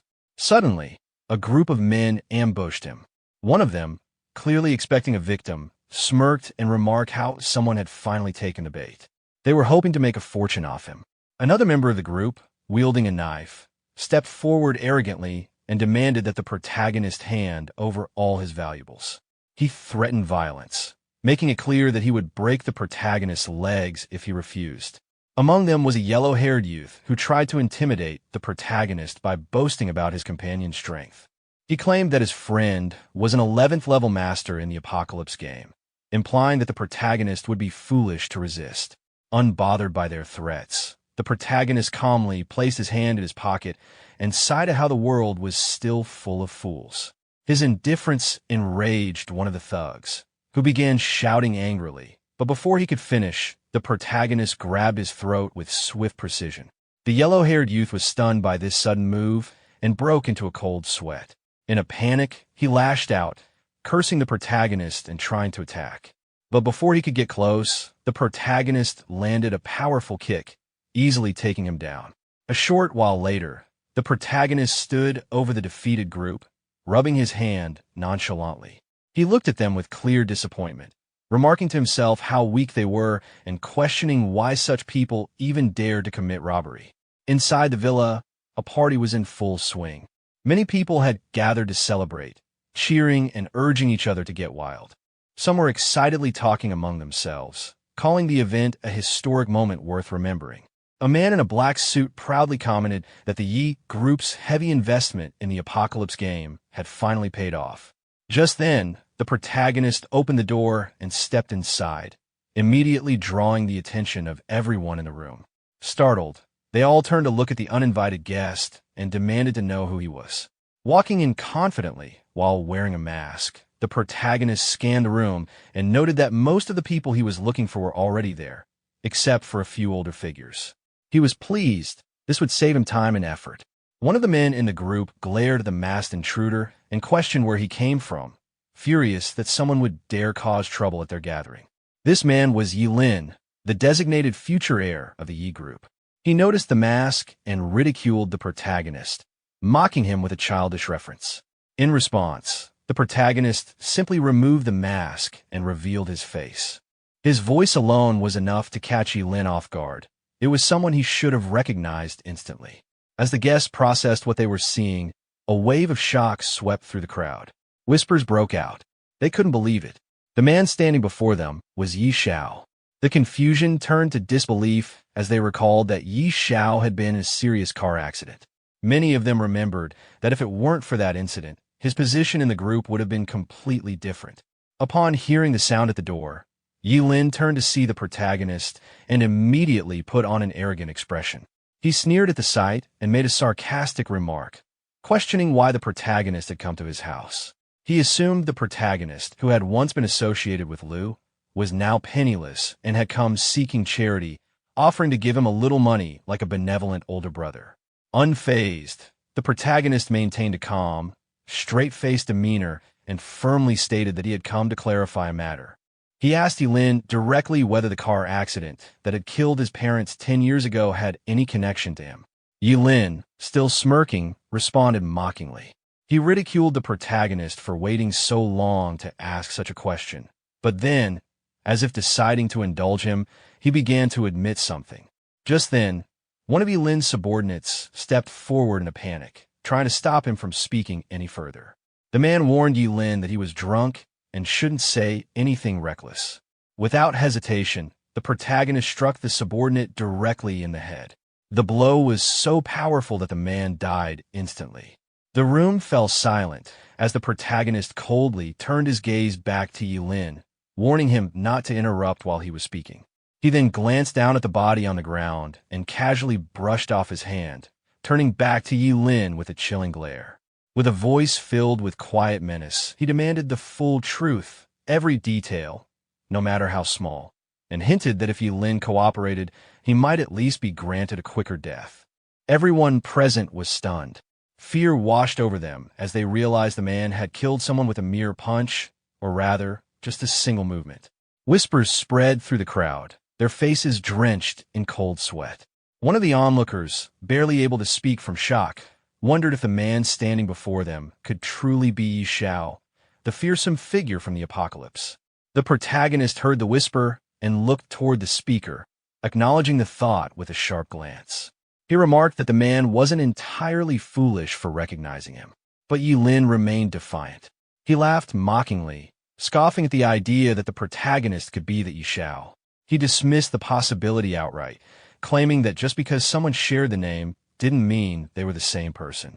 With bold confidence, Lin stepped right up to the protagonist and declared that it was he who had tampered with the car 10 years ago. Then, with a smirk and cruel humor, he mimicked the sound of the explosion from the crash, mocking the tragedy and laughing at the fact that the protagonist had somehow survived it. His taunts were filled with contempt and amusement. In response, the protagonist's eyes began to glow red with fury as he glared at Lin. He called him a true monster, consumed by cruelty. Lin only laughed harder, brushing off the insult and asking what of it. With deadly calm, the protagonist declared that today, Lin would finally join the parents he had murdered. Realizing the gravity of the situation, Lin suddenly pointed at the protagonist and shouted a command to everyone in the room.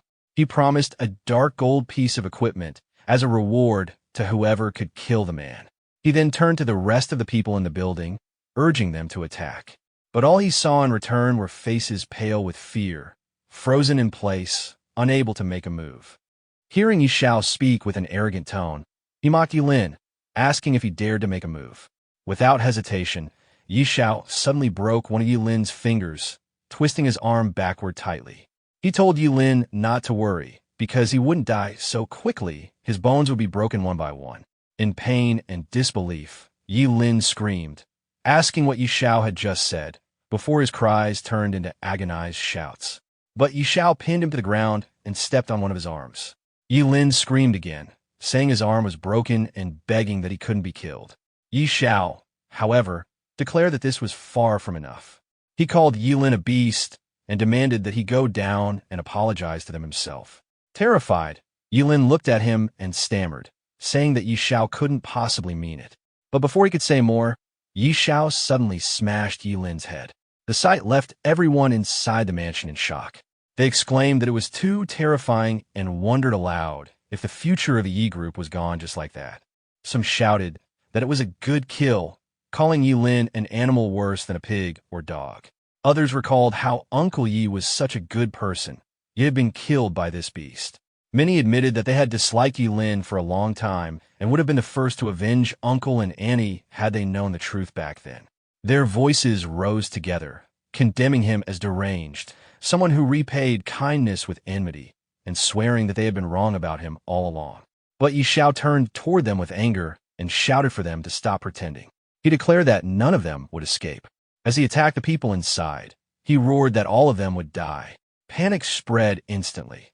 The crowd screamed that it had nothing to do with them, insisting Yi Lin was the one behind everything. They begged him not to kill them, crying out that Yi Lin was already dead and asking what more he wanted. Their screams for help filled the mansion, mixed with cries of murder and pain. Sometime later, when Yi Xiao had finished his vengeance, he walked out of the blood-soaked mansion, his body drenched in the blood of those he had killed. Speaking to himself, he declared that the vengeance for what had happened 10 years ago, spanning 2 lifetimes, had finally been achieved. The scene then shifted to another place, where a boy examined his new power. Looking at his hand, he laughed excitedly, saying that the power was incredible and that he was beginning to love the apocalypse. Another man beside him joined in, turning to their boss and saying that with their current stats, they could easily take on an entire armed company. Their boss, however, remained cautious. With confidence, but also warning in his tone, he told them not to celebrate too soon. Yi Xiao was already level 40, and he was very strong as well. Hearing this, the yellow-haired boy testing his power dismissed the concern. He asked what there was to be afraid of, saying that since there were 5 of them against just Yi Xiao, defeating him would be a piece of cake. Another one in the group supported the yellow-haired boy, agreeing with him and declaring that he would beat Yi Xiao until he knelt down and begged for mercy. But suddenly, a loud explosion shook the place as the wall burst apart, and Yi Xiao appeared. With confidence, he told them there was no need to wait, because he was already there. The boss, shocked at his sudden appearance, cried out in disbelief, calling Yi Xiao's name and demanding to know how he had found them. Yi Xiao wasted no time. Activating his power, he launched himself toward them, scoffing at the thought of just a few of them trying to backstab him in the real world. As he attacked, his words cut through the chaos, telling them that if they had any questions, they should go ask the King of Hell. Screams of pain and panic echoed as his assault tore through them. Moments later, another massive explosion erupted from the building, and Yi Xiao walked out, the structure crumbling behind him with a loud boom and rumble. As he continued through the town, he witnessed chaos everywhere, people fighting, some robbing, while others ran away shouting that the police had arrived. Suddenly, a large number of army soldiers appeared. In response, one defiant person screamed to kill them, boldly declaring that he wasn't afraid even if the army came. But as the soldiers moved closer, Yi Xiao noticed them approaching him. Narrowing his eyes, he asked who they were. From among the troops, a man in a suit stepped forward and introduced himself. He greeted Yi Xiao and revealed that he was Li Huan, the governor of Jiang City. He said he had come to ask for a favor and requested Yi Xiao to step aside for a word. Yi Xiao, not one to waste time, asked him directly what it was and told him to just say it. Pleased by his straightforwardness, the governor responded with a delighted, wonderful. He then explained the situation, pointing out that Jiang City was currently in a state of chaos. He expressed his hope that Yi Xiao could help re-establish order in the city and asked what he thought of the request. Yi Xiao, replying with confidence, stated that it wasn't impossible, but that he had his conditions. The governor, showing no hesitation, told him to feel free to state them. Sometime later, news broke out on the Apocalypse Forum. The headline read that Big Shot Yi Han was finally making an appearance, with even the officials verifying the account. Excited users commented that a big shot was truly a big shot for a reason, and with someone like him watching over them, they doubted anyone else would dare act recklessly again. As people read the news on their phones, they remarked that the great Xiao would now become much more stable, saying this piece of news was extremely important. At the same time, Yi Xiao's ex-girlfriend sat on her sofa, staring at the news. She muttered to herself in disbelief, questioning if it was really Yi Xiao. She blamed Zhou Hong, saying that if he hadn't been bad-mouthing Yi Xiao, she would have treated Jiang Han properly. Frustration turned to self-justification as she complained that Yi Xiao, as a grown man, should not have been so petty as to disappear just because of her slightly bad attitude. Walking toward the window, she looked outside and declared that she would definitely find him, insisting that he would come back to her. Meanwhile, Inside the game world, players were talking among themselves about the recent events. One said no one could imagine how chaotic things had been, but thankfully, great god Xiao had stepped up to stabilize the situation. Another chimed in, calling him a total hero. A third added that if it hadn't been for him, Jiang City would have descended into complete chaos. At that moment, Xiao himself was seen walking through the middle of the city, whispering to himself that he was finally back. On his shoulder, the red toad mocked him, saying it seemed everyone was talking about him. Xiao stopped in front of the workshop and muttered that he would rather do the deed and fade away, hiding his fame and achievements, something old Hui would never understand. The red toad sneered, pointing out that Xiao was acting cool again. When Xiao entered the workshop, one of the dwarves greeted him respectfully, relieved to see him return. Xiao told the dwarf, Thor, that he had something for him and handed him a blueprint. Thor looked at it with wide eyes, recognizing it immediately. It was the blueprint for the beast god's claw, an epic rank piece of equipment. Xiao then asked if it could be forged. Thor, sweating as he studied the blueprint, explained that this wasn't an ordinary epic rank item. With the right materials and future enhancements, it could be forged into a divine artifact, and judging by the design, it was most likely part of a set. Holding another half of the blueprint, Xiao revealed that he also had the design for the beast god's helm. Thor was stunned, exclaiming in shock that it truly was part of a set, and that he had now seen it all. Xiao, brimming with confidence, asked Thor how long it would take if the two of them forged it together. Thor examined the blueprint carefully, scratching the back of his head as he estimated. He said that if he and Du Lin worked on it together, it would take about 3 days. Xiao accepted the answer and told him he would return in 3 days to collect the equipment.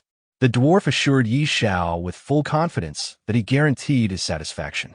Xiao waved his hand casually while walking away, simply replying with an okay. Soon, Xiao was seen standing in front of another shop.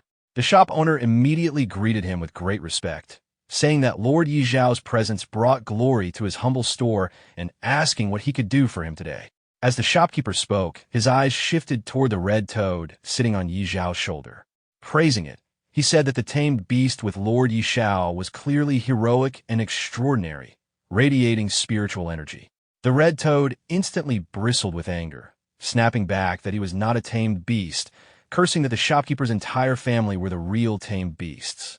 Ignoring the outburst, Xiao calmly told the shop owner that he was there to buy some high-quality bee spirit fruits. The higher the grade, the better. The shop owner, eager to please, replied with excitement that the highest grade fruits available in his shop were grade 5, and asked how many Xiao would like. Xiao, brimming with confidence, told him to pack all the grade 4 and grade 5 bee spirit fruits in the shop. The shopkeeper hurriedly brought out a box filled with them, promising to get them ready immediately. Xiao's dragon began devouring the fruits one by one, while the phoenix egg was carefully placed on a table. Looking at the egg, Xiao wondered aloud if the fruits would be enough to hatch it. Checking his system panel, he smiled and reminded his dragon to eat slower so it wouldn't choke. When the details loaded, Xiao was stunned. The system displayed. Seeing this, Xiao exclaimed with excitement that little Huey's attributes had increased so much that he couldn't even view them anymore. The dragon coughed lightly, letting out a puff, as if satisfied. Xiao, staring at his dragon, muttered that waiting for the undead divine phoenix to hatch and for the 2 pieces of epic rank beast gear to be forged was simply too boring. He decided it was time to take little Hui out for a walk. The scene then shifted location, mysterious jungle LV 40 LV 50. Standing before the dragon, Xiao commanded it to go for it and show him what it was capable of. Instantly, groups of monsters rushed at Xiao, but little Hui obeyed immediately, charging forward. In an instant, the system was flooded with notifications. Xiao grinned with confidence, praising his dragon for leveling up again. However, he also noted with some frustration that after reaching level 40, the amount of experience needed to progress further was ridiculous. Filled with excitement, he encouraged little Hui again, telling him they should go deeper into the jungle, pull more mobs, and kill them together. Back in the city, the World Ranking announcement board updated. It displayed World Rankings first place, Xiao, LV41. A crowd quickly gathered in front of the board. People pointed at the update, remarking that great god Xiao's leveling speed had finally slowed down, laughing as they noted he was now leveling up once every 2 days. In front of the ranking board, a crowd gathered, their faces filled with disbelief. Many were shocked at the difficulty curve, realizing that even top players were struggling past level 40. They murmured among themselves, astonished that progress had slowed so drastically, and some even complained that it might take months to gain a single level. To them, reaching level 100 felt like an unreachable dream, something only the strongest could hope to achieve. Meanwhile, the protagonist was finishing off the last monster nearby. Despite the battle, his level had not increased, leaving him slightly frustrated. The red toad perched on his shoulder reminded him that the time for the phoenix egg to hatch was near. Excitement filled his eyes as he pulled out the egg to check on it. The egg trembled in his hands, and he could barely contain his thrill as small cracks began to form on its surface. Moments later, the shell burst apart with a radiant explosion of golden light that streaked from the sky to the ground. A majestic phoenix, wreathed in divine fire, soared into the air. Its cry echoed through the heavens, marking the birth of a creature thought to be impossible to hatch for hundreds of years. The protagonist gazed at it in awe, realizing the magnitude of what had just occurred. The red toad smirked arrogantly from his shoulder, teasing him for his luck. The newly born creature radiated overwhelming power, its flames shimmering like molten gold, the air around it trembling with heat and energy. Before him stood the immortal phoenix, a mythical being of unparalleled might, one that possessed ancient talents of suppression, flame mastery, and rebirth. It was a creature blessed by divine lineage, capable of commanding the fires of heaven and enduring even death itself through its nirvana. The protagonist stood silently beneath the blazing aura, the realization sinking in that this was no ordinary summon. It was a true immortal beast, destined to reshape the balance of power in his world. As the protagonist stared at the magnificent phoenix, he couldn't help but compare it to his other companion, Xiao. The fiery bird's power was overwhelming, its burning flames, its comet-like attacks, and its soul-shattering abilities made it seem like the ultimate force of destruction. He felt like luck itself had smiled on him at the perfect moment. When the phoenix landed gracefully in front of him, he reached out and patted its head, thinking about what to name it. Remembering that the phoenix's father had once called it Luo Huang, he decided that name didn't sound quite right and tried calling it Xiaohua instead. The bird seemed unimpressed, so he tried a few other names playfully until he finally settled on Xiao Luo, a name the phoenix appeared content with. Just as he was enjoying the moment, he sensed something strange ahead, a faint, toxic haze spreading through the air. Realizing it was poison gas, he immediately became cautious. Out of the mist emerged a swarm of rats, their bodies twitching with venomous energy. He quickly recognized them as venomous rats, dangerous creatures capable of spitting poison that inflicted lasting damage. Before he could react, the horde rushed toward him. He shouted for Xiao Hui to retreat, realizing that direct combat would be risky. The rats multiplied rapidly, surrounding him from every side. Feeling cornered, he called out for Xiao Luo to attack. The phoenix responded instantly, unleashing waves of blazing fire that engulfed the rats.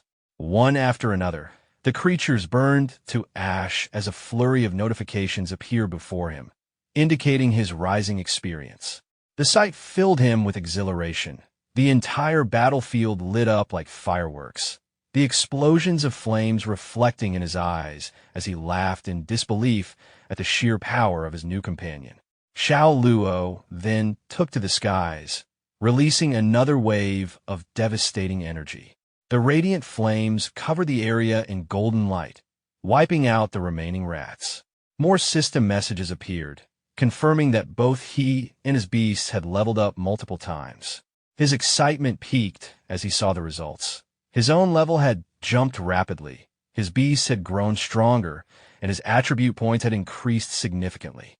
He could hardly contain his excitement, laughing breathlessly as he realized how fast his progress had skyrocketed. At the same time, across the world, players gathered around a ranking board in disbelief. His name, Yi Xiao, had shot straight to the top of the world rankings, surpassing everyone else by multiple levels within minutes. People gawked as they watched the numbers rise in real time, unable to comprehend how anyone could advance so quickly. Soon, the news spread across forums and media posts, with comments flooding in from stunned players. Many couldn't believe what they were seeing, calling him a monster of leveling speed. Others joked that they hadn't even finished their daily routines before seeing him gain 5 levels. Some offered exaggerated admiration, while others could only sigh, realizing how impossible it would be to ever catch up to him.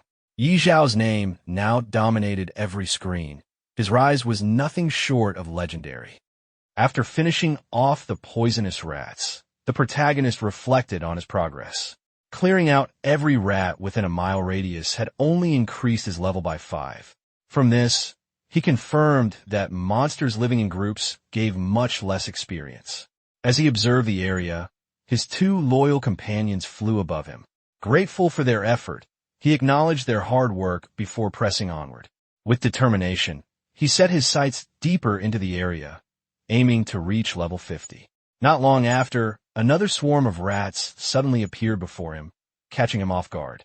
Reacting quickly, he ordered Xiao Luo into action, and the phoenix immediately launched forward, tearing into the horde with powerful attacks. The battle ended in their favor, and the protagonist's strength increased further. His companions also grew stronger from the fight, and he found himself reaching level 48, just 2 levels away from his target. While reviewing his progress, he became aware of a new development. A message reached him from Pinnacle main city, stating that the beast god suit had been completed. Deciding it was time to check on this, he turned to his companions and prepared to leave the battlefield. Together, they set out for the city. Upon arrival in Pinnacle main city, the protagonist encountered a dwarf craftsman holding a gauntlet. The dwarf confirmed that the beast god suit was finished and explained that, during the process of creating it, he had discovered that the equipment possessed hidden functions. Intrigued by this revelation, the protagonist carefully examined the gauntlet, studying the hidden features with keen interest. The protagonist put on the gauntlet, realizing that after wearing the claw of the beast god, the appearance of the equipment could be displayed or hidden at will. The system provided detailed specifications, explaining the gauntlet's grade, its attribute boosts, its increase in attack speed, and even a passive effect that inflicted bleeding damage over time. It also hinted that the equipment could be further strengthened. Excited by these discoveries, the protagonist immediately wanted to test it out. The dwarf craftsman then revealed another piece of equipment, the beast god helmet. The protagonist wore it, and the set attributes were activated. By equipping 2 pieces of the beast god equipment, he gained increased final damage, damage reduction, and resistance across all attributes. Studying the effects carefully, he found the set's power to be overwhelmingly strong. His companion, the red toad, gave a blunt comment about how odd he looked in the helmet, while the dwarf countered with reassurance that it actually suited him. Smiling with confidence, the protagonist remarked that appearance mattered little compared to practicality, especially since he could hide the equipment whenever he wanted. Satisfied with the results, he prepared to leave. Thanking the dwarf for his hard work, he waved and departed, while the craftsman wished him well. As he walked through the bustling city, he overheard people gossiping. Many were whispering about troubling New Shuiwa City had been invaded. Their fearful discussions spread quickly, confirming that something serious had indeed occurred there. The red toad on his shoulder suggested gathering more information, and the protagonist immediately thought of someone reliable he could ask. The scene shifted to a quieter place, where Sister Tao sat on a bench reading through documents. A man entered and informed her that she had a visitor. Without even glancing up, she instructed him to say she was not there. But at that very moment, the protagonist appeared behind her, making his presence known, catching her completely off guard. When the protagonist appeared behind her, Sister Tao was startled. She had not expected to see him and felt uneasy, since trouble always seemed to follow whenever he arrived. After calming herself, she listened as he asked about the situation in Shuiwa City. She explained that the area around Shuiwa City was now being consumed by gray fog. If the trend continued, the fog would likely engulf the entire city. The protagonist was surprised to hear of this invasion and pressed her for more details. According to the information Sister Tao had gathered, the gray fog was connected to an evil god mentioned in the ancient records of the Supreme Palace. This god was said to spread plagues and viruses, so malevolent that no temple was ever dedicated to him. She revealed that his name was Sekhmet, then warned the protagonist not to get involved. Despite her warning, he showed confidence and declared his intent to go to Shueihua City. Sister Tao was shocked, but admitted that the Supreme Palace had also tasked her with investigating the matter, so she agreed to accompany him. Although she grew flustered when he teased her, she quickly told him to stop speaking nonsense and insisted they depart the following morning, as she needed time to prepare the teleportation array within the city. The protagonist accepted this arrangement, and the two reached an agreement. After leaving Sister Tao, the protagonist was soon bombarded by messages from the world chat. Players from across the lands were panicking, reporting that the gray fog around Shueihua City drained health rapidly, killing many instantly. Others claimed the city's NPCs were fleeing, while nearby forests were swallowed up by the spreading mist. Rumors spread about whether a great power had unleashed some sort of biological weapon. Reports also came in of disturbances in Shadow City, a glowing statue outside Silver Light City that was powerful enough to instantly defeat challengers, and strange boundaries appearing nearby city. Hearing all this, the protagonist began to think deeply. The scale of the gray fog invasion was far greater than he had realized, and now it seemed other major cities were also facing problems. Questions filled his mind as he wondered what the evil god Sekhmet truly intended to achieve. The next day, the protagonist met with Sister Tao. She explained that there was still a teleportation array left by the Supreme Palace in Shueihua City. Through it, they could travel directly to the outskirts of the city. Holding up a special artifact, she activated the array, and a glowing door opened before them. The protagonist felt reassured having Sister Tao with him, though she quickly reminded him that the portal was unstable and that they needed to move without delay. With determination, he stepped forward, declaring his intent to reach Shueihua City. A moment later, both of them entered the portal. In an instant, they emerged outside Shueihua City. The protagonist took in the scene, noticing the lakes and lush greenery that surrounded the area, just as he had heard. Sister Tao, however, pointed out something alarming. The gray fog was spreading more quickly than expected. He acknowledged this and prepared to move forward, but when he set off toward the city, she asked where he was going. He replied that his destination was the main city, while the task of investigating the gray fog was hers. Amused yet slightly exasperated, Sister Tao told him she would not accompany him further and urged him to take care. He assured her not to worry and bid her farewell. The scene shifted to Shueihua City. Standing before the Grand Castle, the protagonist identified his location. However, he quickly noticed a large number of people leaving the city. Confusion set in as he wondered why so many were fleeing.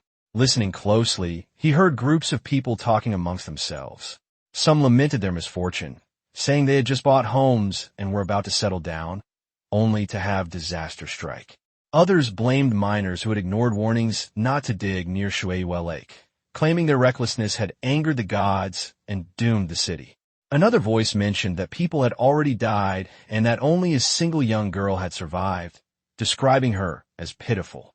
Curious about this survivor, the protagonist approached a man with a long beard and asked who the girl was. The man, surprised by his interest, questioned if he was related to her. In response, the protagonist confidently revealed his badge, showing his authority as someone commissioned by the Supreme Palace to investigate the source of the gray mist. This revelation caught the attention of another bystander, who quickly recognized him as a master from the Supreme Palace. The bearded man informed the protagonist that the little girl he was searching for was named Aisha, the daughter of a miner from Bishui district. He explained that her entire family had been infected by the gray fog and described their situation as pitiful. When asked about her whereabouts, he revealed that Aisha had been isolated by several adults in the church of Bishui City. As the protagonist processed this information, a blonde-haired man stepped forward nervously, warning him that once infected by the gray fog, not even the best healer in the city could provide a cure. The protagonist acknowledged the warning and expressed his gratitude, prompting the man to wish him well before departing. Upon entering the city, the protagonist fixed his eyes on a particular building and concluded that Aisha must be there, inside the church. However, when he attempted to approach, guards immediately blocked his path. They declared the place extremely dangerous and ordered him to leave, threatening to take action if he did not comply. The protagonist revealed his imperial status as a viscount, explaining that he had come to investigate the source of the gray fog.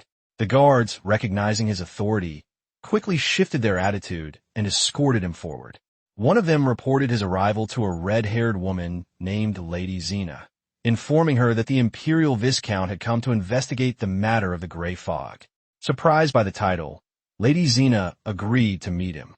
Soon, the protagonist stood before her and respectfully requested permission to examine the condition of Aisha. Lady Xena, after considering his words, agreed and led him to a different room. On the way, she cautioned him that the gray fog was both highly contagious and incurable. She explained that whether or not a shield could withstand the infection depended on the concentration of the fog, and if the density was high, a stronger barrier would be necessary. The protagonist, however, remained calm, knowing inwardly that he carried the protection of the god of wealth's shield, which rendered him unaffected regardless of the fog's intensity. Eventually, he reached a room where a little blonde-haired girl awaited. As he approached her, he confirmed to himself that she was indeed Aisha, the one he had been seeking. When the protagonist approached, the little girl recoiled in fear, worried he would be infected if he came any closer. Yet he moved forward calmly, unaffected, his shield silently protecting him. Reassured by his presence, the girl's fears softened into a gentle smile as she asked if he was truly all right. The protagonist crouched down to her level and requested to see the small bottle she held tightly in her hands. Trusting him, she agreed and handed it over. As he examined the bottle, he realized it was no ordinary toy. Once soaked in a peculiar spring, it had gained a strange property that allowed it to offset the damage of the gray fog.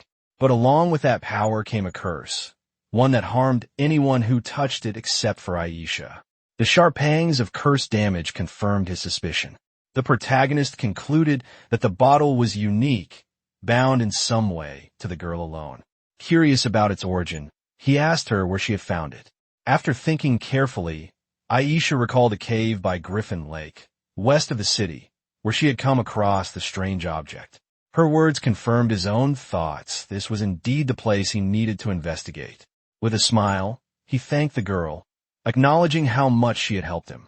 In response, she shyly brought forth a glowing glass orb, holding it out with both hands as a gift to him, her way of expressing gratitude for his visit and reassurance. Our protagonist examined the glass bowl with growing excitement. In that moment, he realized it was something deeply precious to Elsa, an item tied to her childhood fondness for beautiful things and unknown even to her parents. After studying it carefully, he thought that perhaps it might prove useful later on. He then waved goodbye to the little girl, thanking her for the help and promising to return once he had dealt with the gray fog. The girl happily waved back, encouraging him with confidence that he could definitely get rid of it. Outside, a lady approached him, asking if he had found any clues. He replied calmly that he was heading to Griffin Lake. Shocked, the lady reminded him that the area had already been consumed by the gray fog. Still, he simply smiled, assuring her not to worry, explaining that he was only going there to take care of it. Hearing this, she blushed slightly, praising him for being truly extraordinary. A while later, the protagonist arrived near Griffin Lake. The air grew heavier with every step, and the damage to his body increased noticeably as the fog thickened. Wiping sweat from his face, he acknowledged that the closer he got, the greater the strain became. Estimating his position, he figured the lake was less than 5 kilometers to the north and pressed on. As he moved forward, he spotted a group of people through the mist. Curious, he wondered who they might be, possibly members of the Supreme Palace. As he got closer, he saw Sister Tao arguing with 2 men, refusing to take unnecessary risks. One man tried to persuade her, saying that without her, the mission would fail, while the other suggested retreating altogether. Before their argument could continue, the protagonist stepped in casually with a confident smile, greeting Sister Tao. She looked surprised to see him and asked why he was there. Her companions, startled, whispered among themselves, trying to figure out who this stranger was.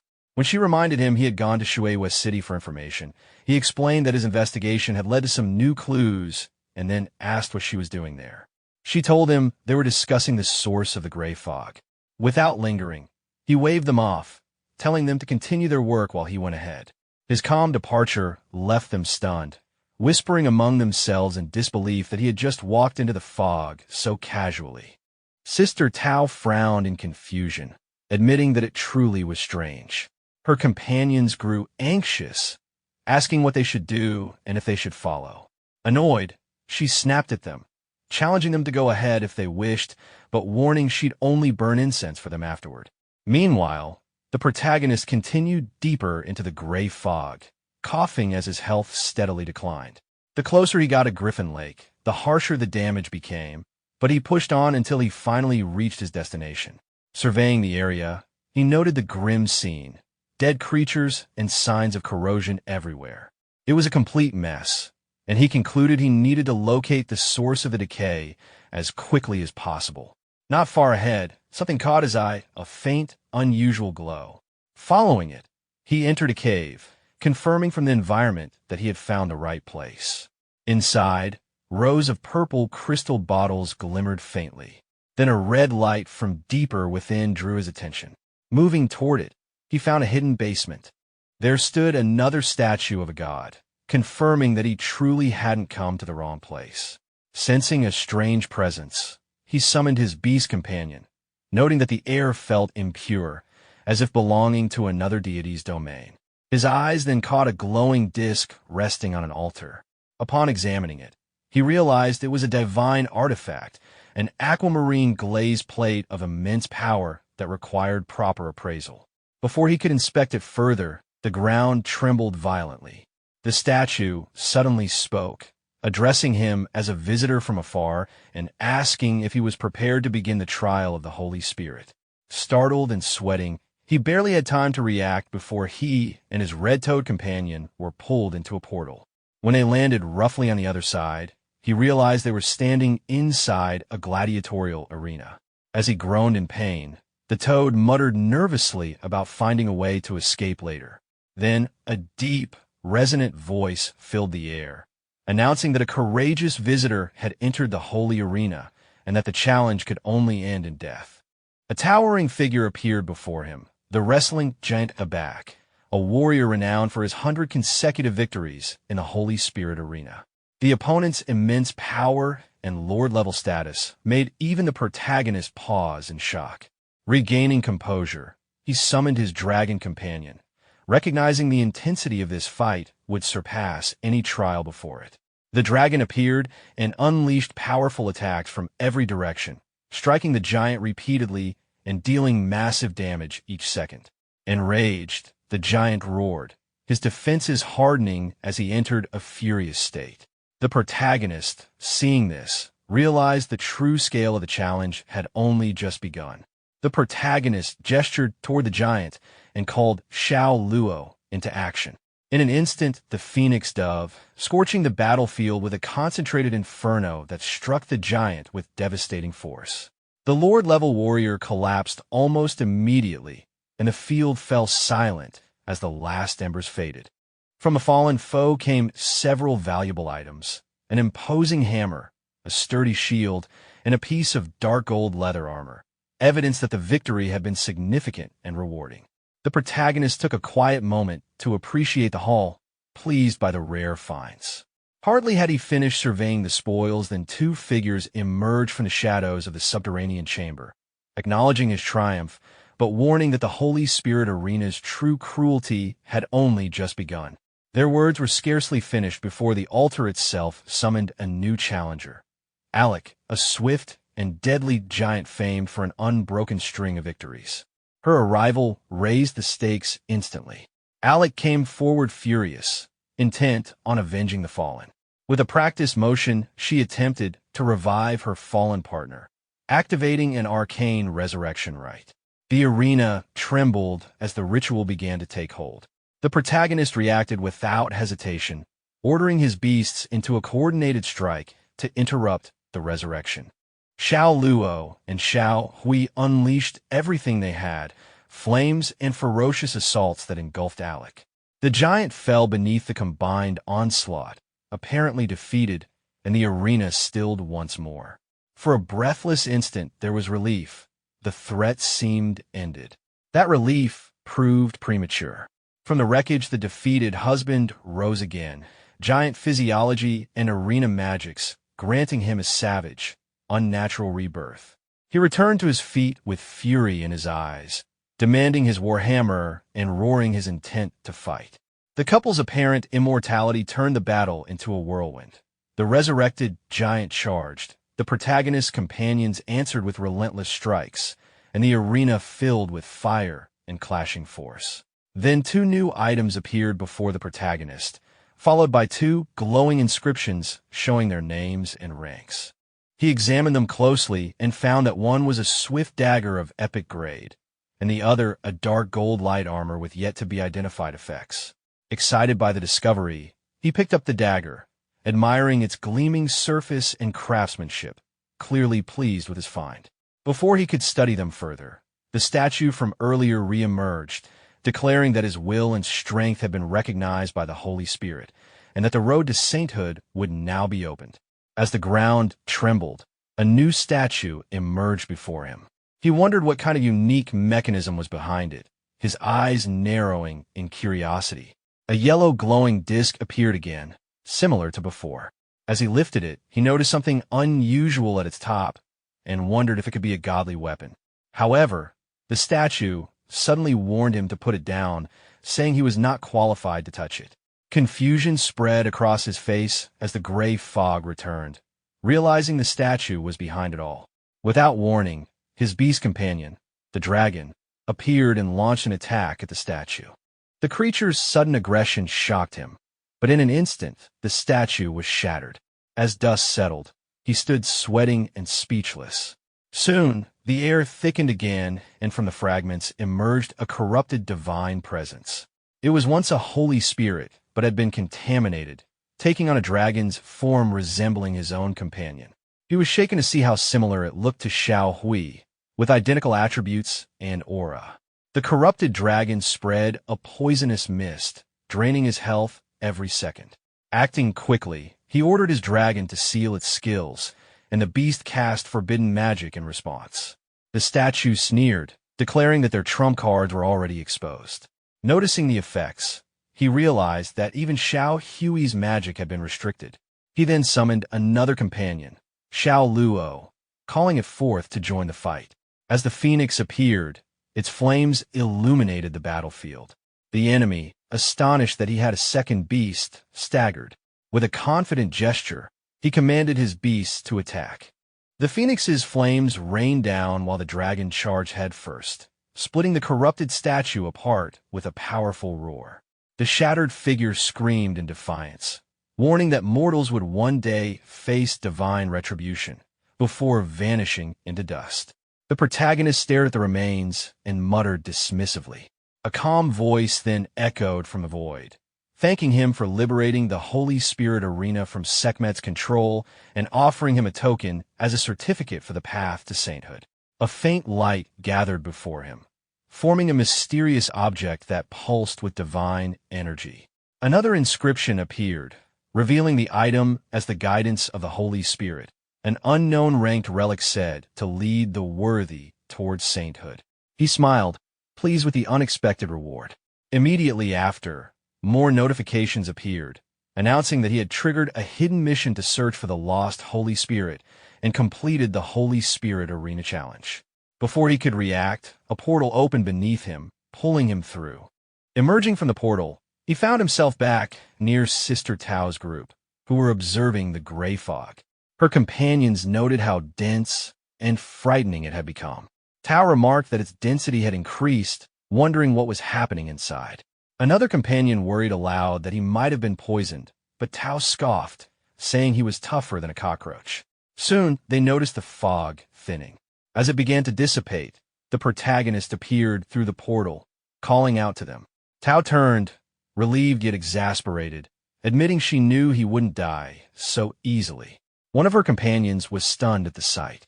Seeing him unharmed, Tao demanded to know what he had done to cause the fog to vanish. He explained casually that he smashed a god statue inside, which caused the fog to disperse. Tao froze, then yelled in disbelief, threatening to buy him a coffin if he kept provoking divine beings. He grinned and reminded her that he had technically done her a favor by resolving the issue, asking how she planned to reward him with commissions, bonuses, or perhaps advanced skill books. Tao, clearly annoyed, accused him of trying to take advantage again. Opening a portal, she said she had to return to the main city to report and would deal with him later. He called after her not to run away, but she disappeared into the light. The scene then shifted to Shueihua City. Townsfolk gathered in the streets, marveling as the once toxic air cleared.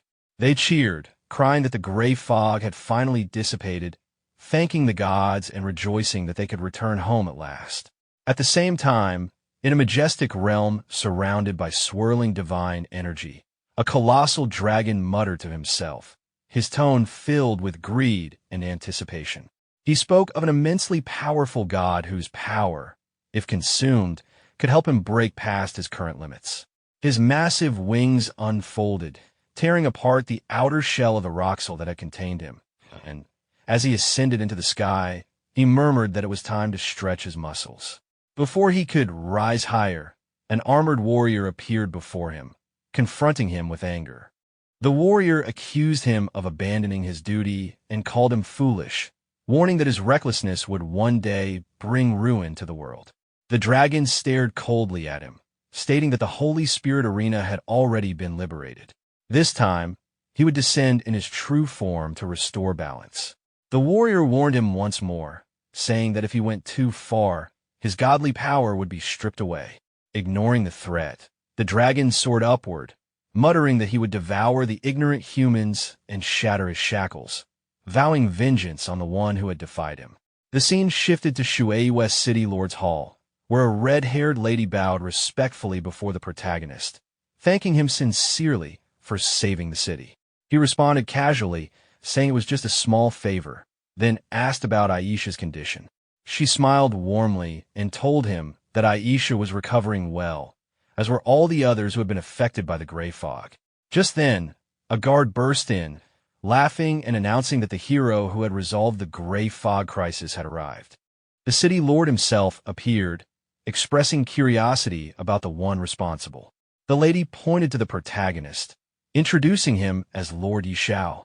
The protagonist greeted the city lord politely, and moments later, glowing text appeared before his eyes, indicating that his favorability with Duan had increased and that he had earned the friendship of Shueihua City.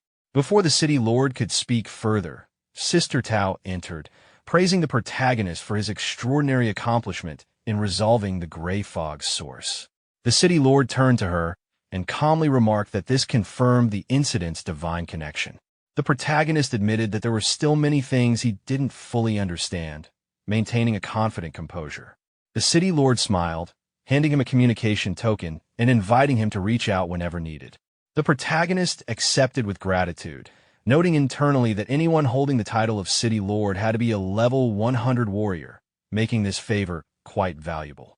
Before leaving, the City Lord mentioned that he still needed to handle matters concerning the city's recovery. The protagonist nodded, saying he too needed to return to Fiancée City and encouraged the City Lord to stay in touch. Sister Tao then said she also had to return to the Supreme Temple to report and offered to take him using a teleportation array. He thanked her, which made her sigh in irritation, calling him a brat in jest before activating the portal. The scene shifted to Fiancée Main City, where the protagonist was greeted by the dwarf Thor, who joyfully exclaimed at his return. The protagonist immediately asked for his help in identifying something. Holding up a green disc, Thor examined it curiously and joked that it looked like a plate used by dwarves to eat from. Rolling his eyes, the protagonist urged him to take it seriously, insisting it was a divine artifact. Thor sniffed the item and frowned, saying it carried a scent he despised, a scent that seemed to suppress its own potential. Gripping his hammer, he prepared to strike, declaring he would make it shine again. As he raised the hammer, The protagonist broke into a sweat, warning him to be gentle since it was a god weapon. When the hammer came down, glowing inscriptions appeared on the disc, revealing it to be the azure glaze plate, an artifact crafted from rare azure glaze, said to be indestructible and designed to hold something of immense divine power, something at the holy sentence level. Thor chuckled, saying he had been right about it being a fruit plate. The protagonist, sweating again, wondered if it might truly be meant to hold a holy sentence item. Thinking deeply, he recalled that the holy severance level was several tiers above the heavenly destruction level, a rank spoken of only in myths. Deciding to store it for now, he said he would return once he found a matching artifact for it. He then asked Thor to identify some dark gold equipment later, to which Thor readily agreed. Later, as the protagonist walked through the streets, the red toad perched on his shoulder commented arrogantly that he was nearing level 50 and would soon need to undergo another trial. The protagonist acknowledged this, saying he needed a place where he could level up faster. Smirking, he turned to his beast companion and said it was time to head somewhere nice. They soon arrived at the gravel wasteland, a harsh area crawling with large sand thorn scorpions. The toad warned him that farming monsters in a level 50+ zone was reckless, and that if those scorpions targeted him, he'd be in serious danger. The protagonist, however, stood confidently, brushing it off with a grin, saying it was no big deal. The protagonist called out to his trusted dragon companion, commanding it to take charge. Responding instantly, the dragon soared into the air and unleashed a devastating wave of dragon breath upon the swarm of scorpions, dealing massive damage and scattering them across the battlefield.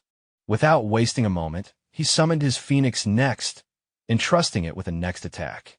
The phoenix rose high into the sky, its fiery wings glowing brilliantly before raining down blazing energy that wiped out countless scorpions in an instant.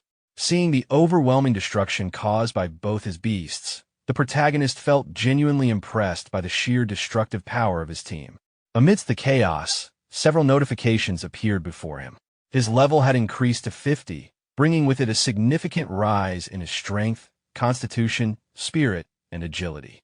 However, he had now reached the level cap and could no longer gain experience until he completed the special level 50 promotion trial. 2 of his classes had also unlocked new talents. As the god of wealth, he had gained the ability to spend gold coins to reveal detailed information about enemies, and as the beast godmaster, he could now enhance all of his beast stats, temporarily granting an even greater boost to 4 of them. His dragon, Xiao, had also advanced to level 50, gaining the ability known as the Dragon King Body, which doubled its strength and constitution while granting resistance to nearly all forms of control effects such as stun or imprisonment. Seeing all these new upgrades, the protagonist was thrilled. The Eye of the God of Wealth ability fascinated him, as it allowed him to literally pay for information in battle, while the beast god Aura and his dragon's new power made his combat potential skyrocket. He could feel that everything was coming together perfectly, and it was finally time to take on the next challenge, the promotion trial. The scene then shifted to Fingyem main city, where the protagonist stood before the city lord's mansion. He reflected that this place held one of the few temples capable of initiating the level 50 trial, and the closest gateway to the imperial city lay here. Inside, he met the city lord, who expressed surprise at his decision to head to the imperial city so soon.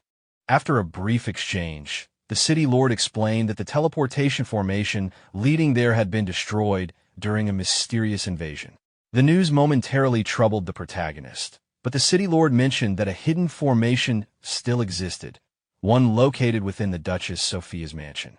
Recalling his familiarity with Sophia, the protagonist decided to visit her immediately. The scene then moved to the Duke's palace, where Sophia greeted him warmly, half playfully scolding him for not visiting sooner. He greeted her respectfully, but his tone soon turned serious as he explained his purpose. He needed to reach the imperial city. She quickly understood his request and agreed to help, though she warned him that her teleportation formation hadn't been used in many years. After expressing his gratitude, the two proceeded to her private office. Sophia admitted she was unsure whether she could still activate the formation, given how long it had been since she last used it. At his encouragement, she tried anyway. Pulling a hidden lever on the wall, she successfully triggered the mechanism, and a glowing teleportation circle appeared beneath his feet. Impressed, he praised her skill as she urged him to step in quickly, explaining that the formation was only temporary and would soon fade. He promised her that once his promotion trial was complete, he would return to see her.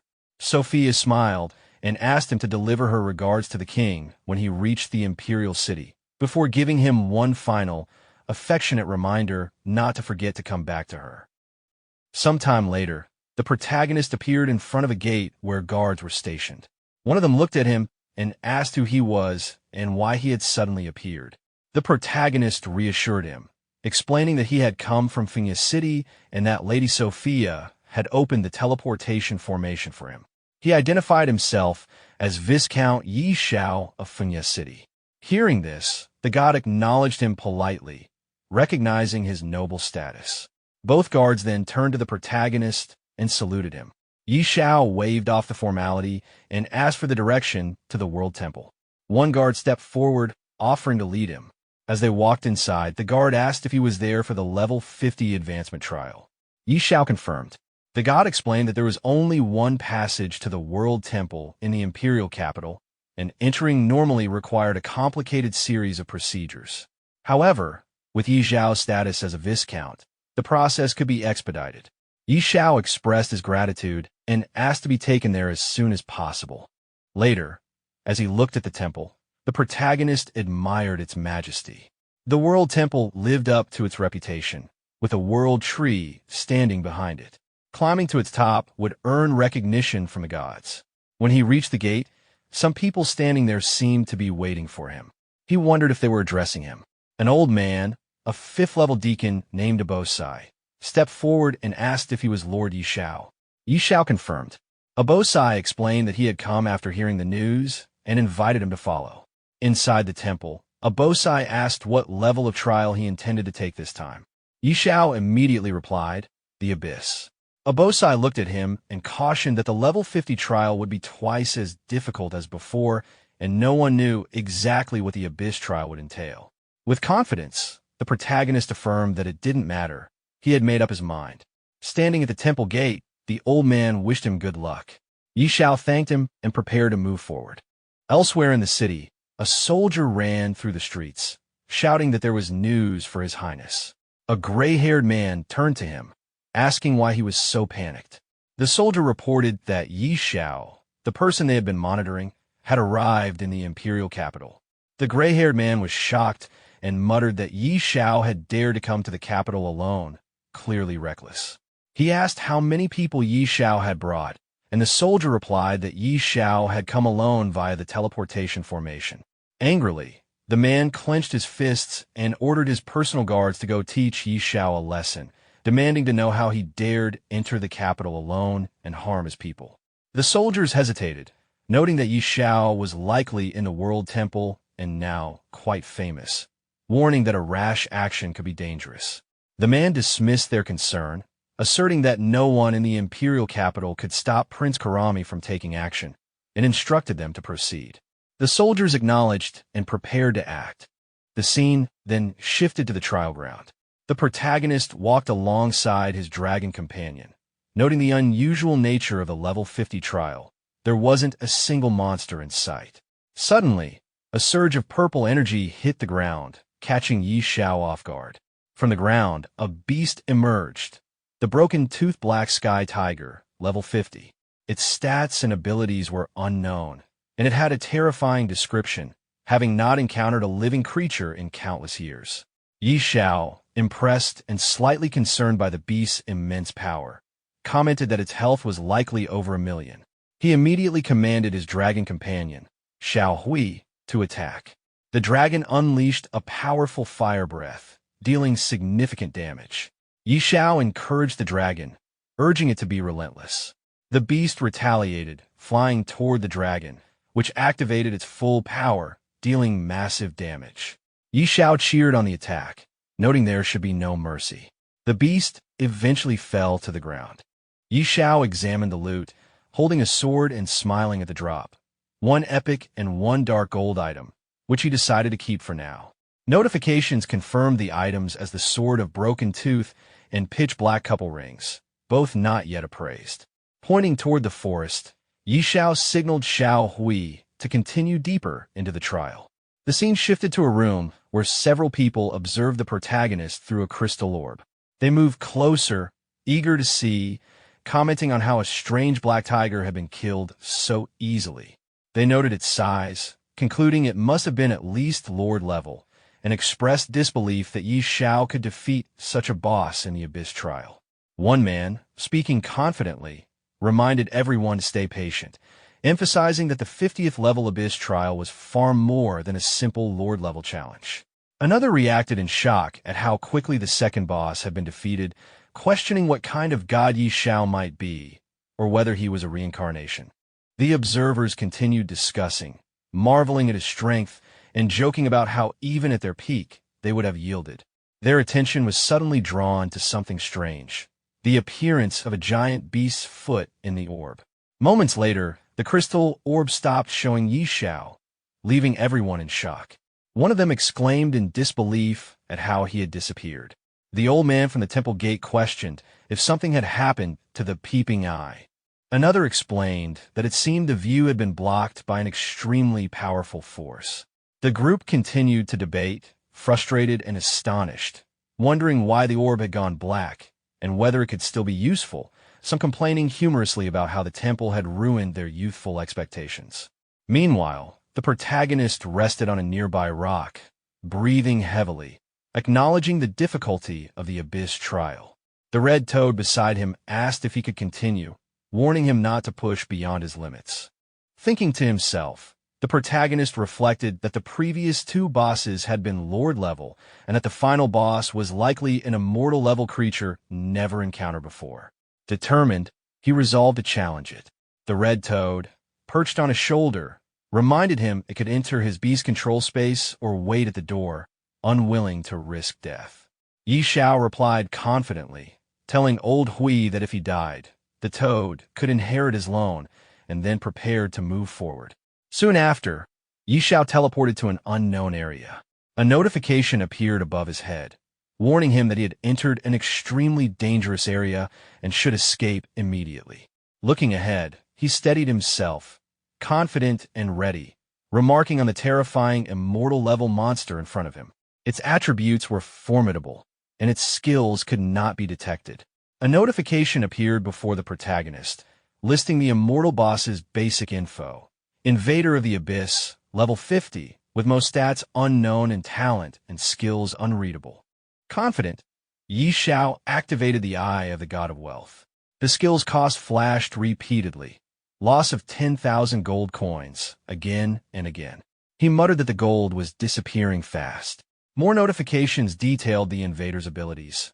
Innate immortal power that greatly boosted its damage and defenses, massive health and mana bonuses with continuous regeneration, immunity to many status effects, and a suite of terrifying skills, large area invasion force, defensive fell soul state, a single target corrosive abyssal surge that could not be dodged, an abyssal shield trigger to critical health, and a last resort ashes of the abyss that could sacrifice the invader to deal true damage in a huge radius. Xiao wiped sweat from his brow and acknowledged how terrifying an immortal-level boss truly was. The Abyss Invader warned that any intruder in the forbidden area would be reduced to ashes. Xiao responded with a brief, joking incredulity, then called for his companions. Xiao Hui and Xiao Luo appeared and launched an immediate assault, but the invader shifted into a translucent state and seemed unaffected. Xiao, startled, realized the beast had phased and exclaimed in surprise. The invader prepared a counterattack. Xiao shouted for Xiao Hui to get out of the way, but the dragon was struck and took massive damage. Immediately, the dragon activated its supreme skill, Dragon Supreme Worldly Authority, and landed a heavy counterstrike that put the invader into a magic band state, preventing it from casting skills. The invader roared in fury, vowing to crush the mortals before it. During the battle with the Abyss Invader, the monster activated several powerful skills, forcing Xiao to shield himself from the swirling dust. A barrier appeared, trapping his companions, Xiao Hui and Xiao Luo, while the monster prepared a devastating ultimate attack that could deal 100% true damage. Notifications appeared, warning of the raging horns of the god of destruction skill. Yi Xiao activated his money shield and struck the barrier, but it held firm, and he bounced back from the impact. The monster then summoned a tornado, further attacking him. But with the effect of cooling stone, Yi Xiao broke the barrier on a second attempt, freeing his companions. He immediately ran with them towards safety. An explosion from the destroyed room threw him to the ground, and he realized the money shield had consumed over 10 million gold coins in one activation. Surveying the aftermath, Yi Xiao noted that the building lay in ruins, but the Abyss Invader had been defeated. No equipment dropped, but a blue crystal appeared, revealed to be the 5th Abyss Stone, confirmed as Abyss Stone, Fragment 5. Light emitted from the crystal, merging with other fragments in his possession. A notification confirmed the creation of a broken Abyss key, a key previously destroyed by an unknown force. Holding it, Yi Xiao wondered how it could open a door, even in its broken state, realizing it was a crucial artifact for future challenges. After Yi Xiao completed the level 50 Abyss trial, a world announcement broadcasted his achievement to all players. He had passed the trial, received a legendary heroic divine stone, gained a Da Xiao War Zone point, and unlocked additional blessings, including plus 1,000 free attribute points. The announcement also revealed that the Battle Zone system was now activated for level 50 players, offering access to high-quality equipment and items. In the streets, players discussed the news in shock and excitement. Many were stunned that Yi Xiao had reached level 50, speculated about the new War Zone system, and realized that high-tier equipment could only be accessed by those willing to invest early or possess exceptional skill. They debated the scarcity of epic gear and acknowledged that Yi Xiao, being the only player in the War Zone at that point, would naturally acquire a vast advantage. Meanwhile, at the Supreme Temple, Yi Xiao entered a room only to find it empty, though voices indicated that people were waiting for the crystal images to restore. As he approached, onlookers explained that Viscount Yi Xiao was attempting the rare level 50 Abyss trial, an event attracting guards and elders alike. Yi Xiao, confident, wondered if it was possible he had already passed the trial. The people in the room were stunned when they realized Yi Xiao himself had arrived. Their shock turned into excitement as they greeted him, questioning whether he had truly completed the Abyss trial. Yi Xiao confirmed his success, noting he had not yet received his reward. Attention then shifted to his companion, the red toad, prompting questions about its role in his victory. The toad angrily defended itself, asserting its importance in the trial. Finally, when asked about the final boss's level, Yi Xiao revealed it was immortal level, leaving everyone in the room astonished and horrified at the scale of the challenge he had overcome. The old wizard guided the protagonist through the temple, asking him to follow and not worry about the trial reward yet. He explained that before anything else, the protagonist must receive the world's blessing. They reached a massive blue leaf tree, and the wizard revealed it as the holy tree's will, instructing him to wait patiently as the ceremony began. A sudden gust of wind swept through, and the protagonist felt the tree's power. Visions of the world's creation appeared before him. The birth of dwarves, dragons, elves, and goblins. Gods later descended, demanding submission, and while some races bowed, others like the dragons resisted. Darkness soon consumed a part of the continent, marking the beginning of the strange invasion. As the vision ended, the protagonist realized the gods might be connected to these invasions. A divine message then urged him to seek the holy judgment to stop the darkness. When he touched the holy seed, divine power surged through him. The blessings enhanced his strength, doubled his growth, and multiplied his health and constitution many times over. His beast companion also shared in the transformation, and a new skill awakened, the holy tree's protection, granting him one chance at resurrection. Bathed in a blue aura, he marveled at the power, recognizing it as a divine gift that made him nearly invincible. When the old wizard asked about the process, he replied calmly that everything had gone smoothly.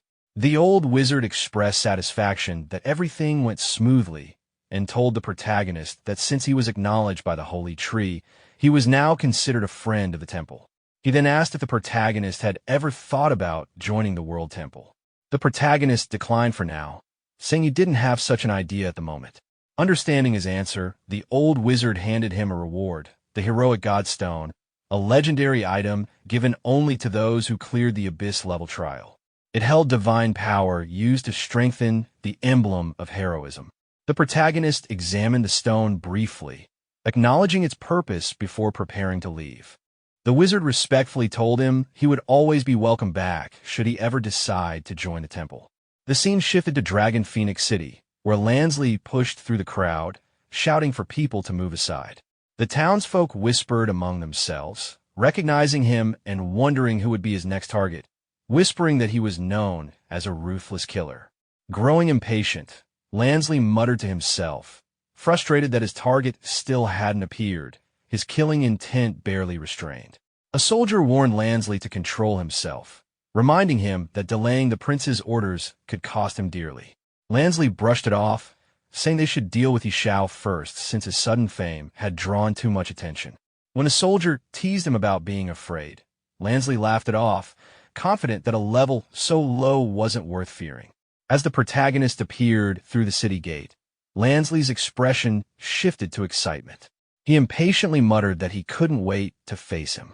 When the protagonist questioned his identity, Lansley arrogantly introduced himself as a law enforcement officer from the arbitration office, claiming he was there under Prince Karami's orders to investigate unregistered participants in the World Temple trial. The old wizard, watching from the side, found the intrusion absurd, Judgment Hall officials daring to interfere with temple matters. He reminded them that Xiao had completed the Abyss trial and was now a recognized friend of the World Temple. The statement left Lansley uneasy, wondering when Xiao had gained such powerful connections. Trying to recover, Lansley stumbled over his words, while the soldier quickly shifted tone, pretending they were there to offer blessings on behalf of the prince. Lansley glared at him internally, frustrated at how fast his ally had changed sides. The soldier continued flattering the protagonist, calling him a hero of the Empire. Amused, the protagonist simply smiled and told them to dance for him. Caught off guard, Lansley broke into a nervous sweat, while the old wizard, clearly entertained, encouraged the idea, saying the blessing dance was said to be quite delightful. Both men panicked, insisting they couldn't dance, but the protagonist remarked playfully that they didn't seem too willing, leaving Lansley flustered and speechless. Lansley broke into a nervous sweat, silently cursing his luck. The old wizard, clearly enjoying the scene, firmly ordered them to dance. Just as the soldier began to relax, thinking the protagonist would let them off, the protagonist pointed toward the street and told them to perform there instead. Both men froze in disbelief before being forced out into the open. On the bustling streets, Lansley and the soldier began dancing awkwardly while onlookers laughed and mocked them, amused to see the once feared law enforcers humiliated. People whispered that justice had finally been served, while Lansley, burning with embarrassment, swore to himself that he would get revenge for this humiliation one day. Ignoring the chaos behind him, the protagonist walked toward a glowing portal, muttering that he had wasted enough time on such trivial people and needed to head to the battlefield. Perched on his shoulder, the red frog protested, warning that the battlefield was a dangerous place and that he wanted no part in it. The protagonist reassured him confidently, promising to pull him out if things got too risky, but the frog grumbled in disbelief, calling him a liar. With a teasing smirk, the protagonist told him to stop dawdling, and they stepped through the portal. On arrival, the scenery shifted. They had entered Realm City, the edge of the battlefield. The protagonist looked around in awe, taking in the war-torn landscape. An armored man approached from behind, noting that he seemed to be alone and asking if he had chosen a legion to join. The protagonist said he hadn't decided yet, so the man enthusiastically suggested joining the city guard, claiming it was the safest option and proudly showing off his level 50 golden armor. The protagonist glanced at the armor and asked if the legion truly was the safest. The man assured him it was, boasting that he had earned his gear in just a year of service without having to face real danger. Unimpressed, The protagonist simply replied that he didn't like safe legions and would rather operate alone. The armored man questioned if the protagonist wanted to be a lone wolf, to which the protagonist calmly confirmed before asking where the nearest forge was, mentioning his intent to learn forging. The armored man directed him west of the city wall, where an old blind man known for his swift fighting skills could be found. After thanking him, the protagonist set off. The armored man's companion remarked on how reckless it was for anyone to venture into the boundary alone, calling it madness. The armored man simply replied that the protagonist seemed capable and hoped he wouldn't die on the battlefield. The scene then shifted to a crowded area where the protagonist arrived, noting the large gathering and thinking it would be improper for someone of his status to cut in line. As he approached, people around began shouting angrily, accusing him of skipping ahead. Before things escalated, someone noticed the emblem on his chest and pointed it out. The crowd fell silent as a red-bearded man in a helmet recognized the emblem of valor, realizing the protagonist had passed the purgatory level trial. Impressed, the man offered to help strengthen the badge and requested a favor in return.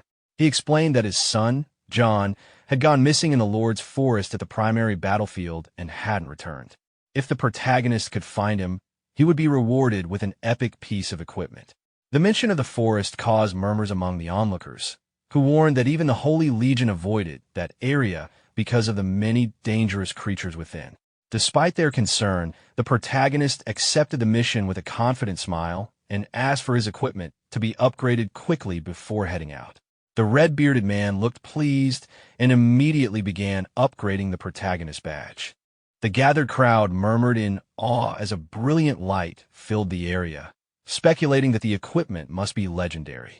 Once finished, the red-bearded man handed over the newly forged emblem of valor. The emblem now radiated divine energy, proof of bravery earned through the purgatory trial and strengthened by the heroic stone. Its attributes had significantly increased, granting powerful boosts and unique passive abilities. The protagonist admired the emblem's enhanced strength before deciding to leave, assuring the red-bearded man he would help search for his missing son in the Lord's forest. Grateful, the man expressed his thanks as the onlookers whispered among themselves, doubting anyone would venture into such a dangerous place alone. As the protagonist walked away, he received a sudden message from the supreme god's gift. The cryptic vision described an island full of life and a dark forest, leaving him puzzled. Unsure of its meaning, he decided to focus on upgrading before investigating further. The scene then shifted to the battlefield entrance, where two guards stood watch. After registering under the name Xiao, the protagonist was given a token required to earn military merits by defeating creatures. The soldiers exchanged skeptical remarks about him entering alone, calling it a death wish. Inside the battlefield, the landscape was barren and silent until waves of strange creatures appeared, all at high levels. Realizing the danger, the protagonist summoned Xiao Luo and unleashed a fiery attack, earning a steady stream of battle merits from each kill. After several victories, he checked his record, over 500 merit points, but found the progress too slow. Scanning the area, his eyes lit up when an elite boss appeared, seeing it as the perfect chance to gain more merits. After Talvin defeated a massive beast, he burst out laughing, thrilled by his victory and the loot he'd earned. Confident about his rising status, he checked the rankings only to find his excitement fade when the leaderboard displayed a new name, Xiao, sitting just above him. Confused, he muttered to himself as Xiao's name suddenly vanished, then reappeared, leaving him questioning if there was a system error. When Babalu's name replaced the spot, Talvin could only stare blankly, wondering how both of them were advancing so fast. Far away, Xiao was relentlessly slaying beasts across the battlefield. His level rose to 49, his strength and attributes boosted dramatically. With nearly 100,000 battle merits earned, he grinned and urged his phoenixes, Xiao Luo and Xiao Hui, to continue the assault. Soon, a world announcement echoed across the realms. Xiao from the Great Xia Kingdom had broken into the top 100 of the battlefield merit rankings. Players everywhere were stunned. In nearby villages, adventurers whispered in disbelief, amazed by how someone could achieve over 100,000 merits in just half a day. Some speculated he might even break into the top 10. On the capital's Great Wall, his name appeared among the top contenders, right below Night Dragon and Ames. Citizens gathered around the ranking board, astonished by how quickly Xiao had risen. His growing fame spread through the main city, with crowds marveling at his permanent stat increase and unmatched pace. Meanwhile, deep in a vast jungle, Xiao arrived before the ominous expanse of the Lord's Forest. As the wind rustled through the dark canopy, the red frog perched on his shoulder croaked uneasily, warning him that something about the forest didn't feel right. Xiao remained calm, reassuring the red frog not to worry as he observed the dense forest ahead. He knew the Lord's Forest likely hid multiple Lord-class bosses, and with steady determination, he decided to explore deeper. Meanwhile, at a lookout base nearby, a tense atmosphere filled the air. The commander stood atop the fortifications with his subordinate, who rushed in with urgent intel. The bald scout reported that a boss was advancing toward the stronghold, leading a massive army of subordinates numbering in the thousands. Hearing this, the commander ordered everyone to prepare for battle. Rallying his troops, he reminded them that the honor of the Third Army was at stake and that they must defend their stronghold with everything they had. Moments later, from the misty horizon, dark figures with glowing horns emerged. The soldiers barely had time to react before a massive beast crashed into the defenses, the ice armor Iron Dark Deer. Chaos erupted as troops scrambled to defend the camp. Barking quick commands, the commander ordered Ron to lead the shield guards to taunt and divide the monster's attention, while archers launched volleys from afar. The first waves were pushed back under the commander's direction, and for a brief moment, it looked like victory. Then, the bald scout pointed toward the forest, his voice trembling as an enormous silhouette emerged.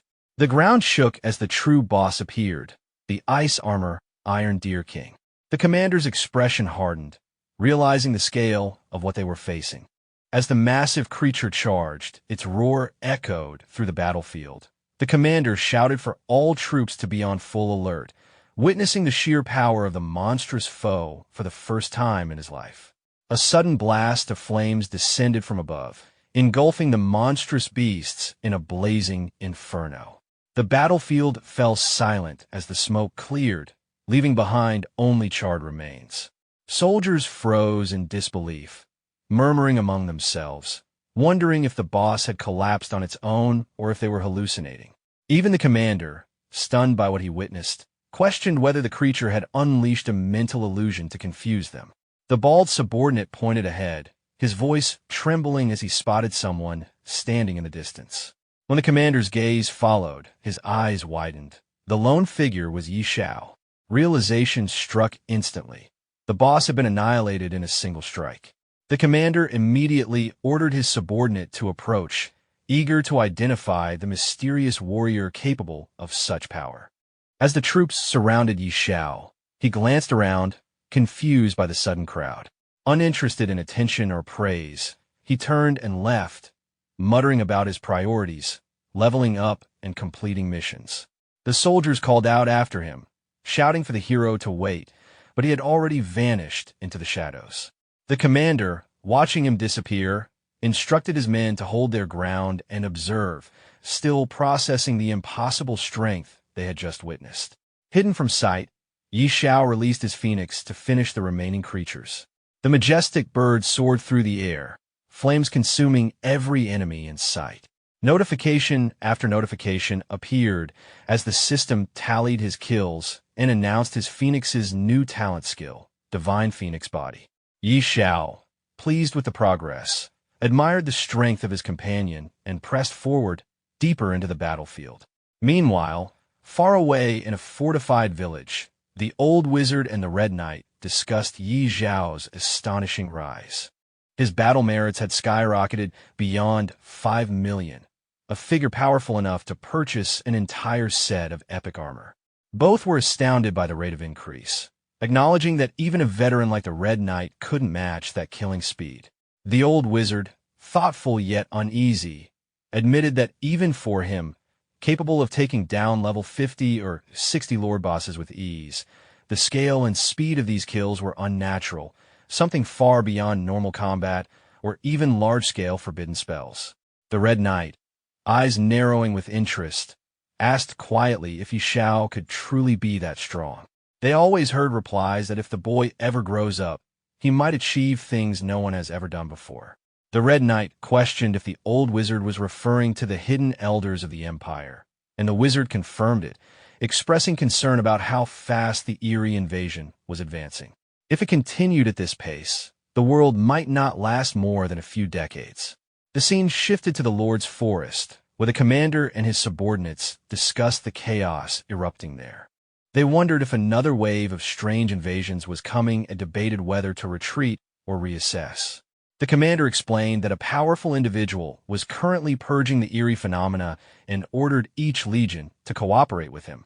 When someone questioned if the mysterious flames were connected to that person, the commander confirmed he had checked the battle merit rankings, where a new name, Yi Zayad, had appeared.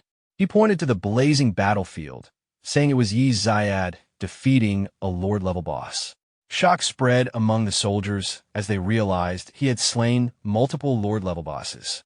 The commander then urged everyone to seize this opportunity to counterattack, declaring that even death was worth it if they could break deep into the Lord's Forest.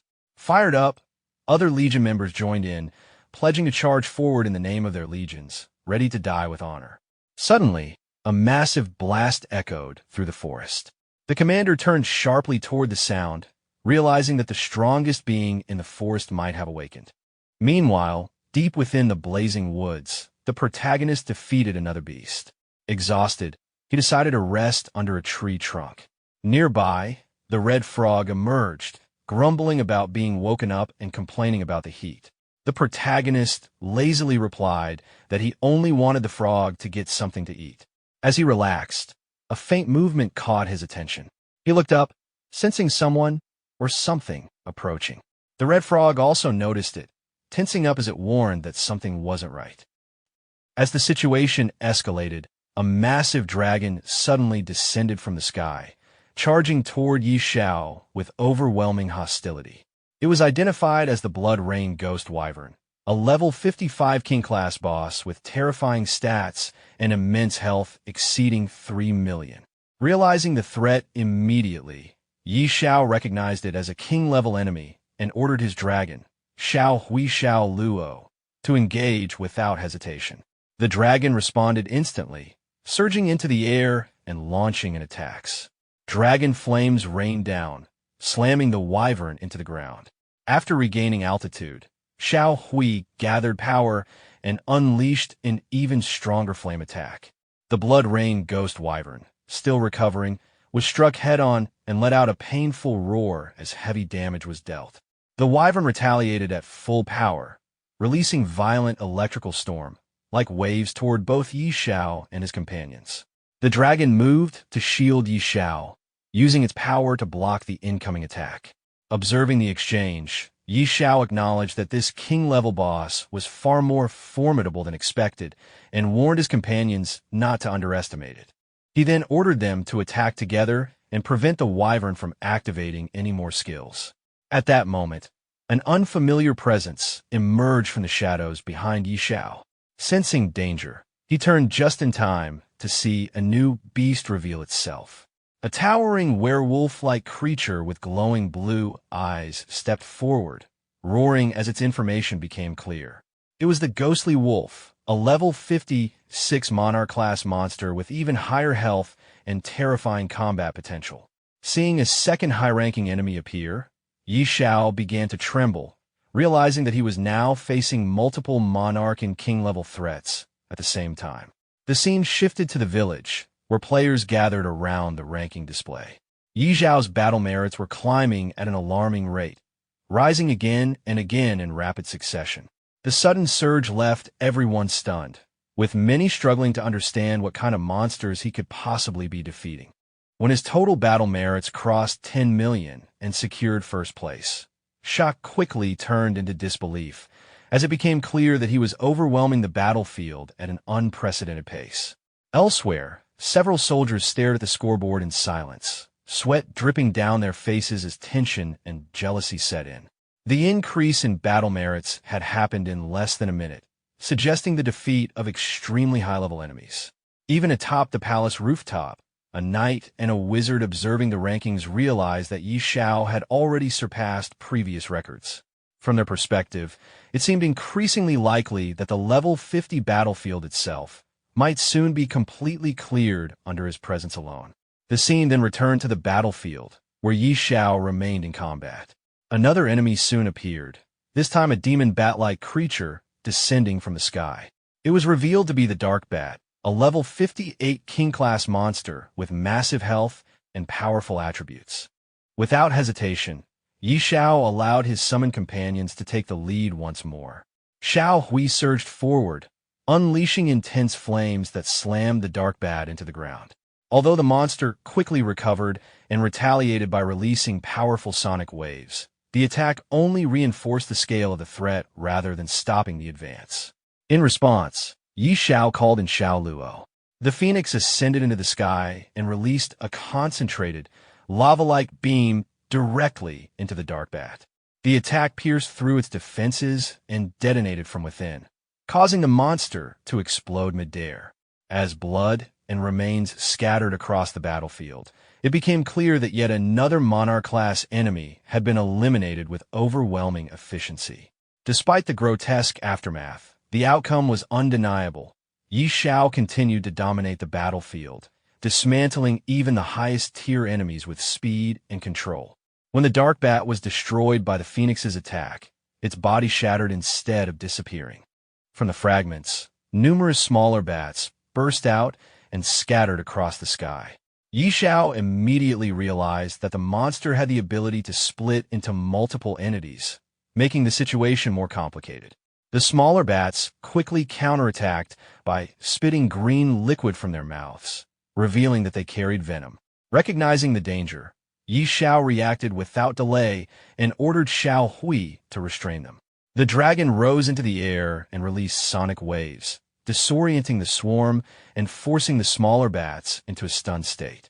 With their movements disrupted, Xiao followed up by having Xiao Luo finish the attack.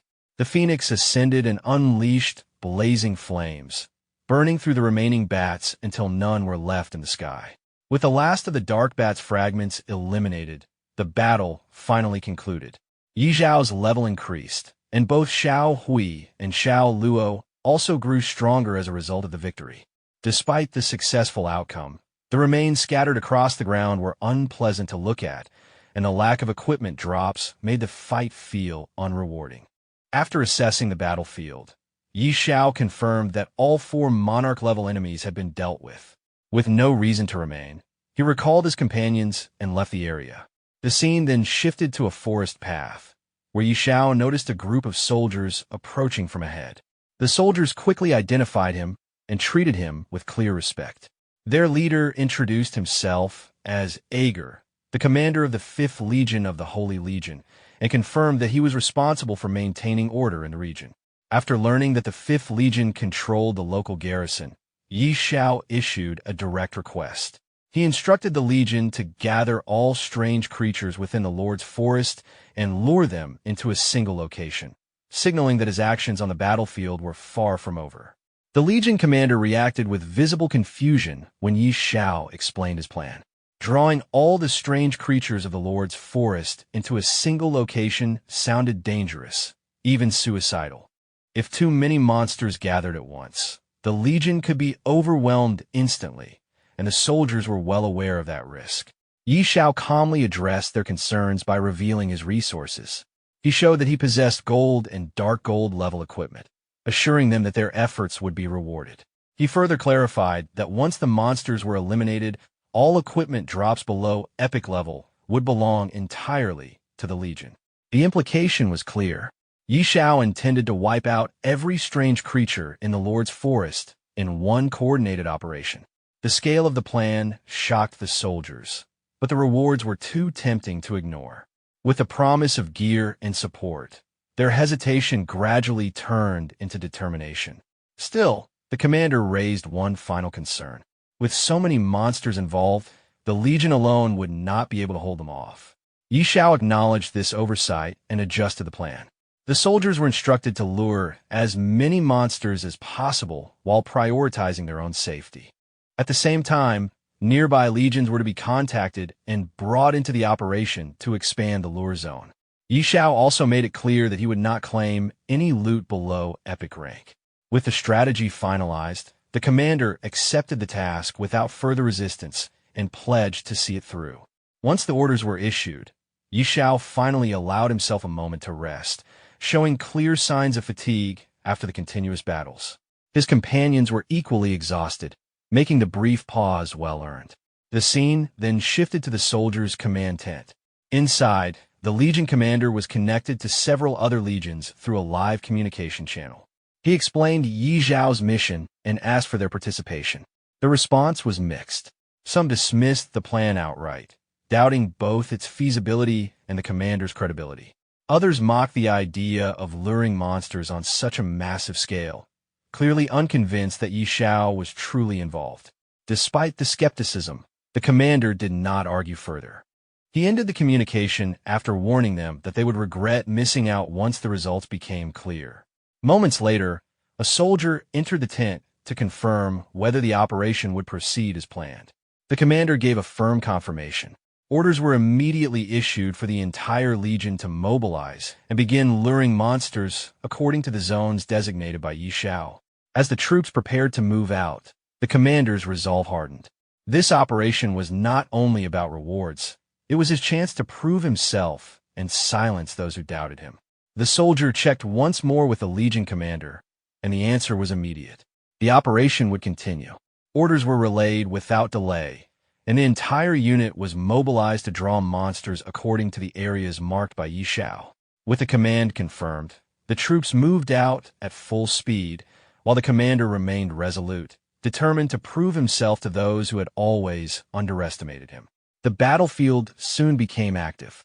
Archer units fired continuously at roaming monsters to provoke them, while cavalry squads rode ahead, deliberately drawing groups of creatures behind them and leading them away from their original territories. Each squad followed strict instructions, controlling the monsters they lured and guiding them toward their designated gathering points.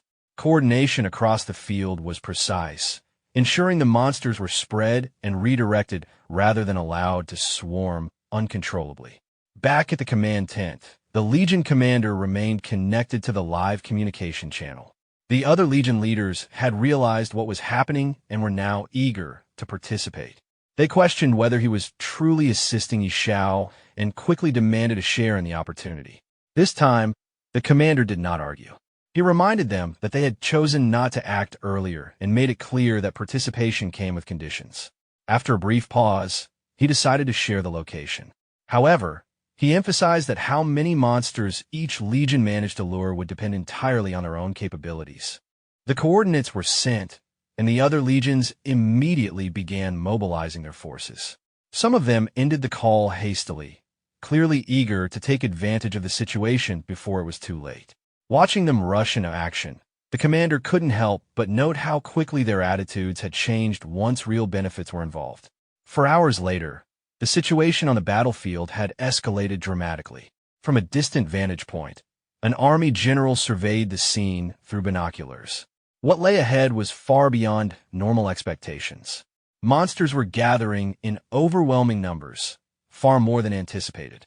The battlefield had descended into complete chaos, with waves of strange creatures converging from every direction. What began as a calculated plan had now transformed the entire region into a massive convergence zone, signaling that something unprecedented was about to unfold. From the rooftop of a castle, the general and his companions surveyed the battlefield through binoculars. What they saw defied all prior experience. Endless waves of anomalous monsters surged forward, every single one at or above Lord level. Even seasoned veterans could not recall witnessing such a concentration of powerful creatures in one place. The scene shifted to the Legion commander, who questioned how such an overwhelming number had been gathered. His apprentice explained that anomalies now dominated the battlefield. Once the soldiers learned that all loot would belong to them, they stopped hesitating and actively dragged every monster they encountered back toward the designated zone. Soon after, a knight arrived on horseback, clearly proud of the number of monsters his own unit had lured. The Legion commander did not let him linger and ordered him to move directly to the assigned location. As the monster tide continued to swell, the apprentice voiced concern about whether Xiao could truly handle such numbers alone. The commander admitted his uncertainty. At this point, everything depended on Xiao's arrival. If he was delayed, the gathered forces would be facing annihilation. That worry ended abruptly when Xiao was spotted sitting calmly atop a massive stone in the forest. Relief spread instantly through the ranks. However, even Xiao was surprised by the sheer scale of what had been brought back. The Legion commander reported that all anomalous creatures had been lured as instructed, though the final count had far exceeded expectations. Xiao showed no concern. To him, the massive horde represented nothing more than an immense source of experience. He immediately summoned the Phoenix. The Phoenix ascended high into the sky and unleashed enormous fireballs, each one crashing down into the monster clusters below. The battlefield was engulfed in flames. From above, the Phoenix continued its assault, bathing the ground in fire and erasing entire groups of monsters within seconds. The destructive efficiency of the attack left the surrounding soldiers stunned and forced some to retreat to safer distances. When the flames finally settled, the battlefield was littered with burning remains. The Phoenix hovered above the devastation, radiating pride after completing the slaughter. A flood of combat notifications followed as countless anomalous creatures were confirmed defeated. Xiao's level rose again, and his companions grew stronger alongside him. The Phoenix's damage output proved overwhelmingly effective on a massive scale. The impact was felt far beyond the battlefield. In the city realm, soldiers felt violent tremors shaking the ground. At first, it was mistaken for an earthquake, but it quickly became clear that the disturbance originated from the realm battlefield itself. Civilians gathered in shock, watching Xiao's score climb at an unimaginable rate. The numbers rose so fast that even estimating the total kills became impossible. His actions resembled a one-sided massacre rather than a battle. Within the city, the knight and wizard observed the situation with growing unease. While the immediate pressure from the vanguard anomalies had been reduced, Xiao's growth rate crossed into terrifying territory. His level had already surged far beyond expectations, climbing at a pace that defied all known limits. As they continued to observe, both sensed something wrong. The anomalous aura lingering over the battlefield had begun to change.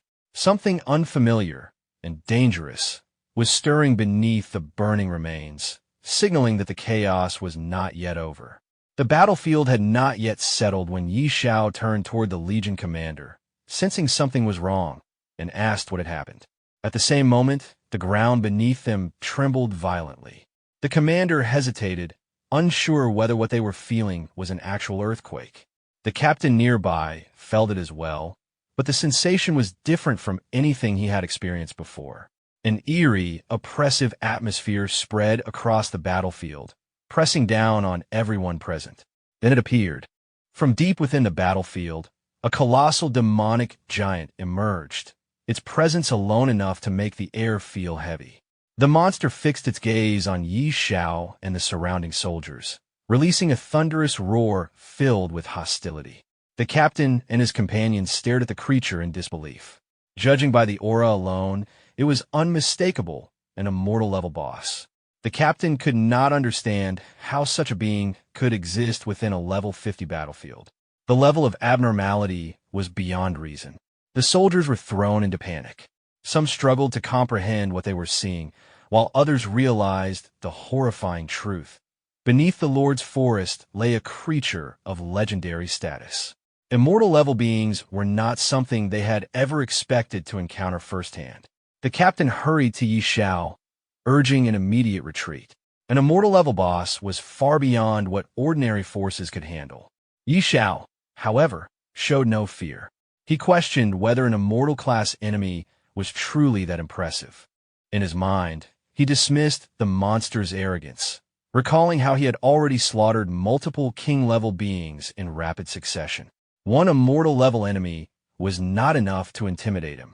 With calm confidence, Xiao summoned his dragon and ordered it to unleash its fury. The dragon charged toward the demonic giant and engulfed it in raging flames. However, the massive size difference became clear immediately. The attack barely scratched the creature. Xiao reinforced his command, urging the dragon to push harder. The dragon slammed into the giant with brute force, but even that failed to cause meaningful damage. Enraged, the demonic giant roared and gathered its power, forming a crackling sphere of magical lightning. It hurled the attack toward the dragon. The dragon barely managed to respond, releasing sonic waves in an attempt to deflect and evade the assault. Seeing his dragon struggle against the overwhelming enemy, Xiao immediately summoned his phoenix as well. Without hesitation, he ordered it to join the fight and unleash its flames. The moment the phoenix entered the battlefield, its fire surged forward, signaling the beginning of a direct confrontation against the immortal-level boss. Following Xiao's command, the phoenix bird unleashed a massive fireball at the demonic giant. At the same time, the dragon attacked in parallel, coordinating its assault as flames and power struck the monster from multiple directions. From a distance, the soldiers watched in stunned silence as Xiao's beast confronted the immortal-level enemy head-on. It was clear to everyone present that either the dragon or the phoenix alone possessed enough strength to wipe out an entire army in a short time. As the giant roared in fury, countless mysterious tentacles burst forth from its massive body. The sight was grotesque, and Xiao reacted with visible disgust. Without hesitation, he ordered the phoenix to intensify its flames. Multiple fireballs rained down, exploding upon impact and tearing through the giant's body. Simultaneously, the dragon launched its own attacks, ripping into the monster with overwhelming force. One by one, the tentacles were severed and collapsed to the ground. As the creature's body burned and fell apart, Xiao covered his nose, irritated by the stench of scorched flesh. Moments later, the giant monster collapsed completely, smashing into the ground and leaving the battlefield fractured beneath its weight. A world announcement followed immediately, confirming that Xiao had slain a level 60 immortal-level beast and secured the first kill of its kind. The victory triggered regional rewards, strengthened the Great Xiao War Zone, and permanently increased Xiao's base attributes beyond those of ordinary players. The soldiers erupted into excitement upon witnessing the confirmed kill. An immortal-level boss had been defeated, something none of them had ever imagined seeing firsthand. Many openly acknowledged that with Xiao present, the level 50 battlefield would become significantly safer. Standing near the corpse, Xiao noticed several items emerging from the remains. Among them were glowing red and blue artifacts, radiating energy. He picked up the red piece, shaped like a fong, and immediately recognized it as legendary equipment. The blue crystals, however, were unfamiliar, so he decided to take them back for further inspection. Soon after, the captain and his troops approached Xiao and asked to organize the collection of the spoils. Xiao agreed, reminding them of their prior arrangement that all equipment below epic rank belonged to them. With his approval, the soldiers quickly moved in to clean the battlefield, eager to secure the valuable gear before anyone else could intervene. The battlefield, once filled with chaos and monsters, finally began to settle under Xiao's command. However, before the cleanup could properly begin, something felt wrong. Xiao suddenly sensed instability beneath his feet. The ground began to crack, spreading rapidly across the battlefield. As the terrain split apart and tremors intensified, it became clear that the realm battlefield itself was starting to collapse. Panic spread among the soldiers. Orders to retreat were issued immediately, and everyone was told to fall back to a safer location. Xiao quickly pointed out a nearby hill, judging it stable enough to serve as temporary shelter. The captain followed his lead, urging everyone to move as fast as possible, knowing that anyone too slow could be buried under the collapsing terrain. As they retreated, Xiao noticed a terrifying phenomenon forming in the sky. A mass of distorted energy gathered and began spinning violently, creating a massive black vortex that pulled debris and fragments of the battlefield toward its center. The power it emitted made it clear that remaining any longer would be extremely dangerous. Recognizing the threat, Xiao ordered everyone to return to the city using the teleportation array. The captain immediately agreed, concluding that with such unstable forces at work, the battlefield was no longer safe. One by one, the surviving soldiers withdrew, escaping just before the collapse worsened. While leaving, Xiao reflected on what had happened. The destruction felt unnatural, likely caused by the elimination of an enormous number of anomalous creatures. It seemed possible that the battlefield had lost some underlying force maintaining its balance, causing it to collapse on its own. The scene then shifted to the realm city. Crowds had gathered, staring at Xiao with disbelief and awe. Many openly speculated that even god-tier powerhouses might not be capable of causing such destruction. Others expressed sincere gratitude, acknowledging that Xiao had cleared the surrounding battlefield and saved countless lives. Among the crowd, a rugged soldier stepped forward and thanked Xiao personally, explaining that his actions had saved both the city and his own child. As a token of gratitude, he offered Xiao a special item. Xiao examined it and discovered it was an epic-grade fragment known as a Page of Cruelty. Although incomplete, the page carried significant power, increasing base attributes and critical combat effectiveness. The description suggested it was only part of a greater whole, implying that collecting the remaining fragments could unlock far greater potential. With the battlefield destroyed and the city temporarily safe, Xiao's influence and reputation within the realm reached an entirely new level. After receiving the book, the protagonist examined it closely. A faint smile appeared as he sensed something familiar about it. He soon took out another artifact from his pocket and compared the two. The markings on both items were identical, confirming his suspicion that the page was not an isolated fragment, but part of a larger whole, and that the Fong of Cruelty was not the only remaining component. Before he could think further, both items rose from his hands on their own. A strange, crackling energy surged between them, drawing them together as if guided by an unseen force.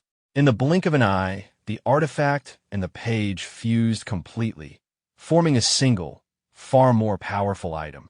The artifact and the book were pulled together by a surge of mystical energy, fusing into a single item before the protagonist's eyes.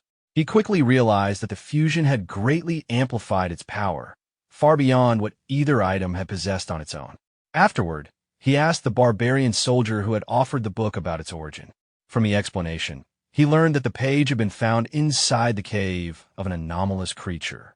The mention of anomalous creatures caught his attention once again, reinforcing his suspicions about their growing influence. Acknowledging the value of the gift, he accepted it without further hesitation, and the soldier expressed his gratitude in return. With that matter settled, the protagonist turned his attention to a towering structure ahead, the War Merit Exchange Hall. Entering the hall, he immediately requested a full set of level 50 epic equipment suited for a beast tamer. He then inquired about beast taming eggs and was guided further inside. Inside the hall, the staff welcomed him and asked about his requirements. The protagonist made it clear that he intended to acquire every beast taming egg available. This demand caused visible shock, but it was soon explained that strict exchange limits were enforced. Each person could only obtain a fixed number of eggs, regardless of available war merits. Although clearly dissatisfied with these restrictions, the protagonist adjusted his request, demanding the highest quality eggs available. He was informed that Monarch-tier eggs were not in stock, and that even Transcendent-tier eggs were limited to one per person. This only deepened his frustration, prompting him to request to speak directly with the person in charge. Moments later, the hall's master appeared in person. The staff respectfully addressed him, and the protagonist immediately recognized him as the authority overseeing the War Merit Exchange Hall. The hall master introduced himself as Hallen, stating plainly that all decisions within the hall were under his control. After greeting Hallen, the protagonist explained that he wanted to purchase beast eggs. Hallen listened calmly and stated that the hall needed to verify his funds before proceeding. In response, the protagonist displayed his gold coin balance, casually remarking that it was amusing to have his wealth questioned at all. The moment the balance appeared, Hallen was visibly stunned. The sheer number was far beyond ordinary expectations, forcing him to reassess the situation immediately.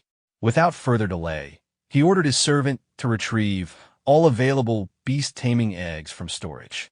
When informed that one extraordinary quality egg had already been reserved by someone else, Hallen gave a brief instruction to bring that one out as well. After the arrangements were made, Hallen expressed his thanks. The protagonist responded politely, returning the courtesy and wishing him well on the higher battlefield. Shortly after, the servant returned carrying a large box and reported that everything had been prepared. 3 extraordinary-level beast eggs and 1,040 commander-level beast eggs, along with the epic equipment. Hallen then raised a practical concern, noting that beast-taming eggs could not be stacked and asking how the protagonist intended to transport them.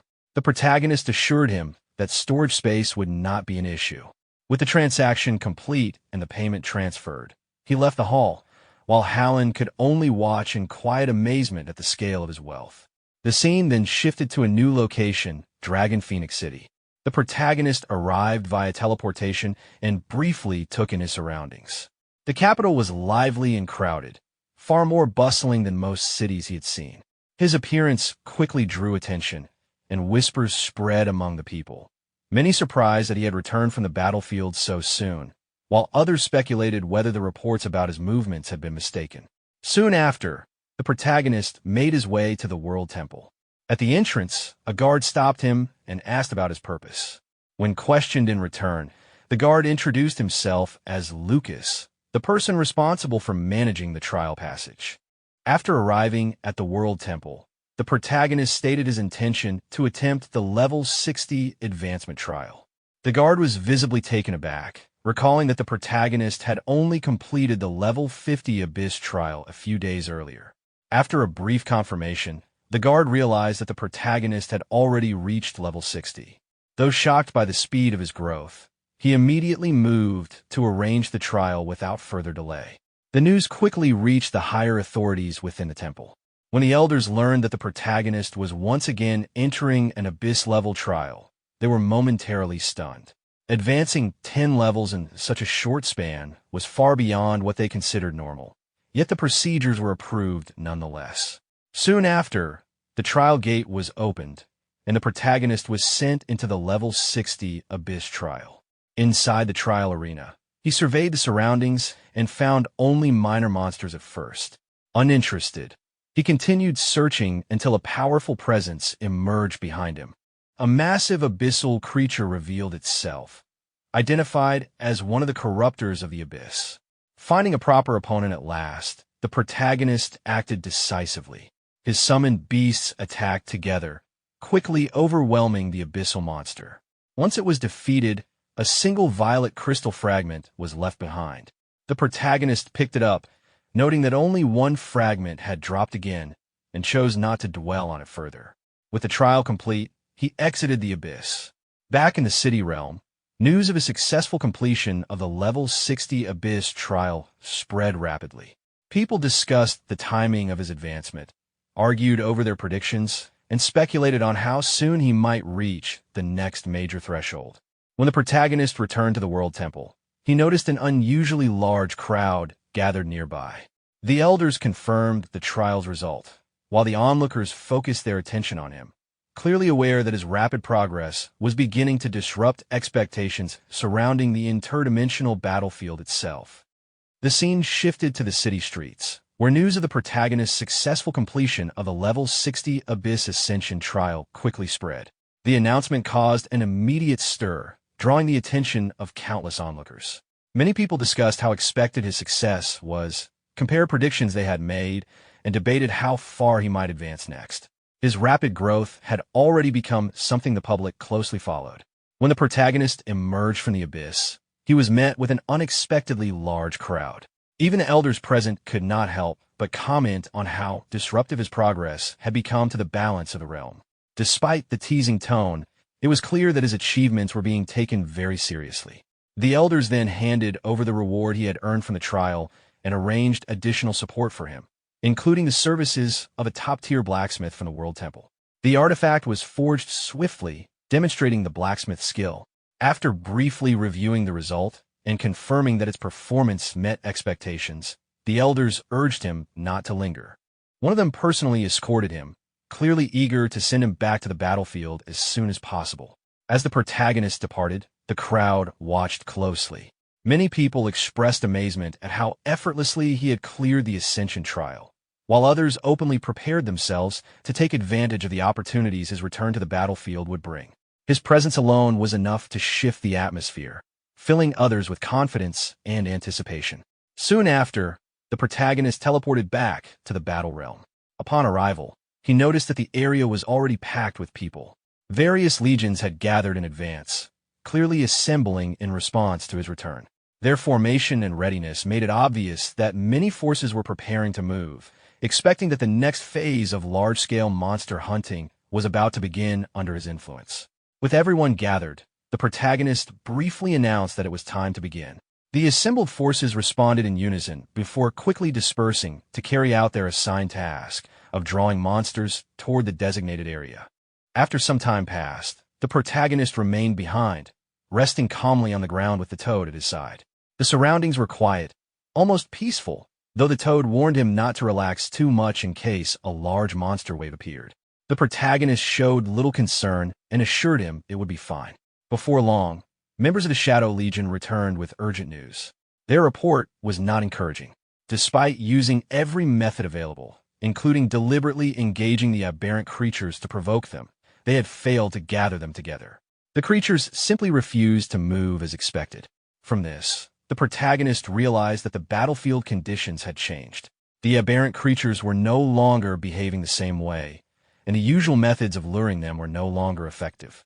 Deciding to verify things personally, he moved deeper into the battlefield. As he advanced, his observations confirmed the report. Monsters were scattered, appearing only one at a time, with no trace of any aberrant bosses. He eliminated a lone monster with ease, but the situation became clear. The battlefield no longer allowed for efficient large-scale hunting, and the aberrant creatures seemed to have developed their own defensive patterns. Concluding that continuing would be pointless, the protagonist opened a portal and returned to the city with his companions. His arrival immediately drew attention. People crowded around him, eager to hear whether he had found a solution. He calmly explained that the bosses were deliberately hiding and were currently difficult to locate. The crowd reacted with surprise and concern, unsure of what to do next. The protagonist instructed everyone to disperse for the time being, stating that he would consider another approach later, as he needed rest. Elsewhere, within a noble's residence, news of the protagonist's recent actions was being discussed. Although his rapid rise to level 60 and the collapse of the battlefield were alarming, the noble viewed the recent change in the aberrant creature's behavior as a fortunate development. As long as the protagonist remained at level 60, he was still manageable. Orders were given to closely monitor his movements and act the moment he left the safety of the imperial capital. Later, the scene shifted to Duke Marison's mansion. The protagonist returned there and was warmly received by Sophia, who had been waiting for him. She expressed both relief and admiration after hearing everything he had done in the imperial capital. She acknowledged that his actions had significantly reduced pressure on the front lines. The protagonist responded casually, treating his achievements as routine, and the moment ended on a quiet, personal note rather than one of grand celebration. Sophia asked the protagonist whether he has anything planned after returning to Finya City. In response, he requests her help in contacting beast-taming merchants, explaining that he needs to acquire a large amount of beast-taming training materials. He clarifies that the resources are intended for 3 extraordinary-level beast-tamers and more than 1,000 commander-level beast-tamers, all of whom need to be trained to their peak. Although surprised by the scale, Sophia agrees to handle it and assures him that someone will contact him once everything is prepared. After thanking her for the assistance, the protagonist leaves.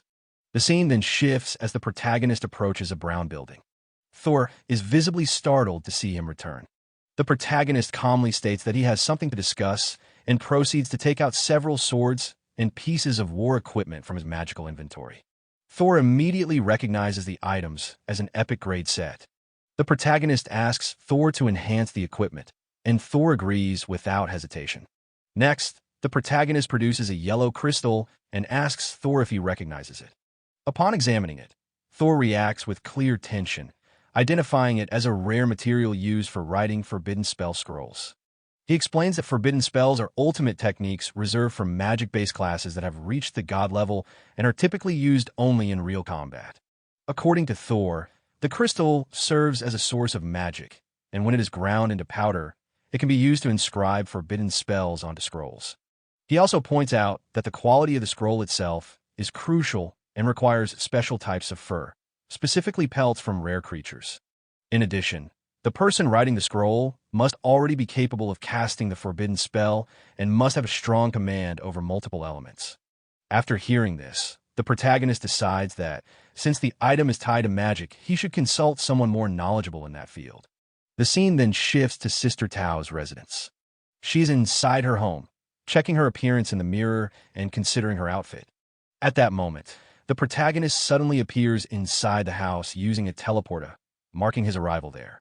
Sister Tao is immediately irritated by the protagonist's sudden appearance, sensing trouble as usual. He calmly brings up his reason for visiting and asks her about the source of magic. She confirms that she knows about it and grows suspicious of his intentions. When he reveals the yellow crystal, her reaction is one of genuine shock, recognizing it instantly and pressing him to explain where he obtained such a rare item. He explains that it dropped from an immortal level boss, which further surprises her and makes her realize how far he has been venturing recently.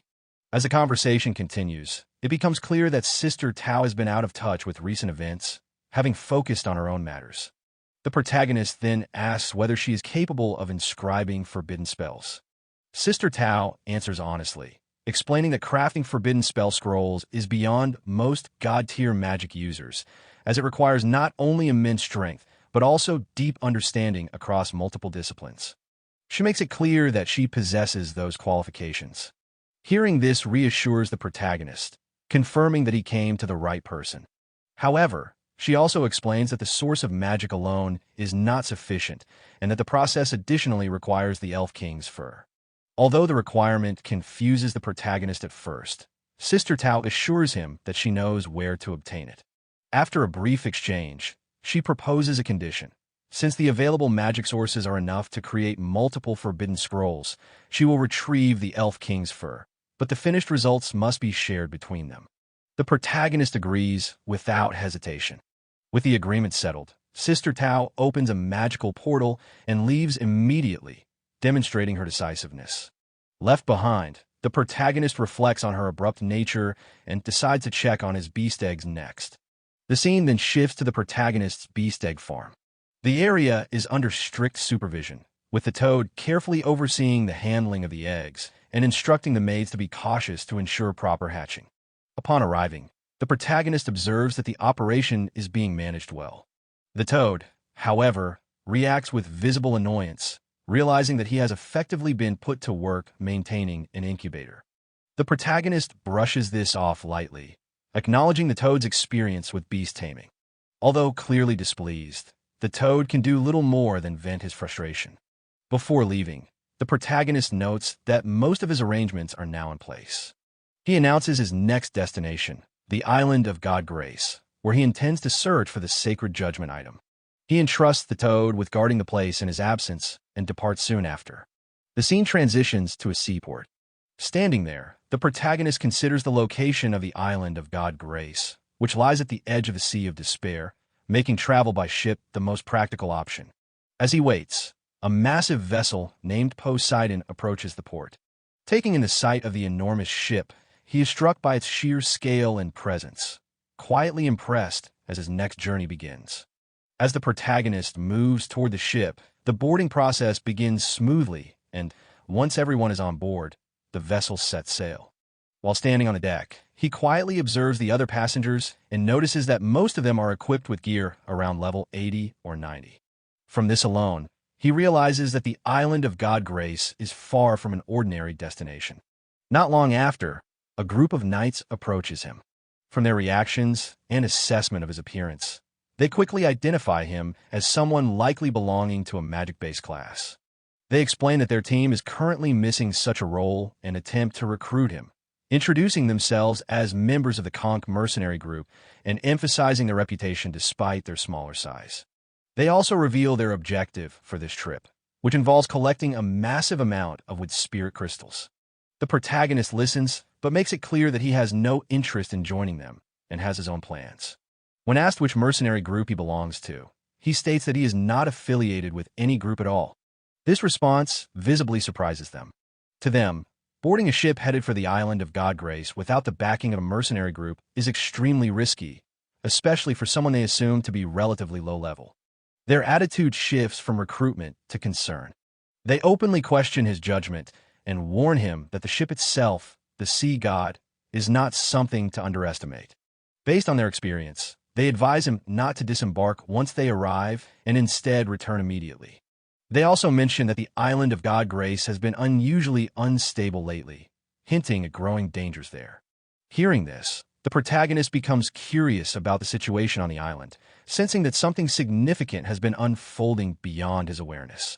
The knight explains that, in recent days, the island of God Grace has been plagued by repeated unrest.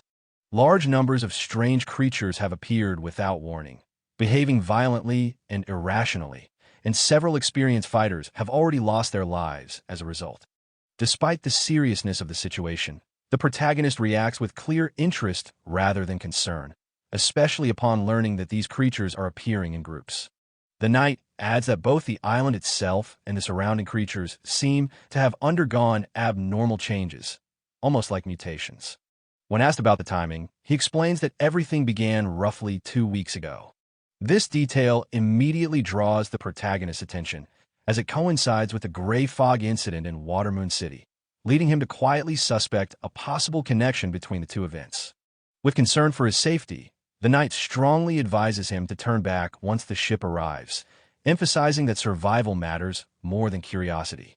The protagonist acknowledges the warning calmly and thanks him for the information before deciding to step away and rest. Before parting, names are exchanged, and the moment the knight hears the protagonist's name, the atmosphere shifts completely. Realizing he is facing the well-known Viscount Xiao, the group is visibly shaken, instantly understanding why he would dare to head to God Grace Island alone. They sense that something extraordinary is about to unfold there. Later, the protagonist settles down to rest, while the group chooses to stay nearby, believing his presence alone makes the situation feel safer. Shortly after, an urgent warning spreads across the ship as it enters the Despair Sea.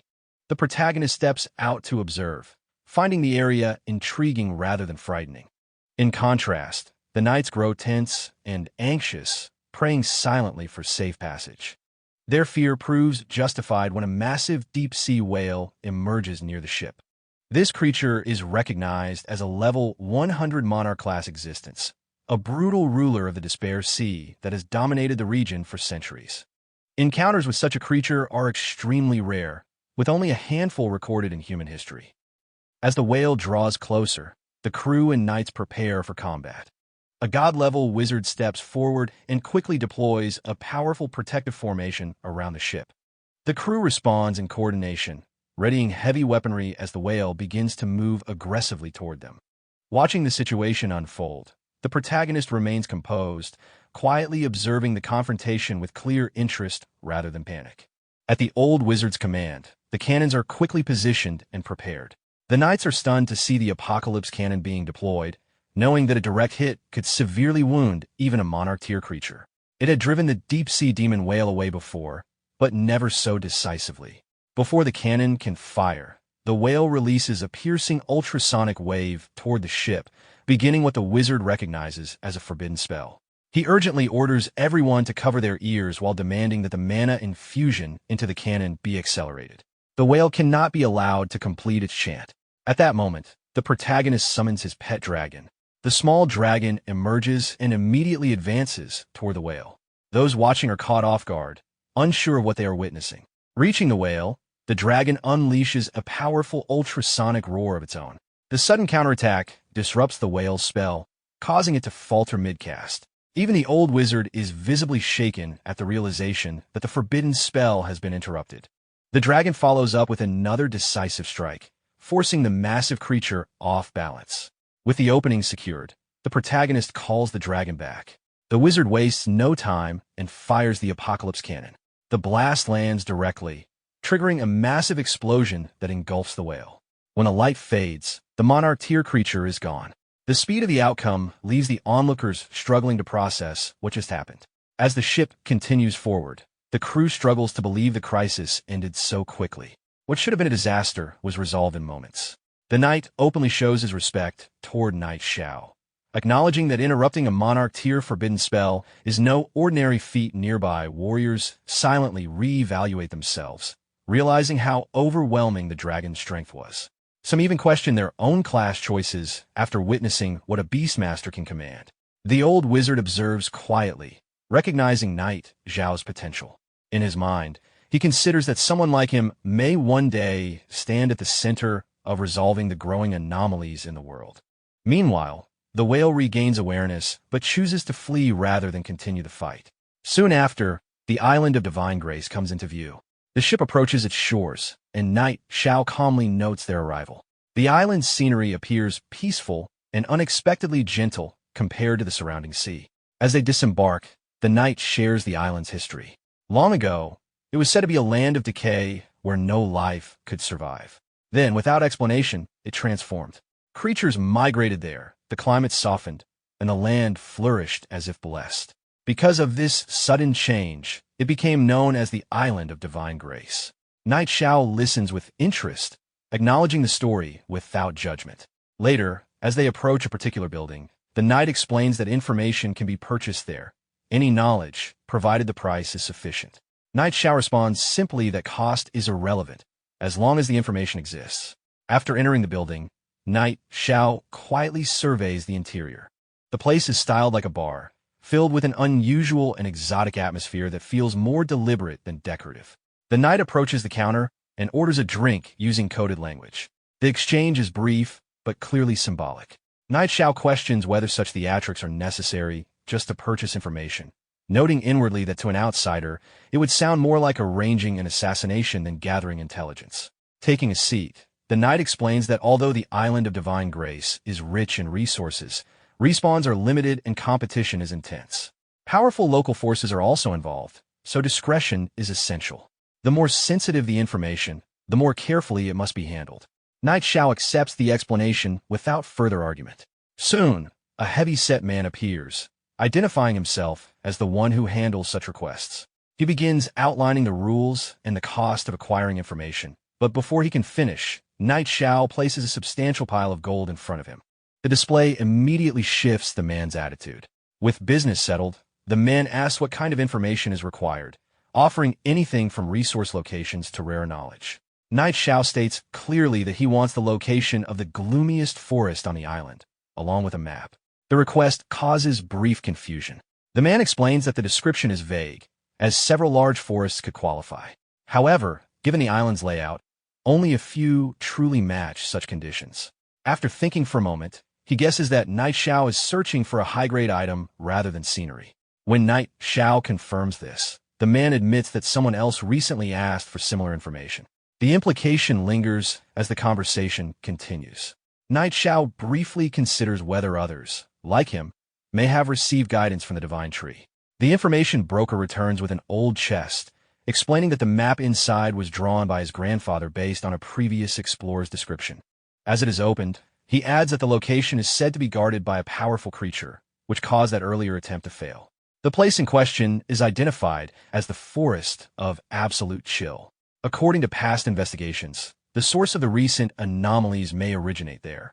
Even so, the broker advises waiting until the current unrest settles before attempting anything. Knight Xiao acknowledges the warning, thanks him for the information, and leaves, stating he may return. Privately, he concludes that the Holy Severance item is likely connected to that forest and decides to investigate personally. After he departs, the broker questions whether he truly intends to go there. The knight confirms that he likely does, admitting he himself would not dare follow due to the obvious danger. Later, within the forest, Knight Xiao studies the map. The marked area matches his surroundings, yet the absence of creatures feels unnatural. The air grows noticeably colder, confirming he is nearing the correct location. A level 60 anomaly suddenly appears before him. He assesses it calmly and orders an attack. His dragon releases fireballs that detonate on impact, destroying the creature instantly. He levels up along with his dragon, noting the improvement without overreaction. Continuing deeper into the forest, he remarks that the number of anomalies is still low, limiting efficiency. As he advances, a distant sound reaches him, something resembling bagpipes, drawing his attention further into the forest. After moving deeper into the forest, Knight Xiao questions why music would be playing in such a dangerous place. Following the sound, he arrives at an old well. The melody clearly comes from within. After a brief consideration, he jumps down without hesitation. Instead of darkness, he lands inside a hidden space resembling a pocket world. The environment is stable and unexpectedly calm, and the faint sound of bagpipes continues to echo. In the distance, he spots a figure, an elf girl using a musical instrument to control two monsters. Though her method is unusual, it is clear she is struggling to maintain control and will not last much longer. Knight Xiao immediately orders his dragon to assist. The dragon advances and eliminates the monsters with a single decisive attack. With the danger gone, the elf girl approaches and thanks him for saving her. He asks if she belongs to the elf clan. Realizing he is human, she becomes alarmed, repeating what she has been taught about humans. In response, he deliberately teases her, claiming humans eat elves. Frightened, she asks to be spared. He agrees on the condition that she leads him to her village. After a brief exchange, she accepts. As he follows her through the hidden world, he notes how trusting she seems. Before long, they arrive at the elf village. As the girl steps inside, a woman calls out to her, asking where she has been. Mia runs to her grandmother and explains that she encountered anomalies. Her grandmother dismisses it, doubting Mia's strength. Mia insists that humans saved her and even claimed he would eat her. Hearing this, her grandmother notices Knight Xiao and immediately panics, calling the villagers together. Within moments, the elves surround him. An elf elder steps forward, green energy flowing around him, and warns Knight Xiao to leave. Knight Xiao calmly observes the elder's strength, noting it rivals a high-level mage. He explains that he only came in search of an item and has no malicious intent. The elder rejects his words, stating that elves do not trust humans. Knight Xiao reminds him that he saved Mia. The elder confirms this with Mia, who admits Knight Xiao defeated the anomalies but repeats his earlier joke about eating her. Knight Xiao laughs it off, questioning when humans ever ate elves. The elder acknowledges the favor, but still refuses to accept him unless he can prove he possesses something truly pure. Knight Xiao searches through his inventory and produces Aisha's glass bead. The moment the elder holds it, he is stunned by its purity and asks where it came from. Knight Xiao explains that he removed the gray mist from a city, destroyed the evil god statue, and received the bead from a girl named Aisha. Hearing that he can remove the gray mist, the elder is visibly shaken. He introduces himself as Alicia, the current leader of the elf clan, and formally invites Knight Xiao into the village, asking his name. Knight Xiao introduces himself. Alicia welcomes him respectfully. Knight Xiao reflects that having a reputation can sometimes be useful.